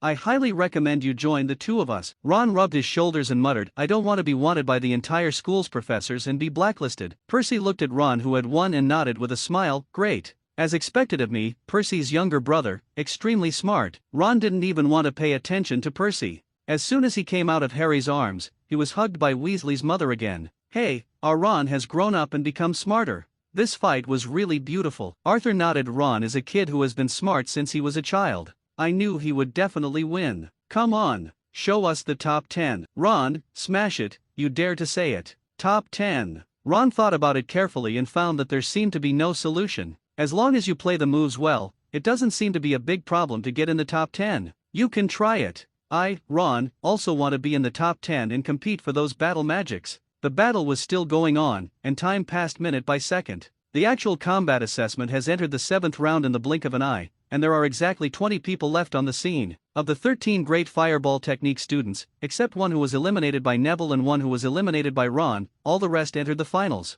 Among them, the two most eye-catching people belong to Neville and Ron. Neville is amazing, and Ron is amazing. Neville's eyes seem to have magic power, and he could choose the right one every time. If you can still say you are lucky once or twice, and you can tell it 6 times in a row, it is not a matter of luck. Everyone is speculating whether Neville has discovered the weakness of the clone technique, which can tell the difference between the clone and the original body. Otherwise, how could you hit the right person every time? Being able to see through clones and using the 3-body technique skillfully, Neville got through all the challenges. As for Ron, he really surprised everyone and directly refreshed the outside world's views and evaluations of him. He actually relied on the routine of playing wizard chess, one routine for each game, and different tactics to fool his opponents around. Seeing this, Fred and George cheered repeatedly and wished they could tie Ron into their own camp and join the ranks of prank geniuses. Ron's IQ of 10 was fully displayed in the game. Hermione, Harry and Neville looked a little suspicious that Ron was possessed by something. How could he be so smart and so wise? As for Hermione and Harry, their performance can only be said to be quite satisfactory.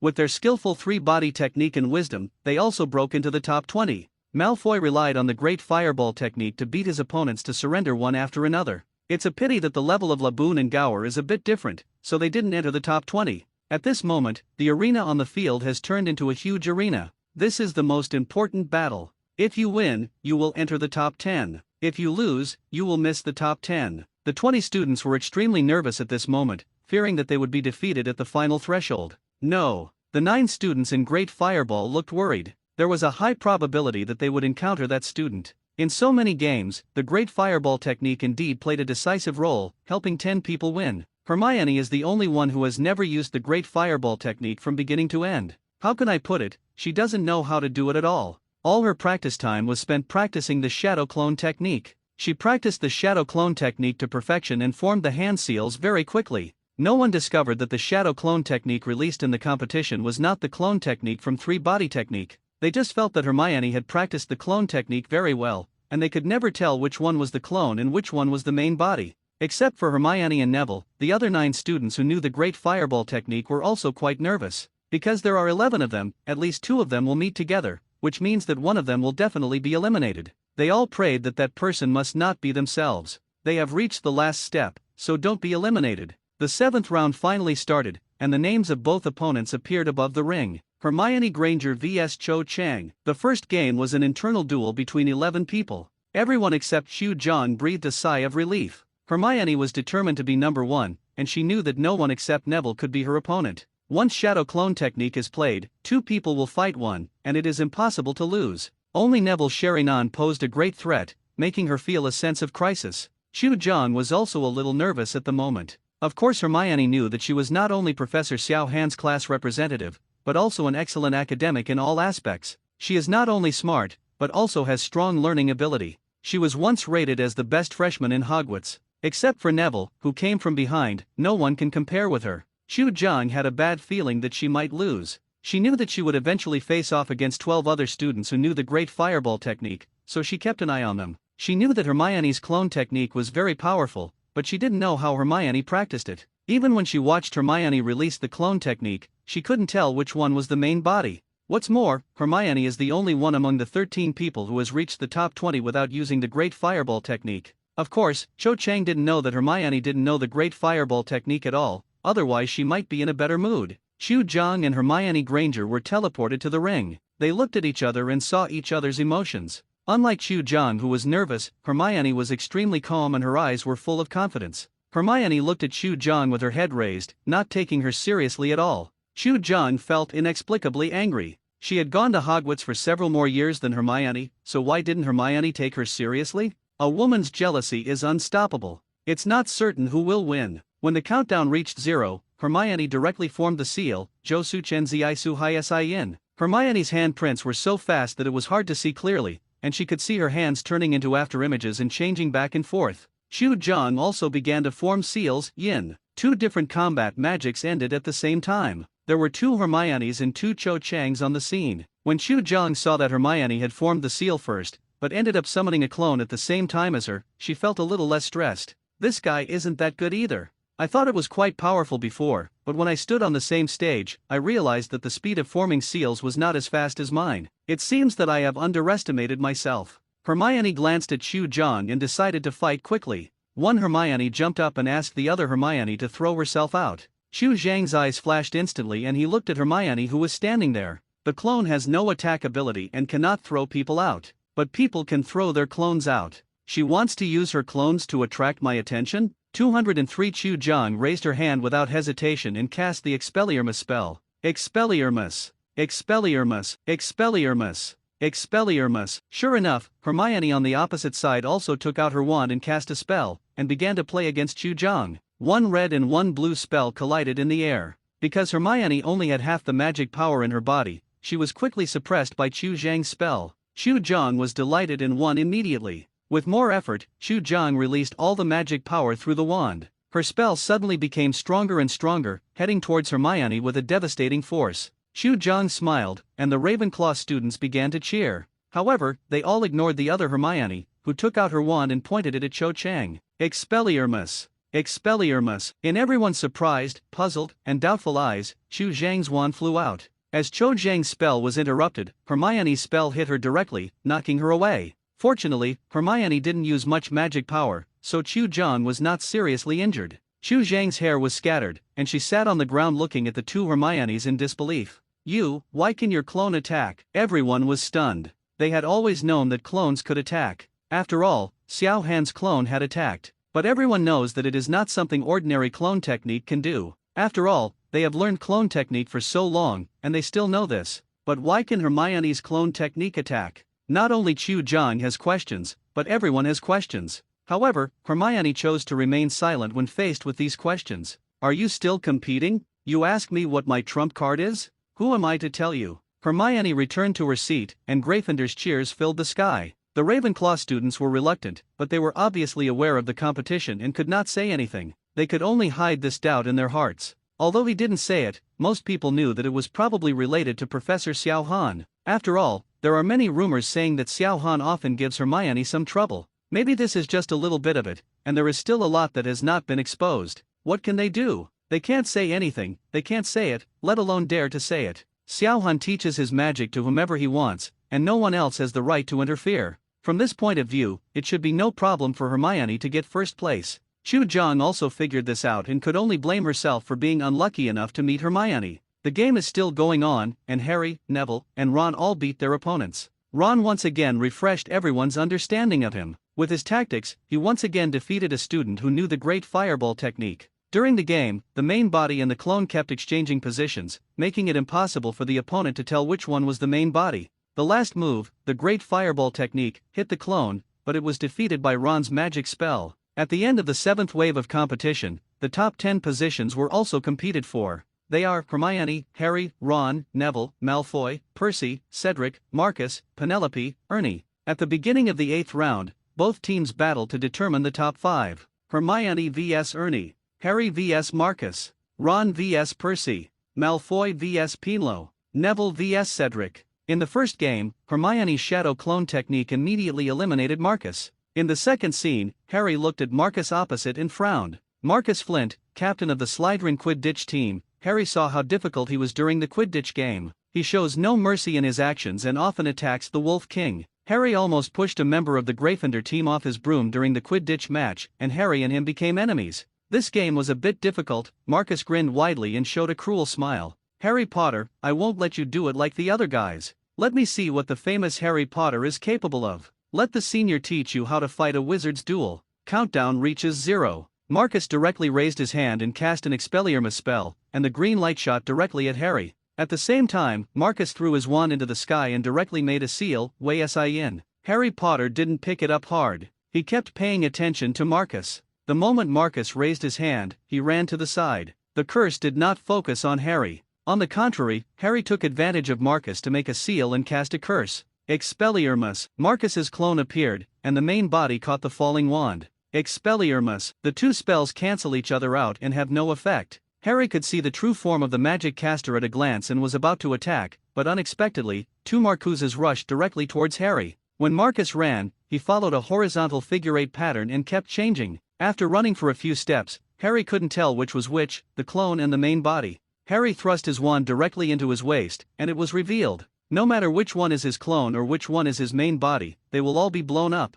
Fire-style Great Fireball technique. Harry put his right hand in front of his mouth and blew, and a huge fireball directly enveloped the sky in front of him. Although it was not the first time to see this combat magic, people were still horrified by its power. The huge fireball crashed down, burning everything below to ashes. The fireball disappeared, and Harry was the only one left on the field. Everyone knows that people in this magical place will not die, or Professor Xiao Han will resurrect people after death. So they were not worried about whether Marcus was okay, but were more concerned about winning this game. The Gryffindor students stood up and shouted, "Harry! Harry! Long live Gryffindor! Harry is amazing!" Kong entered the top 5 and defeated Slytherin. In particular, several people from the Gryffindor team were very happy. You must know that Marcus did a lot of dirty tricks during the game. Slytherin groaned and the atmosphere was gloomy. Harry stood on the ring and felt something was wrong. Why hasn't he won yet? Marcus has already been beaten, so why is he still in the ring? He should have been teleported away after winning. Unless Harry felt as if something was passing by in front of him, but when he looked closely, there was nothing. Illusion? No, Marcus is still in the ring. Harry suddenly woke up, but it was a little too late. A green spell flew out next to him. Expelliarmus. Harry's wand was knocked away and fell not far away. He looked in the direction where he was speaking and saw a humanoid whose body color was exactly the same as the background behind him. The sudden scene made everyone at the scene exclaim again and again. Unexpectedly, there was a reversal. Where did the attack come from? The auditorium was too far away from the ring, and for a while, no one except Neville and Xiao Han found any trace of Marcus. Seeing Harry's wand fly out, Slytherin suddenly glowed with youth and yelled Marcus's name crazily. Marcus! Marcus! Marcus! Kill Harry Potter. Slytherin is the strongest. It turned out that after Marcus saw the seal, he immediately used the body replacement technique to avoid it. After dodging, he directly used the transformation technique to turn his skin into a chameleon-like effect. He hid himself in a place that was not easy to find.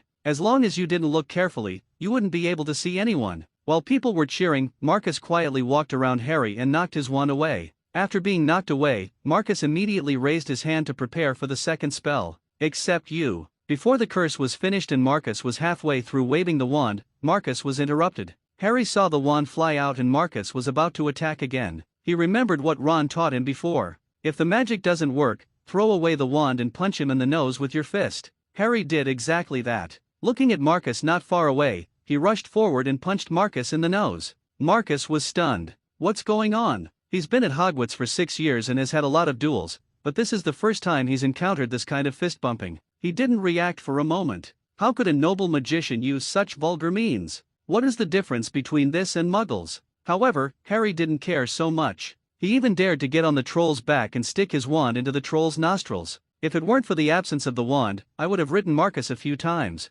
Marcus was so ed by this punch that transformation technique couldn't hold on anymore, showing his body shape. At this moment, he was holding the wand in one hand and covering his nose with the other hand. There was still a trace of blood between his fingers. Oh, the audience in the stands exclaimed, Marcus was so miserable. Harry ignored them and punched Marcus directly in the eye again. Ah, my eyes. Damn them. Marcus waved his wand randomly. Expelliarmus. A magic spell was issued. Harry rolled towards his wand to avoid the spell, and then ran towards the wand. Marcus was covering his eyes at the moment. The double blow to his nose and eyes made him unable to see clearly. When the Slytherin students saw this scene, they shivered and were also afraid that Harry would get the wand, so they yelled at Marcus, "Zhao Zhao," crazily. Marcus! Harry went to get his wand. Attack him. Marcus! Attack quickly. When Gryffindor saw the Slytherin students helping out, they quickly yelled, interrupting their words and disturbing the audience. Come on Harry, Gryffindor must win. Marcus vaguely heard someone calling him, but he could no longer open his eyes and could only barely see clearly with his other eye. He endured the pain and looked for Harry.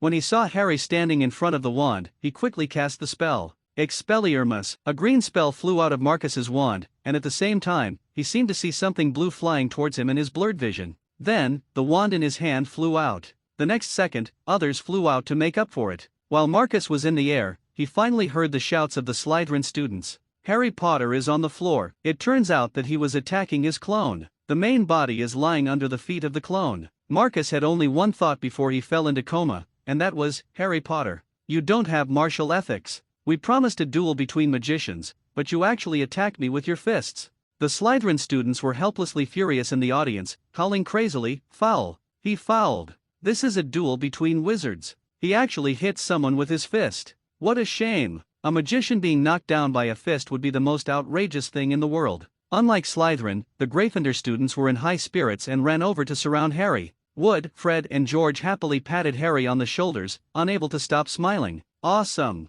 Harry, you're so awesome. I've wanted to do this for a long time. Yeah, Marcus makes little moves in every Quidditch match and almost knocks us off the broom many times. Haha, I didn't expect that one day this violent maniac would be violent. I have to say, Harry, you are so awesome. This is the most beautiful boxing I have ever seen. How did you think of it? Harry rubbed his head and looked at Ron. Ron looked confused and pointed at himself. Me? Does it have anything to do with me? Apparently Ron had forgotten what he had said to Harry. Harry walked over to Ron and patted him on the shoulder. Of course it has something to do with you. You taught me this when we had a fight with Malfoy. Have you forgotten? What if the magic cannot be cast? Ron suddenly remembered what he said that day, and he and Harry said in unison, then throw away the wand, aim it at his nose, and punch him hard. 500 Ron and Harry looked at each other and smiled. Many people smashed their seats in anger after seeing this scene. Why can't I think of using my fists? The wand surrenders as soon as it's out of my hand, so I can use my fists too. They regret, but they have been eliminated, and regret is of no use.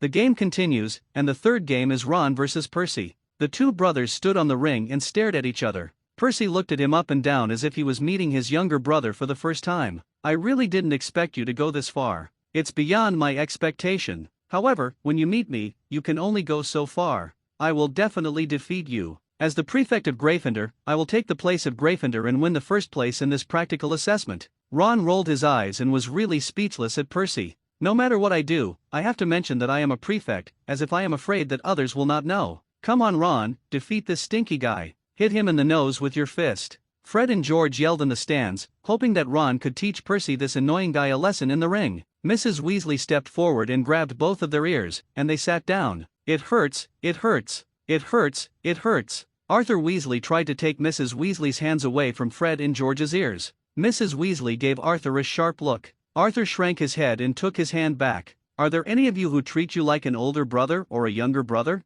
Instructing your younger brother to highlight? Although Fred and George were in pain, their mouths were still tight. Then what should we do? Either the younger brother beats the older brother, or the older brother beats the younger brother. You have to choose one. That's right. Ron is the younger brother, and Percy, as the older brother, should let him. So Ron should beat Percy. Mrs. Weasley's hand became stronger and stronger, and Fred and George admitted their mistakes again and again. The surrounding students covered their mouths and laughed secretly when they saw this scene. They were also curious about the battle between Ron and Percy, the two Weasley brothers. Advertisement: who will win and advance to the top 5? Is it the always excellent Gryffindor prefect Percy Weasley, or the always average but extremely smart Ron Weasley? Everyone was looking intently at the arena below, and the countdown at this moment had reached 0. Percy picked up the wand and looked at Ron across from him, trying to judge what he planned to do through Ron's behavior. However, Ron just slowly took out his wand, without even raising it. The two of them just looked at each other. What does Ron want to do?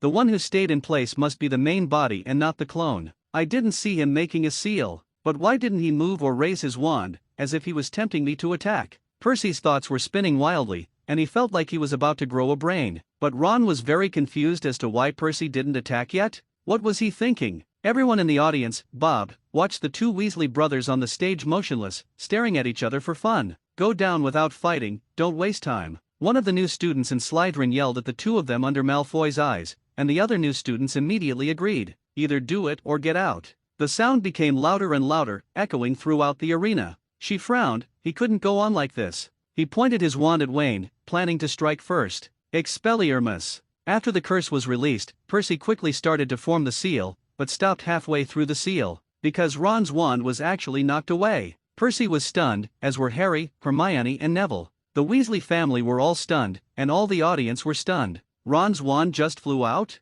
Oh, Prefect Percy is so powerful. He released the spell so fast that I couldn't react at all. I give up. Percy couldn't believe it. Ron just gave up like that? Ron, you. Ron waved his hand in the white light. My skills are inferior to those of others. Prefect Percy's strength is too strong. I am willing to be defeated. The students from the other colleges made a sound of oh. They thought they could see fratricide, but they didn't expect it to be played out like this. Ron came and sat down next to Harry. Harry, Hermione, and Neville all looked at him and gave him a thumbs up. Awesome, you really impressed me today. I watched you more than 10 times in a row. You can even give up the top 5 rankings. Awesome. I thought I could see a wonderful showdown between you and Percy, but I didn't expect you to give up right away. Ron put his arms behind his head. Why bother? My goal is just to get the top 10 combat magics. What's the use of the top 5, anyway? I can't get the top 3. Maybe the top 3 will be rounded up by the 3 of you. I will enter. The top 5 are useless, they might as well give them to Percy.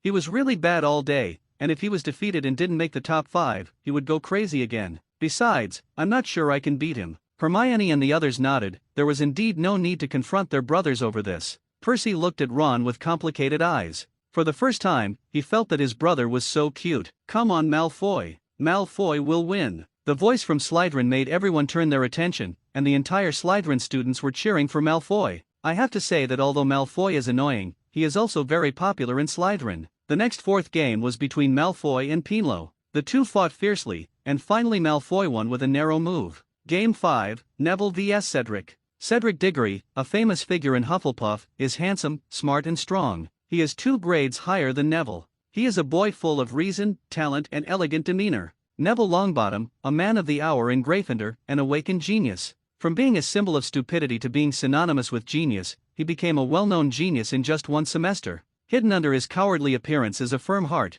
and courage is something he never lacks. The duel between Cedric and Neville attracted everyone's attention. 3 people from Gryffindor were already in the top 5. If they win again, there will be 4. There are more than 1,000 people in 4 houses, and in the end, 3 people in the top 5 are from Gryffindor. Not a single Ravenclaw student made it into the top 5. You must know that Ravenclaw students are famous for their intelligence, but they still lost. On the contrary, Ron, a Gryffindor student, relied on his wisdom to reach the top 10. Among the hundreds of students in Ravenclaw, there is only 1 in the top 10. I have to say it was a bit ironic, so all the Ravenclaw students were not very happy and had a dejected look on their faces. If Cedric loses in this game, all members of Hufflepuff will be eliminated, leaving only Gryffindor and Slytherin in the top 5. So in this battle, Cedric represents not only himself, but also Hufflepuff. Cedric looked at the harmless Neville across from him, raised his wand and cast the spell directly, intending to make a quick decision. Expelliarmus. Neville had reached this point and had no intention of hiding it.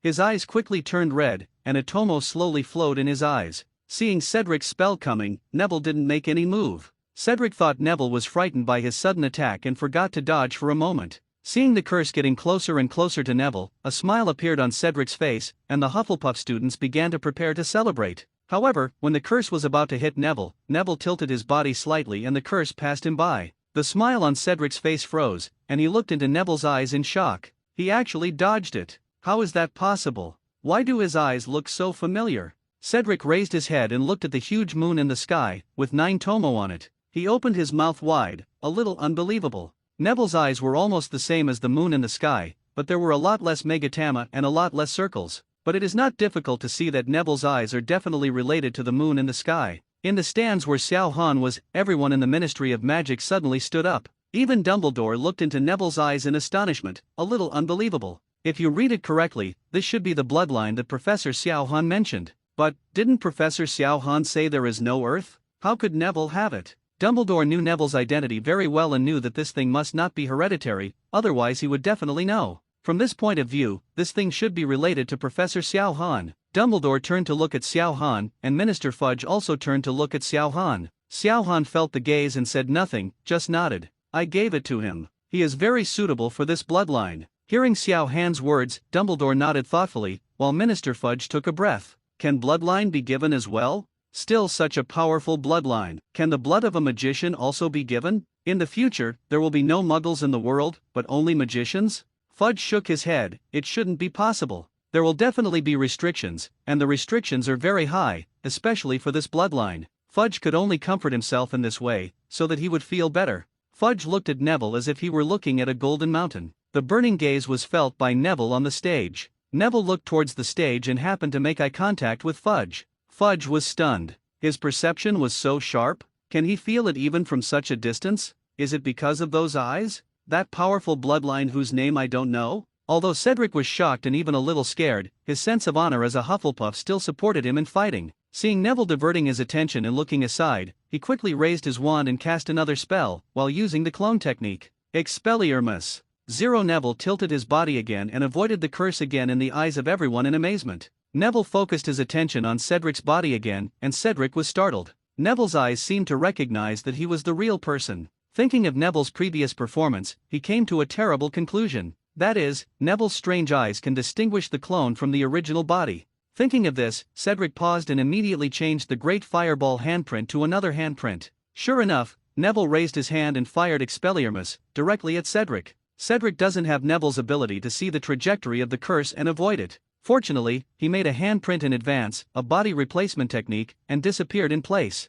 This was not the way to go. Cedric gritted his teeth and decided to take a gamble. The moment the body replacement technique was performed, the clone technique was cancelled, and he stood in the position of the clone at an extremely fast speed, making Neville mistakenly think that the person standing was the clone. If Neville's eyes could really see the original body in the clone, he would not be able to win no matter what. Might as well take a big gamble. The audience in the auditorium did not notice Cedric's plan, not even the professors. But Neville's Sherry-Nan saw it clearly. What's more, Sherry-Nan can also see the clone. In Neville's view, Cedric's operation is just taking off his pants and farting, which is unnecessary. Maybe someone else would have won, but it's a pity that he met Neville with a Sherry-Nan. Seeing Cedric squeezing the great fireball seal in front of him, Neville almost stopped laughing. An Expelliarmus spell hit him and knocked Cedric away, easily winning the game. At this point, all Hufflepuff students have been defeated and are in the top 5. Among the top 5, 4 were Gryffindor students, and only 1 was a Slytherin student. Hufflepuff and Ravenclaw were completely wiped out.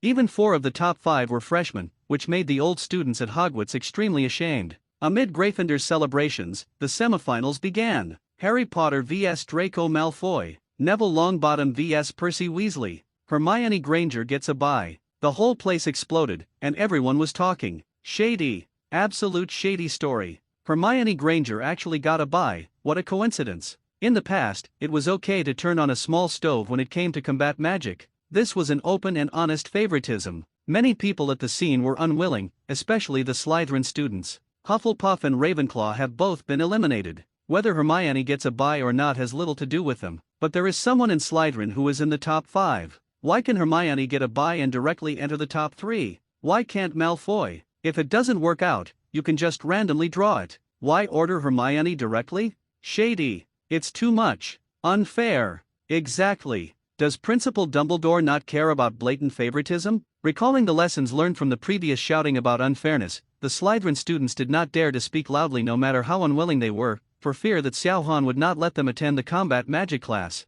They can only place their hope on the professors above, especially their dean, Professor Snape. They looked at Professor Snape eagerly, hoping that he would speak up and help them seek justice. Fortunately, Snape didn't let them down. Snape looked at Xiao Su and wanted to ask something. Professor Xiao Han, isn't it inappropriate to give Hermione a bye directly? 417, after all, the rest of the people have to duel to enter the top 3, so it would be too much for Hermione to directly enter the top 3. Of course, I am not questioning Professor Xiao Han, but in the end, many students will definitely say Hermione. After all, she is not Harry Potter. It would be okay if Harry Potter had a bye, because his reputation is all there. Snape's calculations were so loud that the beads almost jumped to Xiao Han's face. Xiao Han looked at Snape with strange eyes, making Snape feel uncomfortable all over. Snape felt as if he had been stripped naked, and everything he thought was clearly seen. Just when Snape couldn't stand it anymore, Xiao Han spoke. Hermione's strength easily makes her into the top 3. If the other 4 are unwilling, they can challenge her.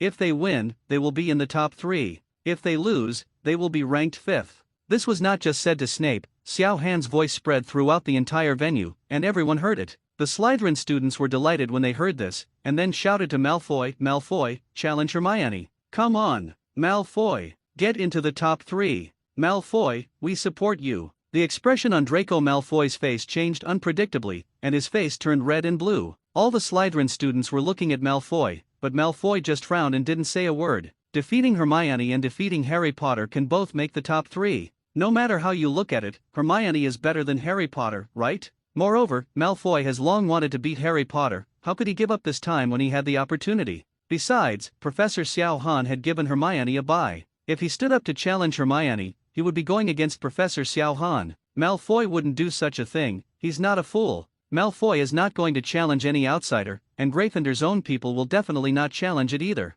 Percy is a prefect and Hermione is also a member of Gryffindor, so he will definitely not challenge it. Harry is even less likely, and Neville is waiting for the final battle between Hermione and himself. So the 4 of them were silent, and no one spoke to challenge. Everyone in the audience also realized that even they themselves didn't care, so what's the use of shouting loudly? The entire audience returned to silence, quietly waiting for the game to continue. Game 1, Harry Potter vs Draco Malfoy. The two had deep grudges and wanted to beat each other up for a long time, but they had never had the chance. Now the opportunity came. On the ring, Malfoy looked at Harry with a smile on his face. "Harry Potter, I didn't expect that you, a guy who was born in a Muggle family and didn't even know magic before going to school, could reach this stage. I want to see if you can catch the curse with your big mouth." Harry looked at Malfoy with cold eyes. "Laugh. I hope you can still laugh when I beat you half to death." The smile on Malfoy's face suddenly froze, and he stared at Harry fiercely. Countdown reaches 0. Harry was the first to take action, raising the magic wand and pointing it at Malfoy. Expelliarmus.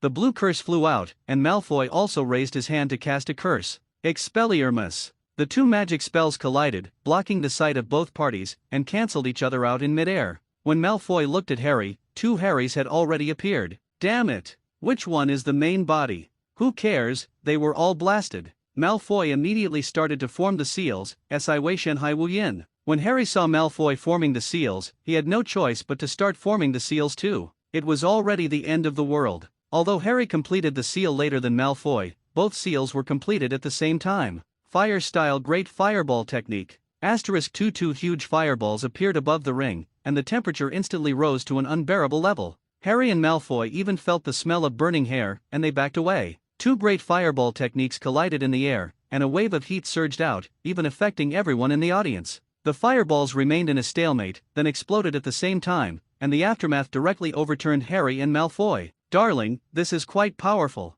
The audience sighed that there had never been 2 great fireballs colliding at the same time before. Everyone's seal formation speed is different. Generally, when an opponent performs a seal, they only think about running. No one is sure to complete the seal at the same time as the opponent. This is the first case. At the same time that Harry was overturned, his clone was also hit by the aftermath and disappeared. The location where the 2 great fireballs collided created a large amount of smoke, making it difficult to see what was happening on the other side. Fortunately, Harry reacted quickly and started forming seals as soon as he landed on the ground. After the clone appeared, he directly used the transformation technique to turn himself into a wand. After turning into a wand, Harry jumped directly forward. Sure enough, the first thing Malfoy did when he stood up after being knocked over was look towards Harry. After seeing the figure in the smoke, he directly raised his hand and cast a magic spell. Expelliarmus. A wand flew out of the smoke and landed in front of Malfoy. The figure in the smoke seemed to be hazy and disappeared. Malfoy stood up and laughed. "Haha, Harry,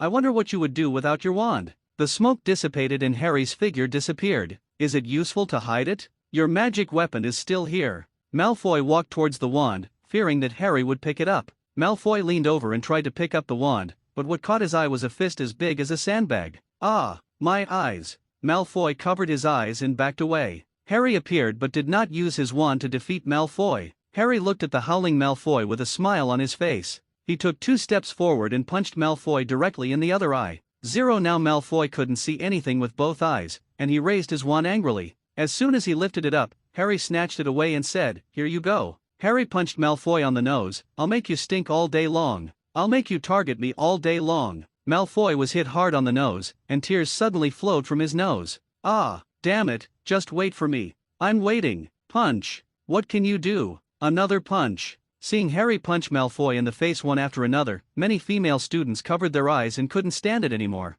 The Slytherin students were extremely angry. As the saying goes, a slap in the face is not a slap in the face. What if this Harry Potter just slaps Malfoy in the face and breaks his appearance? Lucius Malfoy clenched his fists and looked at Harry Potter coldly. He himself had never beaten his son like this, but now he was beaten by another person in front of thousands of people. This not only lost his people, but also the people of the Malfoy family. Lucius stared at Harry with a dangerous light in his eyes. Snape also frowned when he saw this scene. He turned his eyes to the Slytherin seats and happened to see Lucius's expression. He secretly thought that he was going to suffer. He knew best who Lucius Malfoy was. Insidious, vicious, unscrupulous to achieve his goals, extremely cruel. Harry was now being targeted by him, and it seemed that he wanted to find time to warn him. In the ring, Malfoy couldn't stand the beating anymore and quickly surrendered. If he didn't surrender, he thought Harry could beat him until he fainted. I surrender. When Harry heard Malfoy surrender, he wanted to punch him again, but when he thought about so many people watching, he had to withdraw his fist. Harry picked up Malfoy's magic wand, broke it with a snap, and threw it to Malfoy. Everyone in Gryffindor started cheering, and all the students in the other houses except Gryffindor were eliminated. The remaining 4 people are Hermione, Harry, Neville, and Percy. Gryffindor directly dominates the list. Professor McGonagall was extremely excited. Gryffindor had never achieved such a score of 3.7 before. This made her even happier than winning Quidditch. When Harry returned to his seat, Ron couldn't wait to say, "Harry, you are so handsome. Tell me what it feels like to stare at Malfoy. We let this Malfoy target us all the time. Now he's better. He's been beaten severely. I want to see if he dares to do it again in the future." Hermione was the only one with a worried look on her face, and she didn't look happy at all. "Harry, you have to be careful. I saw Malfoy's father has been staring at you. Didn't Fred and George say that he..." The smiles on Ron and Neville's faces stopped and they frowned. "No way. It's just a fight between children. How dare he, an adult, do anything?"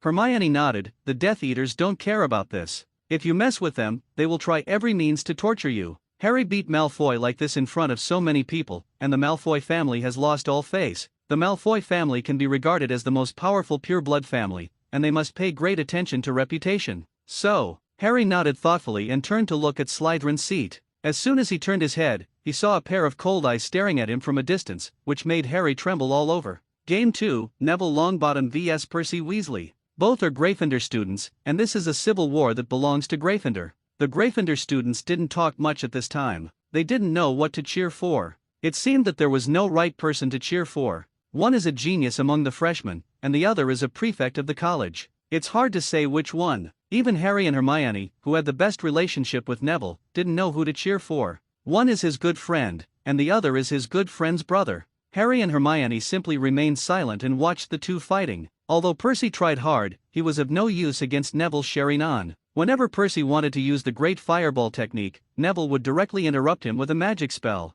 Percy counterattacked with a magic spell, but Neville ducked away. Only when you face these eyes can you know how magical and powerful these eyes are. The clone can see through it at a glance, and he can know how to dodge the attack at a glance. How can I beat him? Just spank me. Although I am very reluctant, the fact is that I can't win. Percy sighed and looked at the new student Neville with complicated eyes. It's better to surrender than to be defeated in front of so many people. I surrender. My junior is so strong that I am willing to be defeated. It's really nice that Gryffindor can have such a genius as my junior. I won't waste my junior's strength and save my energy for the semifinals. There is only so much I can do as a prefect. We seniors will graduate sooner or later, and the future of Gryffindor depends on you. Neville was a little moved when he heard Percy's words. Thank you, prefect, for your help. Harry on the stage saw Percy surrendering and said to Ron on the side, I didn't notice it before, don't blame me. Ron shook his head. How is that possible? If you listen to his nonsense, he will lose sooner or later if he doesn't surrender. If you lose early or lose later, you will lose.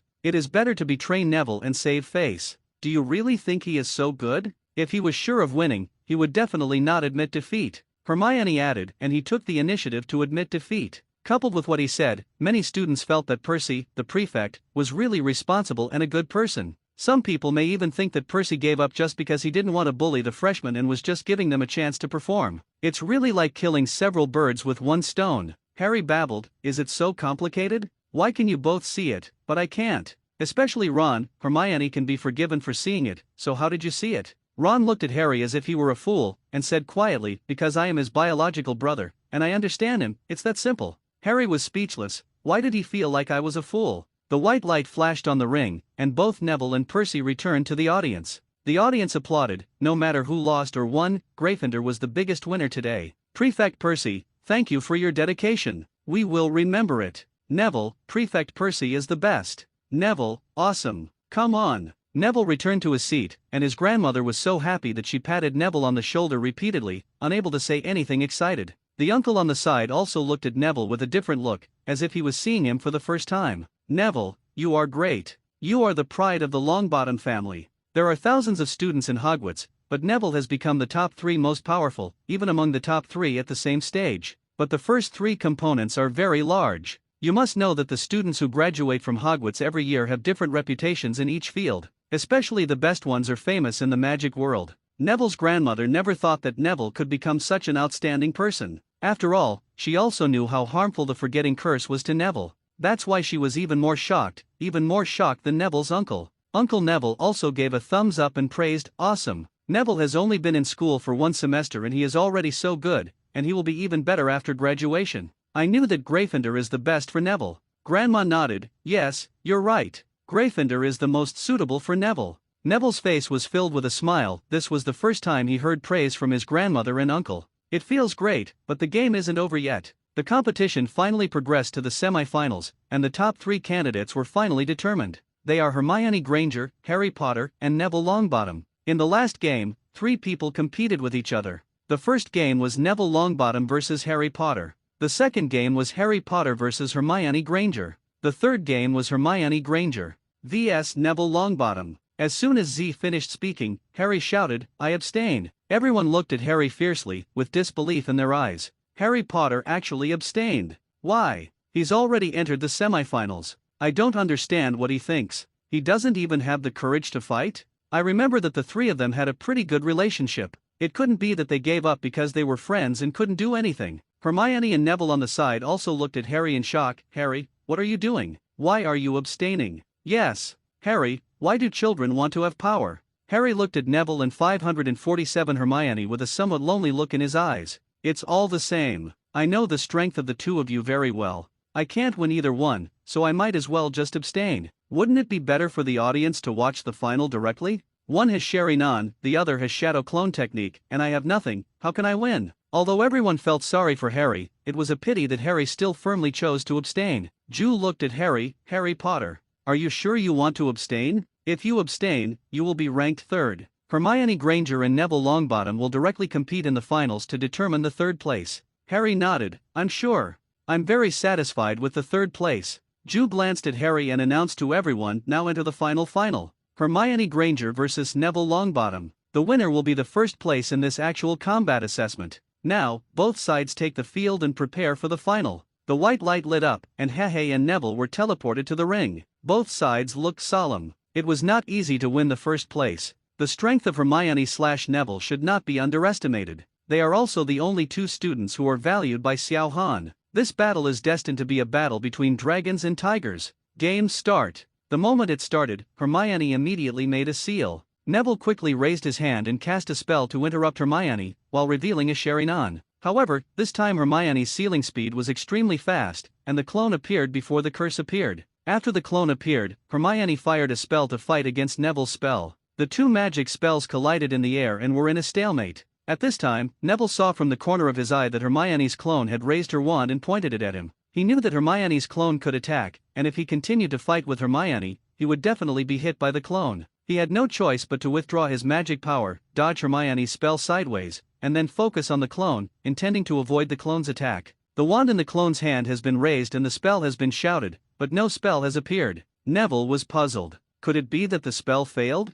Impossible. With Hermione's ability, how could such a simple Expelliarmus fail? Hermione on the side looked at Neville in a daze and did not attack, but began to form seals. When Neville reacted, another Hermione appeared on the field. there were 3 Hermiones in the entire arena. Everyone was stunned and looked at the ring with their mouths open. What kind of operation is this? It can actually summon 2 clones. Damn it! Hermione can actually summon a second clone, why can't I? Hey, Professor Xiao Han summoned thousands of clones at once. I thought it was not a battle magic, but I didn't expect Hermione to summon it too. Awesome! Oh my god, Hermione's clone technique is so powerful? Can she summon 2 of them? Why don't I believe it? I don't really believe it either. Is it related to Professor Xiao Han? Professor Xiao Han is making a fool of himself again. Why am I not the class representative of the combat magic course? I'm so envious. Neville and the audience on the stage had the same idea. They all thought that Xiao Han was trying to teach Hermione new combat magic.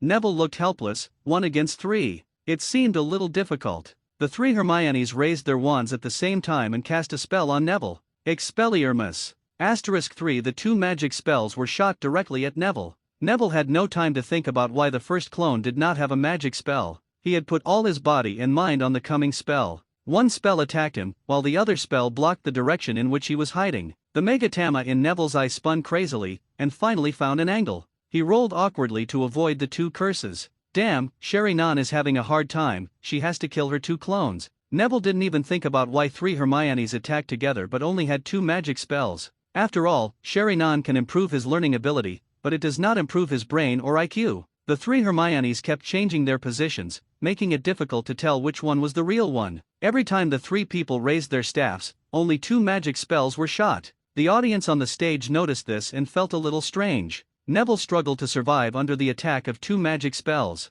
Although he could dodge, it was very difficult and embarrassing every time. He didn't even have time to fight back, he kept dodging. No, we must fight back. After Neville jumped forward to avoid Hermione's curse, he immediately raised his wand, pointed it at Hermione, and fired an Expelliarmus. Hermione obviously didn't expect that Neville could fight back in this situation, and one of Hermione was accidentally hit. Hermione disappeared in an instant, leaving only 2 Hermiones on the field. Neville had been avoiding the attack, and Sherry Nan was completely observing the attack path of the spell, and had no time to distinguish the clones. While 1 Hermione disappeared, Neville had time to pay attention to the 2 Hermiones. It didn't matter if he didn't look at them, he would be shocked when he saw them. He actually couldn't tell which one was the main body. You must know that Sherry Nan can see through clones. Why can't he see through clones now? Is it because of overuse? The 2 Hermiones were just stunned for a moment before they started attacking again, and Neville was overwhelmed with the continuous spells. Damn it, what's going on? Why can't you tell which one is the clone? Sharingan's Megatama rotated wildly, and Neville felt his eyes were a little sore, but he still couldn't see which body, which clone. You don't want to lose. Neville thought of his grandmother who was still in the audience. Although he didn't have time to turn around and look, he knew that her grandmother must be watching him. He can't give up easily. Seeing the 2 magic spells attacking again, Neville did not choose to dodge this time, but put his wand away and started to seal. The curse hit Neville and turned him into wood. At the same time, a curse flew out from another corner and hit the other Hermione. I thought Hermione's wand would fly out, but who knew Hermione disappeared directly. Neville looked happy, he hit it right. The clones were scattered. The main body and the clone must be easy to deal with. The clone will disappear as soon as it is attacked, and the remaining main body will be one-on-one. One-on-one, Neville doesn't shy away from anyone. Hermione was also shocked. She didn't expect that Neville spent the body replacement technique just to replace her with a clone. The most important thing was that he was fooled. She almost thought Neville's Sherry Nan could see through her shadow clone, but it didn't look like Neville could see through it. After all, the look of surprise on Neville's face hasn't gone away yet. It seems like he was just lucky. Seeing that Neville was still in a daze, Hermione started to form seals again without saying a word. However, what is surprising is that Neville did not stop Hermione. Everyone thought Neville was in a daze, but in fact Neville's Sherry Nan was spinning so fast. In Neville's eyes, Hermione's seal formation speed was extremely slow, and he could see every seal clearly. He knew that this should be the shadow clone technique that Professor Xiao Han taught Hermione. Because there are only a few types of combat magic in the student union, except for the shadow clone technique, he knows all the others, and he can tell at a glance that he has never seen the seal before. Of the Lord, he also realized at this moment that the clone created by shadow clone technique should be something Sherry Nan cannot see through. He could see the clones at the beginning because Hermione was using the ordinary clone technique, which was why she could summon 2 clones. One is an ordinary clone and the other is a shadow clone. Ordinary clones cannot attack, so 3 Hermiones only have 2 magic attacks.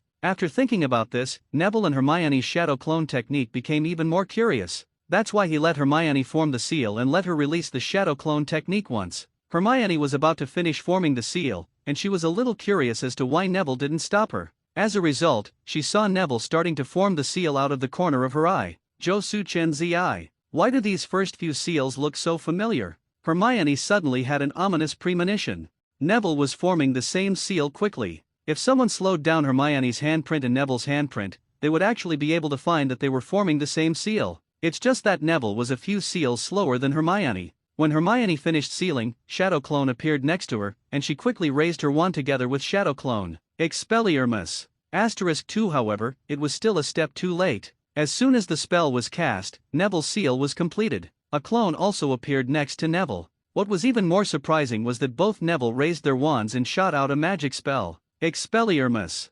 *2 Hermione's face suddenly became extremely ugly. She actually made Neville learn the Shadow Clone technique. Sherry Nan is too pervert. Professor Xiao Han also said that Shadow Clone technique is better than Sherry Nan, which is completely nonsense. Professor Xiao Han was too partial. He was obviously the class representative, but he gave the most powerful Sherry Nan to Neville. It was too much. Once the Sherry Nan is opened, Neville can learn all kinds of combat magic. How could the Shadow Clone technique win the Sherry Nan? Even if multiple Shadow Clone techniques are learned, Neville can still learn them. No wonder Professor Xiao Han said that after Neville asks for the Sherry Nan, he won't be able to get any combat magic from him in 820. With the Sherry Nan, there's no need for it at all. Just share other people's combat magic and just copy it. What else is there to learn? Isn't it tiring to learn? Everyone in the audience saw that Neville's clone could actually attack, and their hearts became unbalanced again. Damn it! Why can Neville's clone attack? Did Hermione teach Neville? It's unlikely. Probably not.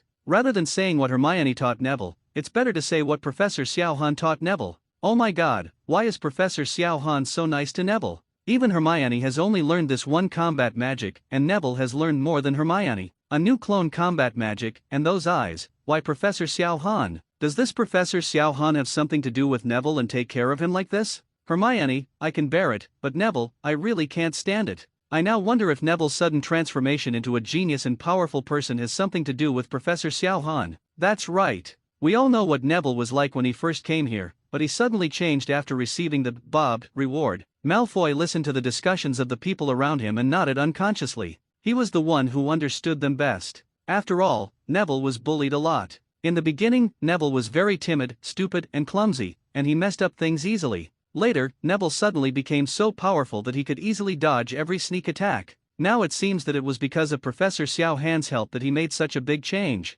Malfoy couldn't help but think, why does Professor Xiao Han care about Gryffindor so much? From the same school, 2 people from Gryffindor have received favors from Professor Xiao Han, while none from the other 3 houses. Malfoy is really envious and jealous. Why can't such good things happen to him? Hermione looked at the 2 Nevilles opposite and felt that it might be a little difficult for her to win. Hermione was already prepared to surrender directly if Shadow Clone's eyes also turned into Sherrynan. Fortunately, this situation did not happen. It seems that Shadow Clone cannot possess Sherrynan and is still capable of fighting. The 2 Hermiones kept attacking, but only one of the 2 Nevilles was attacking, while the other rushed towards Hermione. There was no choice but to attack Neville with the Shadow Clone. However, Neville dodged Hermione's attack, and even the clone was attacking Hermione from the side, which made Neville extremely passive. Hermione had to let her clone restrain Neville's clone and attack Neville herself. But neither of the 2 spells could attack Neville, let alone one. The clone did not attack Neville's body, so Neville escaped the spell more easily and quickly approached Hermione. Hermione looked at Neville rushing up, and couldn't help but feel anxious. If Neville rushed up, he would definitely be unable to do anything to Neville. After all, Neville's general layout was there. If Neville was trying to imitate Harry and punch him, Hermione felt terrible just thinking about it. But at this moment, Hermione had no way to avoid it. She kept retreating and attacking Neville with magic spells. All we can do is take a gamble. Seeing that Neville was already in front of her, even her fists were clenched, Hermione cast a spell and at the same time asked the clone to give up attacking Neville's clone and instead attack Neville directly. Although Neville escaped the curse of Hermione's body, he did not expect that the clone next to him would also attack him, and he was knocked away without noticing. Hermione's clone was also hit by Neville's clone and disappeared from the field. At this moment, the situation has reversed. 2 against 2 becomes 1 against 2. Although Neville was knocked away, he still stood up with gritted teeth. But at this moment, Neville was in pain all over from the fall, and he had no intention of rushing forward. He could only take out his wand and cast a spell on Hermione. Hermione quickly dodged and barely escaped, but then she was hit by the curse of Neville's clone, and her wand flew out. Seeing Hermione's wand fall away, Neville stopped attacking. He knew that Hermione only knew the 3-body technique and the shadow clone technique, but not the great fireball technique. In other words, once Hermione's wand is taken away, Hermione loses her ability to attack. And Neville not only still had his wand, but he also knew the great fireball technique. This battle ended the moment Hermione's wand flew out. Hermione was silent for a moment, and finally said those words. "I lost." Hermione looked at Neville with complicated eyes. She thought she would be the winner in the end. There was no way she could lose with the shadow clone technique in 2 against 1. The result was like this. I didn't expect Sherinan to be able to learn even such a difficult combat magic as shadow clone in just 1 look. It's amazing. Neville looked excited and released his clone, but when he saw Hermione, who was in a depressed mood, he suppressed the smile on his face. It was good luck to win this time. Fortunately, I had seen Hermione release the shadow clone technique several times before, so I was able to copy it myself. Neville had seen it once when he faced the troll, and he had seen it several times later when Hermione was training, and he had seen it many times in the ring. Hermione forced a smile and said to Neville, "Congratulations, Neville. I vote. I surrender. I surrender." Before Hermione could finish her words, Neville surrendered first. Everyone in the audience, including Hermione, was confused and couldn't believe their ears. Winning and then surrendering? What kind of operation is this? Why did Hermione have to surrender when her wand flew away? Wouldn't she still be able to do the great fireball technique? How come these 2 operations are more confusing than the other? One has to surrender if it feels like he can't win, and the other has won and quickly surrenders when his opponent is about to surrender. How about acting in a TV series? Idle romance drama? Neville likes Hermione? In order to let Hermione get the reward, surrender before Hermione admits defeat? Then shouldn't Neville surrender just after he comes on stage? Why should he surrender after defeating Hermione? I understand this. In front of the girl you like, you must show off. It's best to show your strength and lose in the end. Neville's skills in chasing girls are a bit poor. Yes, such a beautiful love can only appear at their age. Together.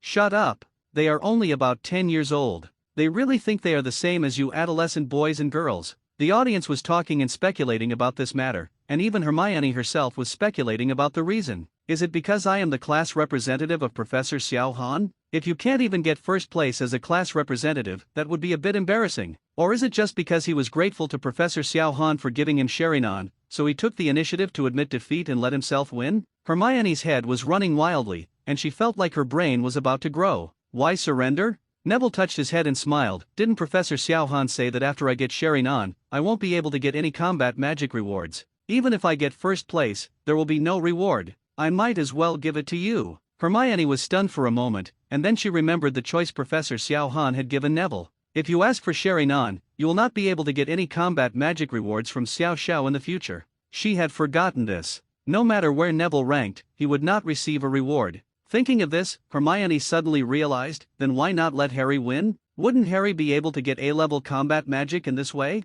Well, although this may not be a good question to ask, I also want to ask, why didn't you surrender when Harry fought you? The 4 of them already had a very good relationship, and Hermione felt that this kind of problem would not ruin their friendship. Neville scratched his head and said with some embarrassment, I forgot about it before. I just remembered it. Hermione turned to look at Harry in the audience, with a trace of pity in her eyes. Poor Harry, he could have gotten an A-level combat magic, but in the end he could only get a B-level combat magic. Harry saw Hermione looking at him, thinking that Hermione wanted to share the joy with him and Ron. He quickly pulled Ron, stretched out his hand to say hello to Hermione, and cheered for her. Hermione is awesome. Hermione is the best. Hermione looked at Harry's stupid look and shook her head. Why am I so smart surrounded by a bunch of idiots? Alas, it's still too good. Ju, who was above the ring, was about to say something when he suddenly turned his head and looked at the stands. Xiao Han stood up slowly and flew to the ring. Do you regard the assessment as playing house? The assessment is to see your learning results and give you rewards for your hard work. If you don't want the reward, then don't ask for it. First place, Longbottom, all rewards are cancelled. After the words fell, everyone looked at Neville, the warrior. He devoted himself to love, but in the end he didn't get any combat magic, only a ranking. Neville was a little scared, but he didn't expect to make Professor Xiao Han angry. Hermione on the side was thoughtful, as if she knew what Xiao Han was thinking. Second place, Hermione Granger, will be rewarded with A-level combat magic. 500 mission points. Third place, Harry Potter, will be rewarded with B-level combat magic. 300 mission points. The 4th to 10th place will be rewarded with C-level combat magic. 100 mission points. Mission points can be used to exchange for combat magic. D-level combat magic has 10 to 100 mission points, C-level combat magic has 100 to 500 mission points, B-level combat magic has 500-1000 mission points, and A-level combat magic has 1000 to 5000 mission points. Combat magic of S-level and above is temporarily not available. Let me give you a brief look at the redemption list of combat magic to give you some encouragement. A huge row of words suddenly appeared in the sky. At a glance, there were probably thousands of them. A-level combat magic, multiple shadow clone technique, forbidden technique. It requires extremely strong magic power. Insufficient magic power will cause the user to die. It can separate multiple clones with entities and can attack autonomous consciousness. Redeem points 4,999. 0. Please ask for flowers. Raisnon concentrates magic power in the hand to form a high-density magic ball that rotates at high speed. It is extremely difficult to operate. It is extremely difficult to learn. Redemption points 4,999. 8 Inner Gates, forbidden technique. A technique that releases the body's restrictions on magic power and releases excess energy. When all 8 gates are opened, the state is called 8 Inner Gates formation, and you will gain 10 times the power of a cage-level magician, but you will also fall into death after the end. Redeem points 4,999. Day Tiger, an advanced physical technique that can be used in the 7th gate of the 8 Inner Gates.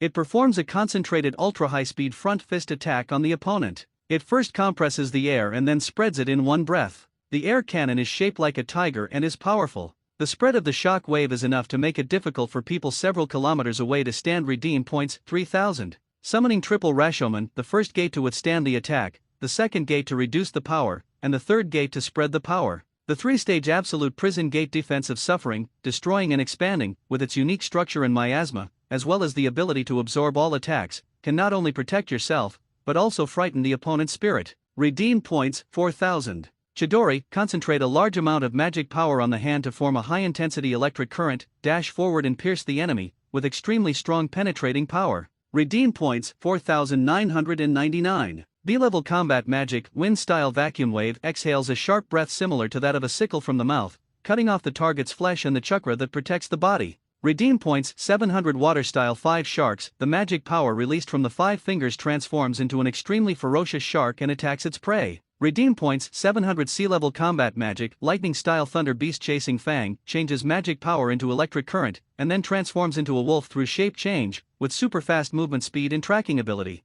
Redeem points 300. Technique in the fox's heart, illusion. It keeps people spinning in circles, unable to get out of the maze of phantoms. Redeem points 500. Damn it. So many battle magics. Why do I feel like there are more than the ordinary magics I know? This is only for S-level and below. Professor Xiao Han said that S-level and above have not been taken out. My dear, there are all kinds of combat magics of gold, wood, water, fire, earth, thunder, wind, and almost all of them are offensive. No wonder they are called combat magics. Illusion. There is an illusion in the redemption list. I want to redeem an illusion. It's easy to say, but it's not so easy to redeem. I don't know how to get mission points now. Task points are definitely for completing tasks, but I don't know how many points a task will have, and I don't know if the task is difficult or not. Professor Xiao Han, hurry up and release the mission. I can't wait to learn combat magic. Even Hermione looked at Xiao Han with wide eyes, waiting for him to issue the mission. Xiao Han waved his hand, and the exchange list for the combat magic 790 method disappeared. Instead, a row of task lists appeared.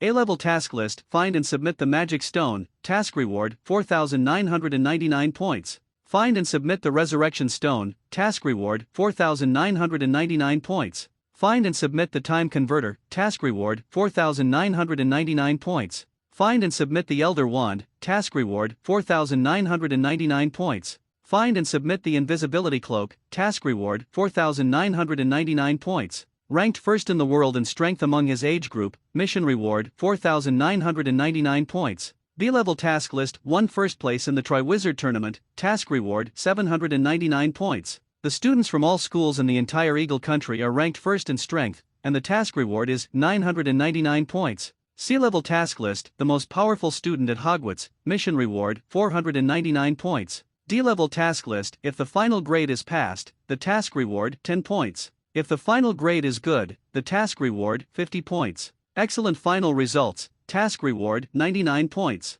Unlevel task list, create spells, battle magic, task rewards 1 to 4,999 points. Submit a mythical beast from Fantastic Beasts. The stronger the mythical beast, the higher the reward. Task rewards 1 to 4,999 points. Capture the Black Magician, task reward 1 to 4,999 points. The list of tasks is dazzling. The A-level tasks are extremely difficult, and there are a lot of things that I have never heard of. B-level missions are also a bit outrageous, C-level missions are barely passable, and D-level missions are a bit simple. In addition to attending classes, D-level tasks also include tasks such as helping Hagrid with work, and tasks such as going to the Forbidden Forest to find medicinal materials, which are not difficult. The most surprising thing is that there are no level tasks, and there are rewards for creating magic spells, just like catching mythical beasts and catching black magicians. Although the students don't know what the task items in the A-level tasks are, the professors in the stands, everyone at the Ministry of Magic, and the parents all know it. The 3 Deathly Hallows, the Resurrection Stone, the Elder Wand and the Cloak of Invisibility.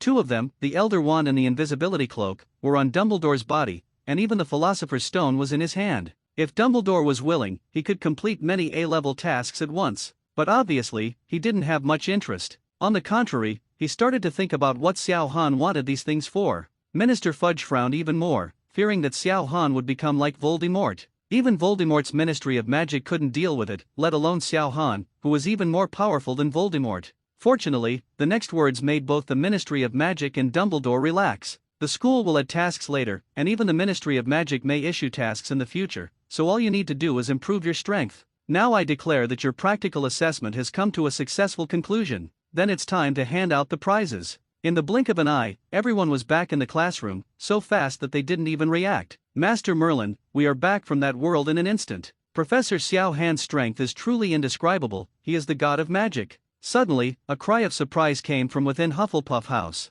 How is that possible? It's only been in class for a minute now. What? The person with a watch immediately checked the time and found that it was actually only 1 minute into class. It must have been a day. There was no sunrise or sunset inside, and I didn't even realize it. It's impossible. The average game only lasts about 1 minute. The first round is 50 minutes, the second round is 25 minutes, the third round is 13 minutes, the fourth round is 7 minutes, the fifth round is 4 minutes, and the sixth round is 2 minutes. The seventh round was 10 minutes, the eighth round was 5 minutes, and the final round was 2 minutes. The total adds up to only 118 minutes, less than 2 hours. How could a day pass? What's going on? It's impossible that all the watches are broken. Could it be? It shouldn't be possible. What's wrong? Just tell me. It's not that I don't say it, but it's so unbelievable that I don't believe it myself. Could it be that in another world, time is forbidden? Otherwise, how can you explain it? After the words fell, the entire auditorium fell silent. Looking at Xiao Han on the podium, his eyes were filled with shock and disbelief. Is Professor Xiao Han really the god of magic? He can even control time freely. You must know that Xiao Han was only thought to be very powerful before, strong enough to rival the god of magic, but he was still a powerful magician after all. But being able to freely control time is the power of God. It's exciting to think that your own child can actually learn magic with the gods. Child, learn combat magic well. If you don't learn it well, I'll go back and skin you. This is your opportunity. You must not slack off. I really envy you. If only I had such a great professor in school. The students were not fools, they all understood what this meant, and they all looked at Xiao Han with burning eyes. What level is this time-controlling magic? S level or above? I'm really looking forward to 3.6. Xiao Han called the top 10 to the ring and began to award their awards. Second place, Hermione Granger, will be rewarded with A-level combat magic, multiple shadow clone technique. Practice well, and don't use it randomly until the magic power is not enough, it is very dangerous. Xiao Han glanced at Hermione and used Tsukuyomi space to pass the multiple shadow clone technique to Hermione. Hermione looked happy, finally getting the multiple shadow clone technique. Ever since Xiao Han first talked about this technique, she felt that this technique was very powerful. Now I finally got my wish, but I don't know if I can beat Neville's Sherry-Non. Third place, Harry Potter, will be rewarded with B-level combat magic. Third place, Harry Potter, will be rewarded with the B-level combat magic Hell Thrust 4 Pen Hands. Hell Thrust 4 Pen Hands, Lightning Style Taijutsu, the thrust like electric shock can penetrate any defense. Reducing the number of fingers used will allow this technique to evolve further, because by reducing the number of fingers used, the contact area will become smaller, so the power can be more concentrated, producing astonishing penetrating power. This technique is called the Third Rakeage strongest spear in the ninja world. It can also be used to cut off objects. When used to cut off objects, it is as sharp as a famous sword. To put it bluntly, it means concentrating magic power on 4 fingers to improve penetration. Xiaohan thought for a long time about what kind of combat magic should be given to Harry, until he saw Harry hitting people with his fists on the ring. Maybe Harry prefers to use his hands more than magic? When fighting against the troll, Harry did not use magic, but jumped directly onto the troll's back. He directly used the wand as a weapon and smashed it into the troll's nose. It is obvious that although Harry is a magician, he has the heart of a warrior. Xiaohan helped him and taught him the Hell Thrust. What's more, when the Hell Thrust becomes a single hand, it is also known as the strongest spear. It doesn't look like 10 EA level combat magic at all. After receiving Xiaohan's teachings, Harry's face was full of surprises. He didn't expect that this Hell Thrust, which didn't sound very good, was actually so strong. It can even be upgraded. The fewer fingers, the stronger the attack. Harry's face glowed red, making the other 7 students wonder what kind of combat magic this Hell Thrust was. It sounds ugly, and it doesn't sound like some powerful battle magic. There are so many battle magics in the battle magic exchange list and no one noticed this magic, but it looked very strong, which made them look forward to their magic even more. 4th to 10th place, Percy Weasley, Draco Malfoy. Except for Ron Weasley, the others received sea-level combat magic, Water-style Taipeo Jade. Water-style Taipeo Jade spit out large water balls from the mouth to attack the enemy. Sea-level combat magic is a bit ordinary, just a combat magic similar to the Great Fireball technique, but with water type. However, a few people are still very happy to be able to get a piece of combat magic for free. Ron was the only one who was confused. Why did they all have it but he didn't? Ron opened his mouth to say something, but he still held back. Malfoy on the side looked at Ron with a mocking gaze, and a mocking smile appeared on the corner of his mouth. So what if you get in the top 10, Professor Xiaohan won't give you combat magic? What a poor guy. Hermione wanted to ask for Ron, but she remembered that Professor Xiaohan didn't give her and Neville the Great Fireball technique last time. As a result, she learned more powerful combat magic herself, and Neville gained a powerful Sharingan. Is Ron's situation the same as his own back then? Xiaohan looked at Ron. As for Ron Weasley, his performance was very good, beyond my expectation. It was very different from the first time I asked you to get up to answer questions. I am very pleased with your efforts, so I changed your reward to Shadow Imitation. Shadow Imitation is one of the Shadow's secret arts. Although it has no level, the effect is very powerful when used properly. I hope you will not disappoint my expectations for you and continue to work hard. The same goes for other students. If you let me see your great progress, I will reward you. Ron is your role model, you should learn from Ron. Ron couldn't believe what he heard. Professor Xiaohan actually replaced his reward with new combat magic, and it sounded very powerful. Not only that, he actually praised him in front of the entire Hogwarts and said that he was a role model for everyone. This shocked Ron. No one has ever praised him so much. This is more satisfying than giving him a battle magic. Ron grinned and couldn't help laughing, especially after learning the shadow imitation technique from Professor Xiaohan. This shadow imitation technique is so pervert. You can extend your shadow to connect with the enemy, making the opponent perform the same actions as you. Not only can it immobilize the opponent, but it can also control the opponent's body, which is pretty awesome. Even though it requires a bit of magic power, the attack range cannot be too far, and it has no lethality. However, Ron feels that this combat magic suits him very well. As expected of Professor Xiaohan, he can find the most suitable combat magic in 10 clicks. When he heard that Ron's reward had become a levelless secret skill, the smile on Malfoy's face suddenly froze. There is no level, it is still a secret skill. It sounds very powerful, right? Why are you setting things off for Gryffindor again? Every time it's Gryffindor, Hermione, Neville, Ron, maybe Harry will be next. Malfoy suddenly had the feeling that Harry had seen Snape and felt that Professor Xiaohan was targeting him. These three were all his opponents, but Professor Xiaohan gave them more powerful combat magic. It made Malfoy feel so sick. He wanted to ask Professor Snape if he had ever offended him. Snape frowned when he saw this scene, not because he always made small mistakes for Gryffindor, but the three good friends next to Harry all opened the stove, but they didn't open the stove for Harry. This made Snape a little unhappy. He looked down on my Harry Potter. After everyone's awards were handed out, Xiaohan first applauded these 10 people. The rest of the people followed and celebrated them and were happy. But there are still many people who feel sorry for Neville. They obviously got first place, but in the end they got nothing. Only Neville and Hermione knew that Neville himself could not obtain combat magic, and mission points were of no use to him. He just needs to find a way to improve Sharingan. As for combat magic, he can just use Sharingan to copy other people's combat magic. I hope you can keep working hard and always be among the top 10 among all students. Don't slack off. In the following time, you can reflect on today's battle, what you learned from other people's battles, and what problems you discovered in your own battles. The 10 of you who want to redeem combat magic can also come to me to redeem it, so go ahead. After everyone went down, a heated discussion began below, and they began to analyze today's battle. Xiao Han also walked to Dumbledore's side. Minister Fudge on the side immediately asked anxiously, Professor Xiao Han, how will our Ministry of Magic release this task? Are there any requirements? Xiao Han shook his head. You shouldn't ask me about this, I'm just a professor, you should ask Principal Dumbledore. Dumbledore was stunned for a moment, then realized what he was doing. Xiao Han didn't want to deal with these nonsense, so he asked him to negotiate with the Ministry of Magic. Xiao Han didn't care how he negotiated. Upon hearing this, Minister Fudge had no choice but to turn his attention to Dumbledore. Dumbledore smiled and said, Haha, don't worry, Minister Fudge, it's all trivial. Come to my office to discuss it in detail after the class is over. Even though Minister Fudge was anxious, he could only nod and sit aside. Xiao Han said to Dumbledore, Professor Dumbledore, some of the things needed for school activities can be added to the tasks, so that these children can get active, not just study. As long as there is no danger of death, I think they can all be added. Dumbledore thought about it and felt that it seemed not bad. Although there was some physical work in the task, it was only a small part. You can even let students go to the Forbidden Forest to exercise, which will allow students to become proficient in what they have learned as quickly as possible and increase their experience. This task created by Professor Xiao Han is very good. If you want to become stronger and learn more powerful combat magic, you must contribute to Hogwarts. Perhaps this matter needs a professor to be specifically responsible for it. What do you think, Professor Xiao Han?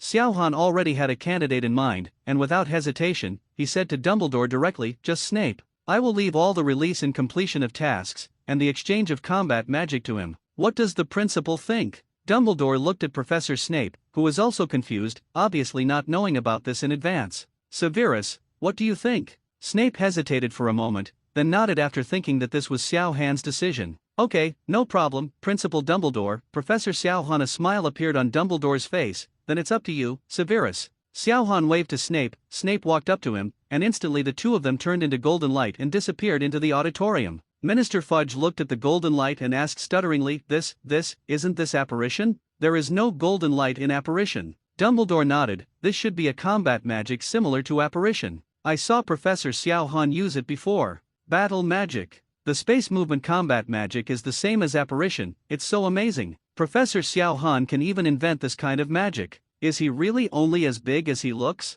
Could it be that he is a powerful magician who has taken the elixir of immortality? Looking at his youth, he has actually lived for thousands of years? In Xiao Han's office, a golden light flashed, and two people appeared here. Snape looked at Xiao Han with a surprised look on his face. Professor Xiao Han, isn't this apparition? Xiao Han sat on his recliner and motioned for Snape to sit down. No, this is S-class combat magic, Flying Thunder God technique. The feeling of phantom disembodiment is too uncomfortable. It was just fresh when I first used it, but it became uncomfortable after using it too much. Recently I've been thinking about combining apparition with Flying Thunder God technique to improve apparition. I'll use it when the time comes. Apparition is still very useful, except that the experience is not very comfortable. Improved apparition? Finished eating? Being able to apparate without touching anyone is already a great change, but now we need to continue improving it? Professor Xiao Han's magic talent is so great that I can't compare to him. There is also S-level combat magic, and there is actually space transfer combat magic. I really don't know what other S-level combat magic is. Professor Xiao Han, can I help you with improved disembodiment?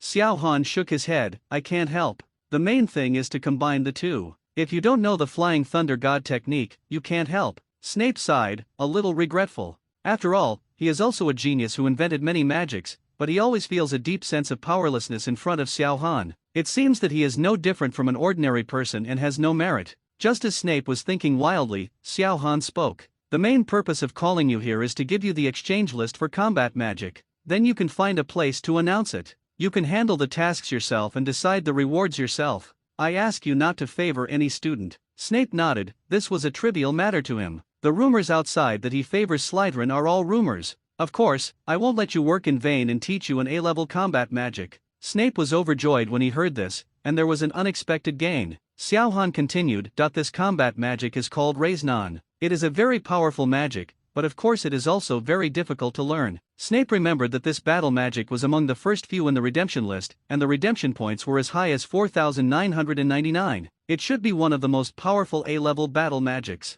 As for what Xiao Han said was very difficult to learn, he didn't take it seriously. He was a genius. Learning magic is not easy. Don't underestimate this combat magic. Although it is only A-level, it is very destructive. And, most importantly, it is the prerequisite combat magic for multiple S-level combat magics. Only after you learn Raise Non can you learn those S-class combat magics. If you have high talent, you can even comprehend the rest of S-level magic by yourself. The prerequisite magic for S-class combat magic. You can also comprehend the S-class combat magic army. This Raise Non is so powerful. Snape's eyes were full of shock. If he learned Raise Non, wouldn't it be equivalent to learning a lot of S-Manos level combat magic? You must know that S-level combat magic requires a lot of points. One A-level combat magic point can be exchanged for one A-level combat magic and multiple S-level combat magics. This is not a big profit. It seems that Raise Non is probably the most powerful among all A-level battle magics. Professor Xiao Han actually told me all the news, which was really touching. Snape made up his mind to help Xiao Han manage the tasks and exchange the battle magic well, and would never favor Slytherin. Snape's eyes flickered, thinking of a certain guy with glasses. Maybe when he could exchange for A-level combat magic, he could give him a brief reminder. This is not partiality, the main reason is that I can't stand the guy with glasses. He is so stupid that he will definitely not be able to learn Raise Non, so he will waste 49.99 mission points in vain. Yes, that's it, it's to target him, not to help him. The actual combat assessment is over, but the impact of the actual combat assessment is still spreading. Neville, who came first in the assessment, attracted invitations from many forces, including the Ministry of Magic. At this moment, Grandma Augusta and Uncle Algy were happily praising Neville, and Neville's performance was really unexpected. I really didn't expect Neville to make such great progress. They had to tell other people in the family about the school and make them happy too. Minister Fudge walked to Neville and said hello to Augusta first. Ms. Augusta, Mr. Algy, long time no see. Congratulations to the Longbottom family for producing another outstanding magician. Augusta almost burst into laughter, and even the Minister of Magic came to say hello. You must know that the Malfoy family is much more powerful than the Longbottom family. Fudge didn't even go to the Malfoy family and came directly to her. This made her very happy and felt that her grandson Neville was getting cuter and cuter. Professor Xiao Han taught me well. Neville, this is the Minister of Magic, Mr. Fudge. This was not the first time Neville had met Fudge. Fudge had been here before during class. It's just that Neville didn't expect that Fudge would come here specially and have the opportunity to talk to him. Minister of Magic, big shot. Neville was a little nervous. Mr. Fudge, hello, I am Neville Longbottom 277, a first-year Gryffindor. Minister Fudge looked at Neville, his eyes almost glowing green. Hello, Neville. Last time I saw you on stage accepting an award in Professor Xiao Han's class, I knew you would become a powerful magician sooner or later.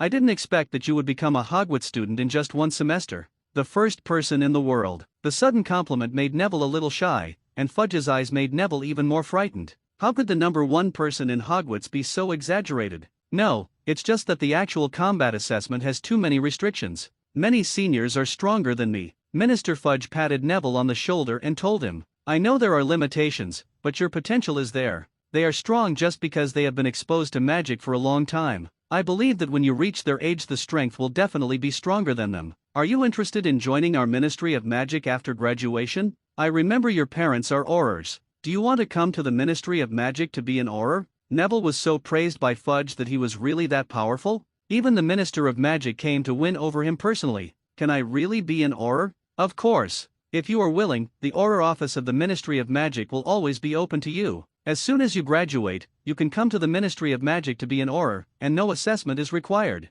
Neville was stunned, knowing that his wish was to become the same person as his parents. Now, the Minister of Magic actually told him that if he wanted to, he could become proud like his parents. You must know that Aurors only recruit wizards with the best grades. If you want to become an Auror, you must get high scores in the N.E.W.T.S exam. Especially the fifth gate of potions, defense against the dark arts, transfiguration, herbal medicine, and charms, you must get E, excellent. In addition to good grades in school, becoming an Auror requires 3 years of training. During this period, the Auror office will be responsible for conducting various tests. Only magicians who can perform well under high pressure are qualified to truly become an Auror. The Ministry of Magic directly skips these assessments. As long as Neville is willing, he can become an Auror. Neville was so happy that he was about to agree when Grandma Augusta interrupted him. Minister Fudge, let's wait a few years to discuss this matter. After all, Neville is still young and has 6 years left to graduate. It's really too early to talk about this now. August's daughter and son-in-law will suffer the same fate, so let's forget about this Auror.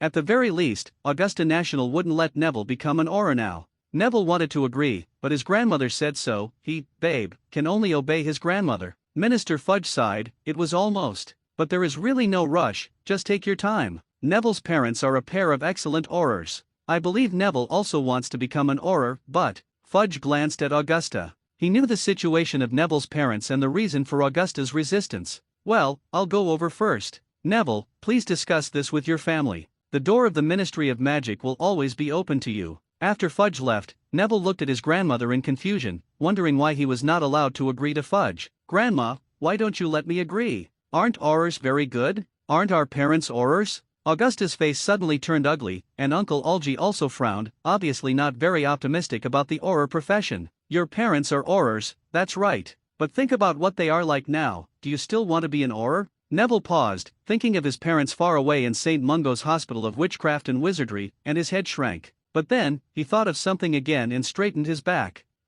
I want to become an Auror. I want to find out why my parents became like this and avenge them. Grandma Augusta's body was shaken and she looked at Neville in disbelief. When did this child have such an idea? It is too dangerous. This makes it even more impossible for him to be an Auror, otherwise wouldn't he be allowed to die? Neville looked at Grandma Augusta firmly and expressed his thoughts. I used to be stupid and incompetent, so I didn't think about that. But now that I have the ability and strength, I want to try it. What's more, I inherited my father's legacy, and my father is an Auror. I'm not very interested in being an Auror. Is it normal? Augusta was a little angry, and she looked at Neville angrily. Are you capable? Are you strong? Just rely on your little tricks? I advise you to give up these fearless ideas as soon as possible. With your meager strength, you can only die in front of him. My daughter is already like that, and I don't want my grandson to do so. It's become like that. Uncle Algy looked at Augusta's appearance and quickly tried to persuade him. Neville was just joking, don't be angry. You'll be so angry.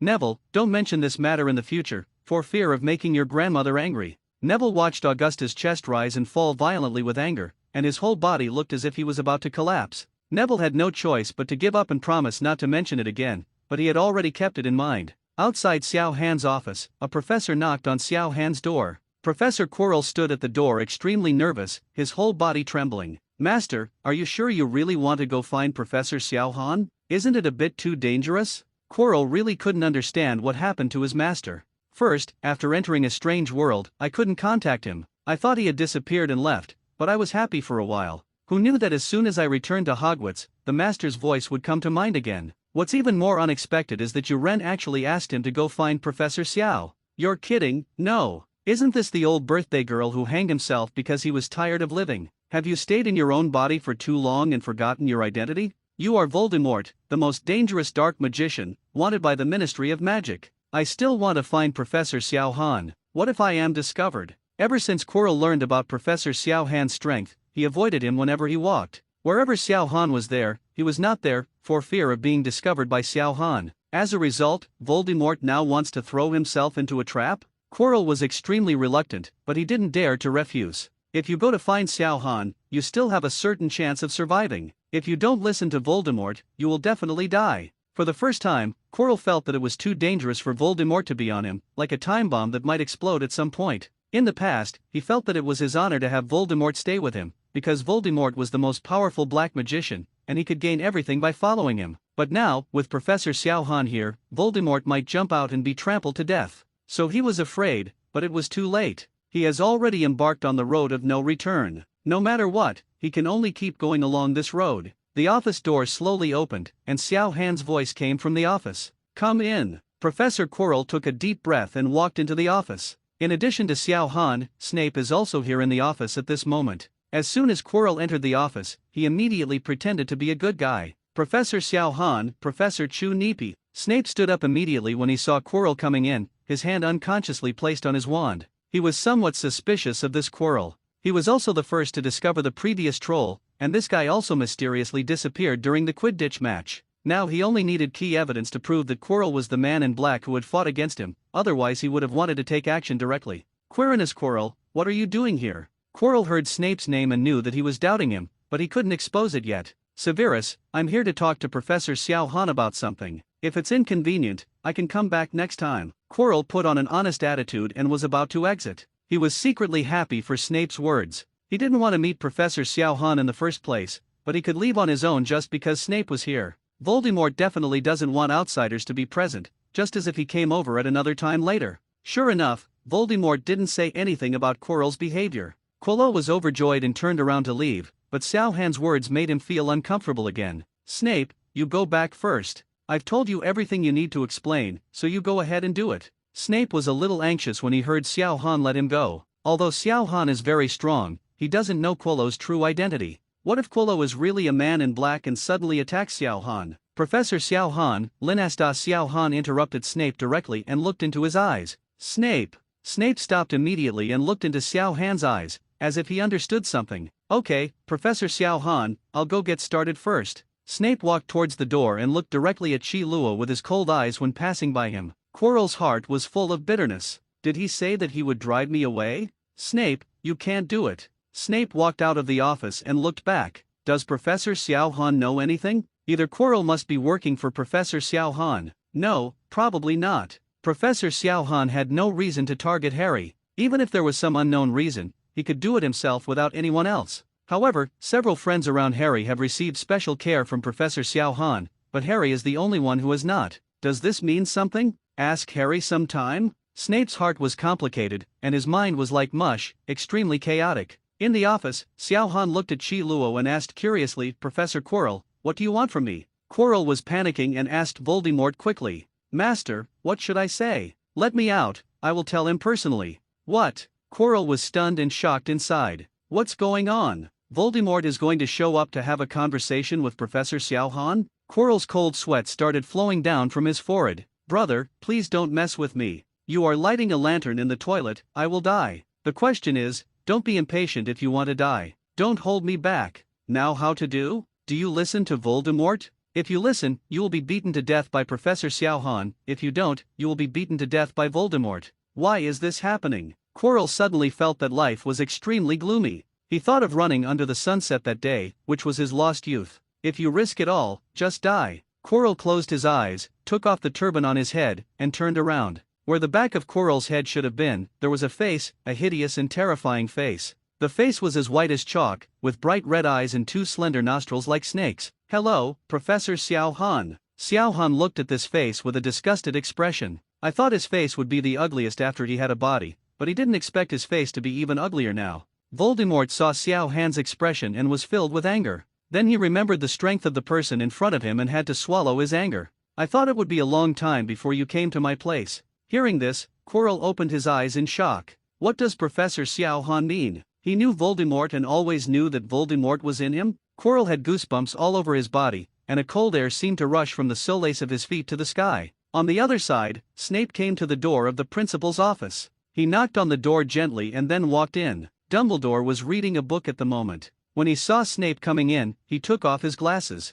Oh, Severus, what's the matter with you? You actually came to my place. Alas, when people get old, their eyes become hard to use. Without reading glasses, I can't even see the words in the book clearly. Snape wouldn't believe Dumbledore's presbyopic lies. Maybe he was secretly using legilimency. Snape was really irritable inside. He wanted to find someone to talk to, but after thinking about it, Dumbledore was the only one. Only Dumbledore knows him best. Professor Dumbledore, the troll incident in Harry's Quidditch match, I did a detailed investigation and found that it may be related to a professor in our school. Dumbledore laughed. Severus, you are so concerned that you are confused. The troll was just an accident, and Harry's mistakes in the game were just nervousness. You are thinking too much. Zero, please ask for flowers. Snape frowned. I didn't think too much about it. When I was investigating these two things, I met a man in black. He is very skilled in magic and Avada Kedavra is also very skilled. Dumbledore glanced at Snape. Oh, you mean someone invaded Hogwarts? Impossible. The anti-apparition spell has been restored. No one except Professor Xiao Han can enter Hogwarts without anyone noticing. I'm not saying there is an invasion by outsiders, I mean this man in black is from Hogwarts. Dumbledore stood up, walked over to Snape, and patted him on the shoulder. I know you are a little sensitive, but you should relax your mind. Hogwarts is full of family members, there are no enemies. You are still too concerned about Harry's safety. Hogwarts is not as dangerous as you think. Snape stood up suddenly. Why did Dumbledore always feel that he was thinking about Harry Potter? He really found out that there was something wrong with Quirrell, and it had nothing to do with Harry Potter. It's true. The man in black wants to go to the forbidden area you just set up on the 4th floor. He's going to go there. He definitely wants to get something. Of course Dumbledore knew what was going on, but all of this was inevitable and had to be experienced, even though the future was different from the one he had seen before. 0. He slowly walked to the Pensieve and said to Snape, "Don't worry, Severus. With Lu Wei here, even if someone really wants to get in, they will pay the price. Everything is not as easy as you think." Dumbledore said this meaningfully, but in Snape's view, Dumbledore just didn't believe what he said and was just dealing with him. Snape sighed. Was he really too worried? Impossible. It seems that I can only investigate on my own. Okay, maybe I'm too worried. Maybe Quirrell has something to do with Professor Xiao Han. When Dumbledore heard this, he paused, quickly reached Snape's side, and grabbed his shoulders. "What did you say?" "Quirrell went to find Xiao Han." Snape was startled by Dumbledore's reaction. Did Quirrell have any problem with Professor Xiao Han? Is it worth such a fuss? Snape nodded. Yes. I just came out from Professor Xiao Han's place, and Quirrell is in Professor Xiao Han's office now. Dumbledore secretly thought something was wrong, but he knew what was in Quirrell's body. What can Voldemort do to find Professor Xiao Han during this time? No, I have to go and take a look. If Professor Xiao Han is won over by Voldemort and brainwashed, the entire magical world will be doomed. He is the person who knows Xiao Han's strength best. If Xiao Han and Voldemort stand on the same side, the whole world will not be far from destruction. Any war in the magical world is a trivial matter. I am afraid that the entire magical world will become Voldemort's, and I am even more afraid that the entire Muggle world will be ruled by Voldemort. Voldemort's brainwashing ability is confirmed by Dumbledore, and his ability to escape is as good as anyone else. Without saying a word, Dumbledore turned around and left the office, heading towards Xiao Han's office. "Headmaster Dumbledore, where are you going?" Dumbledore's voice came. "Professor Xiao Han's office." Snape looked confused. "What's the situation? Didn't you just advise me not to worry too much? Why can't I run so fast now? What's the problem with Professor Quirrell and Professor Xiao Han meeting? Could it be that Dumbledore knew about Quirrell's problem?" In Xiao Han's office, Quirrell looked shocked, but Voldemort didn't react at all, as if he knew that Xiao Han knew about him. Voldemort used his sharp and harsh voice and said to Xiao Han, "Now that Professor Xiao Han has discovered me, there is no point in hiding me anymore, not to mention that I have wanted to see you for a long time. The legendary professor at Hogwarts, Xiao Han. He is extremely talented and has invented combat magic that is no less inferior to ordinary magic. Your strength is monstrous. Although you haven't taken action against others, it can be seen from your combat magic that your strength is infinitely close to that of a god. What a curious existence." Xiao Han stared into Voldemort's eyes and saw the caution in his eyes. "Have you heard of the saying? Curiosity killed the cat. If you, a notorious black magician, appear in front of me 717, you are not afraid that I will capture you and hand you over to the Ministry of Magic, or do you think I don't have the strength?" Hearing this, Quirrell's body trembled, and he heard an endless chill from Xiao Han's words.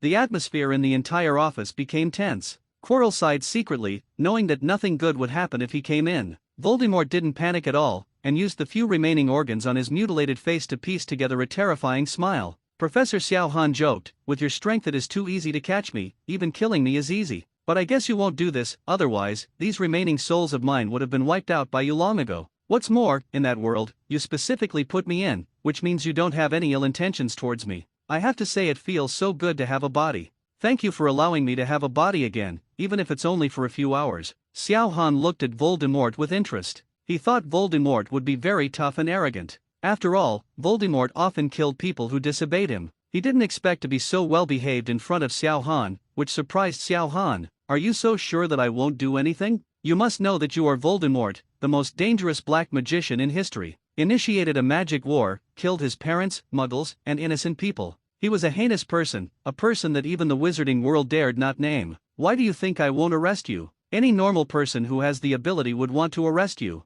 Voldemort still looked calm and calm. "Maybe, but in my opinion, Professor Xiao Han is not a normal person." Hearing this, Quirrell trembled again. "Master, please stop saying a few words." But obviously, Voldemort did not hear Quirrell's voice. Professor Xiao Han's strength is estimated to be close to, or has entered the realm of gods. How can he be considered a normal person? He should be a god. Wow, Xiao Han raised his eyebrows. "This spicy fart is really good. What's more, the things I have done are just children's games for Professor Xiao Han, and he doesn't take them seriously at all." This sentence really surprised Xiao Han, because Voldemort was really right. He really didn't pay attention to what Voldemort did. The First Wizard War was really childish. How many people died in the Great Ninja War? What do they think? Not to mention the Second Wizarding War. To put it bluntly, it was Voldemort fighting a group of high school students, and the battle lasted for several years. Xiao Han found it funny. Logically speaking, Voldemort was not bad at all, but why did he focus on Eagle Country? The world is so big, you can't go out and see it? Or maybe it was because Dumbledore had been holding him back, leaving him with no energy to expand. But none of this has anything to do with him, good or evil, as long as you don't provoke him and don't annoy him. What's more, if there is a villain to supervise the students, they will progress faster, right? So, you came to me just to talk about this? A hint of joy appeared on Voldemort's face. It seemed that he had guessed correctly. I'm here too. Xiao Han stretched out his hand and stopped Voldemort's speech. I feel uncomfortable when you look like this. Let's talk somewhere else. After saying that, 9 tomos suddenly appeared in Xiao Han's eyes, and Voldemort came to the Tsukuyomi space. A tall, pale, and very handsome man with black hair, dark eyes, and a pale face stood next to Xiao Han. Voldemort looked at his body and nodded with satisfaction. Thank you for allowing me to have a body again. Xiao Han shook his head and sat down on the spot. 2 rows of sofas instantly appeared on the empty ground, and there was a table in the middle with steaming coffee on the table. On the other side, Snape followed Dumbledore out of the door and saw Dumbledore anxiously using magic to control the stairs to move the top of the stairs to the 10th floor of Xiao Han's office. Snape frowned. Were he in such a hurry? This was the first time he saw Dumbledore doing something so urgently. Snape subconsciously felt that Dumbledore might be afraid of something. Could it be that Dumbledore was afraid that Quirrell would be harmful to Xiao Han? Impossible. With Professor Xiao Han's strength, even 10 Quirrells would not be his opponent. Is there anything that has been overlooked? Snape watched Dumbledore run towards Xiao Han's office like flying. He had no doubt that if it weren't for the anti-apparition spell, he would have disapparated directly. Snape quickly followed and arrived at the door of Xiao Han's office. Dumbledore opened the door and came in without even knocking. Snape was stunned. If he hadn't seen Dumbledore coming out of the office, he would have doubted whether the bearded man in front of him was Dumbledore. Dumbledore would never do something so rude. In Xiao Han's office, Killuo's turban was wrapped intact on his head. He was sitting on Xiao Han's sofa drinking coffee and Xiao potion. Professor Xiao Han's 3.8 magic insights are really admirable, and I can't compare with him. When Dumbledore and Snape came in, Quirrell stood up and said hello. Headmaster Dumbledore, Professor Snape.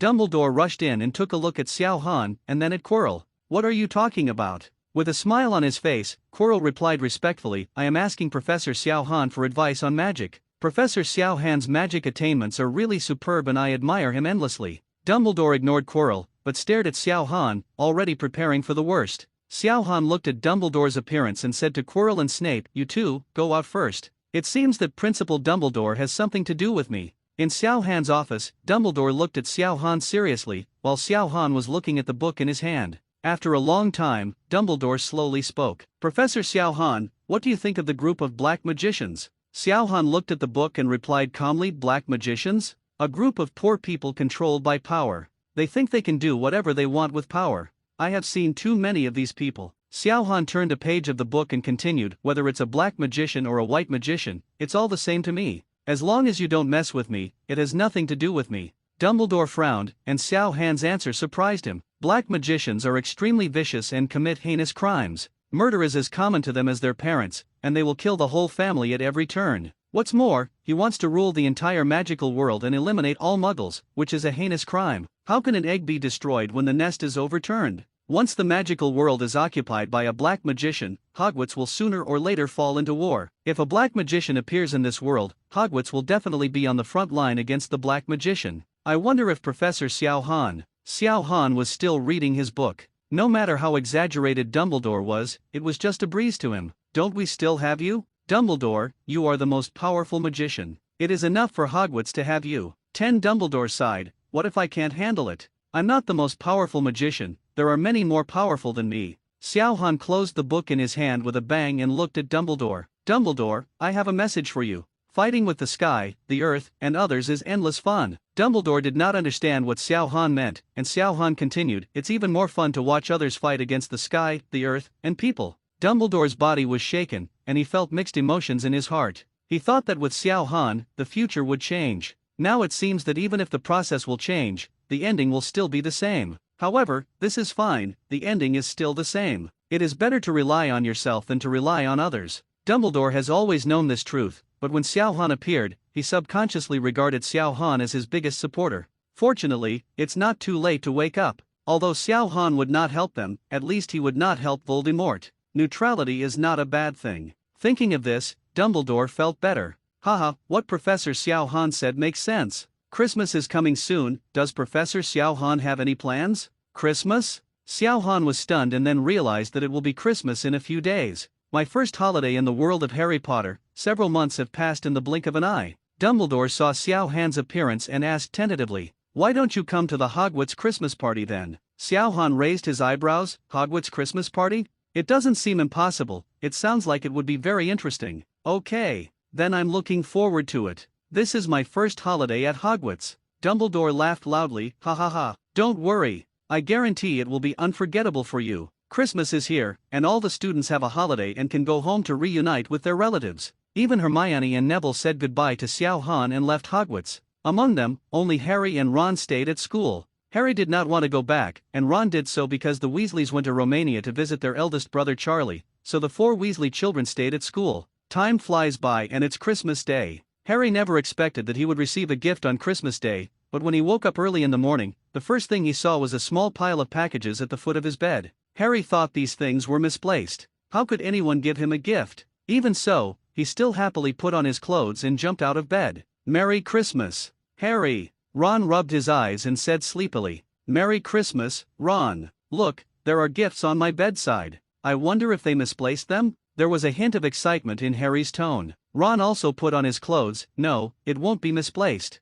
It's just you and me here. Obviously, mine is here. Ron pointed to his pile of packages, which was much larger than Harry's. Harry picked up the top package. It was wrapped in a thick layer of brown paper, with the words Hagrid to Harry written on it. Obviously this gift was given by Hagrid, and inside it was a flute made by Hagrid himself. Although the workmanship was a bit rough, Harry was still happy. Harry picked up the flute and played it, and it sounded like Fukora's cry. He put down the flute and picked up the second package. This was actually a Christmas present from Uncle Vernon and Aunt Petunia, even though it was only a 50-pence coin. Still, quite friendly. Ron looked at the coin and asked doubtfully, "Is this Muggle money?"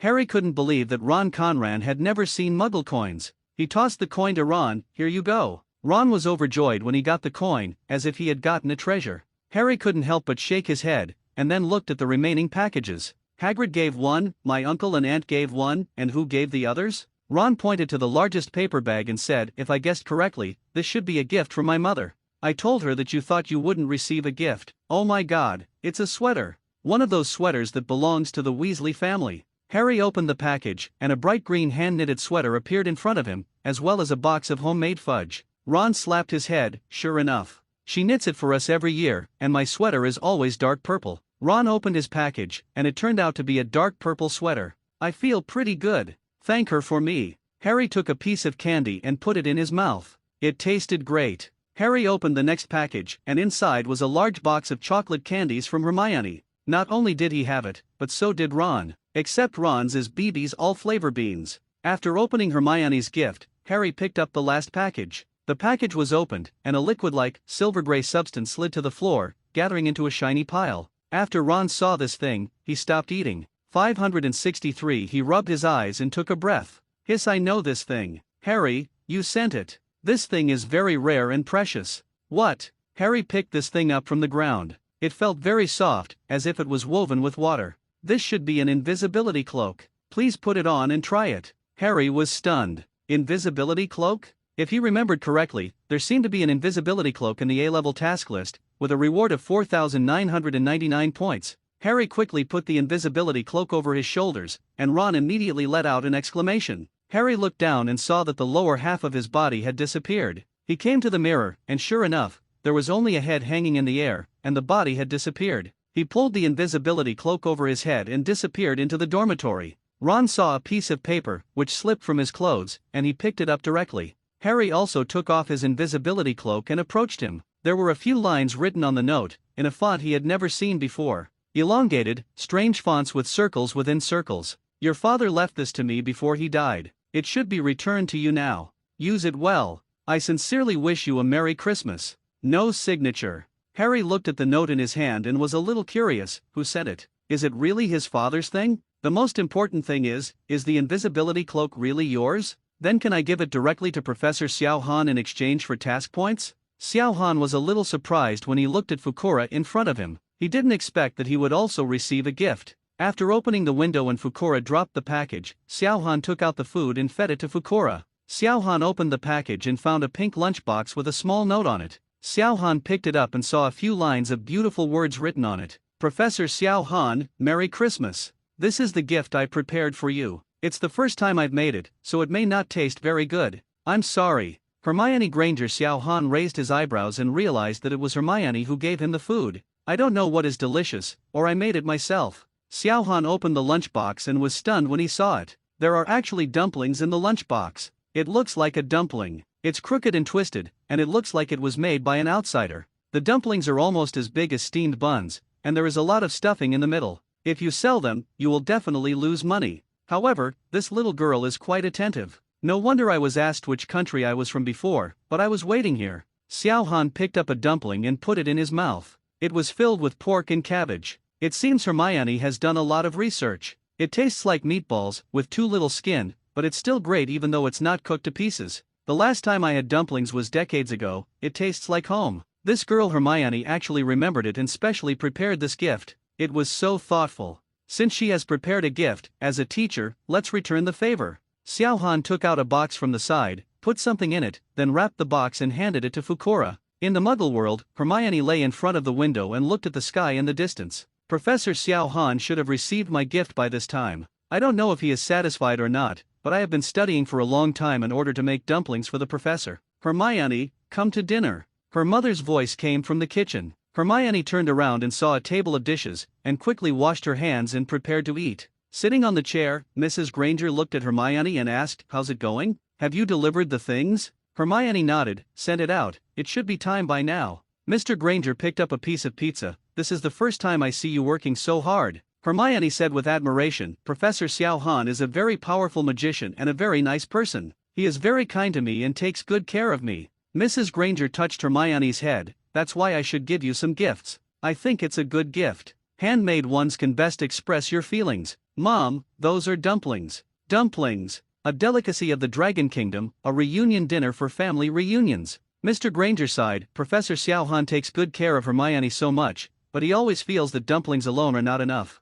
It's a pity that we are just ordinary people and can't give anything as a gift. Hermione saw her father's appearance and said quickly, "Dad, don't say that. The dumplings are enough. Professor Xiao Han doesn't lack anything. He will definitely like this." Okay, let's not talk anymore. Eat quickly. Merry Christmas. Merry Christmas. After having enough water and food, Hermione rubbed her belly and lay on the sofa contentedly. Goo! Fukura's cry sounded outside the window, and Hermione turned around to see a Fukura holding a package and looking at her outside the window. Hermione was stunned. Is this a Christmas gift? Who would give him a Christmas gift at this time? The figure of Xiao Han flashed in Hermione's mind. Could it be Professor Xiao Han? She quickly opened the window and let Fukura fly in. Catching the package dropped by Fukura, Hermione couldn't wait to open it. "Hey, did someone give you a gift?" Mrs. Granger heard the sound of the window opening and saw Fukura's leading figure. Hermione's face was filled with joy when she saw the note inside the package. "Yes, Mom, Professor Xiao Han gave me a Christmas gift. He said he also likes my dumplings, thank you very much." Hermione rolled over happily on the sofa, hugging the gift Xiao Han gave her tightly. Mrs. Granger sat down. "Let's see what gift it is." Hermione nodded and opened the box. Inside the box was a blue kitten with black stripes. "Wow, it's a kitten. So cute." Hermione lifted the blue kitten and rubbed her face against the kitten's face. The kitten pushed Hermione away with a look of disgust. The expression on his face was so humane, but it was a pity that no one saw this scene. Hogwarts. Harry, Ron and the Weasley brothers walked into the hall, and Harry was immediately stunned by the scene in front of him. Hundreds of fat roasted turkeys, mountains of roasted meats and boiled potatoes, platters of delicious little sausages, bowls of buttered peas, plates of rich, thick gravy and lingonberry sauce. At regular intervals on the dining table, there are piles of wizard packets and firecrackers placed on it. Harry had never been to a Christmas party like this in his life. Harry and Ron took out a colorful firecracker together, pulled it, and suddenly there was a huge bang roar. Blue smoke burst out instantly, like a smoke bomb. At the same time, a Marine Rear Admiral hat also appeared, and several white mice were jumping around. At the top of the auditorium, Dumbledore had replaced his pointed wizard hat with a hat decorated with flowers. At this moment, he was talking and laughing with Professor Xiao Han beside him, and he was very happy. Harry looked at Hagrid, who was also on top, drinking glass after glass of wine, and his face turned red after a while. In the end, he actually kissed Professor McGonagall on the face. Unexpectedly, Professor McGonagall was still giggling and even blushed. Harry liked the atmosphere of the Christmas party, and so did Xiao Han. Li Hao, he picked up the wine glass and clinked it with Dumbledore beside him. I haven't attended such a lively party for a long time, except for the opening ceremony. Dumbledore laughed, haha, there will be many opportunities in the future. Professor Xiao Han, Hogwarts is your home. Xiao Han held the wine glass for a moment, then drank the wine. Okay. The professors all around came up to toast and chat, making the atmosphere of the entire party very harmonious. By the time the professors were done drinking, the students had already dispersed. Every professor was a little confused, and Hagrid was already lying on his seat and snoring. Xiao Han looked at all this and suddenly laughed out loud. Professor Xiao Han, what is so funny? Dumbledore asked from the side, but Xiao Han did not answer his question, but asked him, Dumbledore, do you think professors want to learn combat magic?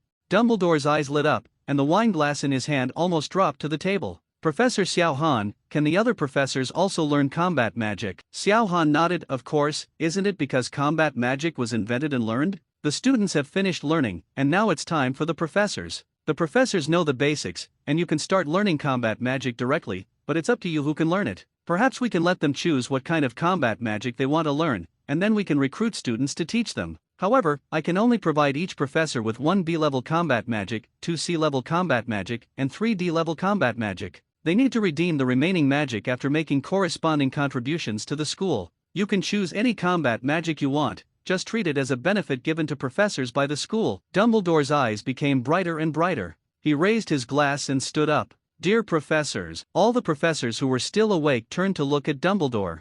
Dumbledore's face was red and the smile on his face was about to overflow. Professor Xiao Han gave everyone a Christmas gift. Everyone can get 6 combat magics, and they can also learn combat magic in the future. All the professors were stunned for a moment, and then their hearts were filled with joy. They had wanted to learn combat magic for a long time, but Xiao Han had not taught them before, and they were too embarrassed to ask. The professors all raised their wine glasses to Xiao Han. Thank you, Professor Xiao Han. I've wanted to learn combat magic for a long time, and I finally have the chance. Cheers to Professor Xiao Han for his generosity. Cheers to the battle magic we are about to learn. Cheers. Xiao Han picked up the wine glass and drank it all in one gulp. This atmosphere felt great. At night, at the door of Gryffindor's dormitory, the fat lady felt as if someone was passing by, but she didn't see anything. Who? Is there anyone? Harry ignored her and walked forward. He was covered with the gift he received in the morning, the invisibility cloak. After a simple experiment in the morning, he found that the invisibility cloak could indeed make him invisible, but he still wanted to try it. Walking in the castle, Harry was thinking about where to go. Suddenly, he remembered that he and Hermione had been looking for who Nick Mellor was. Maybe the restricted section of the library could help? Harry wrapped his invisibility cloak tightly and walked towards the library. The library was dark and eerie. Harry secretly lit a lamp and slowly walked through the rows of bookshelves. Looking from a distance, you can only see a light floating in the sky, which is extremely scary. Harry crossed the rope separating the restricted area and carefully looked at the books in the restricted area, but it's impossible to tell which books are related to Nick Mellor just from the titles. The faded, peeling gold letters spelled out words that Harry had never seen before. Some books don't even have titles, and some books are stained with dark stains like bloodline, which is extremely scary. Harry felt as if someone was blowing air on the back of his neck, and the hair on his hair stood up. He didn't know if it was his hallucination, but he always felt that there were waves of faint whispers ringing in his ears. He carefully placed the lamp on the ground, and happened to see a large black and silver book from the bottom. Harry reached out and pulled it out. The unexpected weight of the book made Harry use a lot of strength to take it out. Can a squib also learn magic? Harry seemed to have heard some fantastic words and almost couldn't breathe. Snape can really fool people. Who doesn't know that a squib can't release magic for the rest of its life? This is something recognized by the wizarding world. Even if Professor Xiao Han is very powerful, Harry thinks it should be impossible. Harry quietly squeezed through the door on the left without making any sound. He leaned against the wall quietly, listening to the 2 footsteps walking away. Harry exhaled and patted his chest. It was so thrilling. After he calmed down, Harry had time to look around the room he was in. Many tables and chairs are piled together, like a classroom that has long been abandoned and not used. Opposite the table and chairs, there is a very elegant mirror, with the upper edge of the mirror reaching the ceiling. The gorgeous golden frame is supported by 2 claw-like feet underneath. Aristra eluat ubica frua onvoges. These words are engraved on the top of the mirror, which is very conspicuous. Harry slowly walked towards the mirror, but there was no figure in the mirror.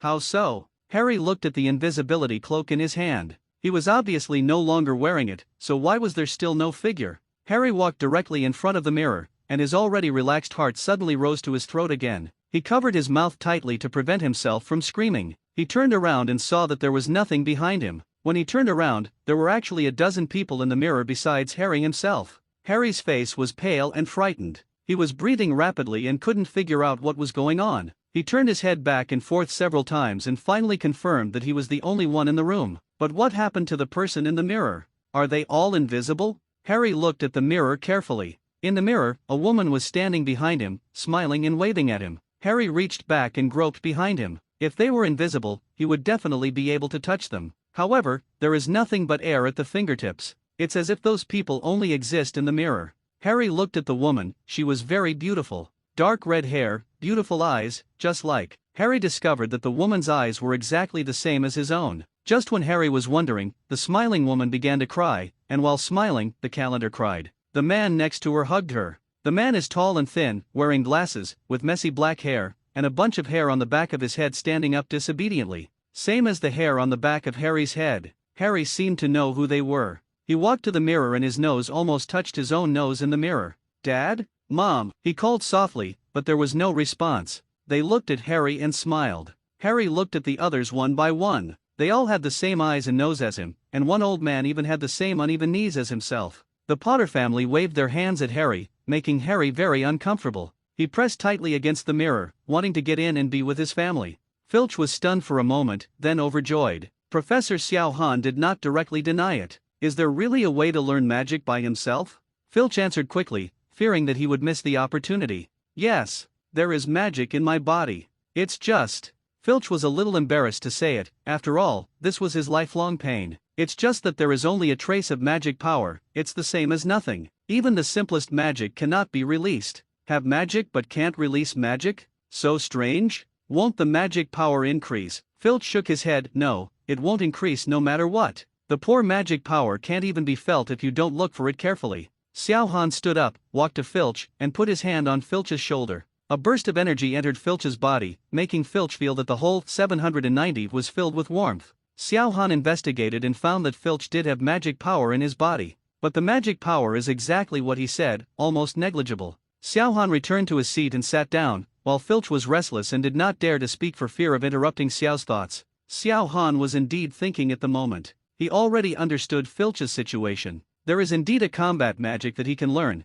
but it's hard to say whether it will be effective. Almost everyone in the ninja world knows this battle magic. It is the 8 inner gates owned by Emperor Guy who almost kicked out the finale. 8 inner gates require almost no magic power. They only need to release the body's restrictions on magic power to allow excess energy to overflow. According to Xiao Han's observation, anti-cannon should be effective against Filch. The squib itself has magic genes, but the magic power is restricted by the body. Every magician has this kind of restriction, but only the restriction in Squib's body is the strongest. This restriction prevents the magic power in Squib's body from increasing, and even a single magic cannot be released. But the 8 inner gates can just remove this restriction, and it is not difficult to open the 8 gates with Filch's weak magic power. It mainly depends on whether his body can withstand it. With Filch's current physical condition, let alone the 8 gate, if the first door is opened, the blood vessels in his body may be exploded by the magic power. Xiao Han tapped the table with his hand. He really wanted to see if the 8 inner gates could be used by the squib.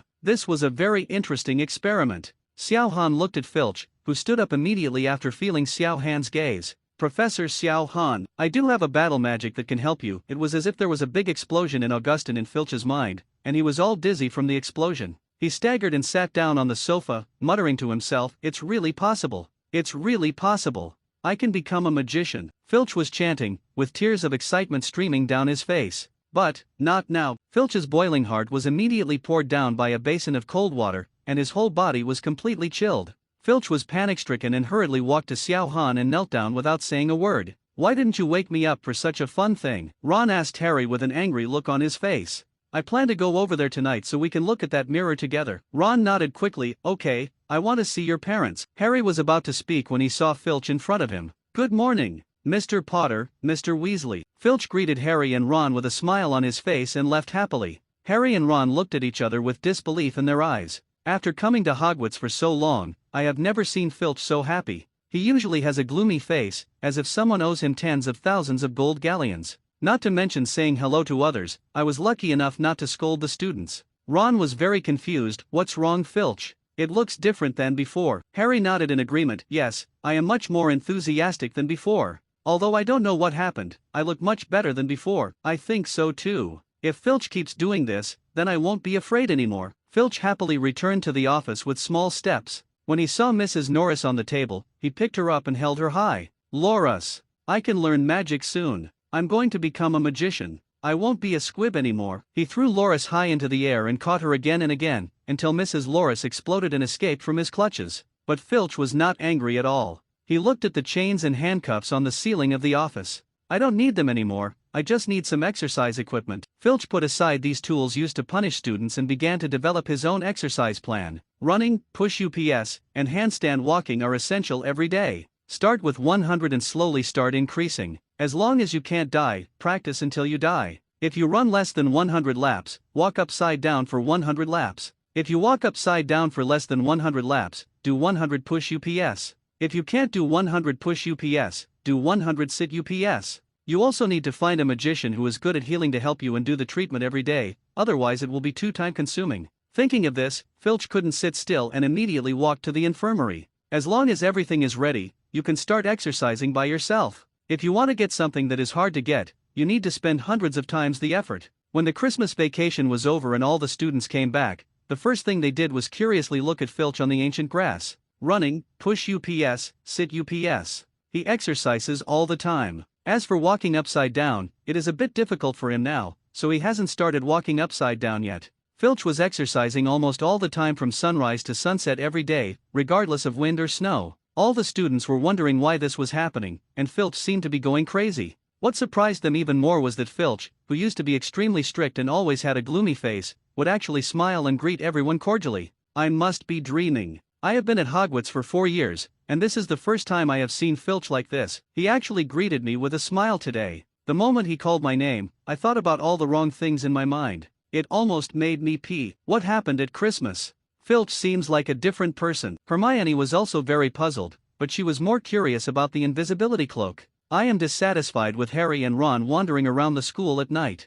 What if Filch catches them?" Although Filch has become better than before, he still will not ignore violations of school rules. Harry looked at the wizard's picture and turned to the back. When he saw the words at the back, something suddenly occurred to him and he took a breath of air. "I think I know who Nick Flamel is. I remember telling you that I heard that name somewhere." I remembered it. Hermione and others quickly looked at Harry. "I saw a picture of Dumbledore on the train before, and it said this. Dumbledore's well-known contributions include defeating the Dark Wizard Grindelwald in 1945, discovering the 12 uses of the fire dragon's blood, and working with his partner Dingo Flamel in alchemy." When Harry said this, Hermione thought of something and jumped up and ran upstairs. After a while, she borrowed a huge old book from the library and ran out. "I watched this before, just to have some fun." Ron clicked his tongue. "Do you call reading a pastime?" "Shut up." Ron stopped talking and could only sigh secretly. He is indeed a top student. "I couldn't read a single word, but Hermione was reading for fun, alas." Hermione shouted excitedly, "I found it. Nick Flamel." Harry and the others hurriedly came over, and Hermione lowered her voice and said mysteriously, "Nick Flamel is the only maker of the Philosopher's Stone in the wizarding world." However, Harry and the other three looked confused. "What the hell? What stone?" "The Philosopher's Stone. The Philosopher's Stone in the task list rewards 4,999 points. Even if you don't read the book, you should know the task list." Harry and Ron were shocked. "The Philosopher's Stone with 4,999 points. It's on the same level as Harry's invisibility cloak." Hermione showed the contents of the book to several people. Ancient alchemy involved the creation of the Philosopher's Stone, a magical substance with astonishing powers. The magic stone can turn any metal into pure gold, and can also create the elixir of life, so that people who drink this medicine will never die. Over the centuries, there have been many reports about the Philosopher's Stone, but the only remaining Philosopher's Stone belongs to the famous alchemist and opera lover Nicholas Flamel. He celebrated his 665th birthday last year and now lives in seclusion in Devon with his wife Pernil, 658 years old.